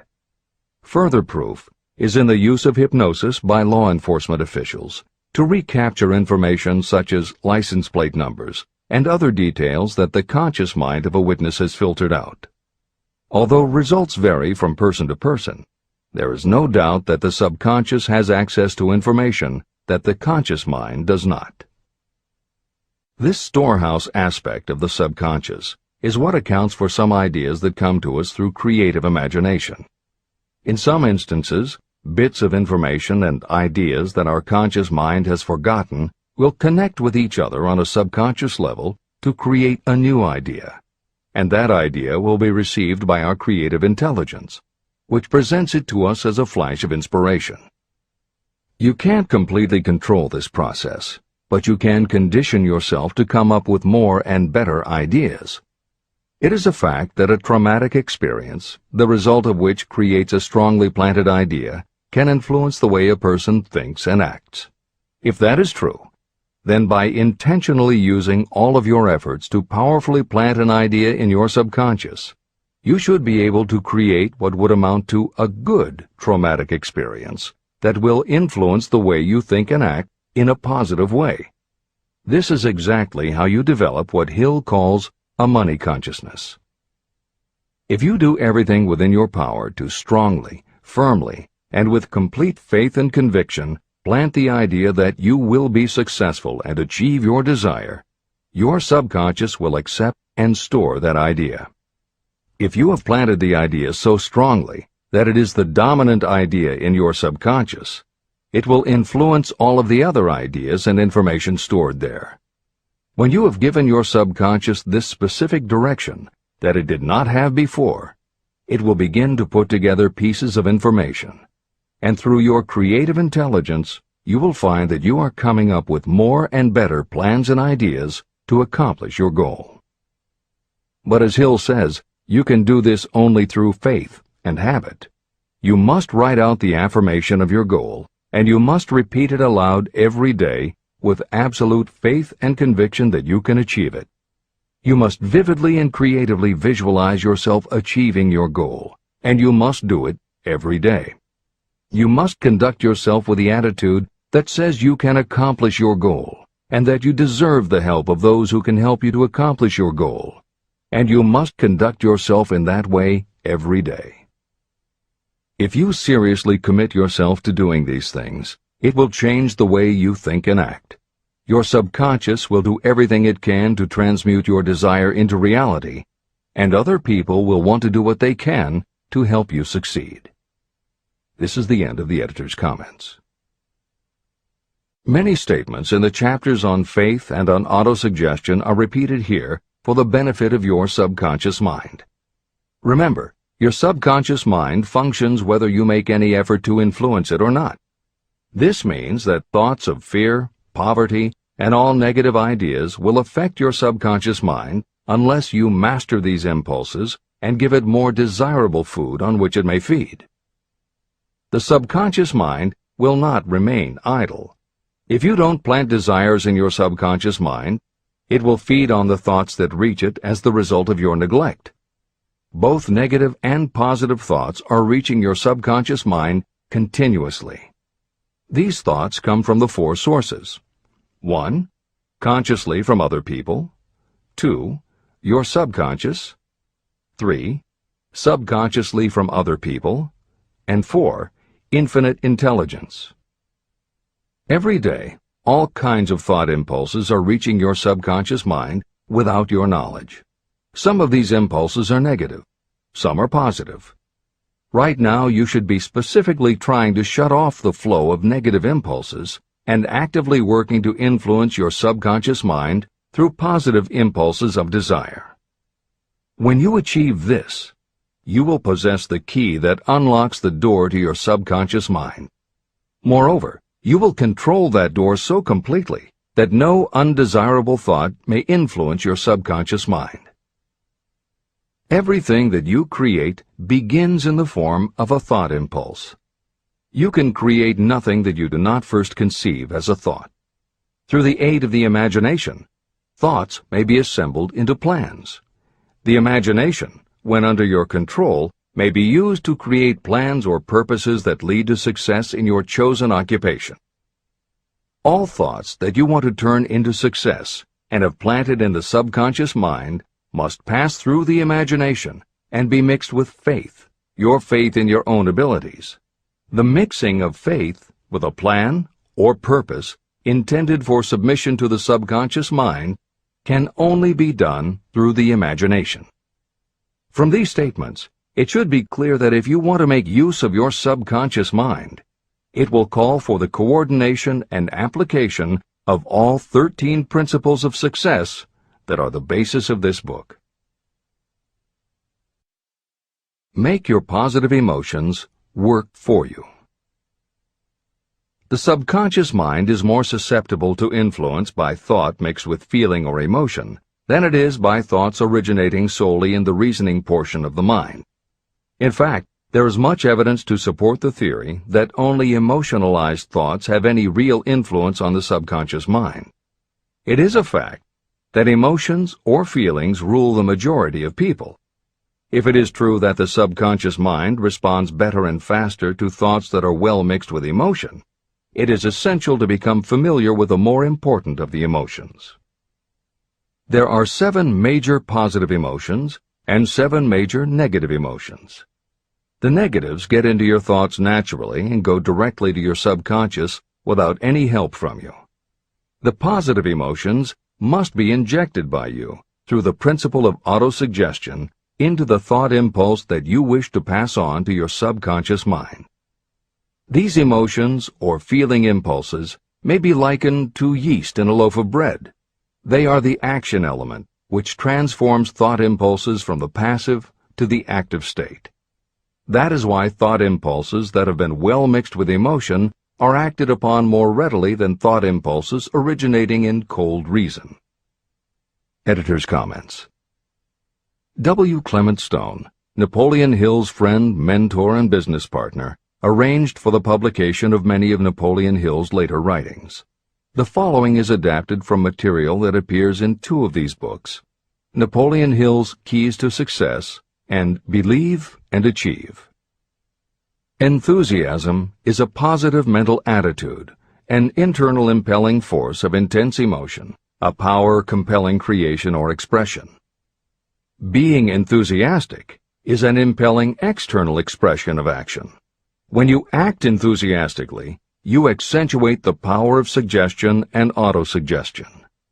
The sales manager, public speaker, minister, lawyer, teacher, or executive who acts enthusiastic by speaking in an enthusiastic, sincere manner develops genuine enthusiasm. If you act enthusiastic, your emotions will follow. By filling your conscious mind with enthusiasm, you also impress upon your subconscious mind that your burning obsession and your plan for obtaining it are certain things. Then, if your conscious enthusiasm dims, your subconscious will be there, full of images of your success, to help you stoke your conscious fires of enthusiasm once again. This is the end of the editor's comments. You are preparing yourself to influence and control the inner audience of your subconscious mind in order to hand over to it the desire for money, which you wish transmuted into its physical, monetary equivalent. It is essential, therefore, that you understand the method of approach to this inner audience. You must speak its language. It understands best the language of emotion or feeling. Following are the 7 major positive emotions and the 7 major negative emotions. I am listing them here so that you may draw upon the positives and avoid the negatives when giving instructions to your subconscious mind. The 7 major positive emotions. The emotion of desire, the emotion of faith, the emotion of love, the emotion of sex, the emotion of enthusiasm, the emotion of romance, the emotion of hope. There are other positive emotions, but these are the 7 most powerful and the ones most commonly used in creative effort. Master these 7 emotions. They can be mastered only by use, and the other positive emotions will be at your command when you need them. Remember that you are studying a book that is intended to help you develop a money consciousness by filling your mind with positive emotions. The 7 major negative emotions to be avoided. The emotion of fear, the emotion of jealousy, the emotion of hatred, the emotion of revenge, the emotion of greed, the emotion of superstition, the emotion of anger. Positive and negative emotions cannot occupy the mind at the same time. One or the other must dominate. It is your responsibility to make sure that positive emotions constitute the dominating influence of your mind. That is where the law of habit will help you. Form the habit of applying and using the positive emotions. Eventually, they will dominate your mind so completely that the negatives cannot enter it. Only by following these instructions literally and continuously can you gain control over your subconscious mind. The presence of a single negative in your conscious mind is sufficient to destroy all chances of constructive aid from your subconscious mind. Editor's comments. Napoleon Hill's concern about the susceptibility of the subconscious mind to negative thoughts, emotions, and comments is well known to professionals who work with these techniques. In clinical hypnotherapy, there is an axiom referred to as the law of reversed effect, which states that whenever there is a conflict between imagination and willpower, the imagination wins. When you attempt to plant an idea, if the subconscious already harbors a negative, trying to force the new idea has the reverse effect, because the subconscious becomes obsessed with defending its established negative idea. And the harder you try to do something, the more the subconscious resists, and the more difficult it becomes. Even the use of the word try is warned against, because it gives the suggestion to the subconscious of a preconceived failure. The concept of trying implies an ongoing effort. You don't want to try. You want to succeed. If you ask your subconscious to help you try, it may do just that. It may help you try, but it will prevent you from succeeding. Because if you did succeed, then it could no longer help you try, which is what you asked it to do. The cautionary note about using the word try is just one example of the care that should be taken when formulating affirmations and using autosuggestion. The following are some other rules of thumb that most modern experts agree on. 1. Affirmations should always be stated as a positive. Affirm what you do want, not what you don't want. 2. Affirmations work best when they are short and very clear about a single desired goal. Take the time to write, rewrite, and polish your affirmation until you can express your desire in a short statement of precise and well-chosen words. 3. Affirmations should be specific about the desired goal, but not about how to accomplish it. Your subconscious knows better than you what it can do and how it can do it. 4. Do not make unreasonable time demands. Your subconscious can't make anything happen suddenly or now. 5. Just saying the words will have little effect. When you affirm your desire, you must do it with such faith and conviction that your subconscious becomes convinced of how important it is to you. As you affirm your desire to yourself, visualize it in your mind's eye as big as a billboard. Make it big, powerful, and memorable. 6. Repetition of your emotionalized affirmation is crucial. At this time, it is your habit to think one way. By repeating your affirmation often every day, your new way of thinking will begin to be your automatic response. Keep reinforcing it until it becomes second nature to you, and your habit will have become to think the new way, the way you want to think. This is the end of the editor's comments. We form habits based on the degree of reinforcement we receive. Habits make no moral judgments. They can be either good or bad. Both are formed through repetition. If we try something and like the results, we repeat the action. You can replace negative thoughts with positive ones. You can replace inaction with action, and you can form any habit you choose. Your thoughts are the only thing that you can completely control if you choose to do so. You can control your thoughts to control your habits. The secret of effective prayer. Most people resort to prayer only after everything else has failed, or else they pray by a ritual of meaningless words. And because most people who pray do so only after everything else has failed, they go to prayer with their minds filled with fear and doubt. Because fear and doubt are the emotions that are mixed with their prayer, these are the emotions the subconscious mind passes on, and these are the emotions that infinite intelligence receives and acts upon. If you pray for a thing, but as you pray you have fear that you may not receive it, or that your prayer will not be acted upon by infinite intelligence, your prayer will have been in vain. Prayer does sometimes result in the realization of that for which one prays. If you have ever had the experience of receiving something for which you prayed, go back in your memory and recall your actual state of mind while you were praying, and you will know for sure that the theory here described is more than a theory. The method by which you may communicate with infinite intelligence is very similar to the way the vibration of sound is transmitted by radio waves. Sound cannot be transmitted through the atmosphere until it has been changed into a very high rate of vibration. The radio station takes the sound of the human voice and modifies it by stepping up the vibration millions of times. Only in this way can the energy of sound be sent over distances. After this transformation has taken place, the energy, which originally was in the form of vibrations of sound, is broadcast or transmitted as a radio signal. When a radio set receives the high-speed transmission, it then reconverts that energy back to its original slower rate of vibration. And when it is stepped down to its original rate, it vibrates the diaphragm of the speaker, which reproduces the original sound of the voice. The subconscious mind is the intermediary that translates prayers or desires into terms that infinite intelligence can receive. The answer comes back to you in the form of a definite plan or idea for procuring the object of your prayer.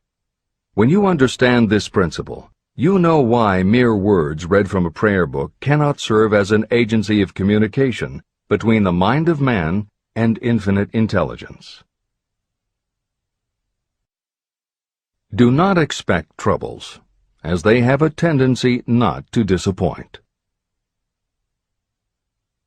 Chapter 14. The Brain. A broadcasting and receiving station for thought. The 12th step toward riches. It was while I was working with the late Dr. Alexander Graham Bell and Dr. Elmer R. Gates that I first proposed the idea that every human brain is both a broadcasting and receiving station for the vibration of thought. In some way similar to the principle behind the operation of a radio receiver, every human brain is capable of picking up vibrations of thought that are being released by other brains. These are received as hunches and flashes of intuition. As was explained in previous chapters, it is your creative imagination that is the receiving set of your brain, which receives thoughts from your subconscious and, under certain circumstances, receives thoughts released by the brains of others. Your creative imagination is the interconnection between your conscious or reasoning mind and the four sources from which you receive thought stimuli. 1. Consciously from other people. 2. Your subconscious. 3. Subconsciously from other people. And 4. Infinite intelligence. When stimulated or stepped up to a high rate of vibration, the mind becomes more receptive to thoughts that reach it from outside sources. This stepping up process takes place through either the positive emotions or the negative emotions. Through the emotions, the vibrations of thought may be increased. The brain that has been stimulated by emotions functions at a much more rapid rate than it does when that emotion is quieted or absent. The result is the increase of thought to such a pitch that the creative imagination becomes highly receptive to ideas. On the other hand, when the brain is functioning at a rapid rate, it also gives to your own thoughts the emotional feeling that is essential before those thoughts will be picked up and acted upon by your subconscious mind. The subconscious mind is the sending station of the brain, through which vibrations of thought are broadcast. Autosuggestion is the medium by which you may put into operation your sending station. The creative imagination is the receiving set through which the energies of thought are picked up.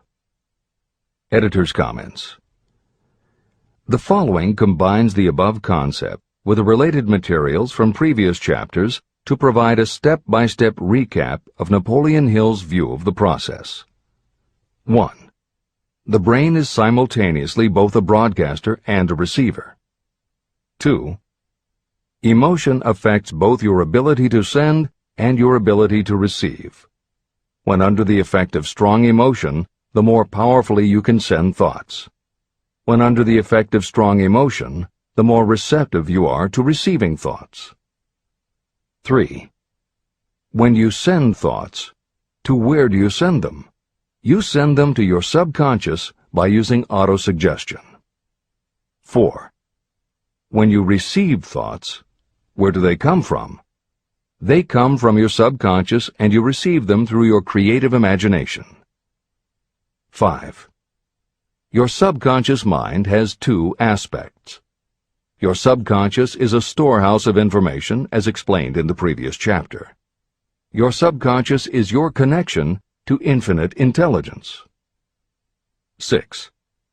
Infinite intelligence is the medium through which you receive thoughts from other brains.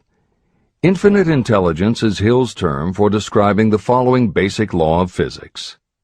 Because everything in the universe is made of time, space, energy, or matter, and because matter is just energy in a different form, then everything is actually different parts of the same thing.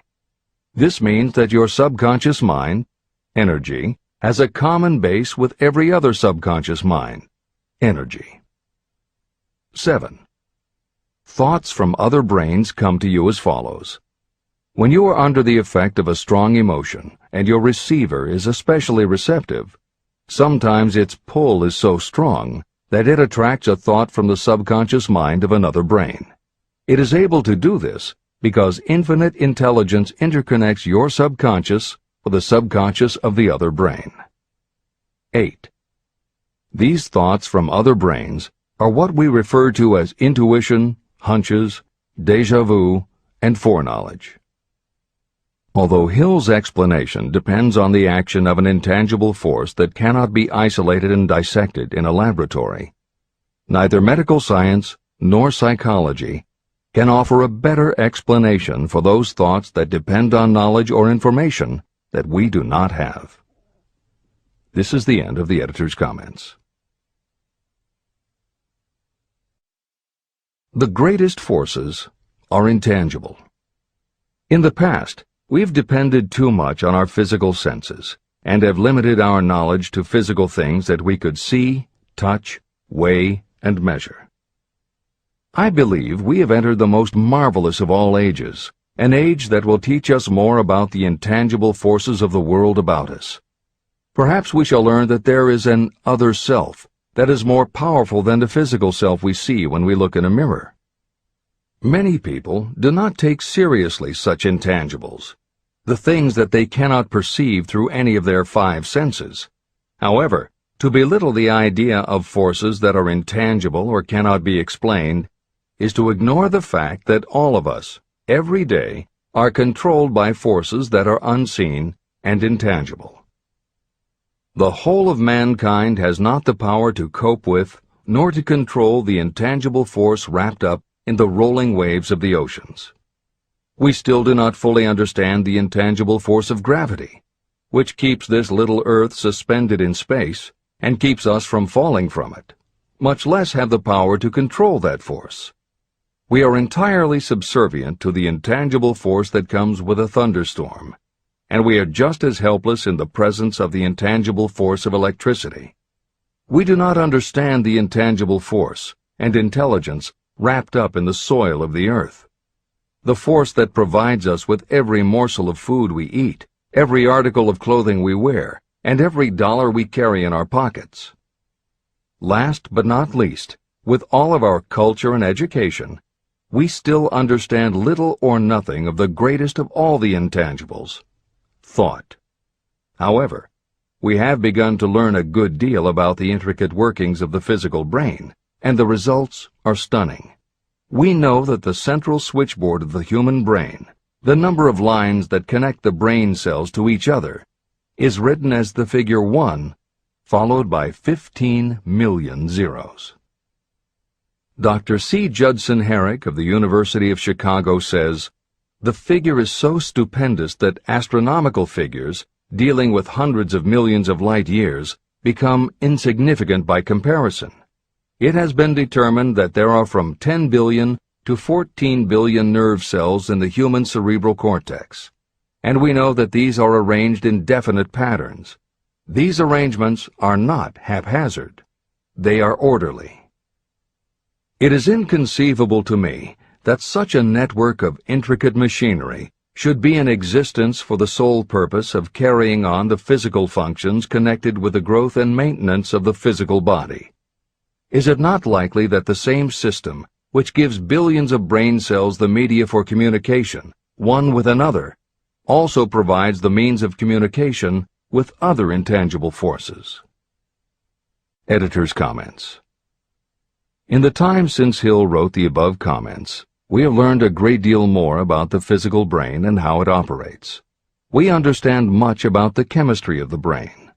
We can measure the energies it releases. We know which areas control the various functions of the body and which areas affect memory, emotions, reasoning, and many other subtleties related to the thinking process. Through surgery, medication, and other techniques, we know how to prevent the brain from having certain kinds of thoughts. And we know how to encourage the brain to produce certain other kinds of thoughts when we want it to. For instance, a specific area can be stimulated, and you will have pleasurable thoughts. But we cannot yet control what those pleasurable thoughts will be, and we have no idea what the bits and pieces of information are that go into your pleasurable thoughts. With all of our advanced knowledge about the physical brain, we still don't know how to make it have a specific thought or idea, especially not an original thought or a creative idea. And medical science offers no better theory than Hill's as to how we could have an intuition or hunch made up from information that we don't have and were never exposed to. In short, the physical properties of the brain confirm that it is where the thinking process takes place. But it does not offer the answer to the question of how it happens, or how thoughts from one brain might travel to another. In previous commentaries, we pointed to the laws of physics as they relate to Hill's theory about the interconnectedness of all things.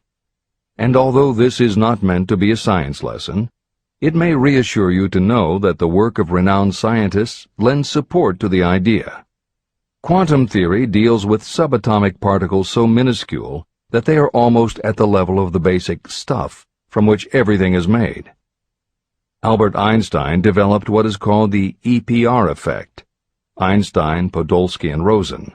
And Irish physicist John Stuart Bell proposed Bell's theorem, both of which pertain to the concept that when two linked subatomic particles are separated from each other, when a change is made to particle A, the same change will instantly happen in particle B, even though the two are distant from each other. Another related concept is called the holographic brain or holographic universe, and is named after an unusual quality of holograms. It is a fact that if you cut a hologram in half, you don't get two halves of a picture. You get two separate but complete pictures. Cut either one of those in half, and you get another two complete pictures. Cut other pieces, and again you get whole images. Every part of a hologram has the whole of the information in the original. In the 1970s, Carl Pribram, a neurophysiologist at Stanford University, announced the results of his studies which suggest that memory is not in a specific part of the brain, but is spread throughout the brain like the image on a holographic plate. At almost the same time, renowned physicist David Bohm proposed that the workings of the universe were like a holographic image, that among all things there is total interconnectivity, and that all things influence all other things. In effect, every part of the universe contains the whole of the universe. That is probably more than enough science for most readers. The point is, Hill was not alone in his conclusion that through some intangible force, your subconscious shares interconnectivity with everything else in the universe. Previously, the example was given of the folds and bumps in a tablecloth, all being different, but all still tablecloth. Here is another way to envision the intangible interconnection of all things. Suppose you were to drill 5 holes in a wall, and have someone outside the room put their fingers and thumb through the holes and wiggle them. If you then bring into your room someone who only believes in tangible things that he or she can see, that person will see 5 separate objects that can move independently of each other.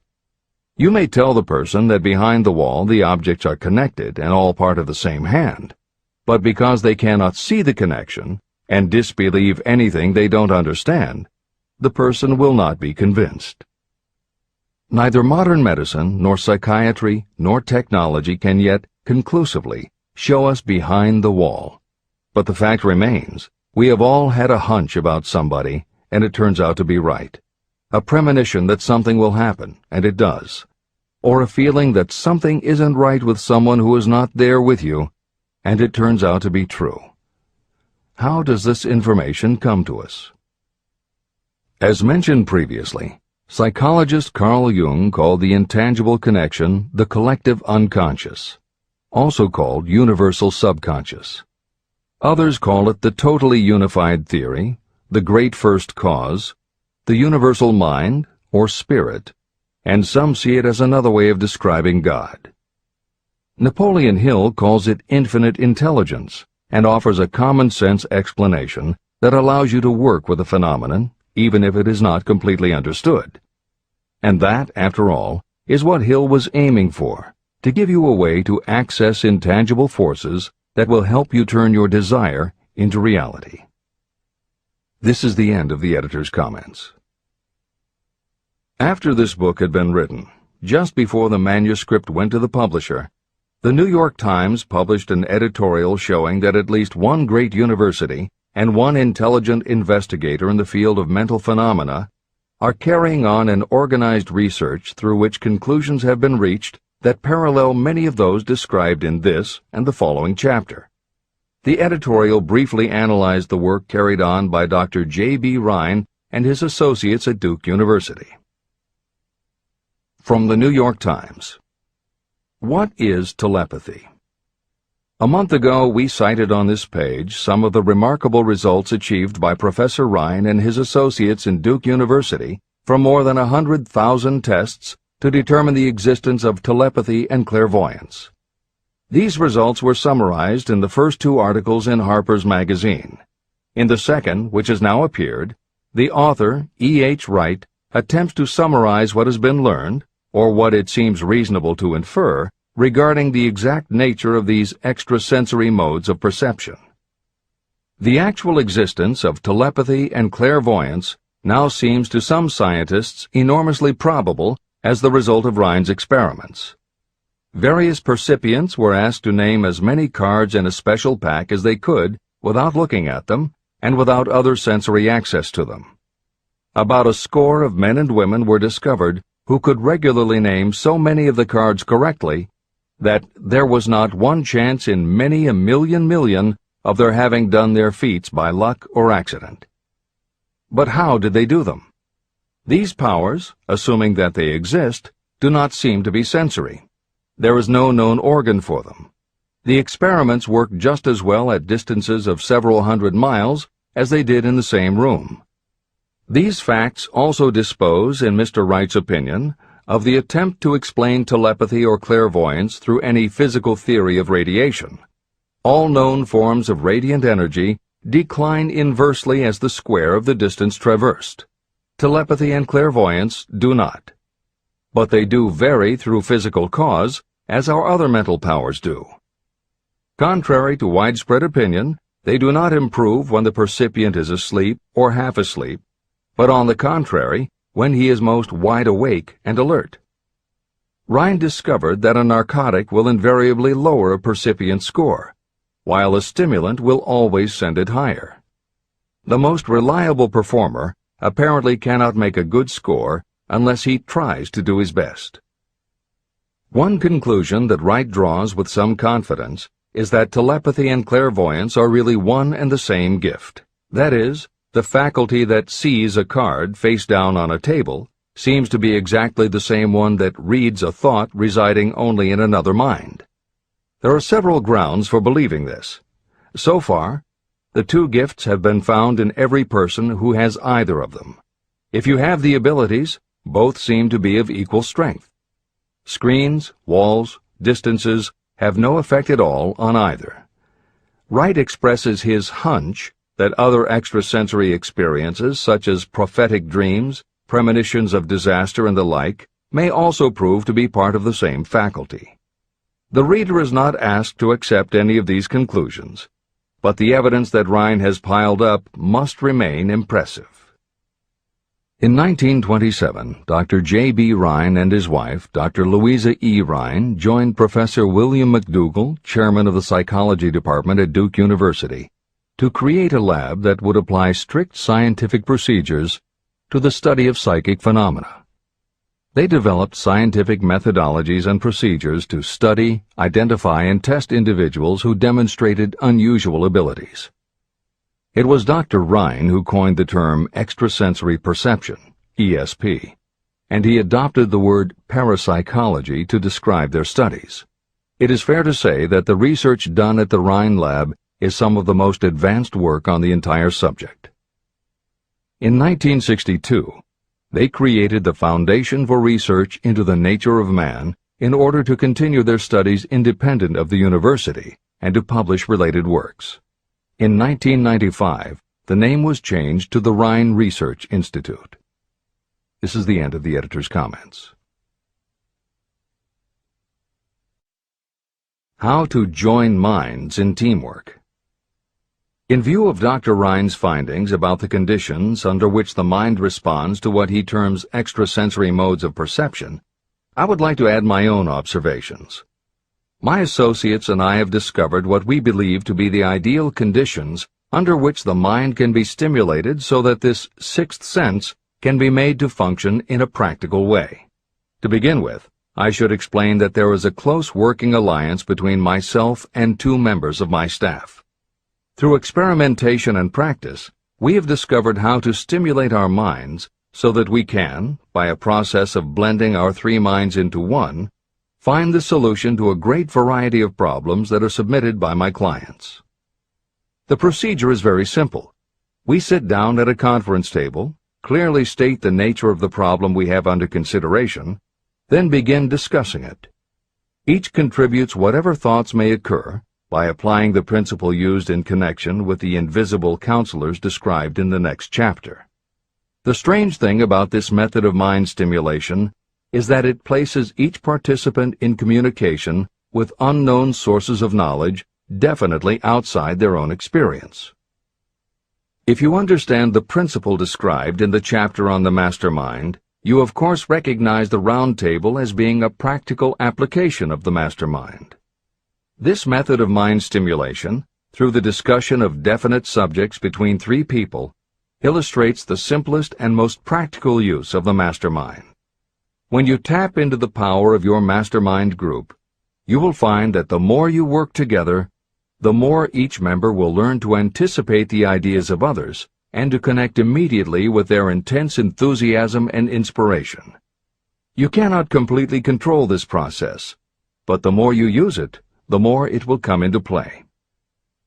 By adopting and following a similar plan, you will be making use of the famous Carnegie formula described in Chapter 1. If it means nothing to you at this time, mark this page and read it again after you have finished the last chapter.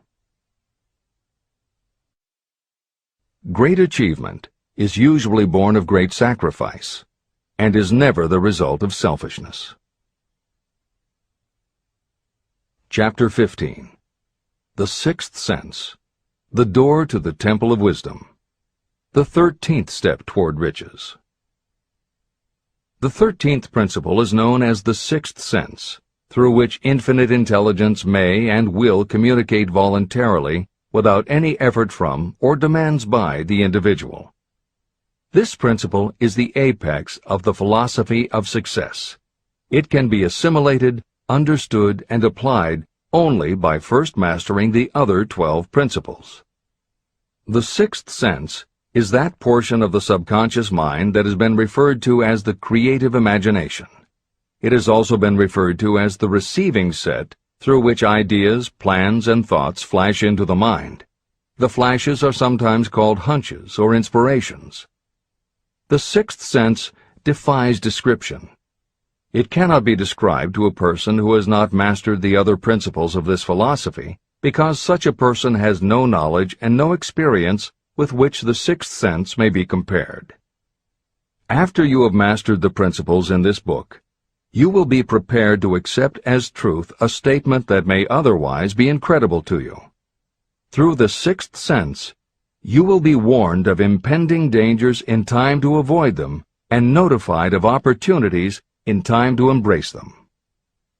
As you develop your sixth sense, it is almost as though a guardian angel comes to you to be of help and assistance, a guardian angel who will open to you at all times the door to the Temple of Wisdom.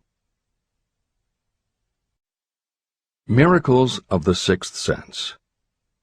I am not a believer in, nor an advocate of, miracles, for the simple reason that I have enough knowledge of nature to understand that nature never deviates from her established laws. However, I believe that some of nature's laws are so incomprehensible that they produce what appear to be miracles.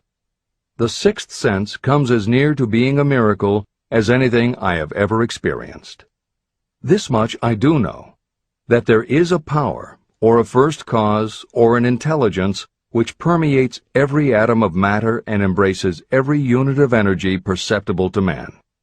I know that this infinite intelligence is the thing that converts acorns into oak trees, causes water to flow downhill in response to the law of gravity, follows night with day and winter with summer, each maintaining its proper place and relationship to the other.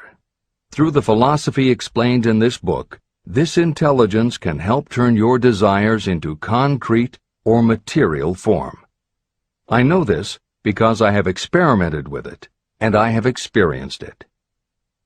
Step by step through the preceding chapters, you have been led to this, the last principle.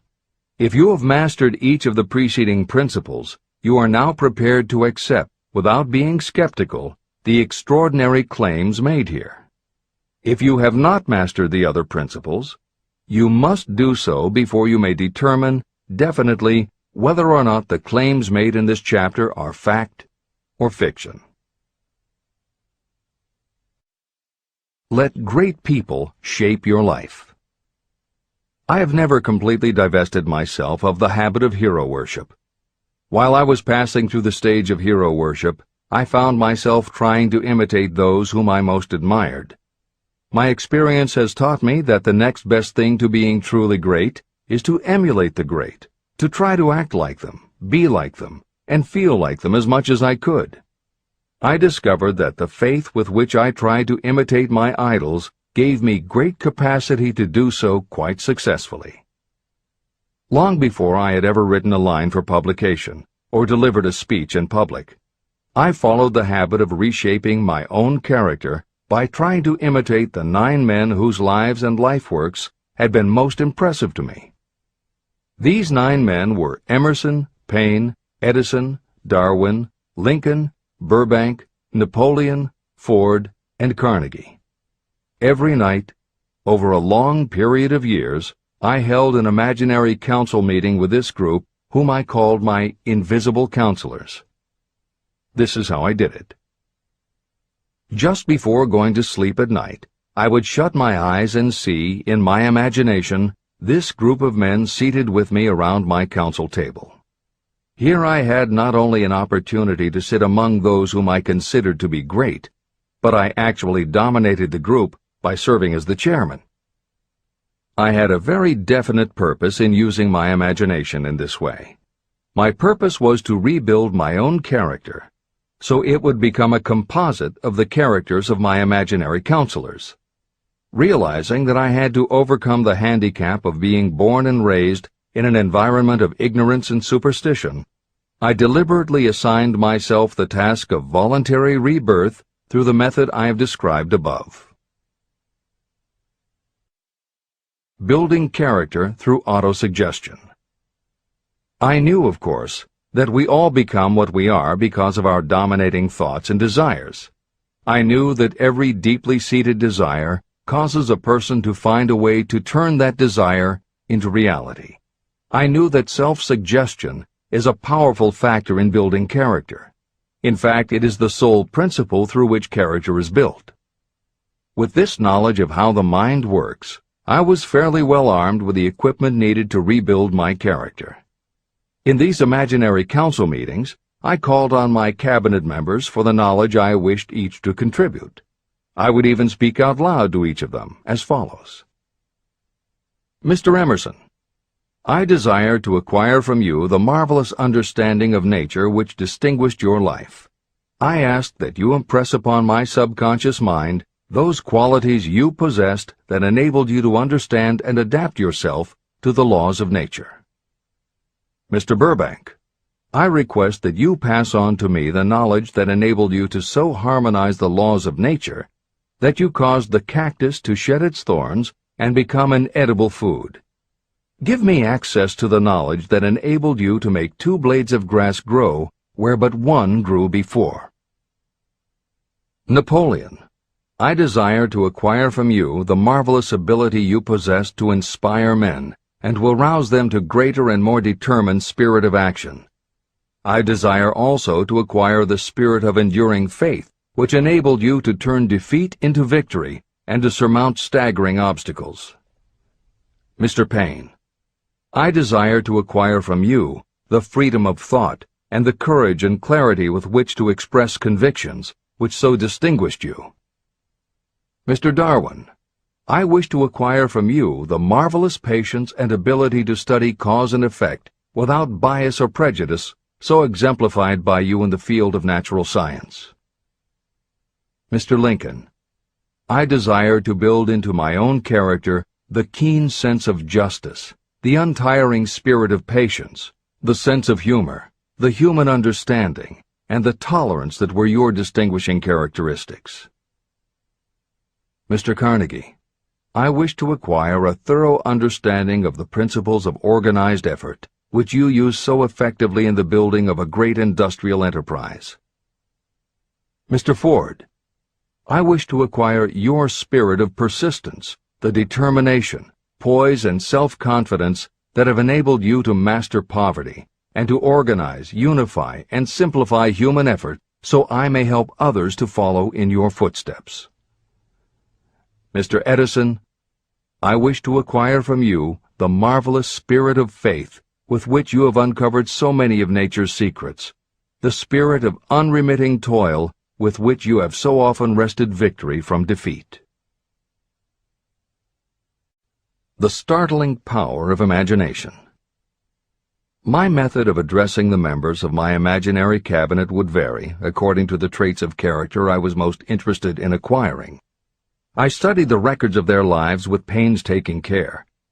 After some months of this nightly procedure, I was astounded as each time my imaginary counselors started to become more and more real to me. Each of these 9 men developed individual characteristics that surprised me. For example, Lincoln developed the habit of always being late, then walking around in solemn parade. He always wore an expression of seriousness on his face. Rarely did I see him smile. This was not true of the others. Burbank and Payne often indulged in witty repartee, which seemed at times to shock the other members of the cabinet. On one occasion, Burbank was late. When he came, he was excited with enthusiasm, and explained that he had been late because of an experiment he was making, through which he hoped to be able to grow apples on any sort of tree. Payne chided him by reminding him that it was an apple that started all the trouble between man and woman. Darwin chuckled as he suggested that Payne should watch out for little serpents when he went into the forest to gather apples, as they had the habit of growing into big snakes. Emerson observed, "No serpents, no apples," and Napoleon remarked, "No apples, no state." These meetings became so realistic that I became fearful of their consequences and discontinued them for several months. The experiences were so uncanny, I was afraid that if I continued them, I would lose sight of the fact that the meetings were purely experiences of my imagination. In writing this book, this is the first time that I've had the courage to mention this. I knew from my own attitude in connection with such matters that I would be misunderstood if I described my unusual experience. I now have the courage to put this on the printed page, because I am now less concerned about what they say than I was in the years that have passed. While the members of my cabinet may be purely fictional, and the meetings existed only in my own imagination, they have led me into glorious paths of adventure, rekindled my appreciation of true greatness, encouraged my creativity, and inspired me to be honest and bold in expressing my thoughts. Editor's comments. Napoleon Hill's experience with his imaginary counselors is not as uncommon as it may seem on first reading. In fact, it happens to novelists all the time.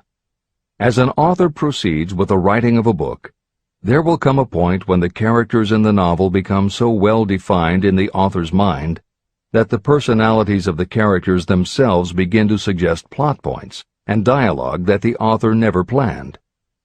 Often the thoughts that come to the author when he or she is in the character are completely original, and in real life would never have occurred to the author. Psychiatrists, therapists, and motivational experts also use this phenomenon when they work with role-playing. The usual procedure is to ask 2 people to act out a scenario as if they were in each other's shoes. If this is done in a situation where the participants do not feel embarrassed or self-conscious, and if the people will allow themselves to become submerged and seriously try to become the other person, the results can be stunning. Depending on the faith with which you approach it, you can get not just a general sense of what the other person is going through, but also have flashes of insight, actually feel what the other person feels, and gain a real understanding about the reactions or motivations of others. Why it works is just as much a mystery as why you get hunches. It may be simply that when your imagination creates a character, it doesn't give the character inhibitions, so when you think through the character, your mind is less restricted. Regardless, the fact is that by using your imagination to project yourself into other characters, you can open yourself to ideas that you don't normally have access to, and you can use this mental phenomenon as one of the tools that will help you turn your desire into success. This is the end of the editor's comments. Tapping the source of inspiration. Somewhere in the cell structure of the brain is something that receives the vibrations of thought ordinarily called hunches. So far, science has not discovered where this sixth sense is located, but this is not important. The fact remains that human beings do receive accurate knowledge through sources other than the physical senses. Generally, such knowledge is received when the mind is under the influence of extraordinary stimulation. Any emergency that arouses the emotions and causes the heart to beat more rapidly may bring the sixth sense into action. Anyone who has experienced a near accident while driving knows that the sixth sense often comes to your rescue and by split seconds helps to avoid the accident. I mention this as background to the following statement of fact. On many occasions when I have faced emergencies, some of them so grave that my life was in jeopardy, I have been miraculously guided past these difficulties through the influence of my invisible counselors. My original purpose in conducting council meetings with imaginary beings was solely to use autosuggestion to impress upon my subconscious mind certain characteristics that I wanted to acquire. In more recent years, my experimentation has taken on an entirely different trend. I now go to my imaginary counselors with every difficult problem that confronts me and my clients. During my meetings with these invisible counselors, I find my mind most receptive to ideas, thoughts, and knowledge that reach me through the sixth sense. The results are often astonishing, although I do not depend entirely on this form of counsel. The sixth sense is not something that one can take off and put on at will. Ability to use this great power comes slowly, through application of the other principles outlined in this book. No matter who you are, or what may have been your purpose in reading this book, you can profit by it even if you don't fully understand how or why the principle described in this chapter works. This is especially true if your major purpose is that of accumulation of money or other material things. This chapter on the sixth sense was written because the book is designed to present a complete philosophy by which individuals may unerringly guide themselves in attaining whatever they ask of life. The starting point of all achievement is desire. The finishing point is the kind of knowledge that leads to understanding. Understanding of yourself, understanding of others, understanding of the laws of nature, and the recognition and understanding of happiness. Full understanding of this comes only through familiarity with and use of the principle of the sixth sense. In reading this chapter, you may have found yourself lifted to a high level of mental stimulation. Splendid! Come back to this again a month from now, read it once more, and observe that your mind will soar to a still higher level of stimulation. Repeat this experience from time to time, giving no concern as to how much or how little you learn at the time. Eventually, you will find yourself in possession of a power that will enable you to throw off discouragement, master fear, overcome procrastination, and draw freely upon your imagination.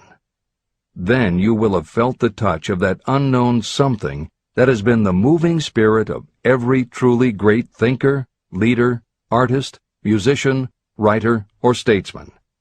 Then, you will be in a position to transmute your desires into their physical or financial counterpart as easily as you may lie down and quit at the first sign of opposition.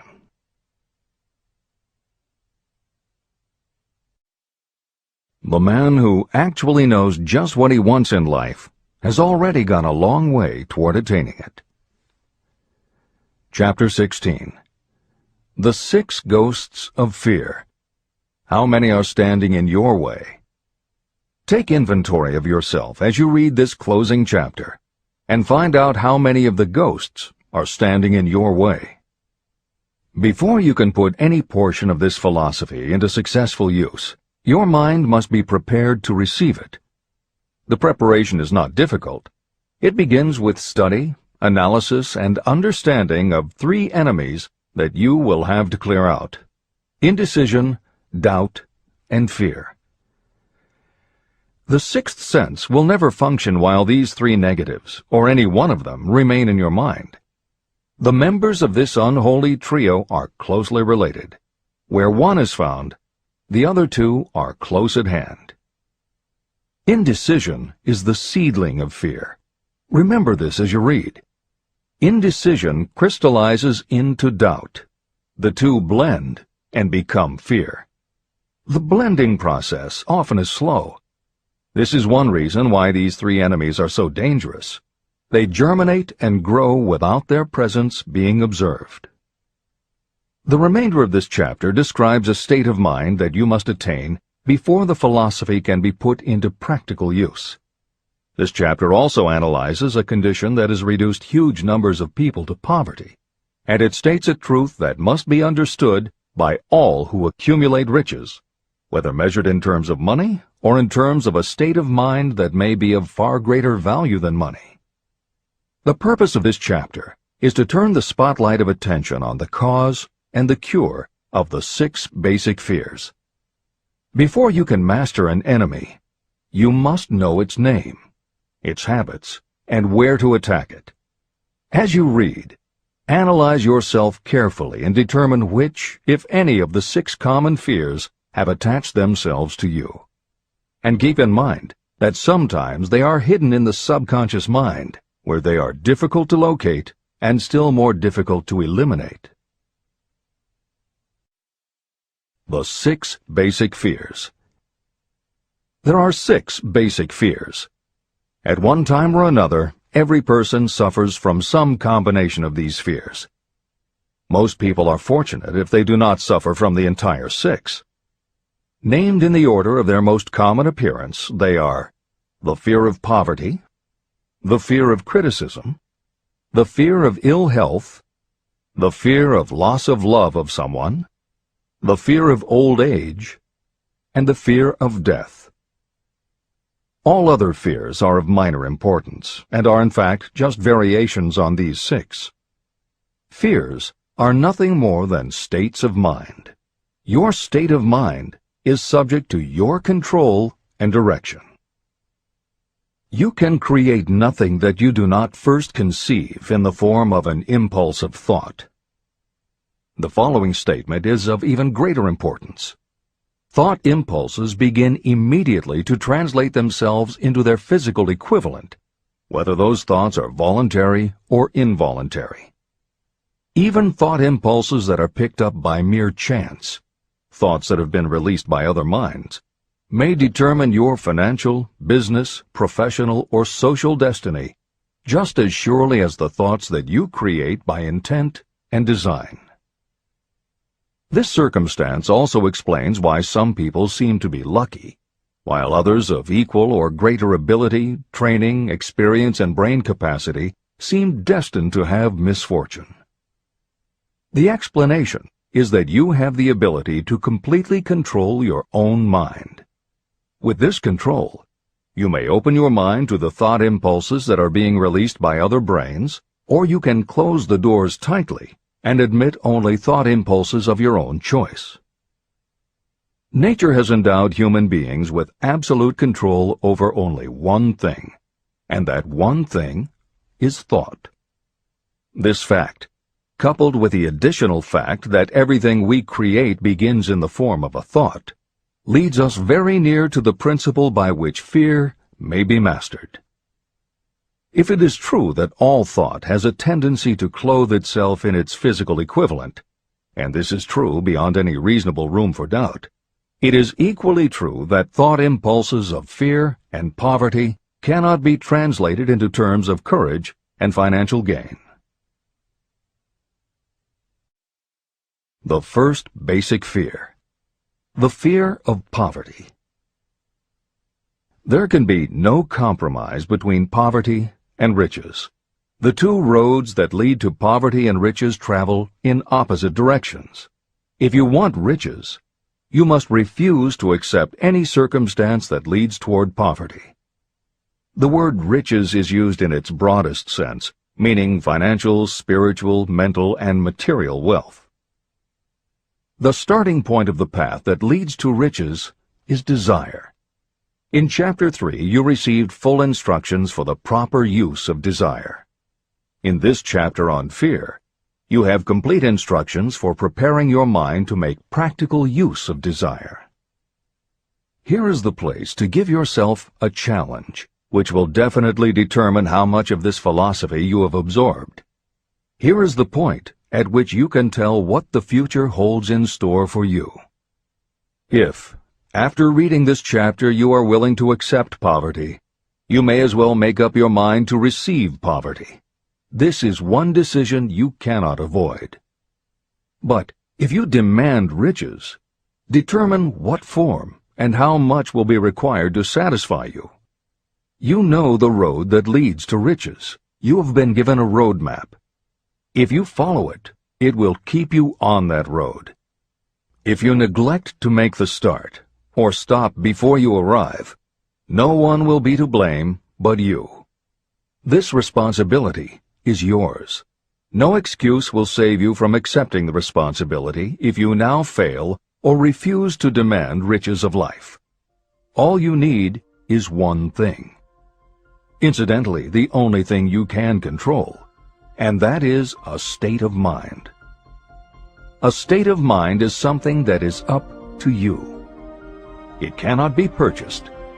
It must be created.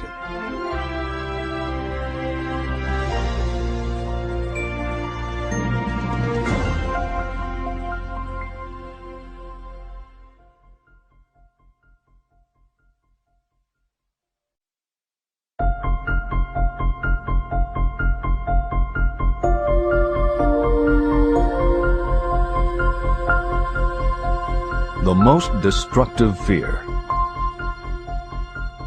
Fear of poverty is a state of mind, nothing else. But it is sufficient to destroy your chances of achievement in any undertaking. This fear paralyzes your ability to use reason, destroys the imagination, kills off self-reliance, undermines enthusiasm, discourages initiative, leads to uncertainty of purpose, encourages procrastination, wipes out enthusiasm, and makes self-control an impossibility. It takes the charm from your personality, destroys the possibility of accurate thinking, diverts concentration of effort. It defeats persistence, turns willpower into nothingness, destroys ambition, clouds the memory, and invites failure in every conceivable form. It kills love and assassinates the finer emotions of the heart, discourages friendship and invites disaster in 100 forms, leads to sleeplessness, misery, and unhappiness. And all this despite the obvious truth that you live in a world of overabundance of everything your heart could desire, with nothing standing between you and your desires except lack of a definite purpose. The fear of poverty is, without doubt, the most destructive of the 6 basic fears. It has been placed at the head of the list because it is the most difficult to master. The fear of poverty grew out of our inherited tendency to prey upon our fellow human beings economically. Nearly all animals lower than us are motivated by instinct, but their capacity to think is limited, and therefore they prey upon one another physically. We, with our superior sense of intuition, with the capacity to think and to reason, do not eat others bodily. Human beings get more satisfaction out of eating others financially. Humans are so avaricious that every conceivable law has been passed to safeguard us from one another. Nothing brings so much suffering and humility as poverty. Only those who have experienced poverty understand the full meaning of this. It is no wonder that we fear poverty. Through a long line of inherited experiences, we have learned for sure that some people cannot be trusted where matters of money and earthly possessions are concerned. So eager are we to possess wealth that we will acquire it in whatever manner we can, through legal methods if possible, through other methods if necessary or expedient. Self-analysis may disclose weaknesses that you do not like to acknowledge, but this form of examination is essential if you are going to demand of life more than mediocrity and poverty. Remember, as you check yourself point by point, that you are both the court and the jury, the prosecuting attorney and the attorney for the defense, and that you are both the plaintiff and the defendant. You are on trial. Face the facts squarely. Ask yourself definite questions and demand direct replies. When the examination is over, you will know more about yourself. If you do not feel that you can be an impartial judge, call upon someone who knows you well to serve as judge while you cross-examine yourself. You are after the truth. Get it, no matter at what the cost, even though it may temporarily embarrass you. The majority of people, if asked what they fear most, would reply, "I fear nothing." The reply would be inaccurate, because few people realize that they are bound, handicapped, whipped spiritually and physically through some form of fear. So subtle and deeply seated is the emotion of fear that you may go through life and never recognize its presence. Only a courageous analysis will disclose the presence of this universal enemy. When you begin such an analysis, search deeply into your character. The following is a list of the symptoms to look for. Symptoms of the fear of poverty. 1. Indifference. Commonly expressed through lack of ambition, willingness to tolerate poverty, and the acceptance of whatever compensation life may offer without protest. Also mental and physical laziness, and lack of initiative, imagination, enthusiasm, and self-control. 2. Indecision. The habit of permitting others to do your thinking, sitting on the fence. 3. Doubt. Generally expressed through alibis and excuses designed to cover up, explain away, or apologize for your failures. Sometimes expressed in the form of envy of those who are successful, or by criticizing them. 4. Worry. Usually expressed by finding fault with others, a tendency to spend beyond your income, neglect of personal appearance, scowling and frowning, nervousness, lack of poise, self-consciousness, and often the use of alcohol or drugs. 5. Overcaution. The habit of looking for the negative side of every circumstance, thinking and talking about possible failure instead of concentrating on succeeding, knowing all the roads to disaster, but never searching for the plans to avoid failure, waiting for the right time to begin until the waiting becomes a permanent habit, remembering those who have failed and forgetting those who have succeeded, seeing the hole in the donut, but overlooking the donut around the hole. 6. Procrastination. The habit of putting off until tomorrow that which should have been done last year, spending more time in creating excuses than it would take to do the job. This symptom is closely related to overcaution, doubt, and worry. Refusal to accept responsibility. Willingness to compromise rather than put up a fight. Compromising with difficulties instead of harnessing and using them as stepping stones to advancement. Bargaining with life for a penny instead of demanding prosperity, opulence, riches, contentment, and happiness. Planning what to do if you fail instead of burning all bridges and making retreat impossible. Weakness of, and often total lack of, self-confidence, definiteness of purpose, self-control, initiative, enthusiasm, ambition, thrift, and sound reasoning ability. Expecting poverty instead of demanding riches. Associating with those who accept poverty instead of seeking the company of those who demand and receive riches. Money talks. Some will ask, why did you write a book about money? Why measure riches in dollars alone? Some will believe, and rightly so, that there are other forms of riches more desirable than money. Yes, there are riches that cannot be measured in terms of dollars. But there are also millions of people who say, "Give me all the money I need, and I will find everything else I want." The major reason why I wrote this book on how to get money is that millions of men and women are paralyzed with the fear of poverty. What this sort of fear does to one was well described by Westbrook Pegler. Editor's comments. James Westbrook Pegler was a controversial newspaper columnist for the Chicago Daily News and the Washington Post.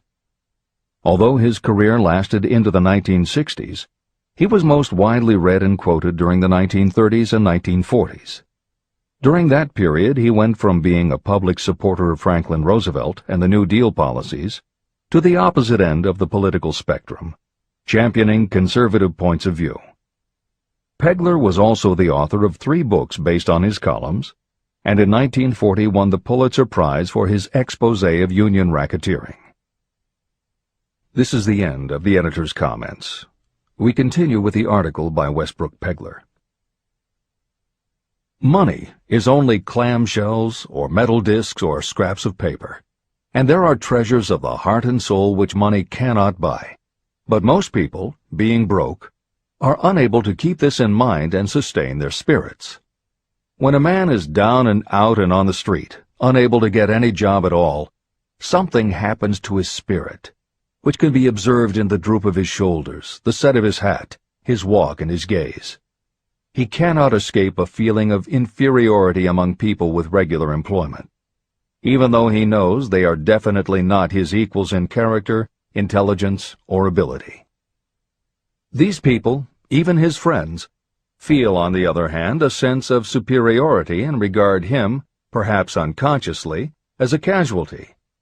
He may borrow for a time, but not enough to carry on in his accustomed way, and he cannot continue to borrow very long. But borrowing in itself, when a man is borrowing merely to live, is a depressing experience, and the money lacks the power of earned money to revive his spirits. Of course, none of this applies to bums or habitual ne'er-do-wells, but only to men of normal ambitions and self-respect. Women in the same predicament must be different. We somehow do not think of women at all in considering the down-and-outers. They are scarce in the breadlines, they rarely are seen begging on the streets, and they are not recognizable in crowds by the same plain signs which identify busted men. Of course, I do not mean the shuffling hags of the city streets, who are the opposite number of the confirmed male bums. I mean reasonably young, decent, and intelligent women. There must be many of them, but their despair is not apparent. When a man is down and out, he has time on his hands for brooding. He may travel miles to see a man about a job and discover that the job is filled, or that it is one of those jobs with no base pay, but only a commission on the sale of some useless knick-knack which nobody would buy except out of pity. Turning that down, he finds himself back on the street with nowhere to go, but just anywhere. So he walks and walks. He gazes into store windows at luxuries which are not for him, and feels inferior and gives way to people who stop to look with an active interest. He wanders into the railroad station, or puts himself down in the library to ease his legs and soak up a little heat, but that isn't looking for a job, so he gets going again. He may not know it, but his aimlessness would give him away even if the very lines of his figure did not. He may be well dressed in the clothes left over from the days when he had a steady job, but the clothes cannot disguise the droop.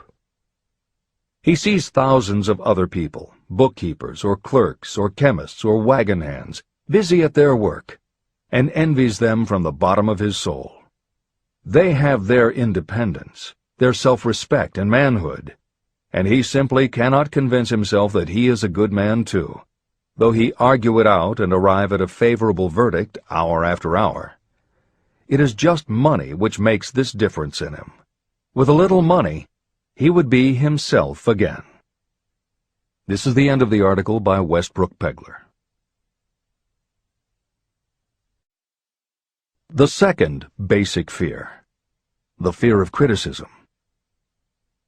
Just how we originally came by this fear, no one can say definitely, but one thing is certain, we have it in a highly developed form. I am inclined to attribute the basic fear of criticism to that part of our inherited nature that prompts us not only to take away other people's goods and wares, but also to justify our actions by criticism of the character of others. It is well known that a thief will criticize the man from whom he steals, that politicians seek office not by displaying their own virtues and qualifications, but by running negative campaigns against their opponents. Designers and clothing manufacturers have not been slow to take advantage of this basic fear of criticism. Every season, styles change. Who establishes the styles? Certainly not the purchaser. It is the designers and manufacturers. Why do they change the styles so often? The answer is obvious. They change the styles so they can sell more clothes. The fear of criticism robs people of their initiative, destroys their power of imagination, limits their individuality, takes away their self-reliance, and does them damage in 100 other ways. Parents often do their children irreparable injury by criticizing them. The mother of one of my friends used to punish him with a switch almost daily, always completing the job with the statement, "You'll land in a penitentiary before you are 20. He was sent to a reformatory at the age of 17. Editor's comments. Modern psychotherapy is well aware of the circumstance that Hill describes in the preceding paragraph. In the chapters on autosuggestion and hypnosis, reference was made to childhood traumas that result in phobias, compulsive behaviors, fixations, or complexes. However, there are instances in which the implanting of a suggestion is much more subtle. Hypnotherapists have found that common phrases such as, "Don't you ever say no to me again," "I'm afraid she'll never get over it," or "You're just like your father," can hamper a person's abilities later in life if such phrases were said often enough, or at a time when a child was particularly vulnerable. This is the end of the editor's comments. Criticism is the one form of service of which everyone has too much. Everyone has a stock of it, which is handed out gratis whether called for or not. Your nearest relatives are often the worst offenders. It should be recognized as a crime. In reality, it is a crime of the worst nature for any parent to build inferiority complexes in the mind of a child through unnecessary criticism. Employers who understand human nature get the best there is in people not by criticism, but by constructive suggestion. Parents may accomplish the same results with their children. Criticism will plant fear in the human heart, or resentment, but it will not build love or affection. Symptoms of the fear of criticism. This fear is almost as universal as the fear of poverty, and its effects are just as fatal to personal achievement, mainly because this fear destroys initiative and discourages the use of imagination. The major symptoms of the fear are 1. Self-consciousness, generally expressed through nervousness, timidity in conversation and in meeting strangers, awkward movements, and shifting of the eyes. 2. Lack of poise, expressed through lack of voice control, nervousness in the presence of others, poor posture, poor memory. 3. Personality weaknesses, lacking in firmness of decision, personal charm, and ability to express opinions definitely, the habit of sidestepping issues instead of meeting them squarely, agreeing with others without careful examination of their opinions. 4. Inferiority complex, the habit of expressing your own self-approval as a means of covering up your feeling of inferiority, using big words to impress others, often without knowing the real meaning of the words, imitating others in dress, speech, and manners, boasting of imaginary achievements, and acting superior to cover up the fact that you feel inferior. 5. Extravagance, the habit of trying to keep up with the Joneses and spending beyond your income. 6. Lack of initiative, failure to embrace opportunities for self-advancement, fear to express opinions, lack of confidence in your own ideas, giving evasive answers to questions asked by superiors, hesitancy of manner and speech, deceit in both words and deeds. 7. lack of ambition. Mental and physical laziness, lack of self-assertion, slowness in reaching decisions, being too easily influenced, the habit of accepting defeat without protest, or quitting an undertaking when opposed by others. Also the habit of criticizing others behind their backs and flattering them to their faces, suspicion of other people without cause, lack of tactfulness of manner and speech, and unwillingness to accept the blame for mistakes. The third basic fear, the fear of ill health. This fear may be traced to both physical and social heredity. It is closely associated with the causes of fear of old age and the fear of death. We fear ill health because of the terrible pictures that have been planted in our minds of what may happen if death should overtake us. We also fear it because of the economic toll that it may claim. One reputable physician estimated that 75% of all people who visit doctors are suffering with hypochondria, imaginary illness. It has been shown that the fear of disease, even when there is not the slightest cause for fear, often produces the physical symptoms of the disease feared. Powerful and mighty is the human mind. It builds or it destroys. Through a series of experiments, my staff proved how susceptible people are to the power of suggestion. We asked 3 acquaintances to visit separately with the victim. They were instructed to pose the question, "What ails you? You look terribly ill." The first questioner provoked a grin from him and a nonchalant, "Oh, nothing, I'm all right." The second questioner was answered with a statement, "I don't know exactly, but I do feel badly." The third questioner was met with the admission that the victim was actually feeling ill. Editor's comment. Hill's experiment is one that you do not want to carry too far. It is not that different from the principle behind certain religious sects whose members take vengeance on their enemies by hexing or placing a spell on a victim. The spell only works because the victim believes that spells can be cast and that it is possible he or she could be hexed. When the hex victim is informed that someone has cast a spell on them, they accept that it is possible, and their mind does the rest. The same theory operated when Hill's associate was told 3 times that he looked ill. He believed it was possible. Being told 3 times was convincing, and his mind went to work and made it so.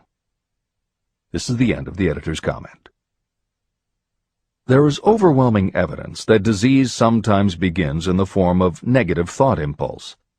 Such thoughts may be planted in your mind by suggestion or created by you in your own mind. Doctors send patients to new climates for their health because a change of mental attitude is necessary. The seed of fear of ill health lives in every human mind. Worry, fear, discouragement, or disappointment can cause this seed to germinate and grow. Symptoms of the fear of ill health. The symptoms of this almost universal fear are 1. Autosuggestion. The habit of negative use of self-suggestion by looking for and expecting to find symptoms of all kinds of disease. Enjoying your imaginary illness and speaking of it as being real. The habit of trying fads and isms recommended by others as having therapeutic value. Talking to others of operations, accidents, and other forms of illness. Experimenting with diets, physical exercises, weight loss systems without professional guidance. Trying home remedies, patent medicines, and quack remedies. 2.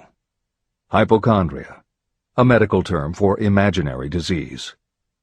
The habit of excessively talking about illness, and by concentrating the mind on disease you begin to expect it to happen to you. Nothing that comes in bottles can cure this condition. It is brought on by negative thinking, and nothing but positive thought can cure it. Hypochondria is said to do as much damage on occasion as the real disease might do. 3. Exercise. Fear of ill health often interferes with proper physical exercise and results in overweight. 4. Susceptibility. Fear of ill health breaks down your natural resistance, which makes you susceptible to real disease. The fear of ill health is often related to the fear of poverty, especially in the case of the hypochondriac, who constantly worries about the possibility of having to pay doctor's bills, hospital bills, etc. This type of person spends much time preparing for sickness, talking about death, saving money for cemetery plots, burial expenses, and such. 5. Self-coddling. The habit of seeking sympathy. The habit of feigning illness to cover your laziness or to serve as an alibi for lack of ambition. People often resort to this trick to avoid work. 6. Intemperance. The habit of using alcohol or drugs to destroy pain instead of eliminating the cause. 7. The habit of reading about illness and worrying over the possibility of being stricken by it. The fourth basic fear. The fear of loss of love. Jealousy and other similar forms of neurosis grow out of our fear of the loss of love of someone. This fear is the most painful of all the 6 basic fears. It probably plays more havoc with the body and mind than any of the other basic fears. Editor's comment. By way of introduction to each of the 6 basic fears, Napoleon Hill usually postulates how the fear originated in humans. In the original edition of this book, he suggested that the fear of loss of love may have started with prehistoric man's habit of stealing his neighbor's mate and taking liberties with her whenever he could. Though amusing, this theory does not take into account that women fear the loss of a love just as profoundly as men do, and both men and women fear losing the love of not just their mates, but also of family members and others with whom they are close. How the emotion of love originated may remain a mystery, but there is no mystery about how we feel when we lose it. This is the end of the editor's comment. The fourth basic fear. The fear of loss of love.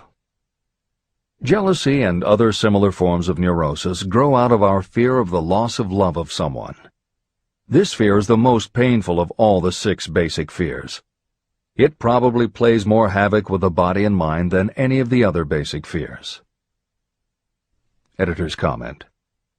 By way of introduction to each of the 6 basic fears, Napoleon Hill usually postulates how the fear originated in humans. In the original edition of this book, he suggested that the fear of loss of love may have started with prehistoric man's habit of stealing his neighbor's mate and taking liberties with her whenever he could. Though amusing, this theory does not take into account that women fear the loss of a love just as profoundly as men do, and both men and women fear losing the love of not just their mates, but also of family members and others with whom they are close. How the emotion of love originated may remain a mystery, but there is no mystery about how we feel when we lose it. This is the end of the editor's comment. Symptoms of the fear of loss of love. The distinguishing symptoms of this fear are 1. Jealousy. The habit of being suspicious of friends and loved ones. The habit of accusing wife or husband of infidelity without grounds. General suspicion of everyone and absolute faith in no one. 2. Fault-finding. The habit of finding fault with friends, relatives, business associates, and loved ones upon the slightest provocation, or without any cause whatsoever. 3. Gambling. The habit of gambling, stealing, cheating, and otherwise taking hazardous chances to provide money for loved ones, in the belief that love can be bought. The habit of spending beyond your means, or incurring debts to provide gifts for loved ones, in order to make a good impression. Also insomnia, nervousness, lack of persistence, weakness of will, lack of self-control, lack of self-reliance, bad temper. The fifth basic fear. The fear of old age. In the main, this fear grows out of two sources. First, the thought that old age may bring with it poverty. Second is the concern that many have for what may await them in the world beyond. The most common cause of fear of old age is associated with the possibility of poverty. Poorhouse is not a pretty word. It throws a chill into the mind of every person who faces the possibility of having to spend declining years having to live on some form of charity. The possibility of ill health, which is more common as people grow older, is also a contributing cause of this common fear of old age, as is concern about diminishing sexuality. Another contributing cause of the fear of old age is the possibility of loss of freedom and independence, as old age may bring with it the loss of both physical and economic freedom. Symptoms of the fear of old age. The most common symptoms of this fear are 1. Lack of enthusiasm. The tendency to slow down and develop an inferiority complex, falsely believing you are slipping because of age. The habit of killing off initiative, imagination, and self-reliance by falsely believing you are too old to exercise these qualities. 2. Self-consciousness of speech. The habit of speaking apologetically of yourself as being old merely because you have reached the age of 40 or 50, instead of reversing the rule and expressing gratitude for having reached the age of wisdom and understanding. 3. Inappropriate dress and action. Trying to appear much younger than your age by going overboard in your attempt to keep up with the style and mannerisms of youth. The sixth basic fear.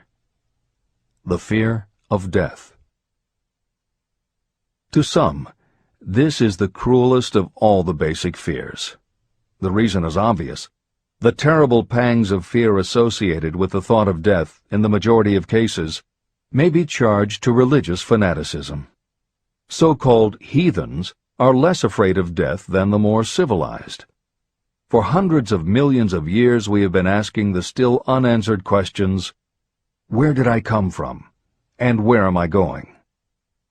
During the darker ages of the past, the more cunning and crafty were not slow to offer the answer to these questions for a price. Come into my tent, embrace my faith, accept my dogmas, and I will give you a ticket that will admit you straight into heaven when you die, says the religious leader. Remain out of my tent, says the same leader, and the devil will take you and burn you throughout eternity. The thought of eternal punishment destroys interest in life and makes happiness impossible.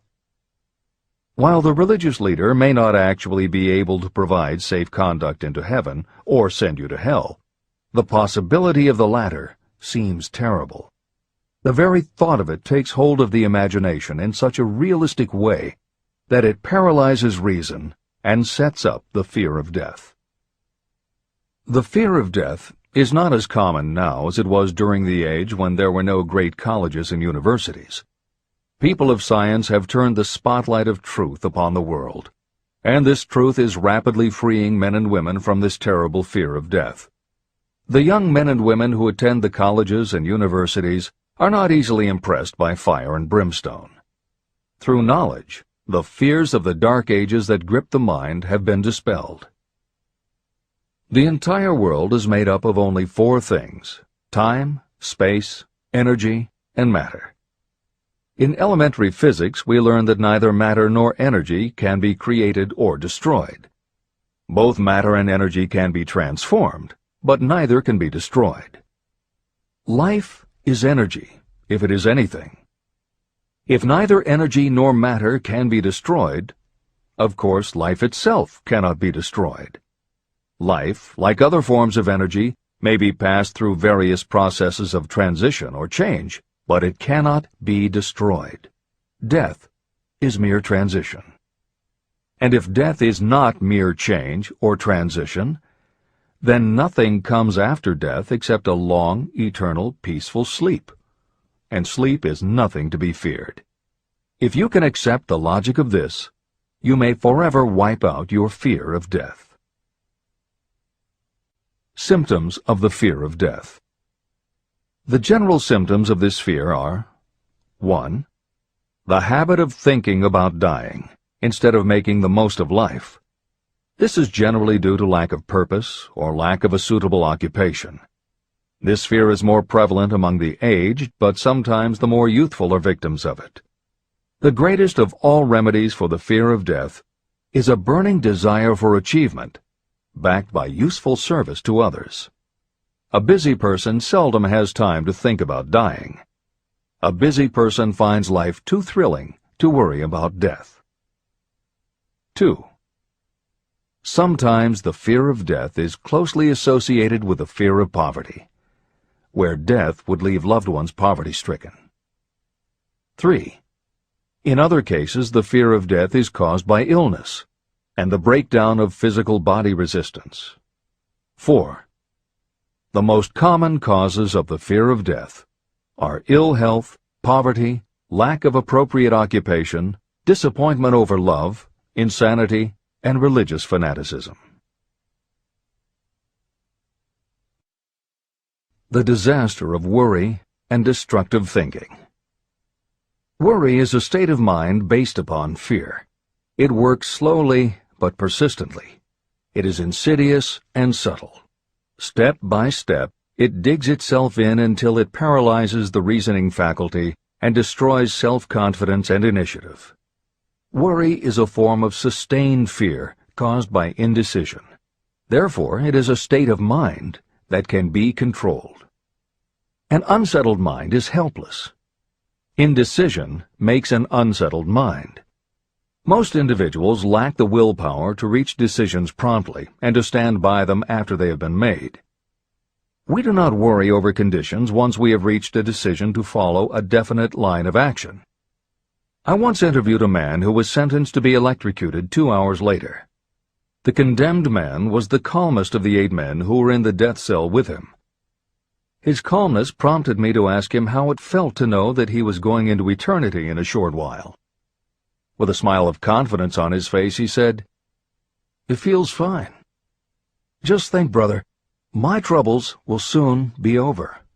I've had nothing but trouble all my life. It has been a hardship to get food and clothing. Soon, I will not need these things. I have felt fine ever since I learned for certain that I must die.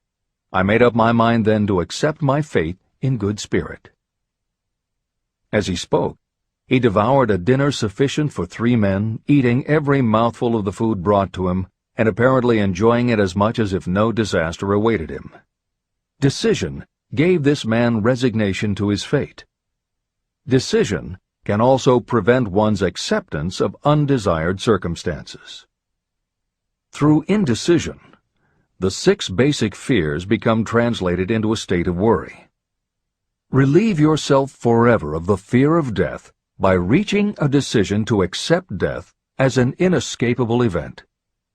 Eliminate the fear of old age by reaching a decision to accept it not as a handicap, but as a great blessing that carries with it wisdom, self-control, and understanding.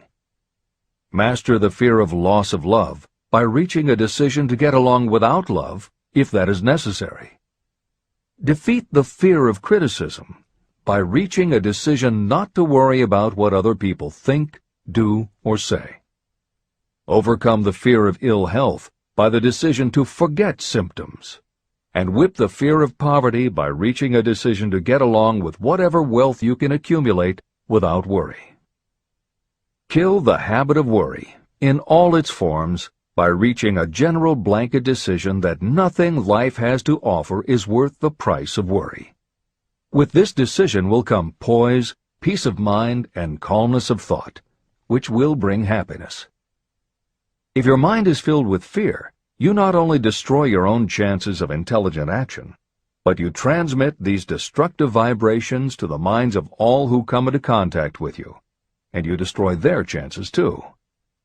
Even a dog or a horse knows when its master lacks courage. It will pick up the vibrations of fear given off by its master and behave accordingly. The vibrations of fear pass from one mind to another just as quickly and as surely as the sound of the human voice passes from the broadcasting station to a radio receiver. The person who constantly speaks of negative or destructive thoughts is practically certain to experience the results of those words in the form of destructive feedback. But even negative thoughts without words will come back to you. The release of destructive thought impulses alone also produces feedback in more ways than one. First, and perhaps most important to be remembered, the person who releases thoughts of a destructive nature must suffer damage through the breaking down of creative imagination. Secondly, the presence in the mind of any destructive emotion develops a negative personality, which repels people and often converts them into antagonists. The third source of damage is that negative thoughts not only affect others, but they also embed themselves in the subconscious mind of the person releasing them and there become a part of that person's character. Your business in life is to achieve success. To be successful, you must find peace of mind, acquire the material needs of life, and above all, attain happiness.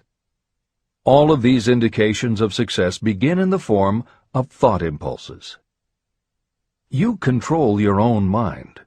You have the power to feed it whatever thought impulses you choose. With this goes the responsibility of using your mind constructively. You are the master of your own earthly destiny, just as surely as you have the power to control your own thoughts. You may influence, direct, and eventually control your own environment, making your life what you want it to be. Or you may neglect to make your life what you want, and you will be adrift on the seas of circumstance, where you will be tossed like a wood chip on the waves of the ocean. The Devil's Workshop. In addition to the 6 basic fears, there is another evil by which people suffer. It constitutes a rich soil in which the seeds of failure grow abundantly. It is so subtle that its presence often is not detected. It is more deeply rooted and more often fatal than all of the 6 fears. For want of a better name, let us call this evil susceptibility to negative influences. Those who accumulate great riches always protect themselves against negative influences. The poverty-stricken never do.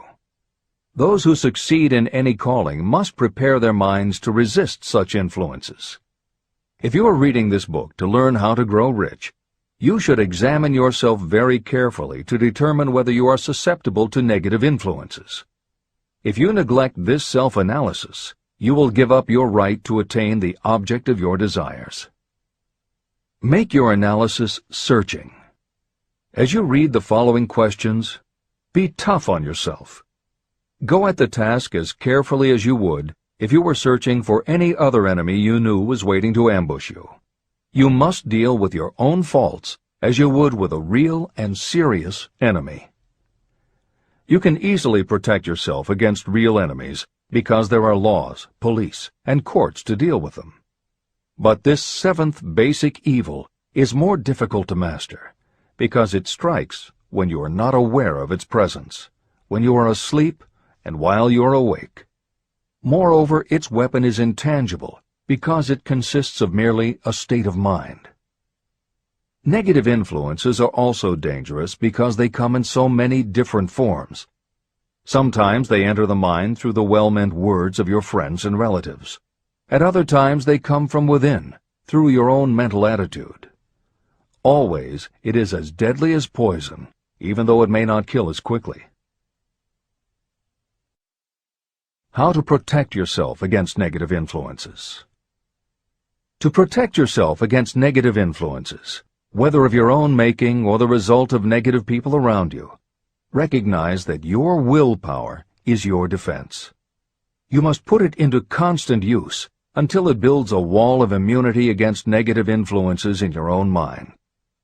Recognize that you and every other human being are, by nature, lazy, indifferent, and susceptible to all suggestions that reinforce your weaknesses.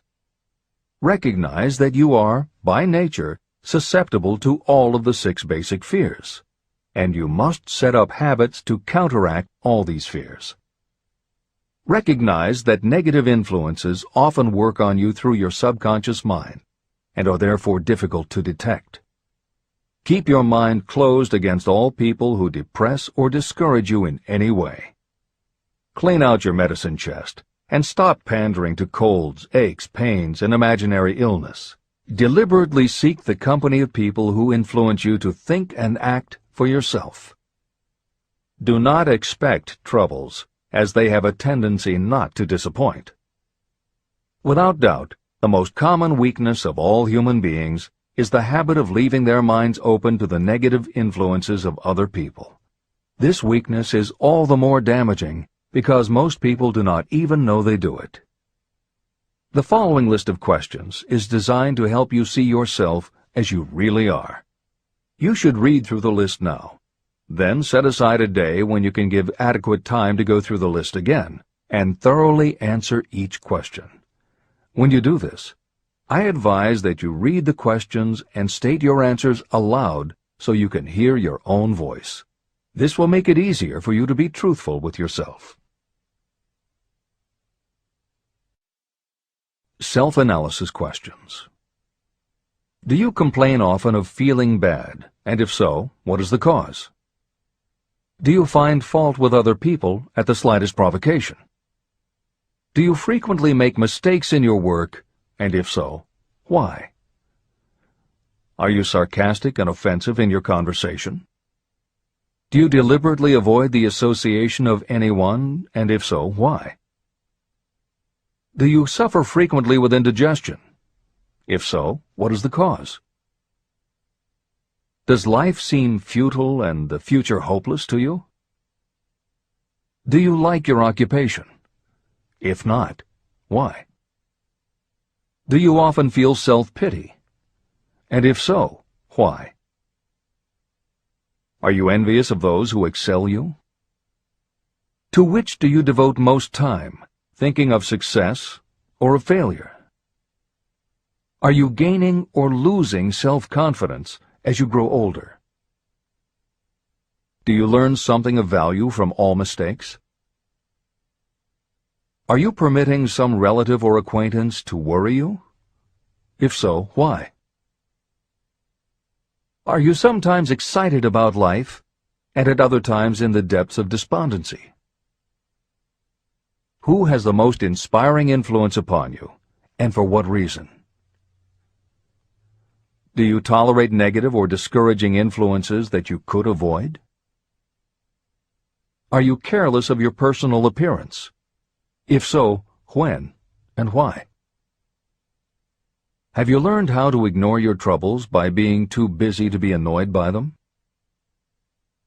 Would you call yourself a spineless weakling if you permitted others to do your thinking for you? How many preventable disturbances annoy you, and why do you tolerate them?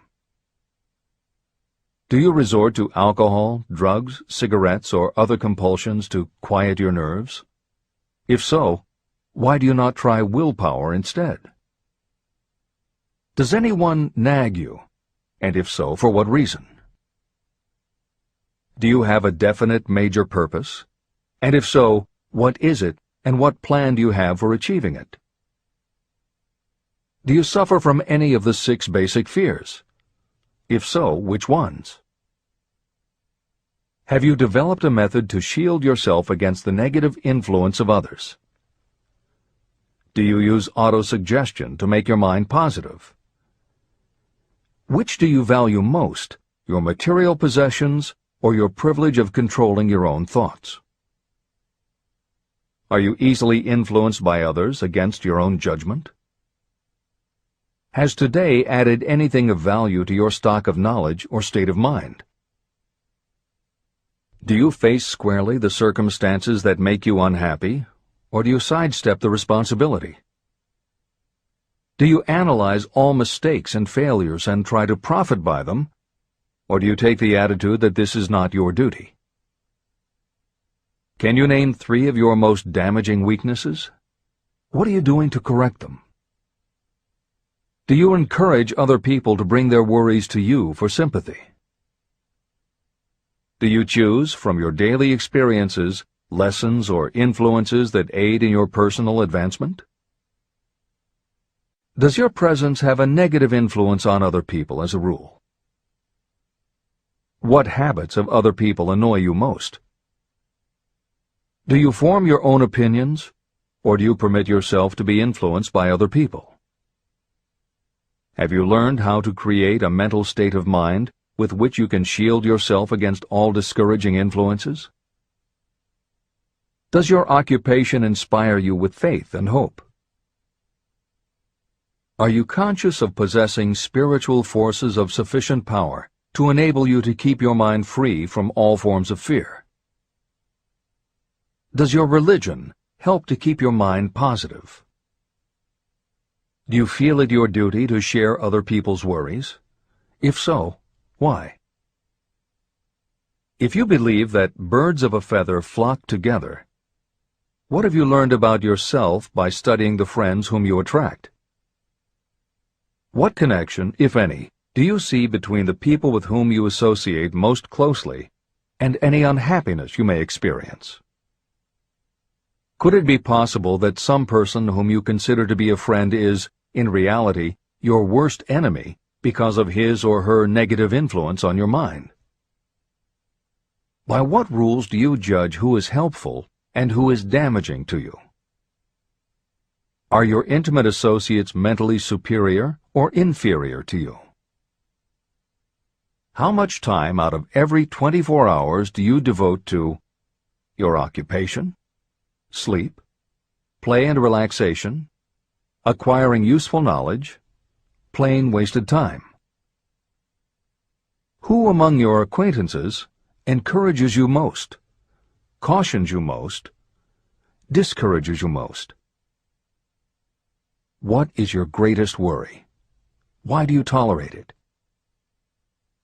When others offer you free, unsolicited advice, do you accept it without question, or do you analyze their motive?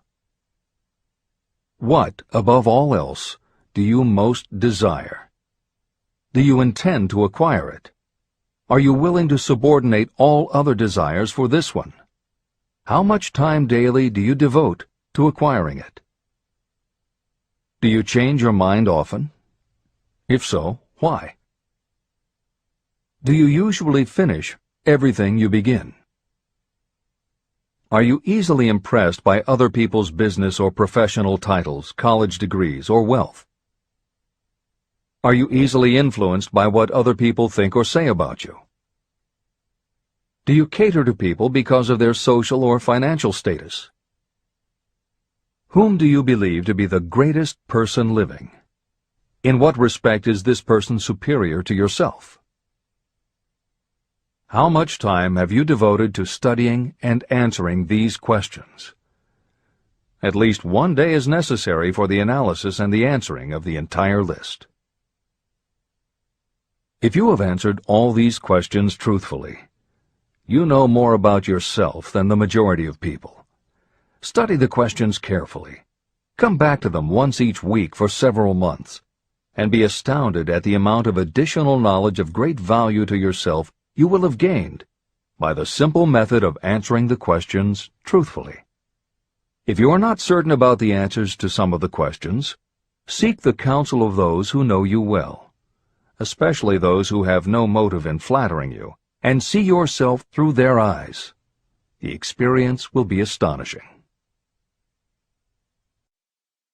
The one thing over which you have absolute control. You have absolute control over only one thing, and that is your thoughts. This is the most significant and inspiring of all facts known to humans. It reflects our divine nature. This ability to control your thoughts is the sole means by which you may control your own destiny. If you fail to control your own mind, you may be sure you will control nothing else. Your mind is your spiritual estate.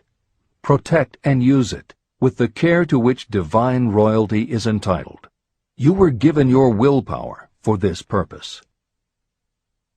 Unfortunately, there is no legal protection against those who, by design or through ignorance, poison the minds of others with negative suggestion. Those with negative minds tried to convince Thomas A. Edison that he could not build a machine that would record and reproduce the human voice, because, they said, no one else has ever produced such a machine. Edison did not believe them. He knew that the mind could produce anything the mind could conceive and believe. That knowledge was the thing that lifted the great Edison above the common herd. Men with negative minds told F.W. Woolworth he would go broke trying to run a store on 5 and 10-cent sales. He did not believe them. He knew that he could do anything within reason if he backed his plans with faith. Exercising his right to keep the negative suggestions of others out of his mind, he piled up a fortune of more than $100 million. Doubting Thomases scoffed scornfully when Henry Ford tried out his first crudely built automobile on the streets of Detroit. Some said the thing would never become practical. Others said no one would pay money for such a contraption. Ford said, "I'll belt the earth with dependable motor cars." And he did. For the benefit of those seeking vast riches, let it be remembered that practically the sole difference between Henry Ford and a majority of workers is this: Ford had a mind, and he controlled it. The others have minds that they do not try to control. Mind control is the result of self-discipline and habit. You either control your mind, or it controls you. There is no halfway compromise. The most practical method for controlling your mind is the habit of keeping it busy with a definite purpose, backed by a definite plan. Study the records of those who achieve noteworthy success, and you will see that they have control over their own minds, and that they exercise that control and direct it toward the attainment of definite objectives. Without this control, success is not possible. 55 Famous Alibis by Old Man If. People who do not succeed have one distinguishing trait in common. They know all the reasons for failure and have what they believe to be airtight alibis to explain away their own lack of achievement.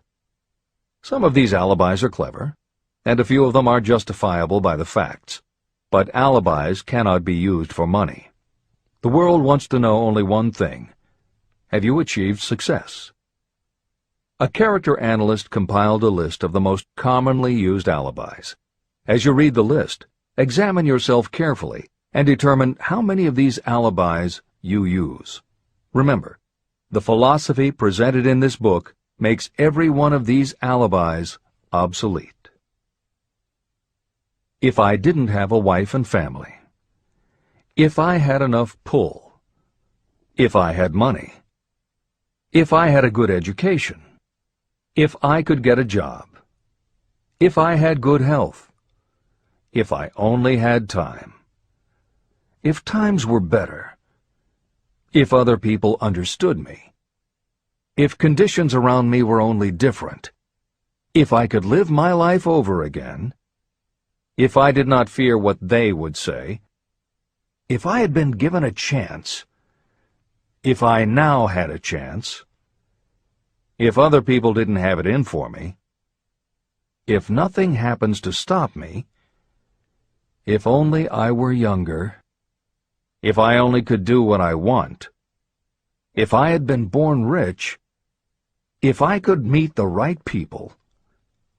If I had the talent that some people have. If I dared to assert myself. If only I had embraced past opportunities. If people didn't get on my nerves.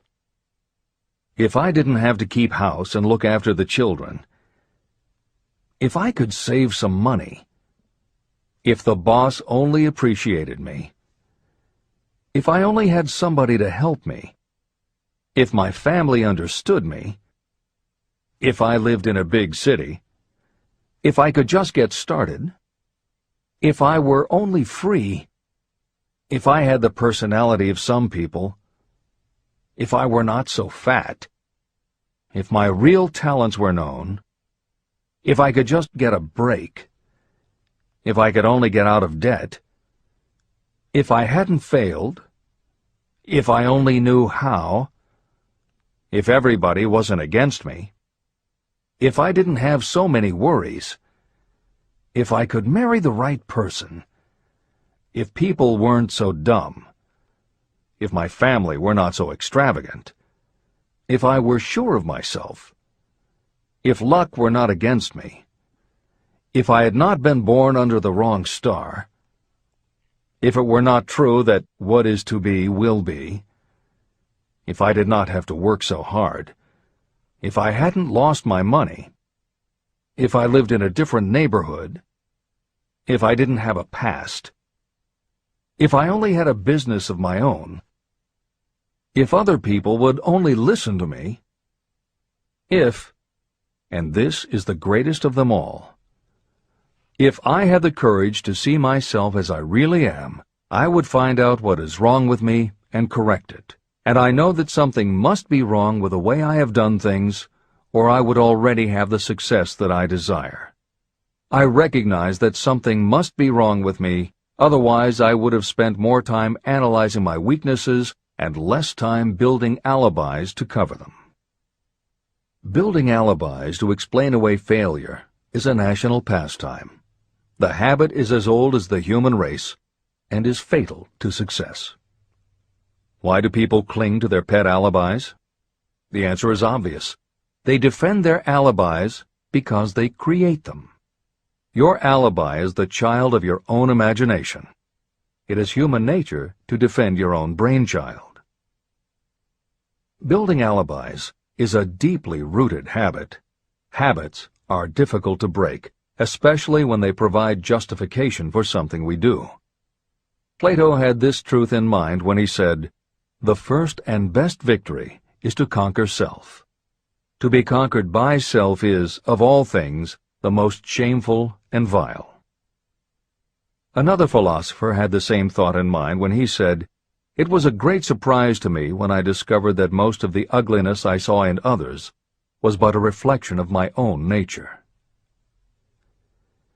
Elbert Hubbard, philosopher, author, publisher of the Fra magazine, and founder of the Roycrofters community of artists, said, "It has always been a mystery to me why people spend so much time deliberately fooling themselves by creating alibis to cover their weaknesses. If used differently, this same time would be sufficient to cure the weakness. Then no alibis would be needed." In parting, I would remind you that life is a checkerboard, and the player opposite you is time. If you hesitate before moving, or neglect to move promptly, your men will be wiped off the board by time. You are playing against a partner who will not tolerate indecision. Previously, you may have had a logical excuse for not having forced life to come through with whatever you asked. That alibi is now obsolete, because you are in possession of the master key that unlocks the door to life's riches. The master key is intangible, but it is powerful. It is the privilege of creating, in your own mind, a burning desire for a definite form of riches. There is no penalty for the use of this key, but there is a price you must pay if you do not use it. The price is failure. There is a reward of stupendous proportions if you put the key to use. It is the satisfaction that will come to you when you conquer self and force life to pay whatever is asked. The reward is worthy of your effort. Will you make the start and be convinced? "If we are related," said the immortal Emerson, "we shall meet." In closing, may I borrow his thought and say, if we are related, we have, through these pages, met. Remember that your real wealth can be measured not by what you have, but by what you are.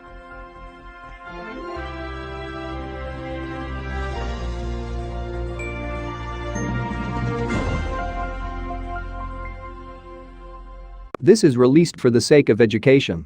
This is a brief key insight about all the concepts of the book. We provide free audio books, key insights, summaries, and brief study notes on the concepts of the books. So make sure to subscribe and become a part of our family.